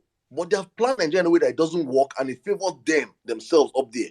Because when Lagos is congested, when everything is coming through Apapa, it is easy to streamline how we get the money from Apapa. There's no much, everything is coming to Apapa. So all the taxes are coming to Apapa, one office, the NPA, the people that are in charge of the Nigerian Port Authority, they can see the money, it is all corrupt, it is all shades of corruption in this country. But when you have a serious government in the center that is going to come in and say, decentralize the ports, you will see that 60% of people in Lagos will leave that Lagos. Because Lagos is hard life. Lagos is slavery. If you live in Lagos, you know. It is slavery. You import something into Lagos and it will take you 3 months to clear your goods. In which country? You make the ease of doing business as difficult as ever for the entrepreneur. Decentralize the port and you will see Lagos decongest in the matter of years. And open up other places to work. But you see this establishment that we're trying to take out from government, these establishment politicians, that their cronies are the ones that run these MPAs and the rest, they will die before they lose power. But our job is to make sure we 25th will suffocate them in our numbers. So please, guys, I plead all of you up here, donate to GRV his campaign. Please, the account is up there. I need to see receipts now. Whatever it is, I'm not putting a cap to what you want to donate. Whatever you want to donate, please do it on behalf of the Vawulence space. Donate. Let me see your donation. Let me see your donation slips. Put it up on the comment section. Let us encourage him. He was on a platform today. Let him know, yes, he came to the right platform and we'll continue to support him. So, but back to you, Zos and Otumba. Good evening. Yeah, just to even add to your submission, there are other ports in the country, but they have purposely made them comatose. So that everything is channeled through Lagos. All the drugs, all the every that they use to sustain their munitions, everything, they make sure that it goes through Lagos so that they have perfect control over it. And it's just terrible and it's a big shame, honestly. For over 60 years, only Lagos port in the whole country. And from Akwa Ibom State, in where I'm from, Eket local government. My brother, see the beach in Akwa Ibom. Bro, Ibino Beach. I was about to talk about that. See the beach in Akwa Ibom. If you see the coastal line there. Hey, bro. Nigerian, our leaders are wicked. Bro. Our leaders are just wicked. If you see fish, when they come out from that place, see fish big past my body. Big fish. When you chop fisherman soup like this, you go know say yes, you don't arrive. Then for night, when you now go to the beach in the night, what you'll be seeing how they are burning flaring gas 24/7, flaring gas. But you cannot put a pot there.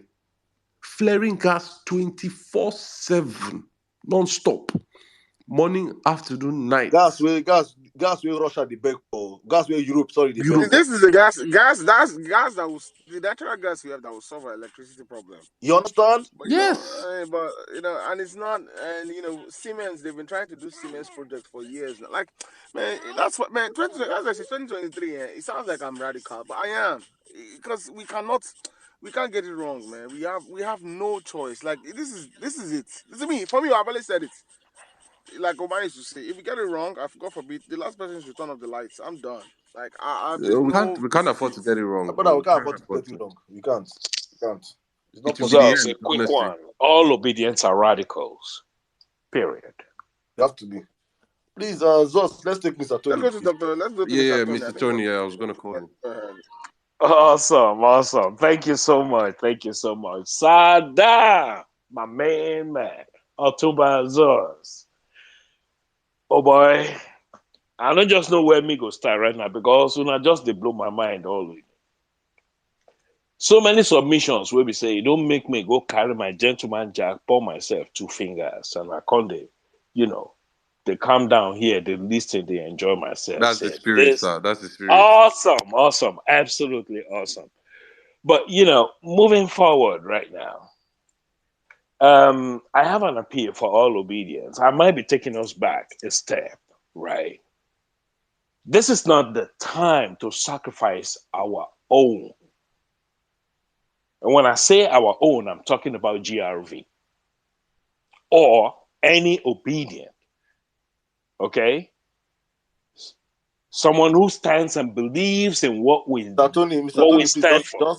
Mr. Tony, please, just 1 minute. God bless you, my brother. 50K sent to Badebo Rose.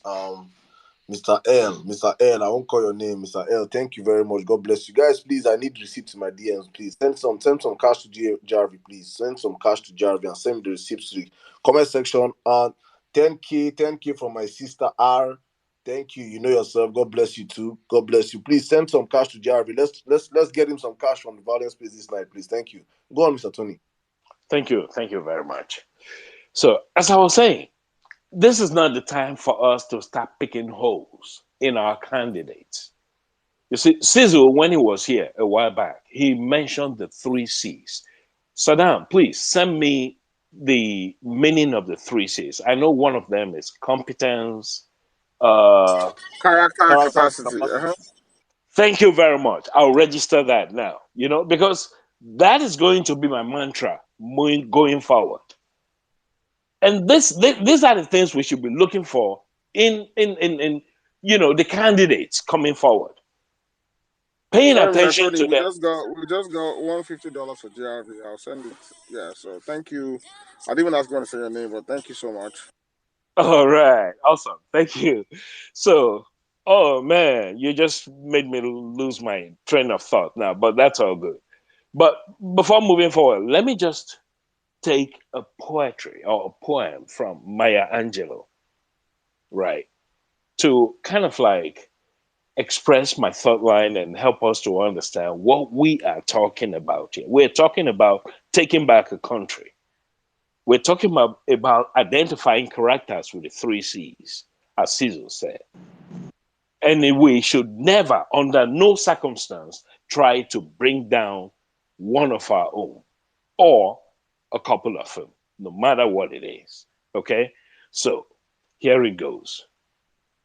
You may shoot me with your words because I'm obedient. You may cut me with your eyes because I'm obedient. You may kill me with your hatefulness because I'm obedient. But still, like air, I'll rise like a phoenix. Now, let me decode that based on my own words. This is pretty much saying that we, as the obedient, no matter what the Aguados and the Mexicanos, what they do to us, we will always rise. We will always fight for what we believe in, and we would always support our candidate. But at the same time, we would always scrutinize what he does and pay attention exactly to make sure that he's doing the right thing. But at the same time, moving further, we will not get in the way of him making progress for our country. I hope that makes sense. So let's just stop this habit of criticizing and kind of like pushing one of our own under the bus by asking unnecessary questions. We should be asking them how they are doing, the family and all of that. Because at this point in time, if there's anyone, if person they here, we never decide the person when he won't vote for. then you are in the wrong place. It's as simple as that. So we shouldn't be talking about the elections anymore. We should be talking about the steps forward after the election, because me knows now Peter would grab the thing now. I mean, it's as if all the signs are on the wall, right? We can read that and we can see that. So I don't want to take too much time because there's a whole lot going on. And I know that we're a family and we're all pursuing a common cause. And I thank every one of you for every effort, everything we're doing. And I pray God bless our efforts moving forward. 25th of February, we'll wake up to realize and see the figures that Peter Gregory Obi will be announced the president of the Federal Republic of Nigeria. I yield my mic. Thank you very much for your time. I appreciate the Thank you very opportunity much. to talk here. Thank you. Thank you. 20K for my brother Puff. Thank you very much. God bless you, bro. Guys, please send money to Badebo Rose. Send money to Badebo Rose and send me the receipts. I just want to let's acknowledge the man for the great work he's doing in Lagos, the sacrifice. Let's take back our country. Vawulence. Sorry, so are you there? Yeah, I'm here. Otumba, can't you hear me? Okay. Can you hear Sirdam? Can you hear Sirdam? No, I can't hear him. Okay. Let me drop and come back. All right. Guys, please send money to Badebo Rose, please. 1K, 2K, 10K, 50K, 100K, 1 million with the Vawulence space. Handle, let them know that it's from the Vawulence space. Yeah, please let us support that man. If there's any time to take back Lagos, it is now. It is now. He needs all the money he can get from this platform. So guys, let us reach out to the man and help the man. My people don't send money. I love you guys. You guys are amazing. Thank you guys. Thank you. How much am I seeing here? 20K for my sister G. God bless you. I'm not sending people's acronym. God bless you, my sister. Thank you. Guys, send me receipts, please. I need receipts, yeah? I need receipts. Zos, back to you, please. All right, bro. Omar, Sirdam. Now God don't send you come this movement at the right time. If not, anyways, Lagosians, please, they always the form say soji, this, that. If soji, how go let person we no go school illiterate, person we no sabi speak English. Tinubu cannot speak English. Yes, I said it with my full chest. Tinubu cannot speak English. Sheyi, if you can hear, your father cannot speak. Your father is an illiterate. He cannot speak English. He cannot construct a sentence.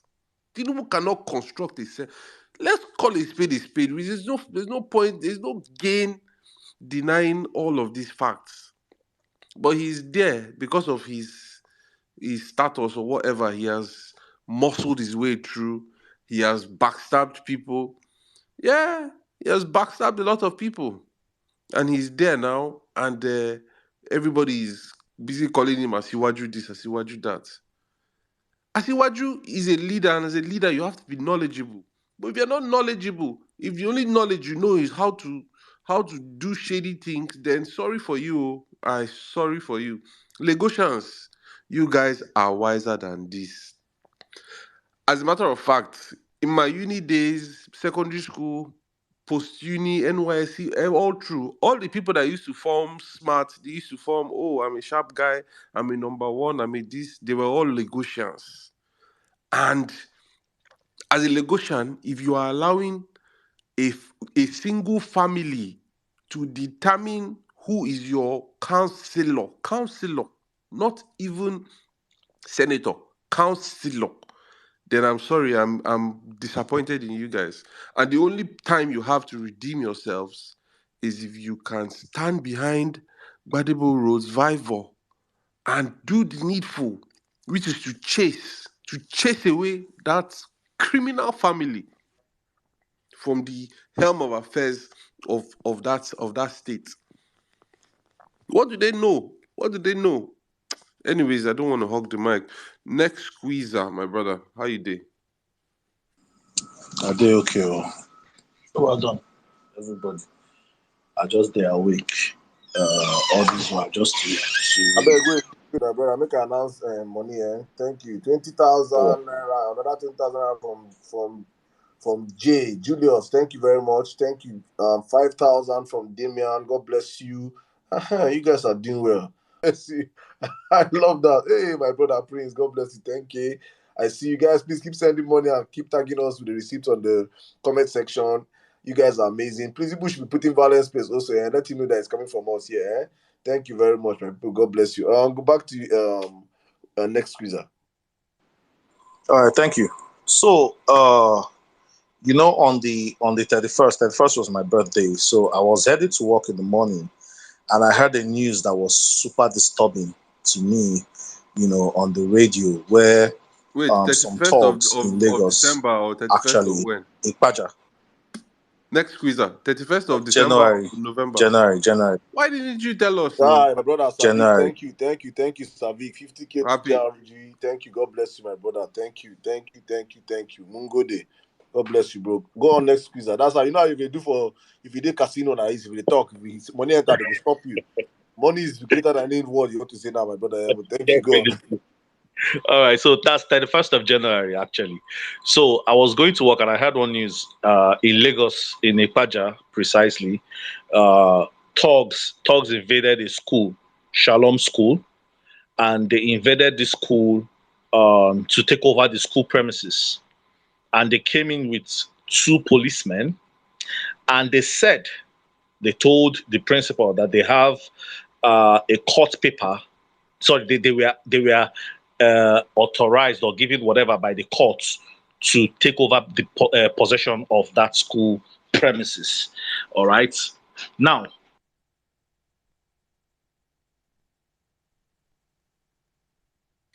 Next squeezer, don't enter body loan.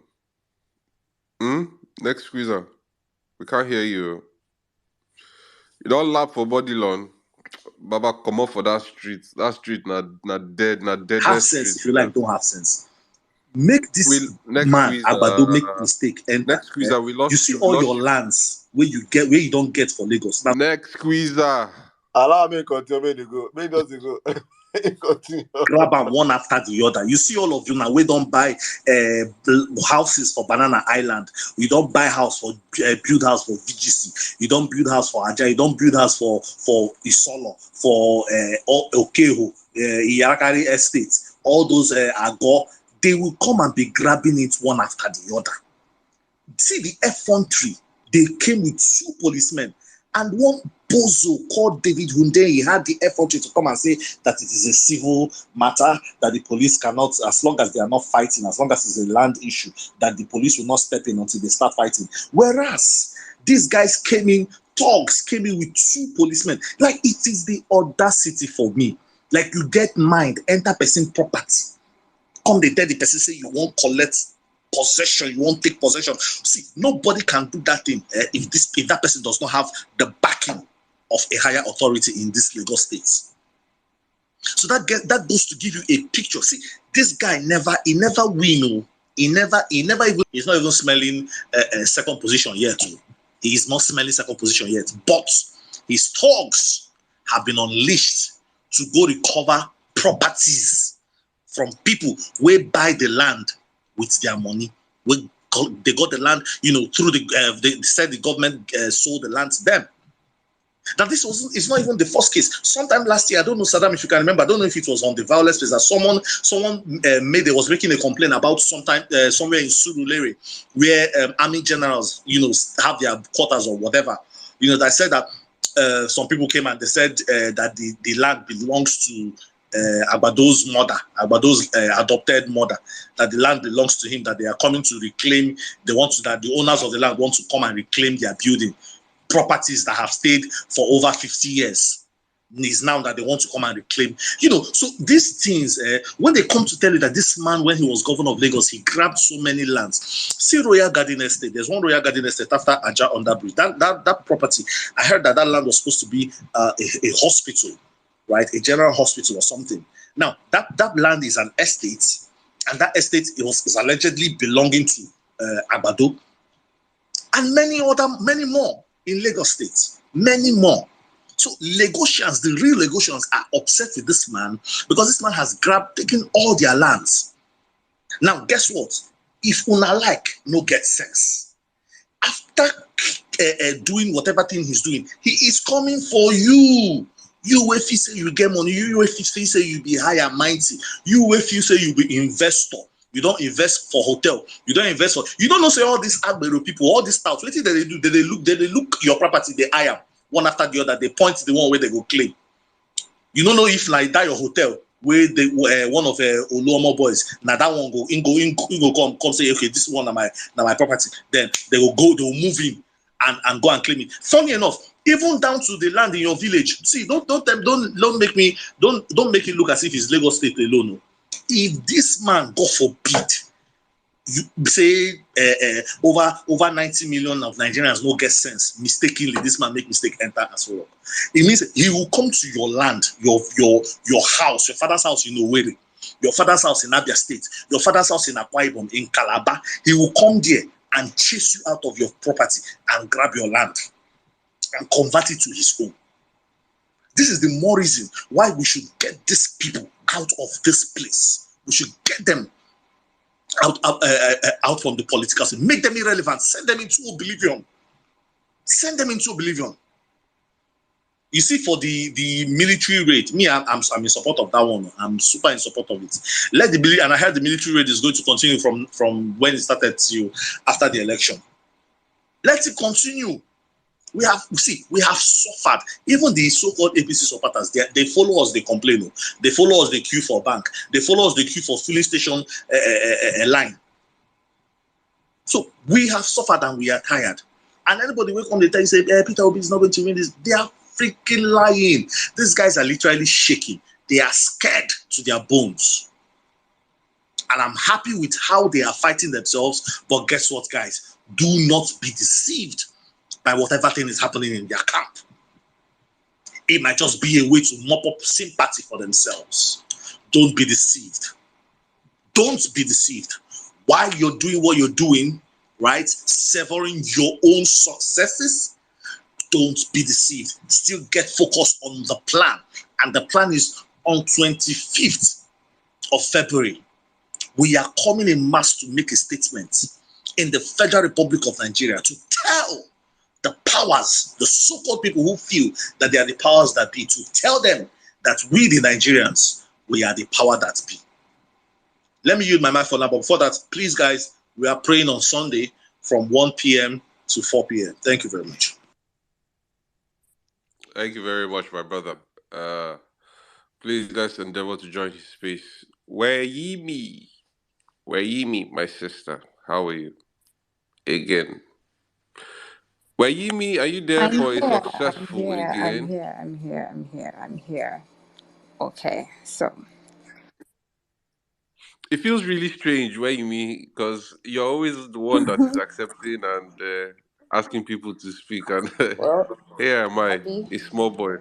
every day I do that. So from time to time, it's just nice to chill and be on the listener section and be waiting in the queue. Now, the city of Lagos. First of all, yeah, Lagos. I want us to erase that thought that Lagos is a no man's land, because Lagos is somebody's land, and this land, it has welcomed a lot of us, right? And we owe it to this land to save it. I was born in Lagos. I grew up in Lagos. The Lagos that I grew up in, it was filled with so much love. I always say that a community raised me. I grew up with different people. I was literally the community baby, right? So when I see certain bigotry statements, tribal bigotry, religious bigotry, I'm shocked because I didn't grow up in that state of mind. As a matter of fact, as a child, I could still speak. I started speaking Yoruba way before I could speak English. I grew up with Kwara people, right? My first landlady was from Kwara State. The second one, where I spent half of my life, was from Ijebu-Ode, right? So I picked the language, and well, Ishekiri too is pretty similar to Yoruba in its own way. So it wasn't that hard. And now I'm an adult. It's election season, and it's almost like I've been naive all my life. And it's almost like, oh, the Lagos that I thought was such a chilled city is not what I think it is. I think the signs have always been there, but yeah, you just kind of see things differently now. You go out, okay, let's take another scenario. Maltu to Apapa. When was the last time anybody went to Apapa from Oshodi Maltu? I can tell you for free, you cannot take your car to Apapa. Once you get to Maltu, it's a riot. There are tankers everywhere. I was born in Apapa. No, my mom used to work at a hospital, one of the finest hospitals in that area. I had relatives there. And I remember as a child, we used to go there, like, the roads were so free and all of that. Sometime in my teenagehood, it started to get tighter and tighter and tighter. And as an adult, that road is blocked, right? My church used to be at Apapa. It was a Catholic church. I could just take a bus and, then when we used to stay at Sirdam, now we've moved out of Sirdam, but from where I used to stay down there, it was a straight road. I don't visit my friends in Apapa anymore, right? Because it's stressful. So we just find a way to meet outside. To get to Apapa, I would take a bike to Apapa from Mile 2. Do you know how dangerous that is? At some point, the bike will stop, then they'll carry the bike man, they will lift the bike to the other side of the road. Tankers every single corner. I remember a time, a particular, this very high, these ones that, I don't know what they call them, but it's very big and it has steps so you can climb to the top. I remember one time, this was 4 or 5 years ago, there was an explosion in one of those companies. If you're familiar with Sunrise, Begasuya, Warehouse, Coconut, all these sites, at least Apapa. So if you know what I'm saying, you will see all those tanks there. One caught on fire and a couple of people, they say, died. That is Lagos for you. But it seems like Lagos is very good at shadowing these things. So it makes it look like there is nothing there. Badagry Expressway, that road is an ECOWAS road. It has been in construction for years. But whenever it's close to election period, they tend to want to fix up the road, right? Lagos is decaying. I don't know if you guys have seen this animation on Netflix. You should see it. The name is Arcane. In that cartoon, there's a good and dark side. The dark side looks like Lagos in my head.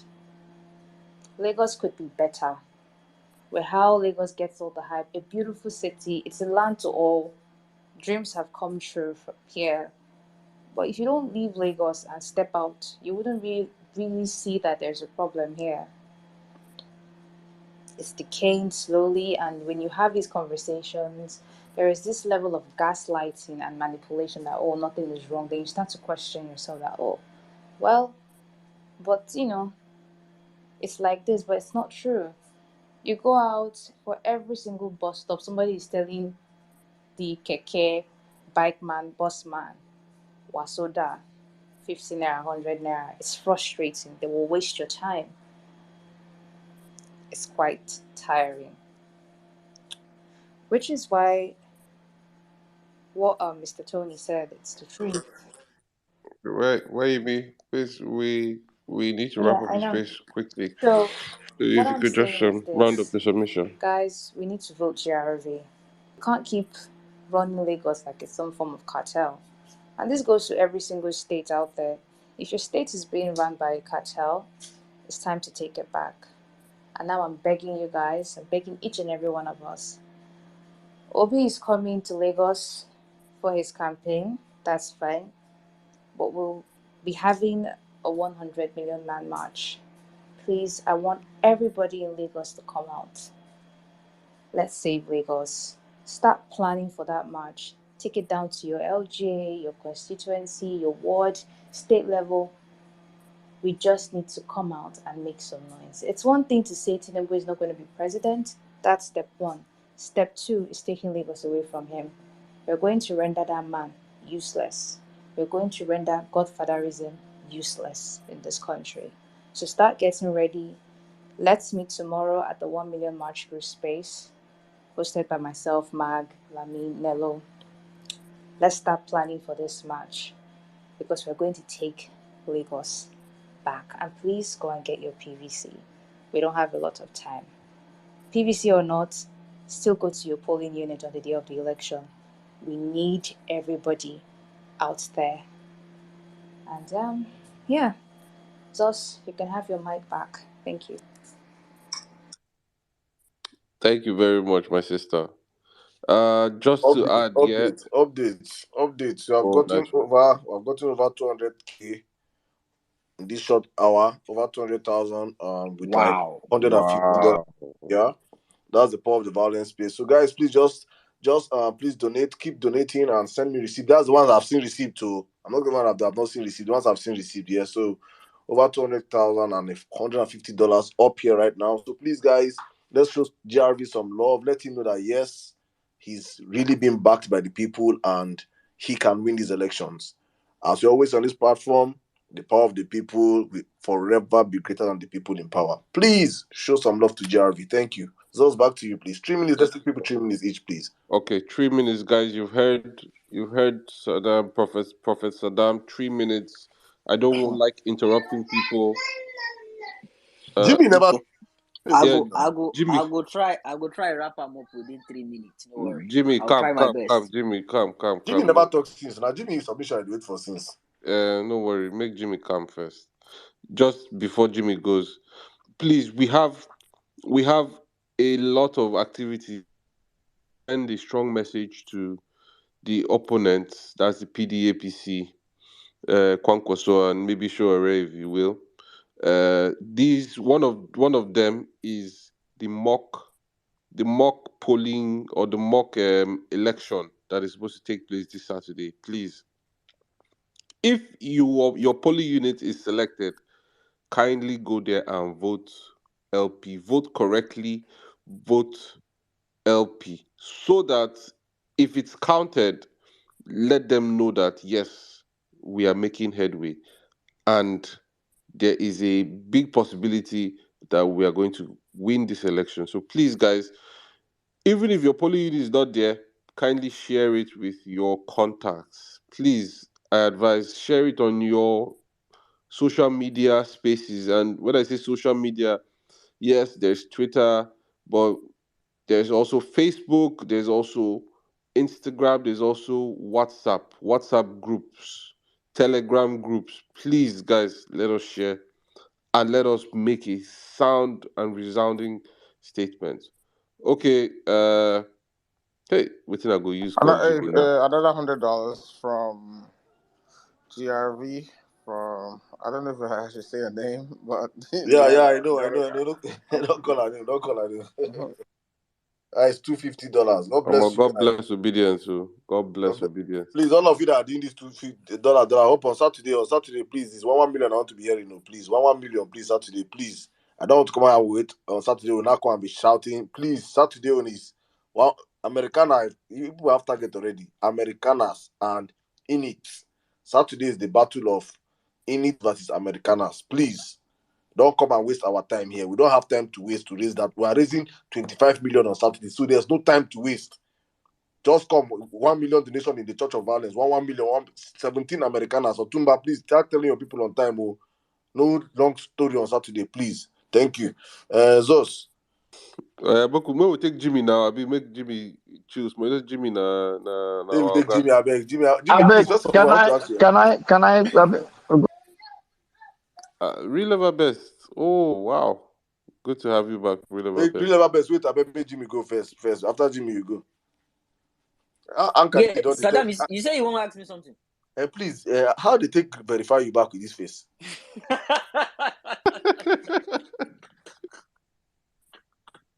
Oh my goodness. Man, I greet everybody. See, at the vex, huh? I am really, really angry. Let me read this to you guys. Dear Peter Obi supporters, kindly respect my decision and move on. From day one, I made it clear to everybody that Nyesom Wike leads I follow. Loyalty has to be 100% or nothing. 99.9% loyalty isn't loyalty. This game called politics is not played with emotion. To start with, God go fire your father, The kind thunder we go fire this guy, That Chris, I go to call him, that tomboy Chris, The kind thunder we go fire him. That guy is nothing but scum of the heart. Now he be the Judas where Tinubu they refer to when they do rally recently. That guy is so useless. You know that guy actually joined the obedient movement to pull crowd, and he did that. He had about 46,000. I don't post them from my timeline. I told obedience unblock him. Sorry, unfollow him, block him, and I will follow you back. Some obedience with sense of entitlement come my space. They tell me say you are a god. I know get time. If you talk rubbish, I go block you too. I no care say if you be obedient. If you talk, I go block you. My block list now don't reach 980. I go block your life. I no send you. I'm not here to gain followers. I don't they talk am.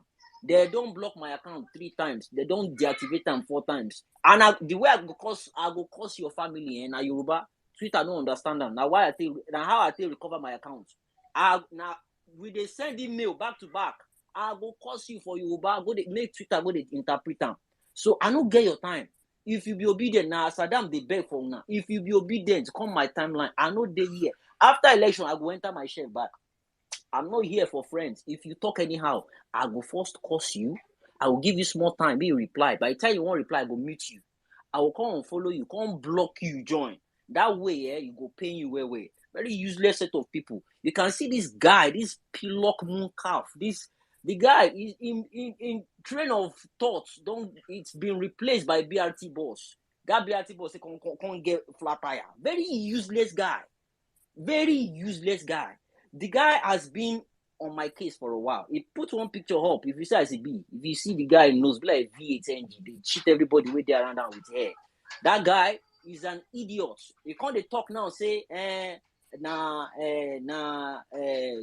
Tinubu, it's now time for Tinubu. After you've used obedient movement to gain follower, you don't pack followers anyway. It's going down now because right now, as I was the last time I checked, he had about 42,000, and right about now is now down to 40,000. That guy is gonna get it. There is no 2 ways to it. He's going to get it. I don't have anything to lose. Me, I'm here to protect, defend, and promote anything, Peter Obi. I no send anybody here. I'm not here for any fame. 39.9K, Jimmy. 39.9, correct. So that being said, now to our Baba Tinubu. You see, they've been talking about the pensions this guy has been receiving. Not just him, even though he's the founding fathers of former governor pension. That guy receives 300% annual salary of the sitting governor presently. 300%. He received that one. 100% of the annual salary of the sitting governor, again making 2. 6 cars every 3 years. New house in Lagos, minimum of 5 bedroom. New house in Abuja or any other location, minimum of 5 bedroom. Free medical care for him and his family. Entitled to cooks, steward, gardeners, and domestic staff. All pensionable, all of them. 300% of his annual basic salary every 2 years as furniture allowance. Hey, Jesus. 100% of annual basic salary as governor as his house maintenance allowance. Hey, 2 DSS officers, 1 female officer for his wife, and 8 policemen to guard him. 8 policemen. 25% of his annual basic salary for personal assistance. 30% of his annual basic salary for car maintenance. 20% of his annual basic salary for utility maintenance. Pensionable drivers, no limit to the number. Everything we are just read now. Jimmy, wait, update. Another $100 for GRV. Good. I don't want to call you them. About text and please Those that are sending, can you DM me so I can send you a receipt or send you the equivalent of Okay. Naira? Yeah, so Okay. please DM me. That's good.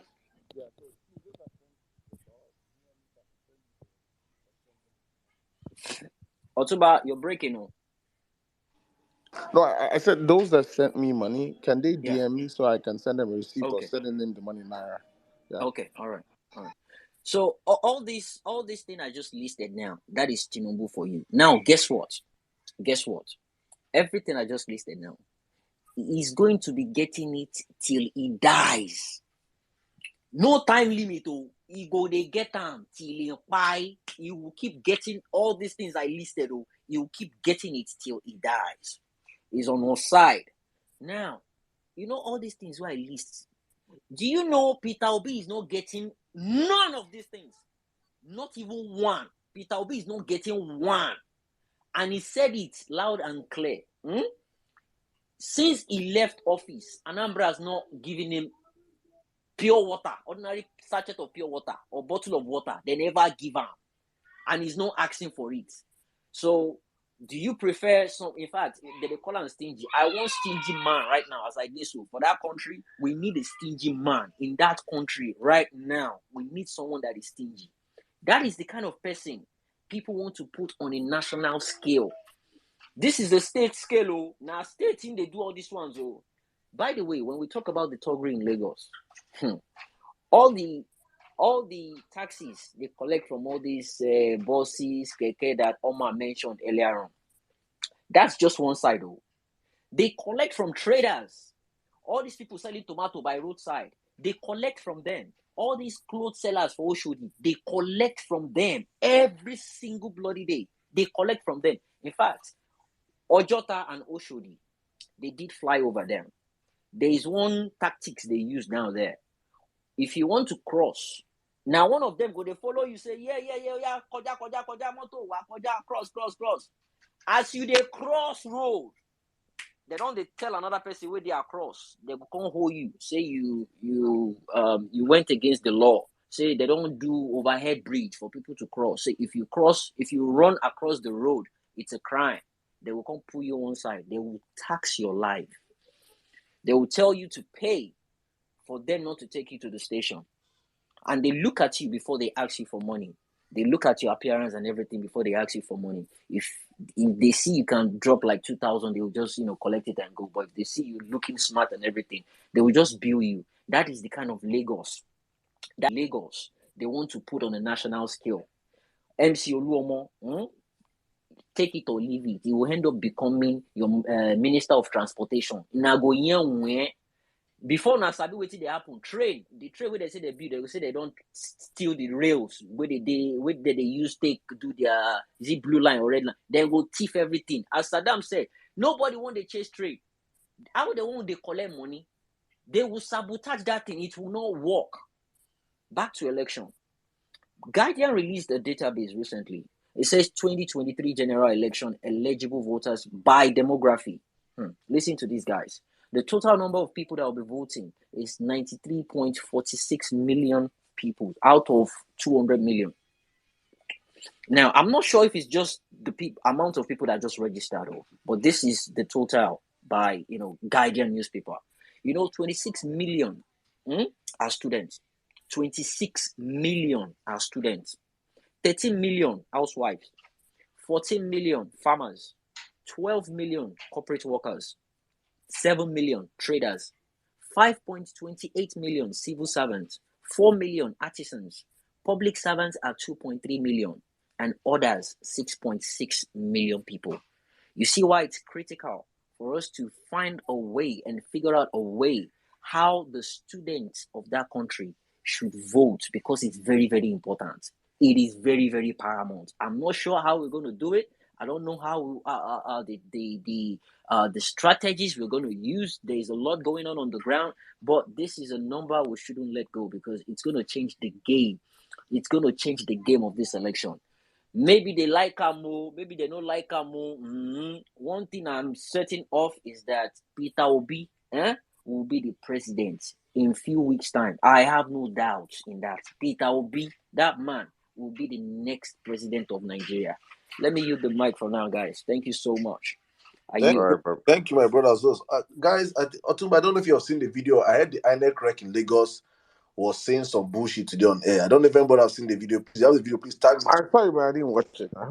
I think we need to call out that man right now because it is important we note that at this point in time, the international bodies, their eyes are fixed on the Nigerian election because they invested millions of dollars to these elections. Yes, INEC is being funded by international bodies and they are very, very, very. That is why you see most times we start talking about INEC on this platform. The next minute they are responding. They're trying to make sure they don't turn negatively because they know that international body are watching them. So please, we need to put that man on the spotlight. He needs to be shipped out of Lagos. Guys, please find that video, make a couple of tweets. I just made a tweet right now. Let us know whether INEC are going to respond to the tweet. Then post on the Jumbotron. Let's know if they are going to ask. Please make tweets with INEC is corrupt. Let us just start trending INEC is corrupt. Yeah, put that for Jumbotron. Please. Let us start trending INEC is corrupt from this night first so that No, INEC Lagos is corrupt. You can make INEC Lagos is corrupt so that let us know where we are fighting. INEC Bro, Lagos, right? it's the whole INEC. It's The not whole only INEC. Lagos. No. Let us know. Let us be specific. Somebody fucked up in Lagos. Let us deal with that person. We can't change the whole INEC today. So let us call the. Thank you, my brother. Let me retweet that tweet, please. So that we'll now, please, everybody, let's start trending it right now, please. Zos, back to you. All right, thank you, Sirdam. I'm looking for a lady to go now. I don't know if Neki is a lady. Yes, Neki, are you Becky is a lady. Okay, all right then. Carry on. My hand was paining me seriously, raised I beg, forever. drink Lucozade. Okay, thank you so much. And I've been listening long. I wanted to ask GRV question, but he had to run for his program. I believe the next time he comes, I'll speak because I was born in Lagos and I didn't grow up in Lagos, but I came back and lived in Lagos for up to 20 years now. And a lot. Honestly, if you ask me, everybody in Lagos has one mental health issue or the other. It's only when you start diagnosing, you will now start putting them according to the level they are suffering from. That place is not a country. It's not a place to live. Lagos at the time was rated one of the worst places to live in this world. Unfortunately, people who live in the Lagos live normally as if that's how life is. The first time I traveled to South Africa, I was hearing about Soweto being slum. And honestly, I realized that Soweto is better than my Lagos. Come to talk about the Thuggery.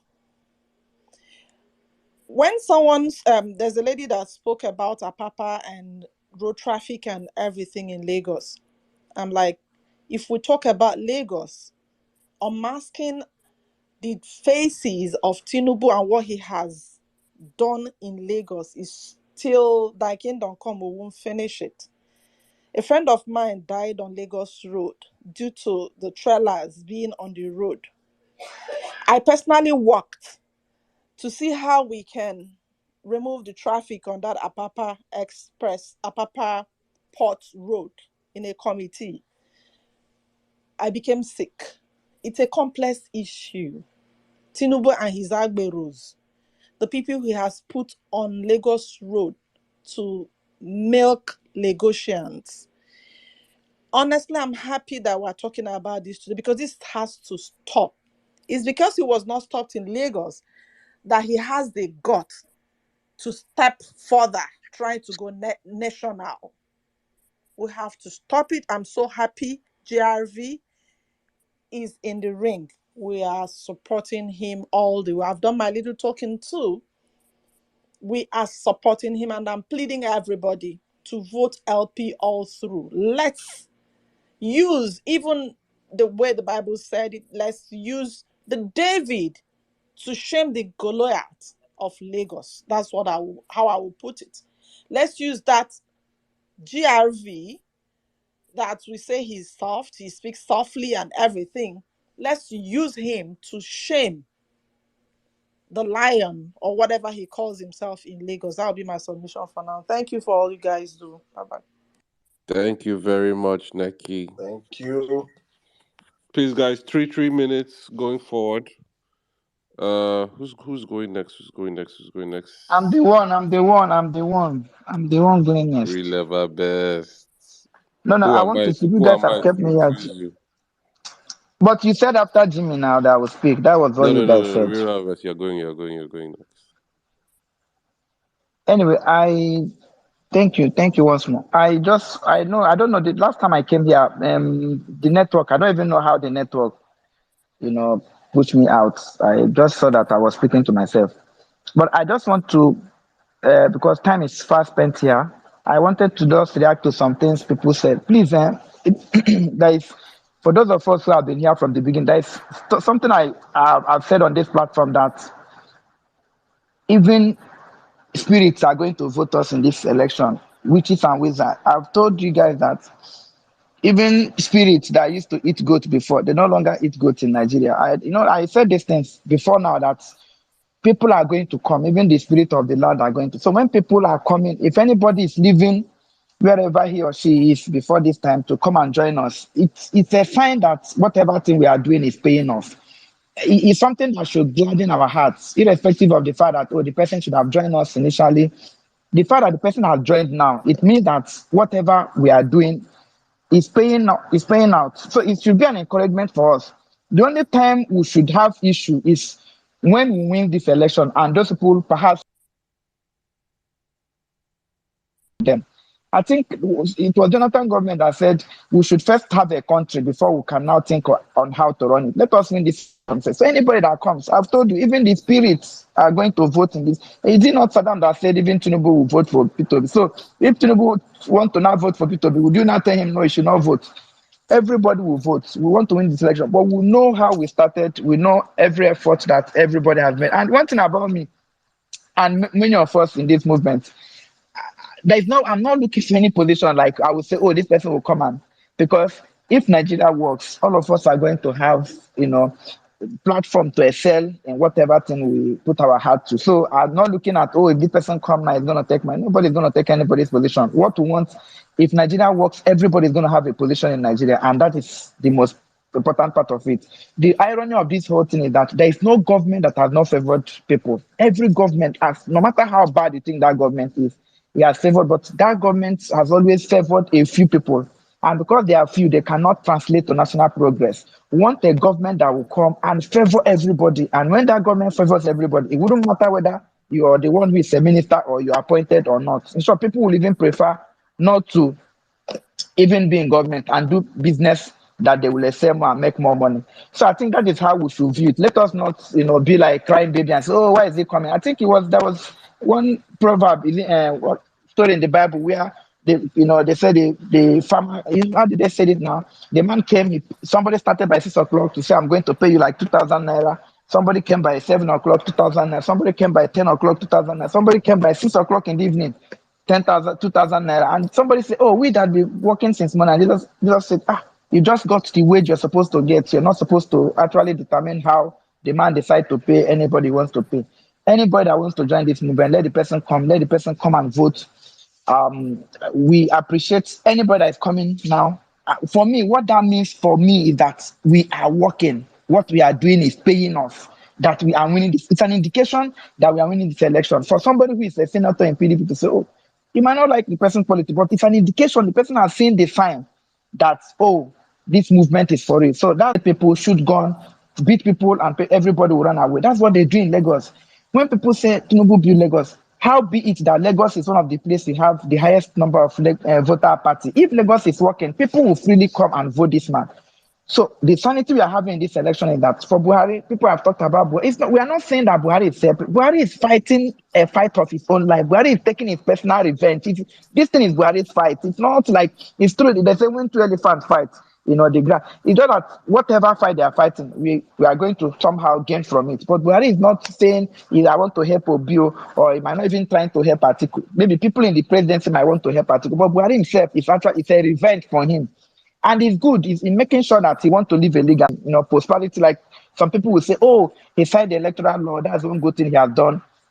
If at the end of the day he offered Nigeria free and fair election, it is something that was, and he desperately want that to happen. And he's going to make sure there's going to be sanity in Lagos, taking military there, and they're going to make sure people are not going to be. So anyhow we want it, the only thing is on us to come out on election day and vote and not to be intimidated, because all these politics of fear, oh Lagos, they're going to beat people. No, come out. If people come out on that day in mass, no talk will come out. The talk cannot outnumber the people of men and women of goodwill in this country. They cannot outnumber us. And for Erufai, I have to call his name. That man is the most useless man that has ever graced the surface of this country. That man is there's one book he wrote, The Accidental Civil, is it Accidental Civil Servant? Yes, Accidental Civil Servant or something. You would think that people who are educated will hide their bigotry, but that man is somebody that has showcased his bigotry at every level, and yet he's educated. And when we say that Nigeria is a crime scene, it is because for people like Erufai who are educated, but somehow they have made themselves, to be seen as demons. What he's saying today, since this week, he has talked about the presidency, and today he came out to say, oh, when he's talking about the presidency, he's not talking about federal government. I don't know the difference between presidency and federal government. Like, these people are so myopic that even most times when they make statements, they don't know when they make statements that look like a market. You say you're talking about presidency, you're not talking about federal government. I don't know how you can have presidency without having federal government. And they speak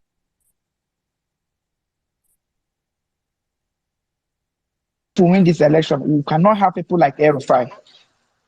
And that is why a P2B government is going to bring stability to this country. Because somebody said people in Lagos, it's true. But the truth about the matter is that not just even Lagos, all of us are mad in this country. We are mad. By the time we win this election, you guys will know what it means to live in a decent country. All of us are mad. We are mad. Because if we are not mad, if people are not mad, you can't see Bola Ahmed Tinubu that is doing like juju, and people are saying they are standing on his mandate. You can't see it. You can't see same people. You can't see professors queuing to vote Bola Ahmed Tinubu. We are mad in this country. Everybody, they have used bad governance to impose insanity, impose madness on all of us. We need sanity. Lagos is just the height of it all. Lagos has been run like a cartel, and we are going to. Nobody have asked, how has Tinubu sustained himself in Lagos all this while? How has he been able to do that? He has done this through criminality, through abroism, and through intimidation. That is how. And if he runs this country, all of us will be in trouble, because he's going to also run it as a kid, so that at the end of that time, MC Olomo will come, all these other mad people in Lagos will come and take their turn to rule, but it's not going to happen. So that is just the few points I want to make at this point. I thank everyone in Ozos, Otumba, Sirdam, everybody, Jimmy, Women in Nigeria, Chimezie, Salvik, all of you that is Omotayo, Magnificent Dude, Sweet Angel, everyone, Ngozi, everyone, AJ, Big Sister, Dr. Olu, Abia First Son, all of you on this platform, I cannot mention all your name, Anka Dede. Please, all of you, keep doing what you're doing. We are going to win this election. It show me die. We must win this election, and we are going to win it. There is nothing stopping us.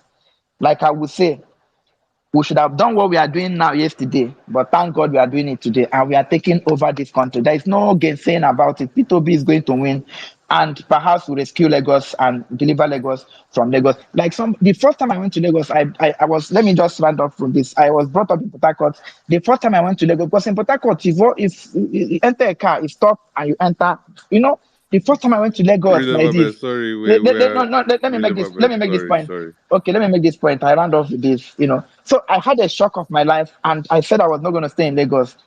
But Lagos is supposed to be one city that all of us should be proud of, because it should be the proud of Nigeria and the melting point of our economy. But to have allowed a madman, a drug cartel, a criminal, a political jobber to run this country, we are not going to allow it. We are going to take this country and take this state and take back our country for it. So thank you everyone on this platform.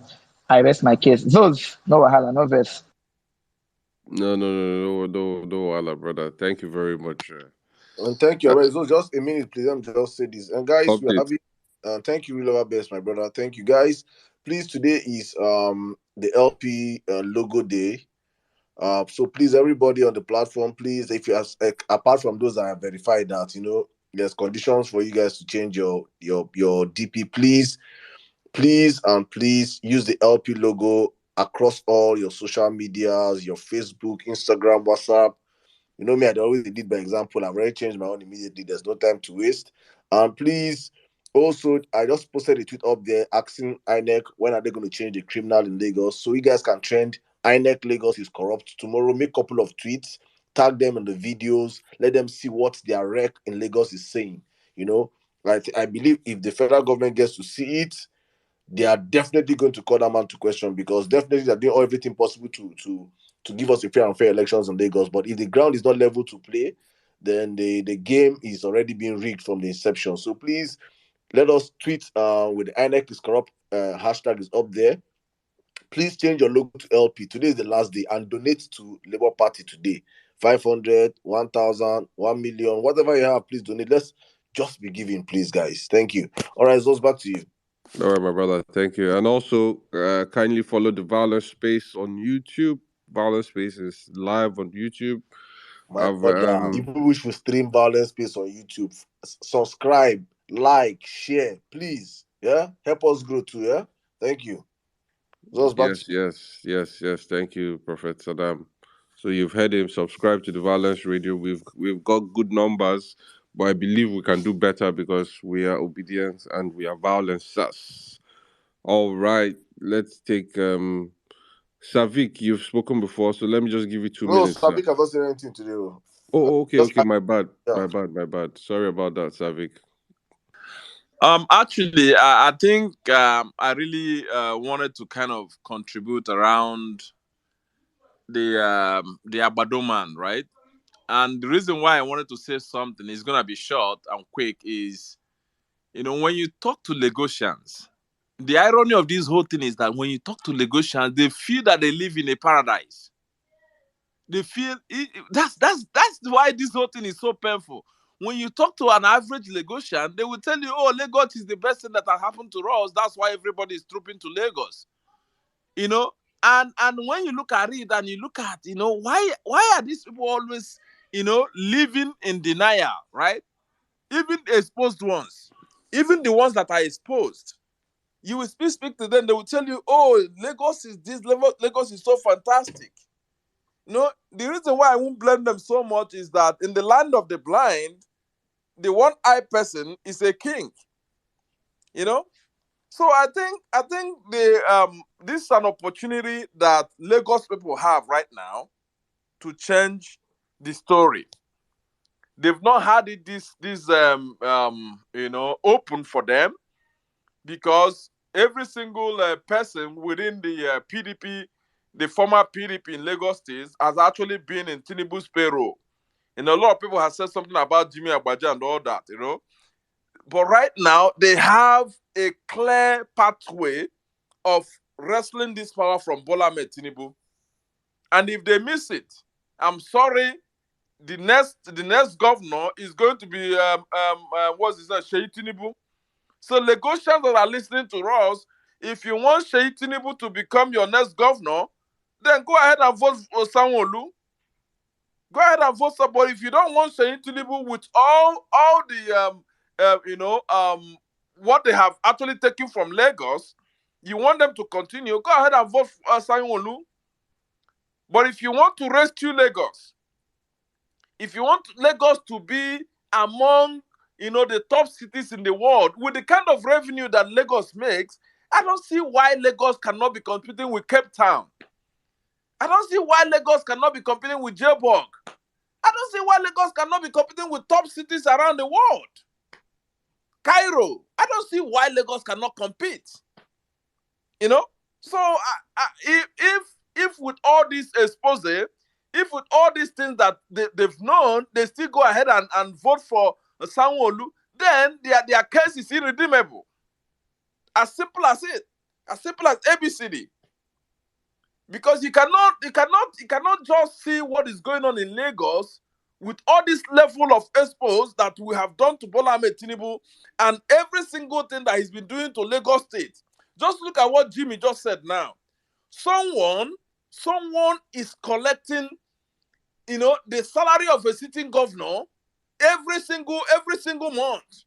He's collecting, he's collecting pension, he's collecting paying that guy every single month. Aside from that, his AlphaBeta is collecting 80-something million from Lagos State government. And then you now move to the Aboro, the money they are collecting from the Aboros and all that. That's another millions every month, one single person. And then you move to the market. The daughter is the Iyaloja of all the markets in Lagos. The son is controlling all the signage. What else does Lagosians want to know before they make the right decision? It's as if they're just carefree.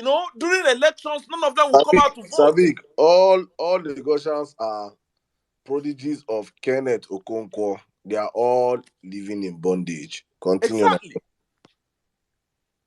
Exactly. And then the funny thing is that if you ask them, they tell you, it doesn't concern you. They are Lagosians. They are happy with that. It's as if someone has kind of hypnotized them that they can't even feel that they are suffering. They can't feel that they are suffering. They can't feel that they are not living a normal life. And so this opportunity, if they miss it, because this young man, this GRV, if you've listened to him, this guy is well trained. He's a graduate of MIT. I can't even mention how many people in that Lagos state that attended a prestigious institution like that. I can't mention it. If you're talking about the top 5 schools in the world, you are mentioning MIT is there. So for you to have someone like this with this kind of qualification, this kind of exposure, and you are still thinking about Sanwo-Olu, are you cursed or what? You're still thinking about voting. Are you cursed? Even if you are cursed, can't you be redeemed? Even if Lagos is under bondage, can they free themselves? So I really kind of want to zero in on this, because this is one of the opportunities that they have right now to wrestle Lagos out of the hands of Bola Ahmed Tinubu. If they miss it right now, I'm sorry, Seyi Tinubu is going to be your next governor. And once Seyi Tinubu gets in there, he's a young man, just take it that it's going to be hard for you people to take it out of him. So if you miss this opportunity right now, I'm sorry for you guys. And so again, quit this mentality that Lagos is all and all for you guys. Quit the mentality. Quit it. If you have not traveled outside Nigeria, try and travel out to go and see series. If not, try and travel out, go and see series. Go and see how series work. You don't have potable water in Lagos, and you're shouting Lagos, Lagos, Lagos. You're just shouting. And I keep asking some of my friends that live in Lagos, I keep asking them, what can you guys boast of in this Lagos that you're shouting every time? Lagos, Lagos. Lagos cannot even stand, toe-to-toe with a city like Joburg or Cape Town. I'm just talking about cities in Africa. Or Nairobi. They can't even stand, they can't stand them. With all the whole, and these cities I'm talking about, Lagos makes more money than them. Lagos is richer than them. But what else can you show for it? Just one man. One man taking all the whole revenue that is coming to Lagos. And the people that are under the bondage, what do they say? They don't care about it. They are so lackadaisical about it. They don't care. Maybe because, in fact, some of them, maybe because they benefited from Tinubu in one way or the other, they don't even care. They can easily come out openly and still support this guy with all the atrocities, with all the baggages, with all the corruption. I feel sorry for you guys, man. I just pray that we can make the right decision and get this guy in there. For once, let's have someone that is not tainted with corruption in Lagos. Ambode warned Lagosians about Sanwo-Olu, but they didn't hear. They were all rooting for their paymaster, Tinubu. Tinubu, with all the good job that Ambode did, Tinubu, with the level of the capture in Lagos, he said, no, Ambode cannot continue. And then the whole captured entity in Lagos all agreed to him. I'm so sorry. This whole thing is painful. I just hope that Lagosians can just wake up and get it right. Thank you so much, Sirdam. I hear the mic. Thank you very much, my brother. Guys, we have raised so far 525. Saddam, I beg, pray for Lagosians, I beg, pray for them, pray for Lagosians, I beg.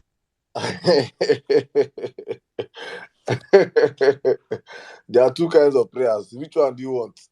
Should I give them the Their master, the one their master pray for them, the one their master pray for them, please. Oh my goodness, never first. Wait, let me announce money first. Money is what I'm looking at right now. Let's raise money to save Lagos before we pray for Lagos. All right, guys, we have raised so far. We have raised, I think, 525,000 naira on the platform for GRV. The ones I've seen received. Some people have sent. I did not send me receipt. The receipts I've seen so far and converted dollars also is 525k. I've seen receipts for right now. So thank you very much, every one of you that have contributed. Thank you. God bless you. Please, we can do more. Let us, if we can hit 1 million this night, I'll be very, very happy. I think I can just go on for let's just go on for 20 or 30 more minutes. Allow everybody on the platform up here to speak.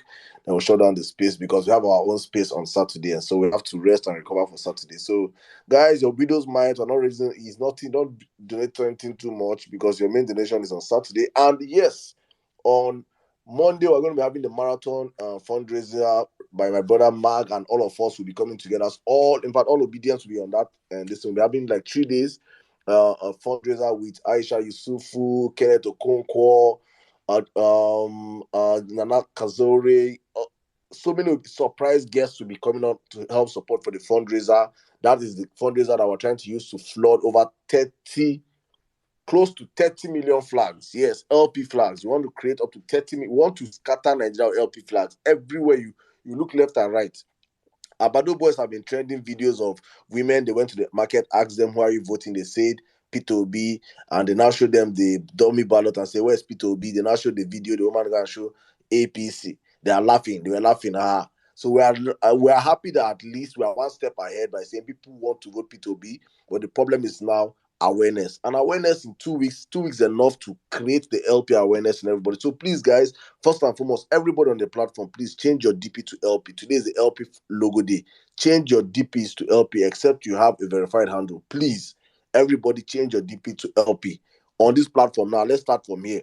Practice what you preach. Everybody on this platform. In fact, if you want to speak or up here speaker section, change your DP to LP first before you even speak first. Let me start from all of you up here. Apart from people with verified handles, please, let us start from this. WhatsApp, please. Also, WhatsApp, very, very important. Change your WhatsApp DPs also to LP. Please, your Instagram, your Facebook, everything to LP. Let us do this stuff, my people. Thank you very much. God bless you all. All right. Let's move on real quick. Let's just take speakers, please. 3 minutes each. My brother El Chappy B, you have the space, please. 3 minutes. Good evening, my brother Sirdam and Otumba. Otumba, you've been firing from left and right, and I've been following your legs. I salute all of your efforts. You guys have added to this progress. From onset, I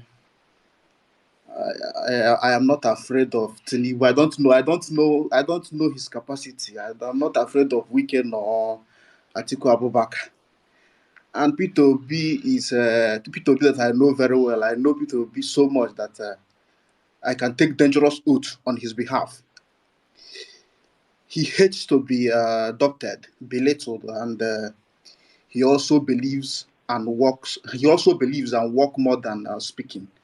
Wike stood with a mic and in 2022 and said it's not about radar and it's not about mathematics, and I swear that word put Peter B on his toes, and it's made me stand roughly on the rock, Peter. I will never come down. Wike is a little boy who just had the opportunity to pass 80 years in PH, and he will soon be forgotten. The Godfather plan Wike has in PH should be terminated. I charge all PH people to vote LP from bottom to top. PH people will vote, and the votes will be counted. And for Lagosians, all I can tell them is landlord, travel and see. Lagos is not the kingdom of Saudi Arabia. Travel out and see. Go to other cities. I don't even ask you to go to other African countries. Go to Nigerian states. Go to Enugu, go to Calabar, and return to Lagos and ask yourself question. You have to ask yourself question again. Lagos is supposed to be competing with Cairo, if not Paris, even Accra, Ghana, for the fact that the state has existed for over 100 years, if I'm correct. A state managed by British and was a federal capital of Nigeria. I understand that ignorance is a curse, which so many of Lagosians need proper cleansing. We know ourselves on this earth, and the kind of vote that that is going to come out for LP in this nation, it will glue their mouth. It will glue the mouth of unbelievers and the overhyped structures. Obedience have mounted on this journey. We will battle it with our mind, strength, flesh, and blood. Is it Tinubu? Is it Tinubu's talks that we are worried about? Don't worry. Don't be scared. They want to turn. Can you hear me? Hello? Yeah, we can hear my brother. Wrap up, please, my brother. Thank you. Okay. So I charge Lagosians to take wild dogs, while going out to vote. We will stand on our ground. We will have to vote. We will guard our votes. We stand against any demon that will wonder that we will do our best to vote. We have to break out whatever that we have to protect the vote and also protect ourselves, most especially in Lagos. So I yield the mic. Thank you everyone who have been adding to this progress. Thank you so much. Thank you, my brother. Thank you very much. My brother, there's no even need for dog. There's an Operation Stillwater. All the thugs in Lagos are taken out, will be taken out before the elections. If the new commissioner of police in Lagos serve, his nickname is Operation Shoot at Sight. Any thug that come out that day, they will shoot you. You will not go back home alive. Tell all the thugs in Lagos, you will not go back home alive. You want to come out to you will die that day. That February 25th is your death. Should the case promises of President Buhari fails, we have to secure ourselves too. That one is not presidency of Buhari. This is straight from the foreign bodies. Lagos election will be free and it will be free from any talks. Take that to the bank from this platform. Take to the bank, my brother. People will come out in their numbers to vote that day. Nothing will happen. Please, if you're up on the speaker section and your DP is not changed to LP, I'm sorry you will not speak. I said it earlier on, except you have verified this thing. Orias and the co, please change your DP to LP. I don't know what they do now. Now they do someone head for this obedient movement. I beg. Please, if your DP is not LP, I want to speak. I will shut down the space. I don't tell myself. Thank you. In fact, let me pray for you people. Let me pray for you people. I want to be live in a certain time in regime. Bismillahirrahmanirrahim.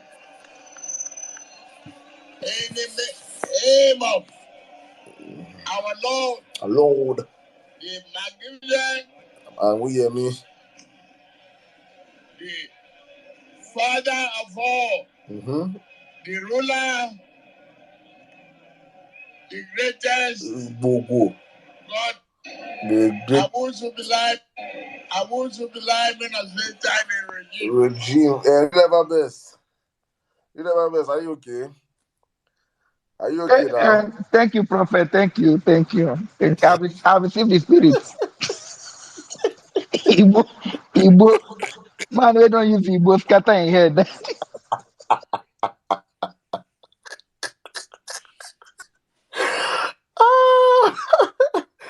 Hi.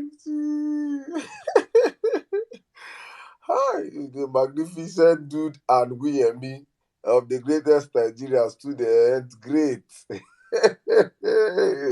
waiting content waiting people drop for this election circle. The content till the end of time. He go the rocker. This man a legend. God. Now today I hear say there is no more F9. Now F11. Whether man don't lose his brain. Now Formula One. F11. Otumba. Do you know that? Do you know most times I just sit down, I just in my house, I just day. Ha! If I just day sober anytime, I'll just play, I'll just find Tinubu videos. I go just watch. I go begin laugh. I go forget my sorrows. I go they say it be like saying I want his supporters, his supporter. They don't suffer away for Nigeria. So then the whole have to laugh. The days I laugh. You know, say. I said to God, it is well. I say half of the people will go Akwa Ibom State rally. They went for the comic relief. Half of them. The comic relief. Free show. That's to tell you this. I mean, no. First of all, they get paid to show up, and then you get free entertainment. So you can't go wrong. You get paid to be entertained. Do you understand? You go basketball show, you go pay money. You go Sabine show, you go pay money. This you not come for the king of comedy, his own show. He go pay you. He will pay you 8K and 10K to come and watch him perform. Tinubu is a legend. Tinubu is a legend. Forget. Let's give him his flowers. Please give him his flowers. Please, my brother Ores. Ores, you have done well. You have changed your DP. Please change. Please. Stella, change your DP now. I have changed it. Change your But the DP. thing never reflects. Seriously. Well, I got to change your DP. I'll call all your names. So Martins, Omoni, please change your DP to LP. Please, I've posted it on the Jumbotron so you can steal it. Please change your DP. Really ever best change your DP. Uncle Mark, please change your DP. Please. LP, please. No, I've changed. I've changed. Sirdam, I've changed. Maybe it has not reflected. No, it's even reflecting. I'm seeing it. I can't see it too. Please, let's all change our DP. Otumba and Zos. I don't know if people can change your own to. Is it No, I can't change that. I can't. I'm stuck until they are done with this review. Okay, verified stuff, right? So, yeah. Yeah, we can't change it until they're done with the review or whatever. So this will be my for at least a week or 2 weeks. Uncle Mark, I say change your DP now. You run. Come back now, please. Uncle Mark, come back. Big Mark, no one change DP. Run. Big Mark, we go follow you. Go your space tomorrow. No worry. Big Mark, change your DP for us now. All right, let's keep the conversation. Orias, you have the space, my brother. Go on. So that my brother, greet you especially, Tumba and Zeus and everybody here. Greet you all. Today has been really sweet. I came really because of that. I saw that KB rally and I was really impressed. You see, because some days ago I bashed into his pace and I think there was one APC guy there. Don't come. Please don't tell us. Please don't tell us. No, Sirdam, no. I won't talk. No, wait, make a talk. No, the guy been the Rick. For that space. No, can tell us for this space. No, this one are now obedience space, but I don't know how they put down. Some people they go on. The guy just the Rick. Peter Obi, they not. You say people when no Peter Obi for KB, they not reach 2. Not last, my brother. Okay, no wahala. We'll go see this weekend. Anyway, I'm not sure that guy could do the sleep well this night. I doubt that guy will sleep. I tell him, see, this whole thing, if you notice something about this Mr. Peter Obi, I don't know him and his crew. I don't know how they do it, bro. I don't really know, but they're bad. Anyway that they do, Baba, forget. Those guys, they're bad. Because for the past how many days now, the way they've been, you will just see them, they'll just post the next day, we're coming to so place. So that, you understand? Because even every Friday, 100 people not go come out. 100 people not go come out. Obi sold out two places in Kaduna. In one cry, since then, the man name not they come out for a mouth. Now Obi name that they call. Baba, if Obi is not forced to beat Sirdam, forget. These people will not talk about him. They talk about Kwankwaso. They talk about Showore. You yourself, you know the notion that this guy now Obi be the plug. Now him. Even whatever 1,000 when Nigeria in beg Nigerians never give them. That one no, that one no. We don't go take money sleeper for Reta Hotel finish now. Can pay money. Nobody go drop money for Abigail. That would be the pepper body. See, this OB movement, Baba, there's something special you guys don't even get. Because I've noticed something. APC, PDP boys now start for the like of the Reno. We send all those one go relegation. We send they go National League. Who they fight to come back to league. They not go. We're not sure say they see league. Nah. All those the Adamu, the Mumu, Adamu, and the Erufai. Tinubu talks. Tinubu army. Now Obi name. They not they sleep. Bro, I'm not surprised. They can't call Atiku. Atiku na APC normally. Now they put Buhari for a Buhari day. You understand? All of them, they be APC, they be one. PDAPC. We know. They will not call. But my own problem with Erufai, the big guts me governor, they do big guts for 2023. I don't even understand. Some states in this Nigeria, I don't know how they used to vote for their governor. I don't even know. To me, Erufai is not supposed to be a commissioner, talk less governor. Bro, Obi is going to win these people. These guys, they're having sleepless night for the god of this man. The man know who they answer them. He just a go 2020. He just the waka. The waka. They're not defeat the sleep. Those guys will just gonna pay time on Arise TV just to talk about Obi. They can't even talk about their candidate anymore. It's Obi. Okay, the man say the man no go win. I say na 4 people tweeting in the room. Mona lock up. Mona talk about Kwankwaso. No. Talk about Atiku. No. Now Obi, everybody. But at the end of the day, it's glaring. It's sure. Obi way to victory too short, Baba. It's too short. Overshot the warrior. Any amount. It's sure, bro. But all the same, about Tinubu, I don't get I want that one a big thief. Our Lagos want to find. We LandGrab, I don't grab all the lands. They don't say everywhere to build their states. Which land where they want to see somewhere to build things we get. Lagos is just, I don't know, Lagos is not developed. But people here will come and tell you Lagos is everyone ahead. The place we fight for Lagos now Marina Market. Now you both build that. They don't build that for the Ponti Tinubu self. You and I, all of us know that one. Nowhere again. They Lagos. Now estate, Chevy View. This one. Now full Lagos. Lagos they say the rake. One straight road. No corner, hold up. Bro, this people should travel and see. You guys should travel and see. Not be all to come here and be raking to lake. Go Uyo. Just go come on Uyo, or Kwaibon. Me you go see. The way place package, the way road be. Oh, come here and be this. Sirdam, if you notice something, these guys, they started this campaign with go your state. Now, when we start with the drag Tinubu, say Tinubu go Osun State. Now they take quiet too. You know, observe that time. And it's what go your state. When we say, we are making Tinubu go Osun State, make go his state. Now, so all of the tea shut up. They're ghosts. Baba, Peter Obi is going to win this election. At the end of it, the Agbero self not even get PVC. Who they the bank on normally? They don't even have PVC. The Agbero waiting Tinubu be they believe on. They're not going to call vote normally on that. They're not to call ballot boss. And like the way Kububu they do them. See, may they arrest all of them. Break all their hand before election. They may not see rotate come as I call ballot boss. That ballot boss, Tinubu, you think Peter Obi go do flawless for Lagos. We all know this. So, Baba, let's just keep pushing. Let's push the energy. Victory is sure. I hear you, Sirdam. Thank Good you, my night. brother. Thank you. Without thugs in Lagos, there is no how Tinubu can hold on to Lagos. There is no how. And by the special grace of God, God is using this obedience on this platform. Let me give you prayer points. Please, we are in the season of prayers and fasting. As I said earlier on, tomorrow will be our day 3. The campaign is fasting 7 days. Some people have been fasting already from the beginning of the year. Some have been fasting from the beginning of February, as you can go. But the campaign have been fasting for the next 7 days. Today is the 3rd day. So please join us in the fasting and prayers for our country.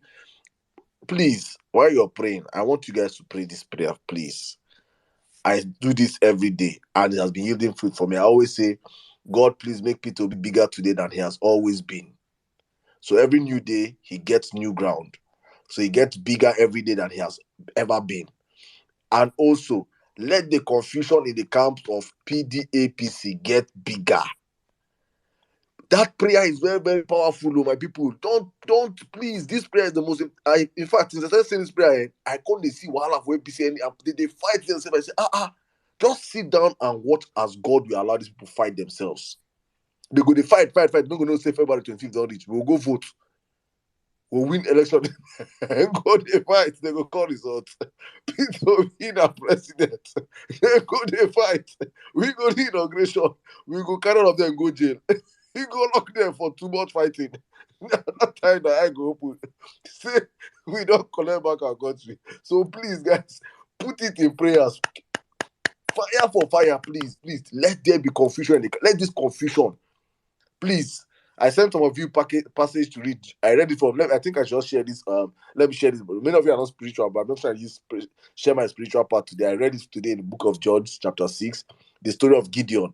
I just want to give you guys a Gideon story a little bit, because when most of us are talking about faith a lot, I'm banking on this movement, not just on the hard work we do and everything. I'm banking on the movement on the power of the Supreme God to answer Nigeria and deliver Nigerian prayers. For 7 years, the people of Israelite were under captivity. They were struggling. They were suffering because they had failed. They had passed through hell and everything of their own doing. Same thing like Nigerians. We are passing through hell of our own doing for 7 years. Listen, 7 years. And they started crying, help us, Baba God, help us. You know, some went into fasting, some went to prayers, and God picked up a man called Gideon, and to cut the story short, God told him to raise an army, raise people from his tribe. He came from the smallest tribe, the tribe that people said nothing can happen with them. Similar to your country, right? The people that they say, no. The man, Peter, is coming from a place that they say, no, should not rule, blah, blah, blah. Just similar to Gideon's story, yeah? And he came out from the smallest tribe, and when God said raise an army, he raised an army of over 33,000 people, 32,000 people, and God said that number is too much. Trim them. If you're scared of this movement, you're scared of this battle, calm down. The battle went down. It went down to, I think to 12,000 or 10,000 or so. But the long story short was that the army, God said that number is still too much. Had to trim them to 300 men. The Bible says 300 men went to a battle and defeated hundreds of thousands of people. So it had to come to a point whereby, God had to put it in a point that it is no longer you people that are winning this battle now. You have nothing.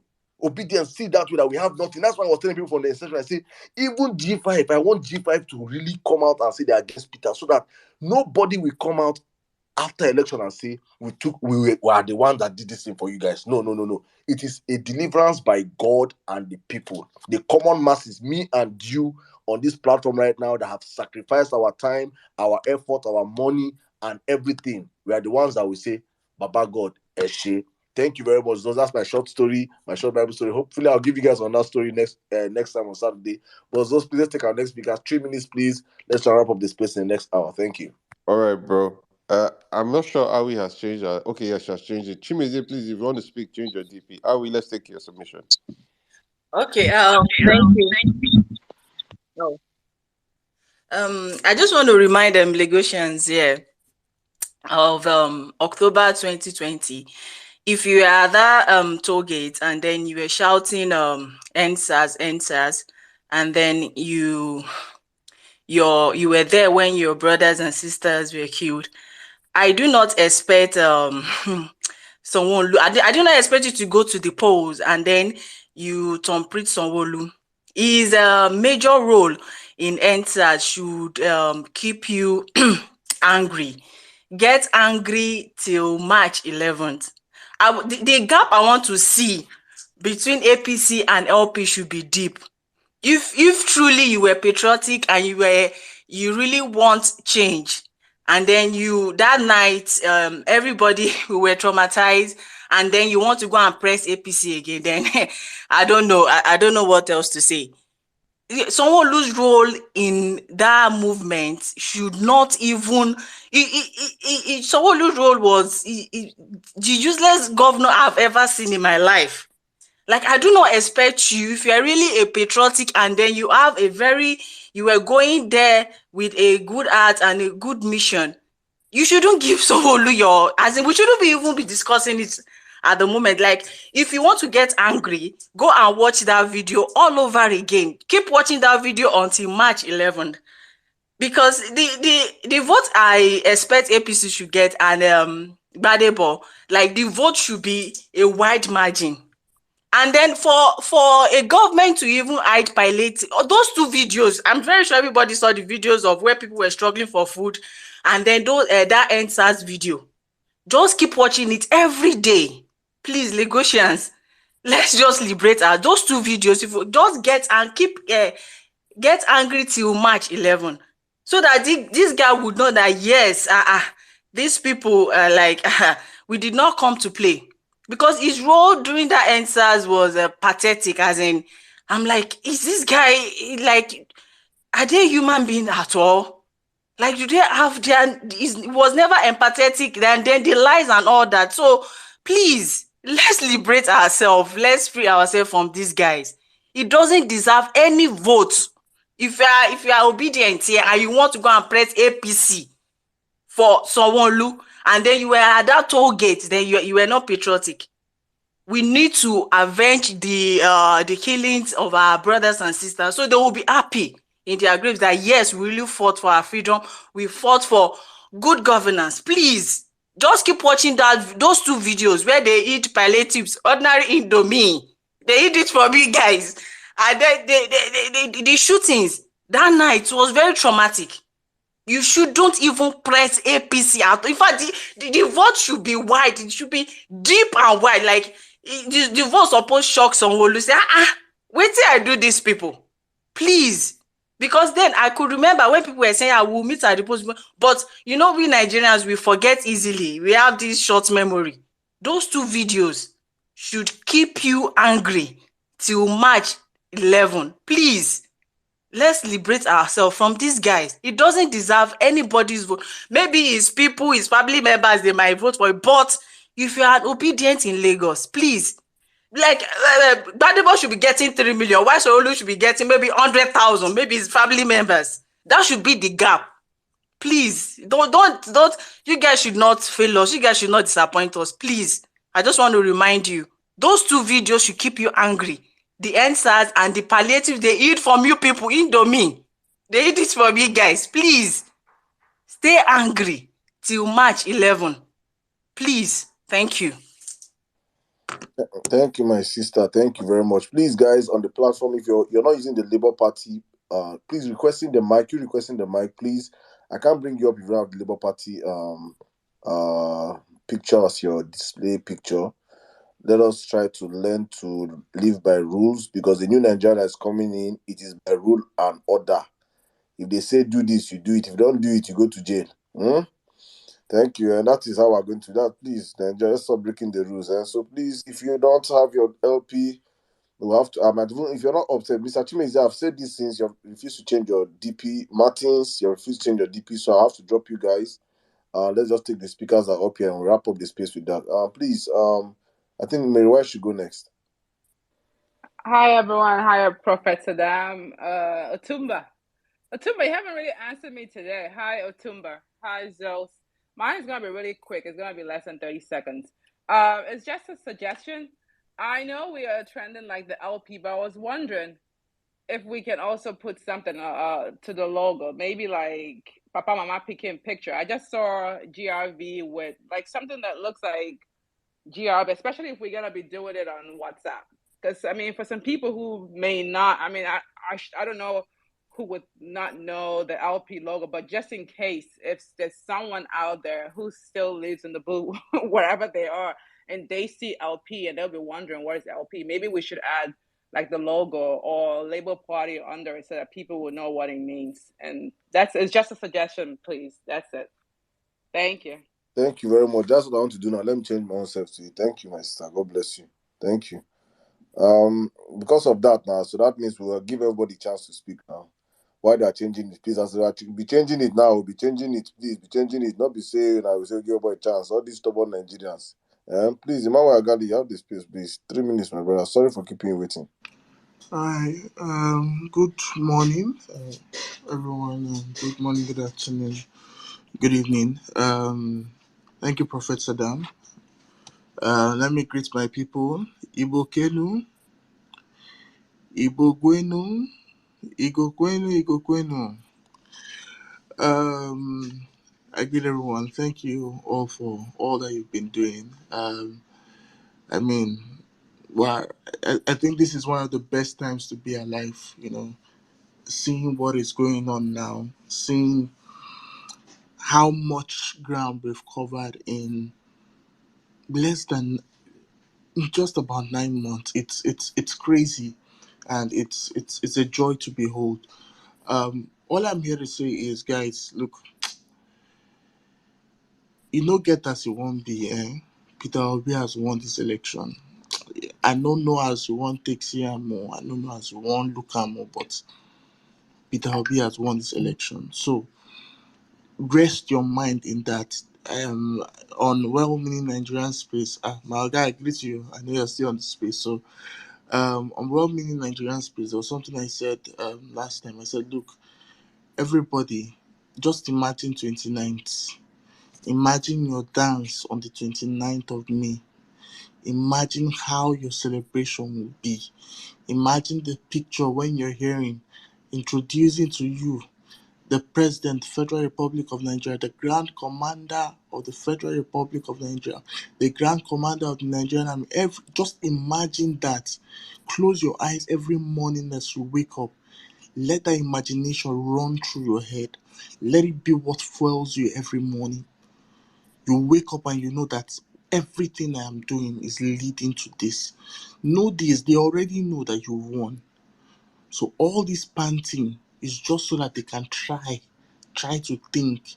See, one thing I love about Peter Obi is that Peter Obi, they say never wake up the sleeping lion. That is what Peter Obi was.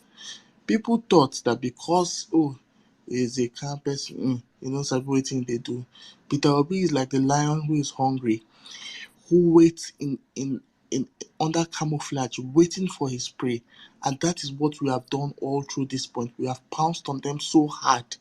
That is the reason why that buffoon in Kaduna is always crying. He's crying currently because he knows his political relevance is going as it is now. So guys, please, with the coming days that we have, right, preserve your energy. And when I say preserve your energy, what do I mean? No be everywhere you dey carry leg go. No be every space you dey carry yourself go. No be everything you dey chook for head. Try to sieve things, know how to sieve things from know what to sieve, know what to you are not. And if you're not with Peter Obi 6 months ago, but not 30 days to the election, you can't be on the fence anymore. So if you accept you still want to remain like that, but if you say that you're for this country, then I'm expecting you to be voting for Peter Obi. I'm expecting you to be campaigning for him. To an extent, I've stopped being out of Lagos. I grew up in the north, and I know the difference. I'm currently in Lagos, and I know it's draining. And if you look at Lagos, the structure of Lagos, and you don't think that we need to take a change, no wahala, keep suffering. Now you they suffer for traffic now. Now you they spend 4 hours for traffic. No wahala. Now you are the harass abi. No wahala. Me, I don't dey used to am. Don't be the first time we police don't try arrest me for this Lagos. So God day. But see, guys, if you feel that you're okay with it, good and fine. Vote Tinubu. Tinubu dynasty will build this house in your own house. Then you know how far. Finally, all I'll just say is, guys, there was something we're doing with Roman Nigerian, which was speaking on the election itself, right? If you have the chance, try to go through that space. I'm sure it's already on the violence space. Yeah, I'm wrapping up this. So I'm sure it's already on violence space YouTube. Try to go through those things. You'll find information. GRV Daily. Good evening, my brother. How you doing? Good morning, Professor Sirdam. Good morning, Sos. Good morning, everyone. Am I audible, please? Ivor. Thank you for the donations. Thank you for the words of encouragement. Thank you for the support you've been showing the movement, and thank you because personally to me, I've always been pressured because I think of all the GRV media space accounts, I am the one that attends more spaces. So I was very glad when I heard it was going to come on space. I'm not in Lagos. I'm in Ibadan. I school in Ibadan. I'm supposed to be on ground working in Lagos, but my admission clicked around the time when the campaign kicked off. proper. So I decided to just focus my attention on the media aspect of it, where I'll be very helpful for the first time. And then Peter, and I didn't recognize him there. So during the NSAS protest, it was there. So it caught me because I'm a Gen Z. I'm one of the Sorosuke youths. I was there during the NSAS protest. So it caught me, and I decided to just buy into it. I was hoping that he'll win the gubernatorial ticket for PDP then, but fortunately he didn't get it, and he came to Labour Party and made my job easier, to be an obedient and also to support JRV. And I'm very, very grateful for the movement. I'm grateful for the opportunity. There's hope for us, and I'm very glad that I'm able to key into the hope and even participate in my own little bit. And I'm thankful for everyone doing their own bit, to make everything whole and not make everyone's effort look in vain, seem in vain. Motivation we get from space. That's why I'm always on spaces, to get motivation, because I always confess, I come from a very, very politically disadvantaged generation. So the spaces helped me, especially this violence space. I learned a lot from Sizu, from Professor Dan, from Omar, from Waju, from Zos, Otumba. The submissions, everything has been excellent. I've always been in the background with my real account and with also JRV's account. I always come on spaces every time. I try not to meet violent spaces and try to keep up with all obedient spaces and always dish out GRV informations. And it's just, I'm just so elated to be part of this movement, as a Gen Z.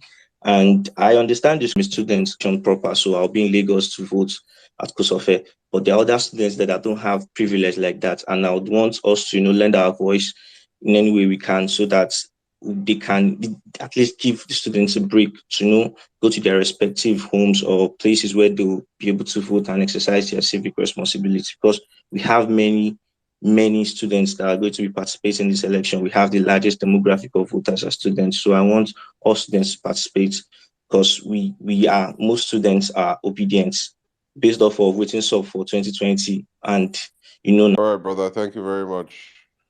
Let's quickly move on to Vote LP. All right, space. When it started, I know let me just say, I saw so many people, especially my friends, they were like, you are wasting your time, you are this, you are that, blah, blah, blah, blah, blah, and so on. And luckily let me just say, happily for me, yesterday, most of them called me. They actually, they were texting me saying, oh boy, Afana, where your word day? And I was like, why? You say, no, I did ward 052 for Kosoko, this. I won't vote for LP. And I told them, well, the only thing I would like you guys to do is I will only, because I know they like Shayo. And I promised them that I'm going to give them something, like buy them a drink when I come around. So they were like, Omar, no be the drink, we have a problem, Jare. We don't see waiting the solve. This man no they fit anymore. Then I also gave an instance. I said the person that was supposed to contest against our principal was supposed to be Osibanjo. But unfortunately, the Bulaba Bullion Van Oga did his own worst. But do you know the funny thing about these guys is that they are not even comfortable. You understand? If I just leave Lekki and go down there to see them, they will be like, Baba. I was like, me, I be with our friend. Which one be all this one that they do like this? You cannot continue like this. You will not be doing Baba to feed your child. You will not be doing Egbon to feed your wife. My son was in Pepsi Academy. Where is Pepsi? My son was in Pepsi Academy. Where is Pepsi Academy today? You cannot find Pepsi Academy anymore in Lagos State, especially in Agege, where Pepsi Academy was rooted for these young people. And your son was in Pepsi Academy. So this one, you are telling me you must vote for Tinubu because he has a fleet of cars. How can you be proud of someone having cars when you know you are suffering? You will go to the market and they are taxing you at the same time. They are still. You are not even seeing anything because they will not defend you. If you are in trouble, they will not come for you. They will leave you. Instead, they will even bounce on you and steal from you. And I gave them instances. I told them, look, the best thing you need to do is to vote our principal. And I'm so happy that Bad inside, supporting Bad at the same time, thinking of voting for our principal. And I told them, Baba, you feel they support Bad verbally, no wahala. But on that day, My brother, please wrap up in 30 seconds. all right. Okay. So one thing I want to say is that first of all, I was clamoring for students to vote, and I think recently we've relented on that, and I would like us to push that again. Then for the vote LP that you say we should use as our DP, please, I want to plead for those people who said they are waiting for their accounts to be verified. Please, let's just pardon them and see how we can just allow them. But from now on till when we do the elections, I would like us to keep on the message. For me, I'm not going to change my DP. I will, if you notice, I've changed my name to vote LP. Even my Wi-Fi name is Vote LP, so that anybody who is seeing it will see it there. Vote LP. I am really rooted in this system because I'm from Cross River State, and I saw. Let me just say that Cross River State was a leading state in tourism and everything when Donald Duke was ruling. Then Imoke came in under the leadership of PDP. He tried his best. Then someone else came in under the leadership of PDP. That person is in the name of Muhammad, how they call himself, Ben Ayade. And immediately that man moved down to APC, he became worse. It's just as if whenever you go to APC, they will remove your brain and give you stupidity and foolishness. He has been making promises, and at the end of the day, he could not fulfill anything. So for me and my family and friends, we've decided that we're going to vote LP in the federal, LP state, LP local, because I have decided that there is nothing. Even the man I was working with, I told him, I said, sir, I'm going to leave this place. I'm staying, I'm here. I'm going to leave this place to Agege, where I'm going to vote on the 24th. I will sleep there and wake up very early. If possible, I want to be the first person to be accredited to vote. This fight is not for just one person. I heard when you were tackling one person that said they were doing what or whatever. I was happy because you attacked the person and told the person that this movement is bigger than anybody. Now I have gone through so many prophecies online, which I saw so many prophecies. Vote LP, please wrap up in 10 seconds, please. Okay, 10 seconds. All right, so many prophecies concerning our principal. Please, I would like us to always put him in prayers. That is one. And at the same time, let's see how we can also keep on supporting financially, especially that one is very important financially. Then on that very day of elections, I don't know if our governorship candidate is going to buy the idea. I would have loved if they can actually get some BRT to move some people to their locations. So that is the suggestion I want to make, especially in Lagos State here. Thank you so much. And God bless everyone who has been fighting for this great cause. God bless the host and the co-host. God bless everyone who is listening right now. And I pray that we will live long. And for the person who lost his soul yesterday, I pray that may his soul rest in peace. Thank you so much. Thank you, my brother. Well-meaning Nigerian. Your space is yours. Yeah. Okay. I'll be very fast.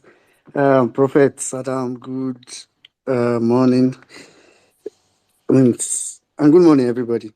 I have a couple of points written down because greetings to everybody. So first, on the LP logo, I think thank you, Mary White. I was actually coming to say that let's not just spread LP, let's attach the logo. And please, after today, and I want to believe that's why Mr. Steve made it for the last day. After today, if it's possible, I know some of us have fine faces and all that.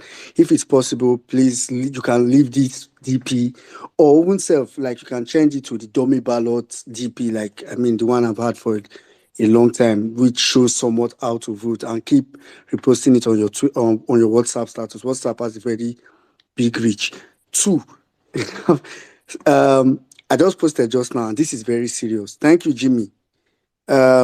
If you know you are following Top Boy Chris, I'm giving you 24 hours. If I'm following you and you are following Top Boy Chris, I'm going to make a screen recording of when I'm unfollowing you. I'm going to go to his page, click all the people that I'm seeing that is following him that we have in common.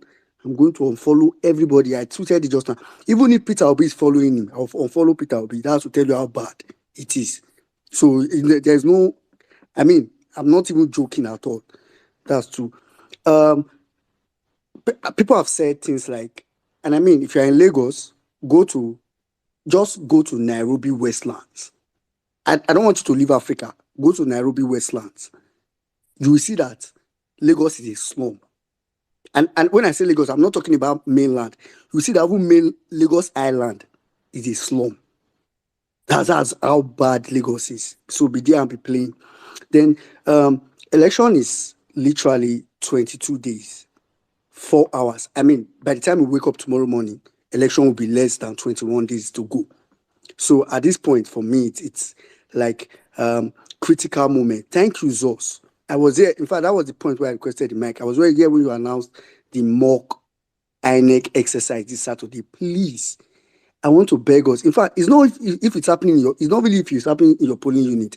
If wherever it's happening is close to your house, because actually, INEC have said they will not. I mean, there will be no ballot paper to vote. They will synchronize the entire process, right? So please, we want everybody to go there. Like somebody said, that wouldn't be a show of power. Go there and first of all identify obedience. Please let it be that INEC, that mock, INEC will use it to expect something from the election. And I've even said, like on the awareness space that we're hosting, that if depending on the response of people going, we may hold like an awareness space to talk about the feedback from that. That is the, then Prophet. I mean, I'll talk in details with you about this on the DM.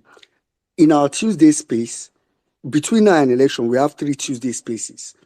Maybe we probably would create like a segment within that space, because you can't believe the amount of information that from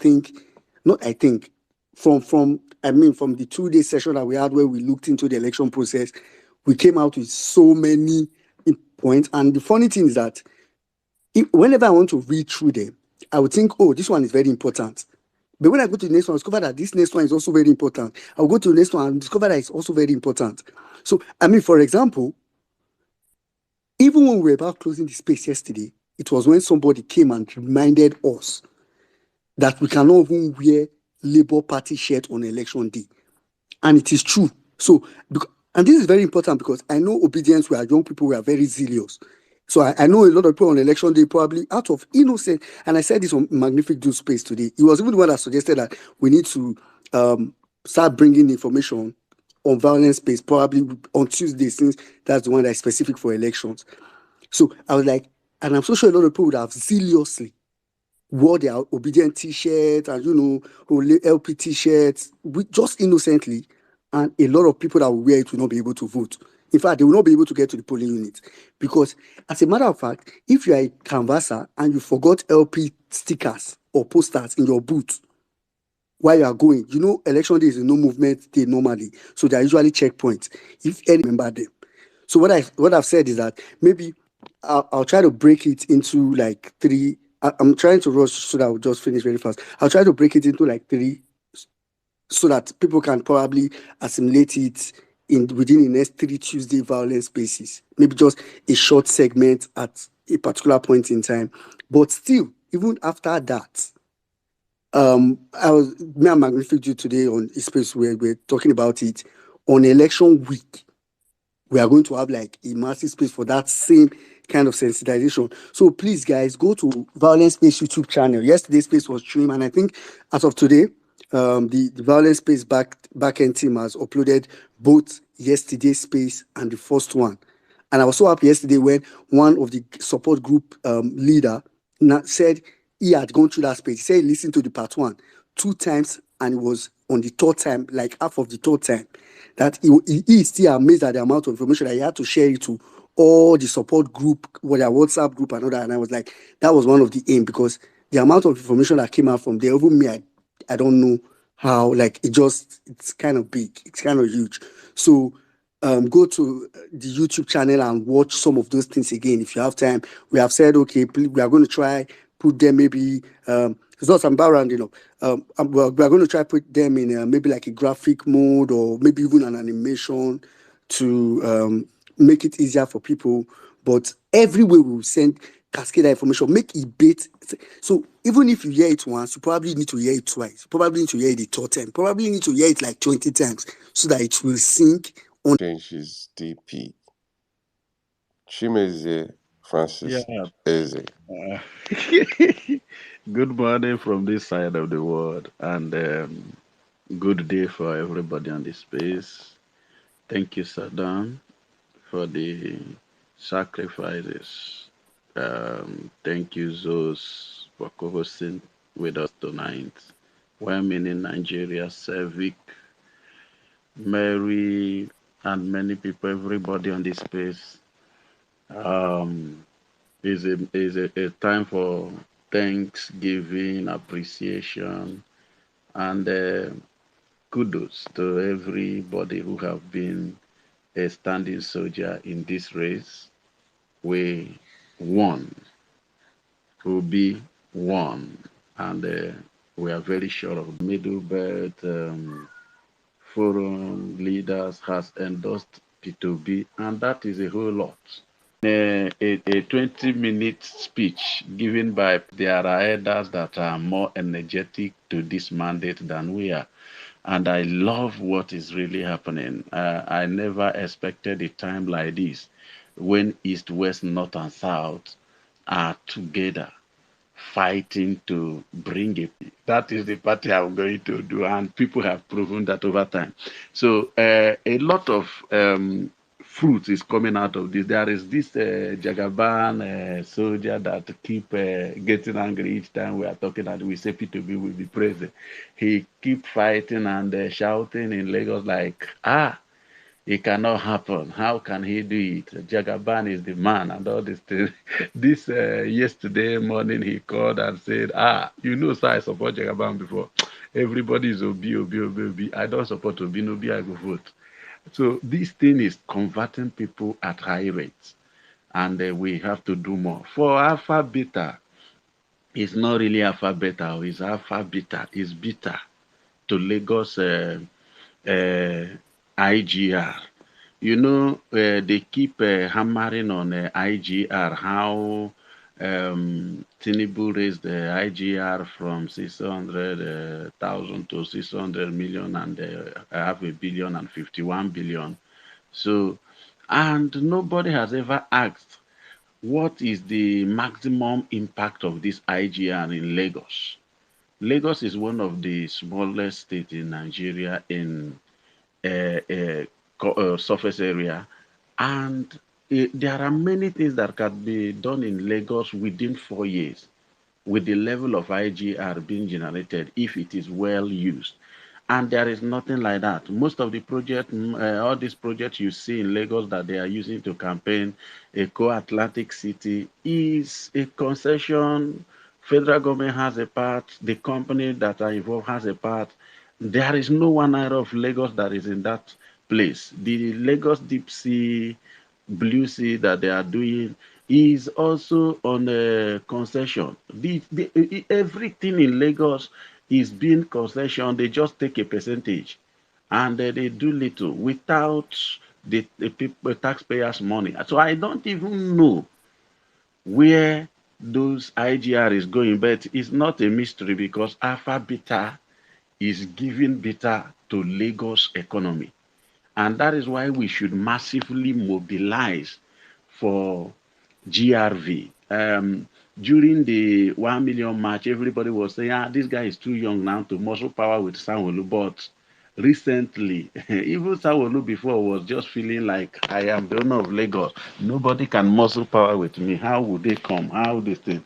But recently, he has found out that something is about to happen. So he's no longer doing the PA for Jagaban. If you watch the recent campaign, Sanwo-Olu is not there because he knows that the grassroots is already suffering. Somebody is taking over. And we should do the same thing that we are doing for our principal, who has already occupied Nigeria and heading to Aso Rock for GRV. If we get it right, Lagosians will be happy. At least intimidation on daily basis, every Lagosian faces intimidation. If it is not Agberu, It will be somebody in your area of business talking like as you are just a slave in this country, and they love animal kingdom. The the is a kind of survival of the fittest. The Agbero want to survive. The Danfo people want to survive. Things just happen as if say there is no law with what we are doing already. When I heard GRV talking this evening, I was like, how God can do this to us? How can you help us make this thing just change overnight so that so many people eating fat in the blood of Nigerians will go hungry overnight? I love the way they are sharing money, giving billions. They are going to sink like the Pharaoh's army.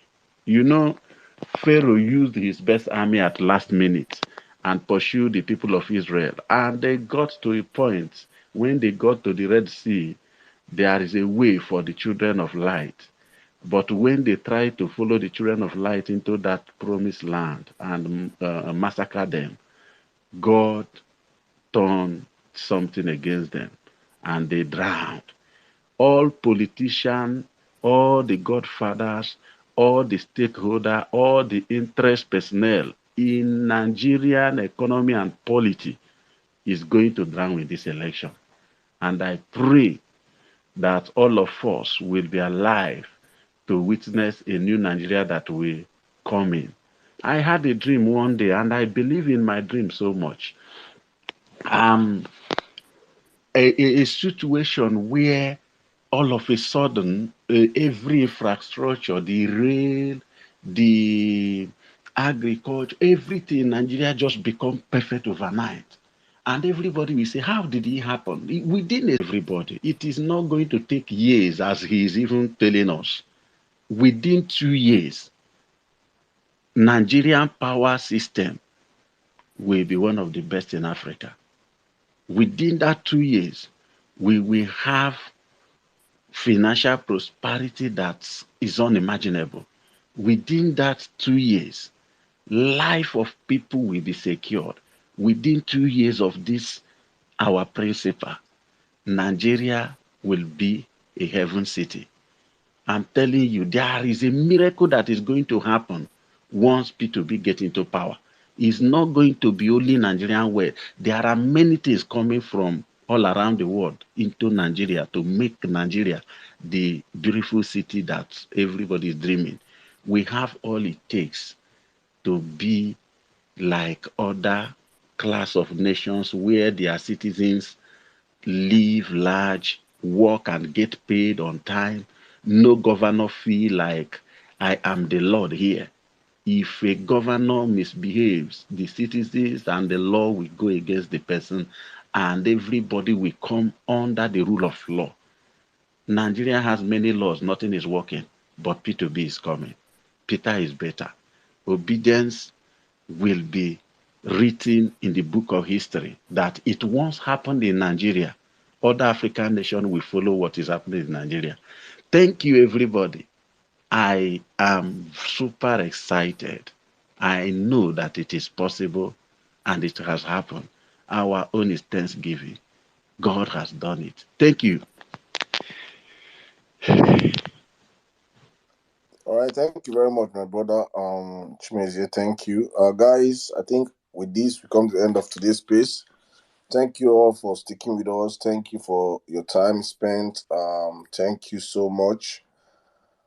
It's been one of those spaces one more time where I always say this is like the difficult part of the space, always shutting down the whole stuff. Thank you guys. For you guys that could not request, I could not give an opportunity to speak, is because you did not change your DP to LP. It's not my fault, it's on you. So no vex. We'll see on Saturday, hopefully by God's grace. Thank you, all of you, one more time. Thank you to our regulars. Thank you to my brothers in absentia, N6 and Omar, Tumba, Zos. Thank you very much. Thank you, Well-Meaning Nigeria, Savi. Thank you, Mary White. Chimezie, thank you. Jimmy, my brother Lawaski. Hey, the next governor of Anambra State, I see you, Sir Valentine Ozibu is here. Thank you for staying with us till the end. Thank you. Madonna, Biruki, my brother, thank you, sweet angel, Ngozi, thank you guys. Yeah, let me just give a final and countdown. I think we raised close to 550,000 naira for GRV on the platform today. The one that I can account for, not the one I did not see, or the one that they gave me receipt, 550 grand. So thank you guys, all of you. You guys are amazing. You guys are really a family that I can always turn my back and say, yes, these people have my back. Thank you. God bless you guys. If you did not change your DP, me, I no go hail you. That's how I'm doing my own. If you don't change your DP, I'll jump and pass you. Okay, IJ, I see you. God bless you. Thank you, IJ. Joel Obedient, my brother. Thank you, Mommy Bolale. Thank you. All these people, they want me to beg them to change DP. Like, say, nobody say, I haven't too fine self. Ugly men and women, you be keeping your face. I don't know if nobody's checking people, though. Please. Honorable Dara, thank you. Anka Dede, thank you. And not to my sister, thank you. Shrubs. Thank you. Ugly people. Now, ugly people, they keep deep in election season. Who is checking you? Who your face help? Who is looking at your face? Is your face new Naira note? Hmm? Is your face new Naira note that you're keeping it for who? Ta! Monica, thank you. Chappy, thank you, my brother. Look at the hear people will sabi something. I will jump out. Even if I laugh here, I'm jumping and passing out of you. Clarita, yes, incoming House of Rep member. Thank you very much. JRV Daily, thank you. No, thank you. Change your Foye, you're still in 2 days ago. We are in LPDP day. Please change your DP to LPDP. Thank you. Omotai. I beg. All of you that are using your DP, thank you. God bless all of you. I pray for you people that you will have enough blessing this year. This year goes sweet for now. All of you, I want to use the DP. The way when I play for a year, now so it could be for now. I'm not going to. Prophet is not going to bless you. Prophet is not blessing you. Please take the DP change all down to your please to your WhatsApp. Let's change it. Let people please send message to your mama, your brothers and sisters on WhatsApp, guys. We have a country to save, as I always say. Remember, we do this for God and for country and for our families. I love you guys by the special grace of God. On which day? Saturday. Saturday. Omar, I no go. Oh God, this work. This work when I don't employ my obedience. It is well. See you guys on Saturday. I love you all. See you guys on Saturday. Let me try and sleep. Good night.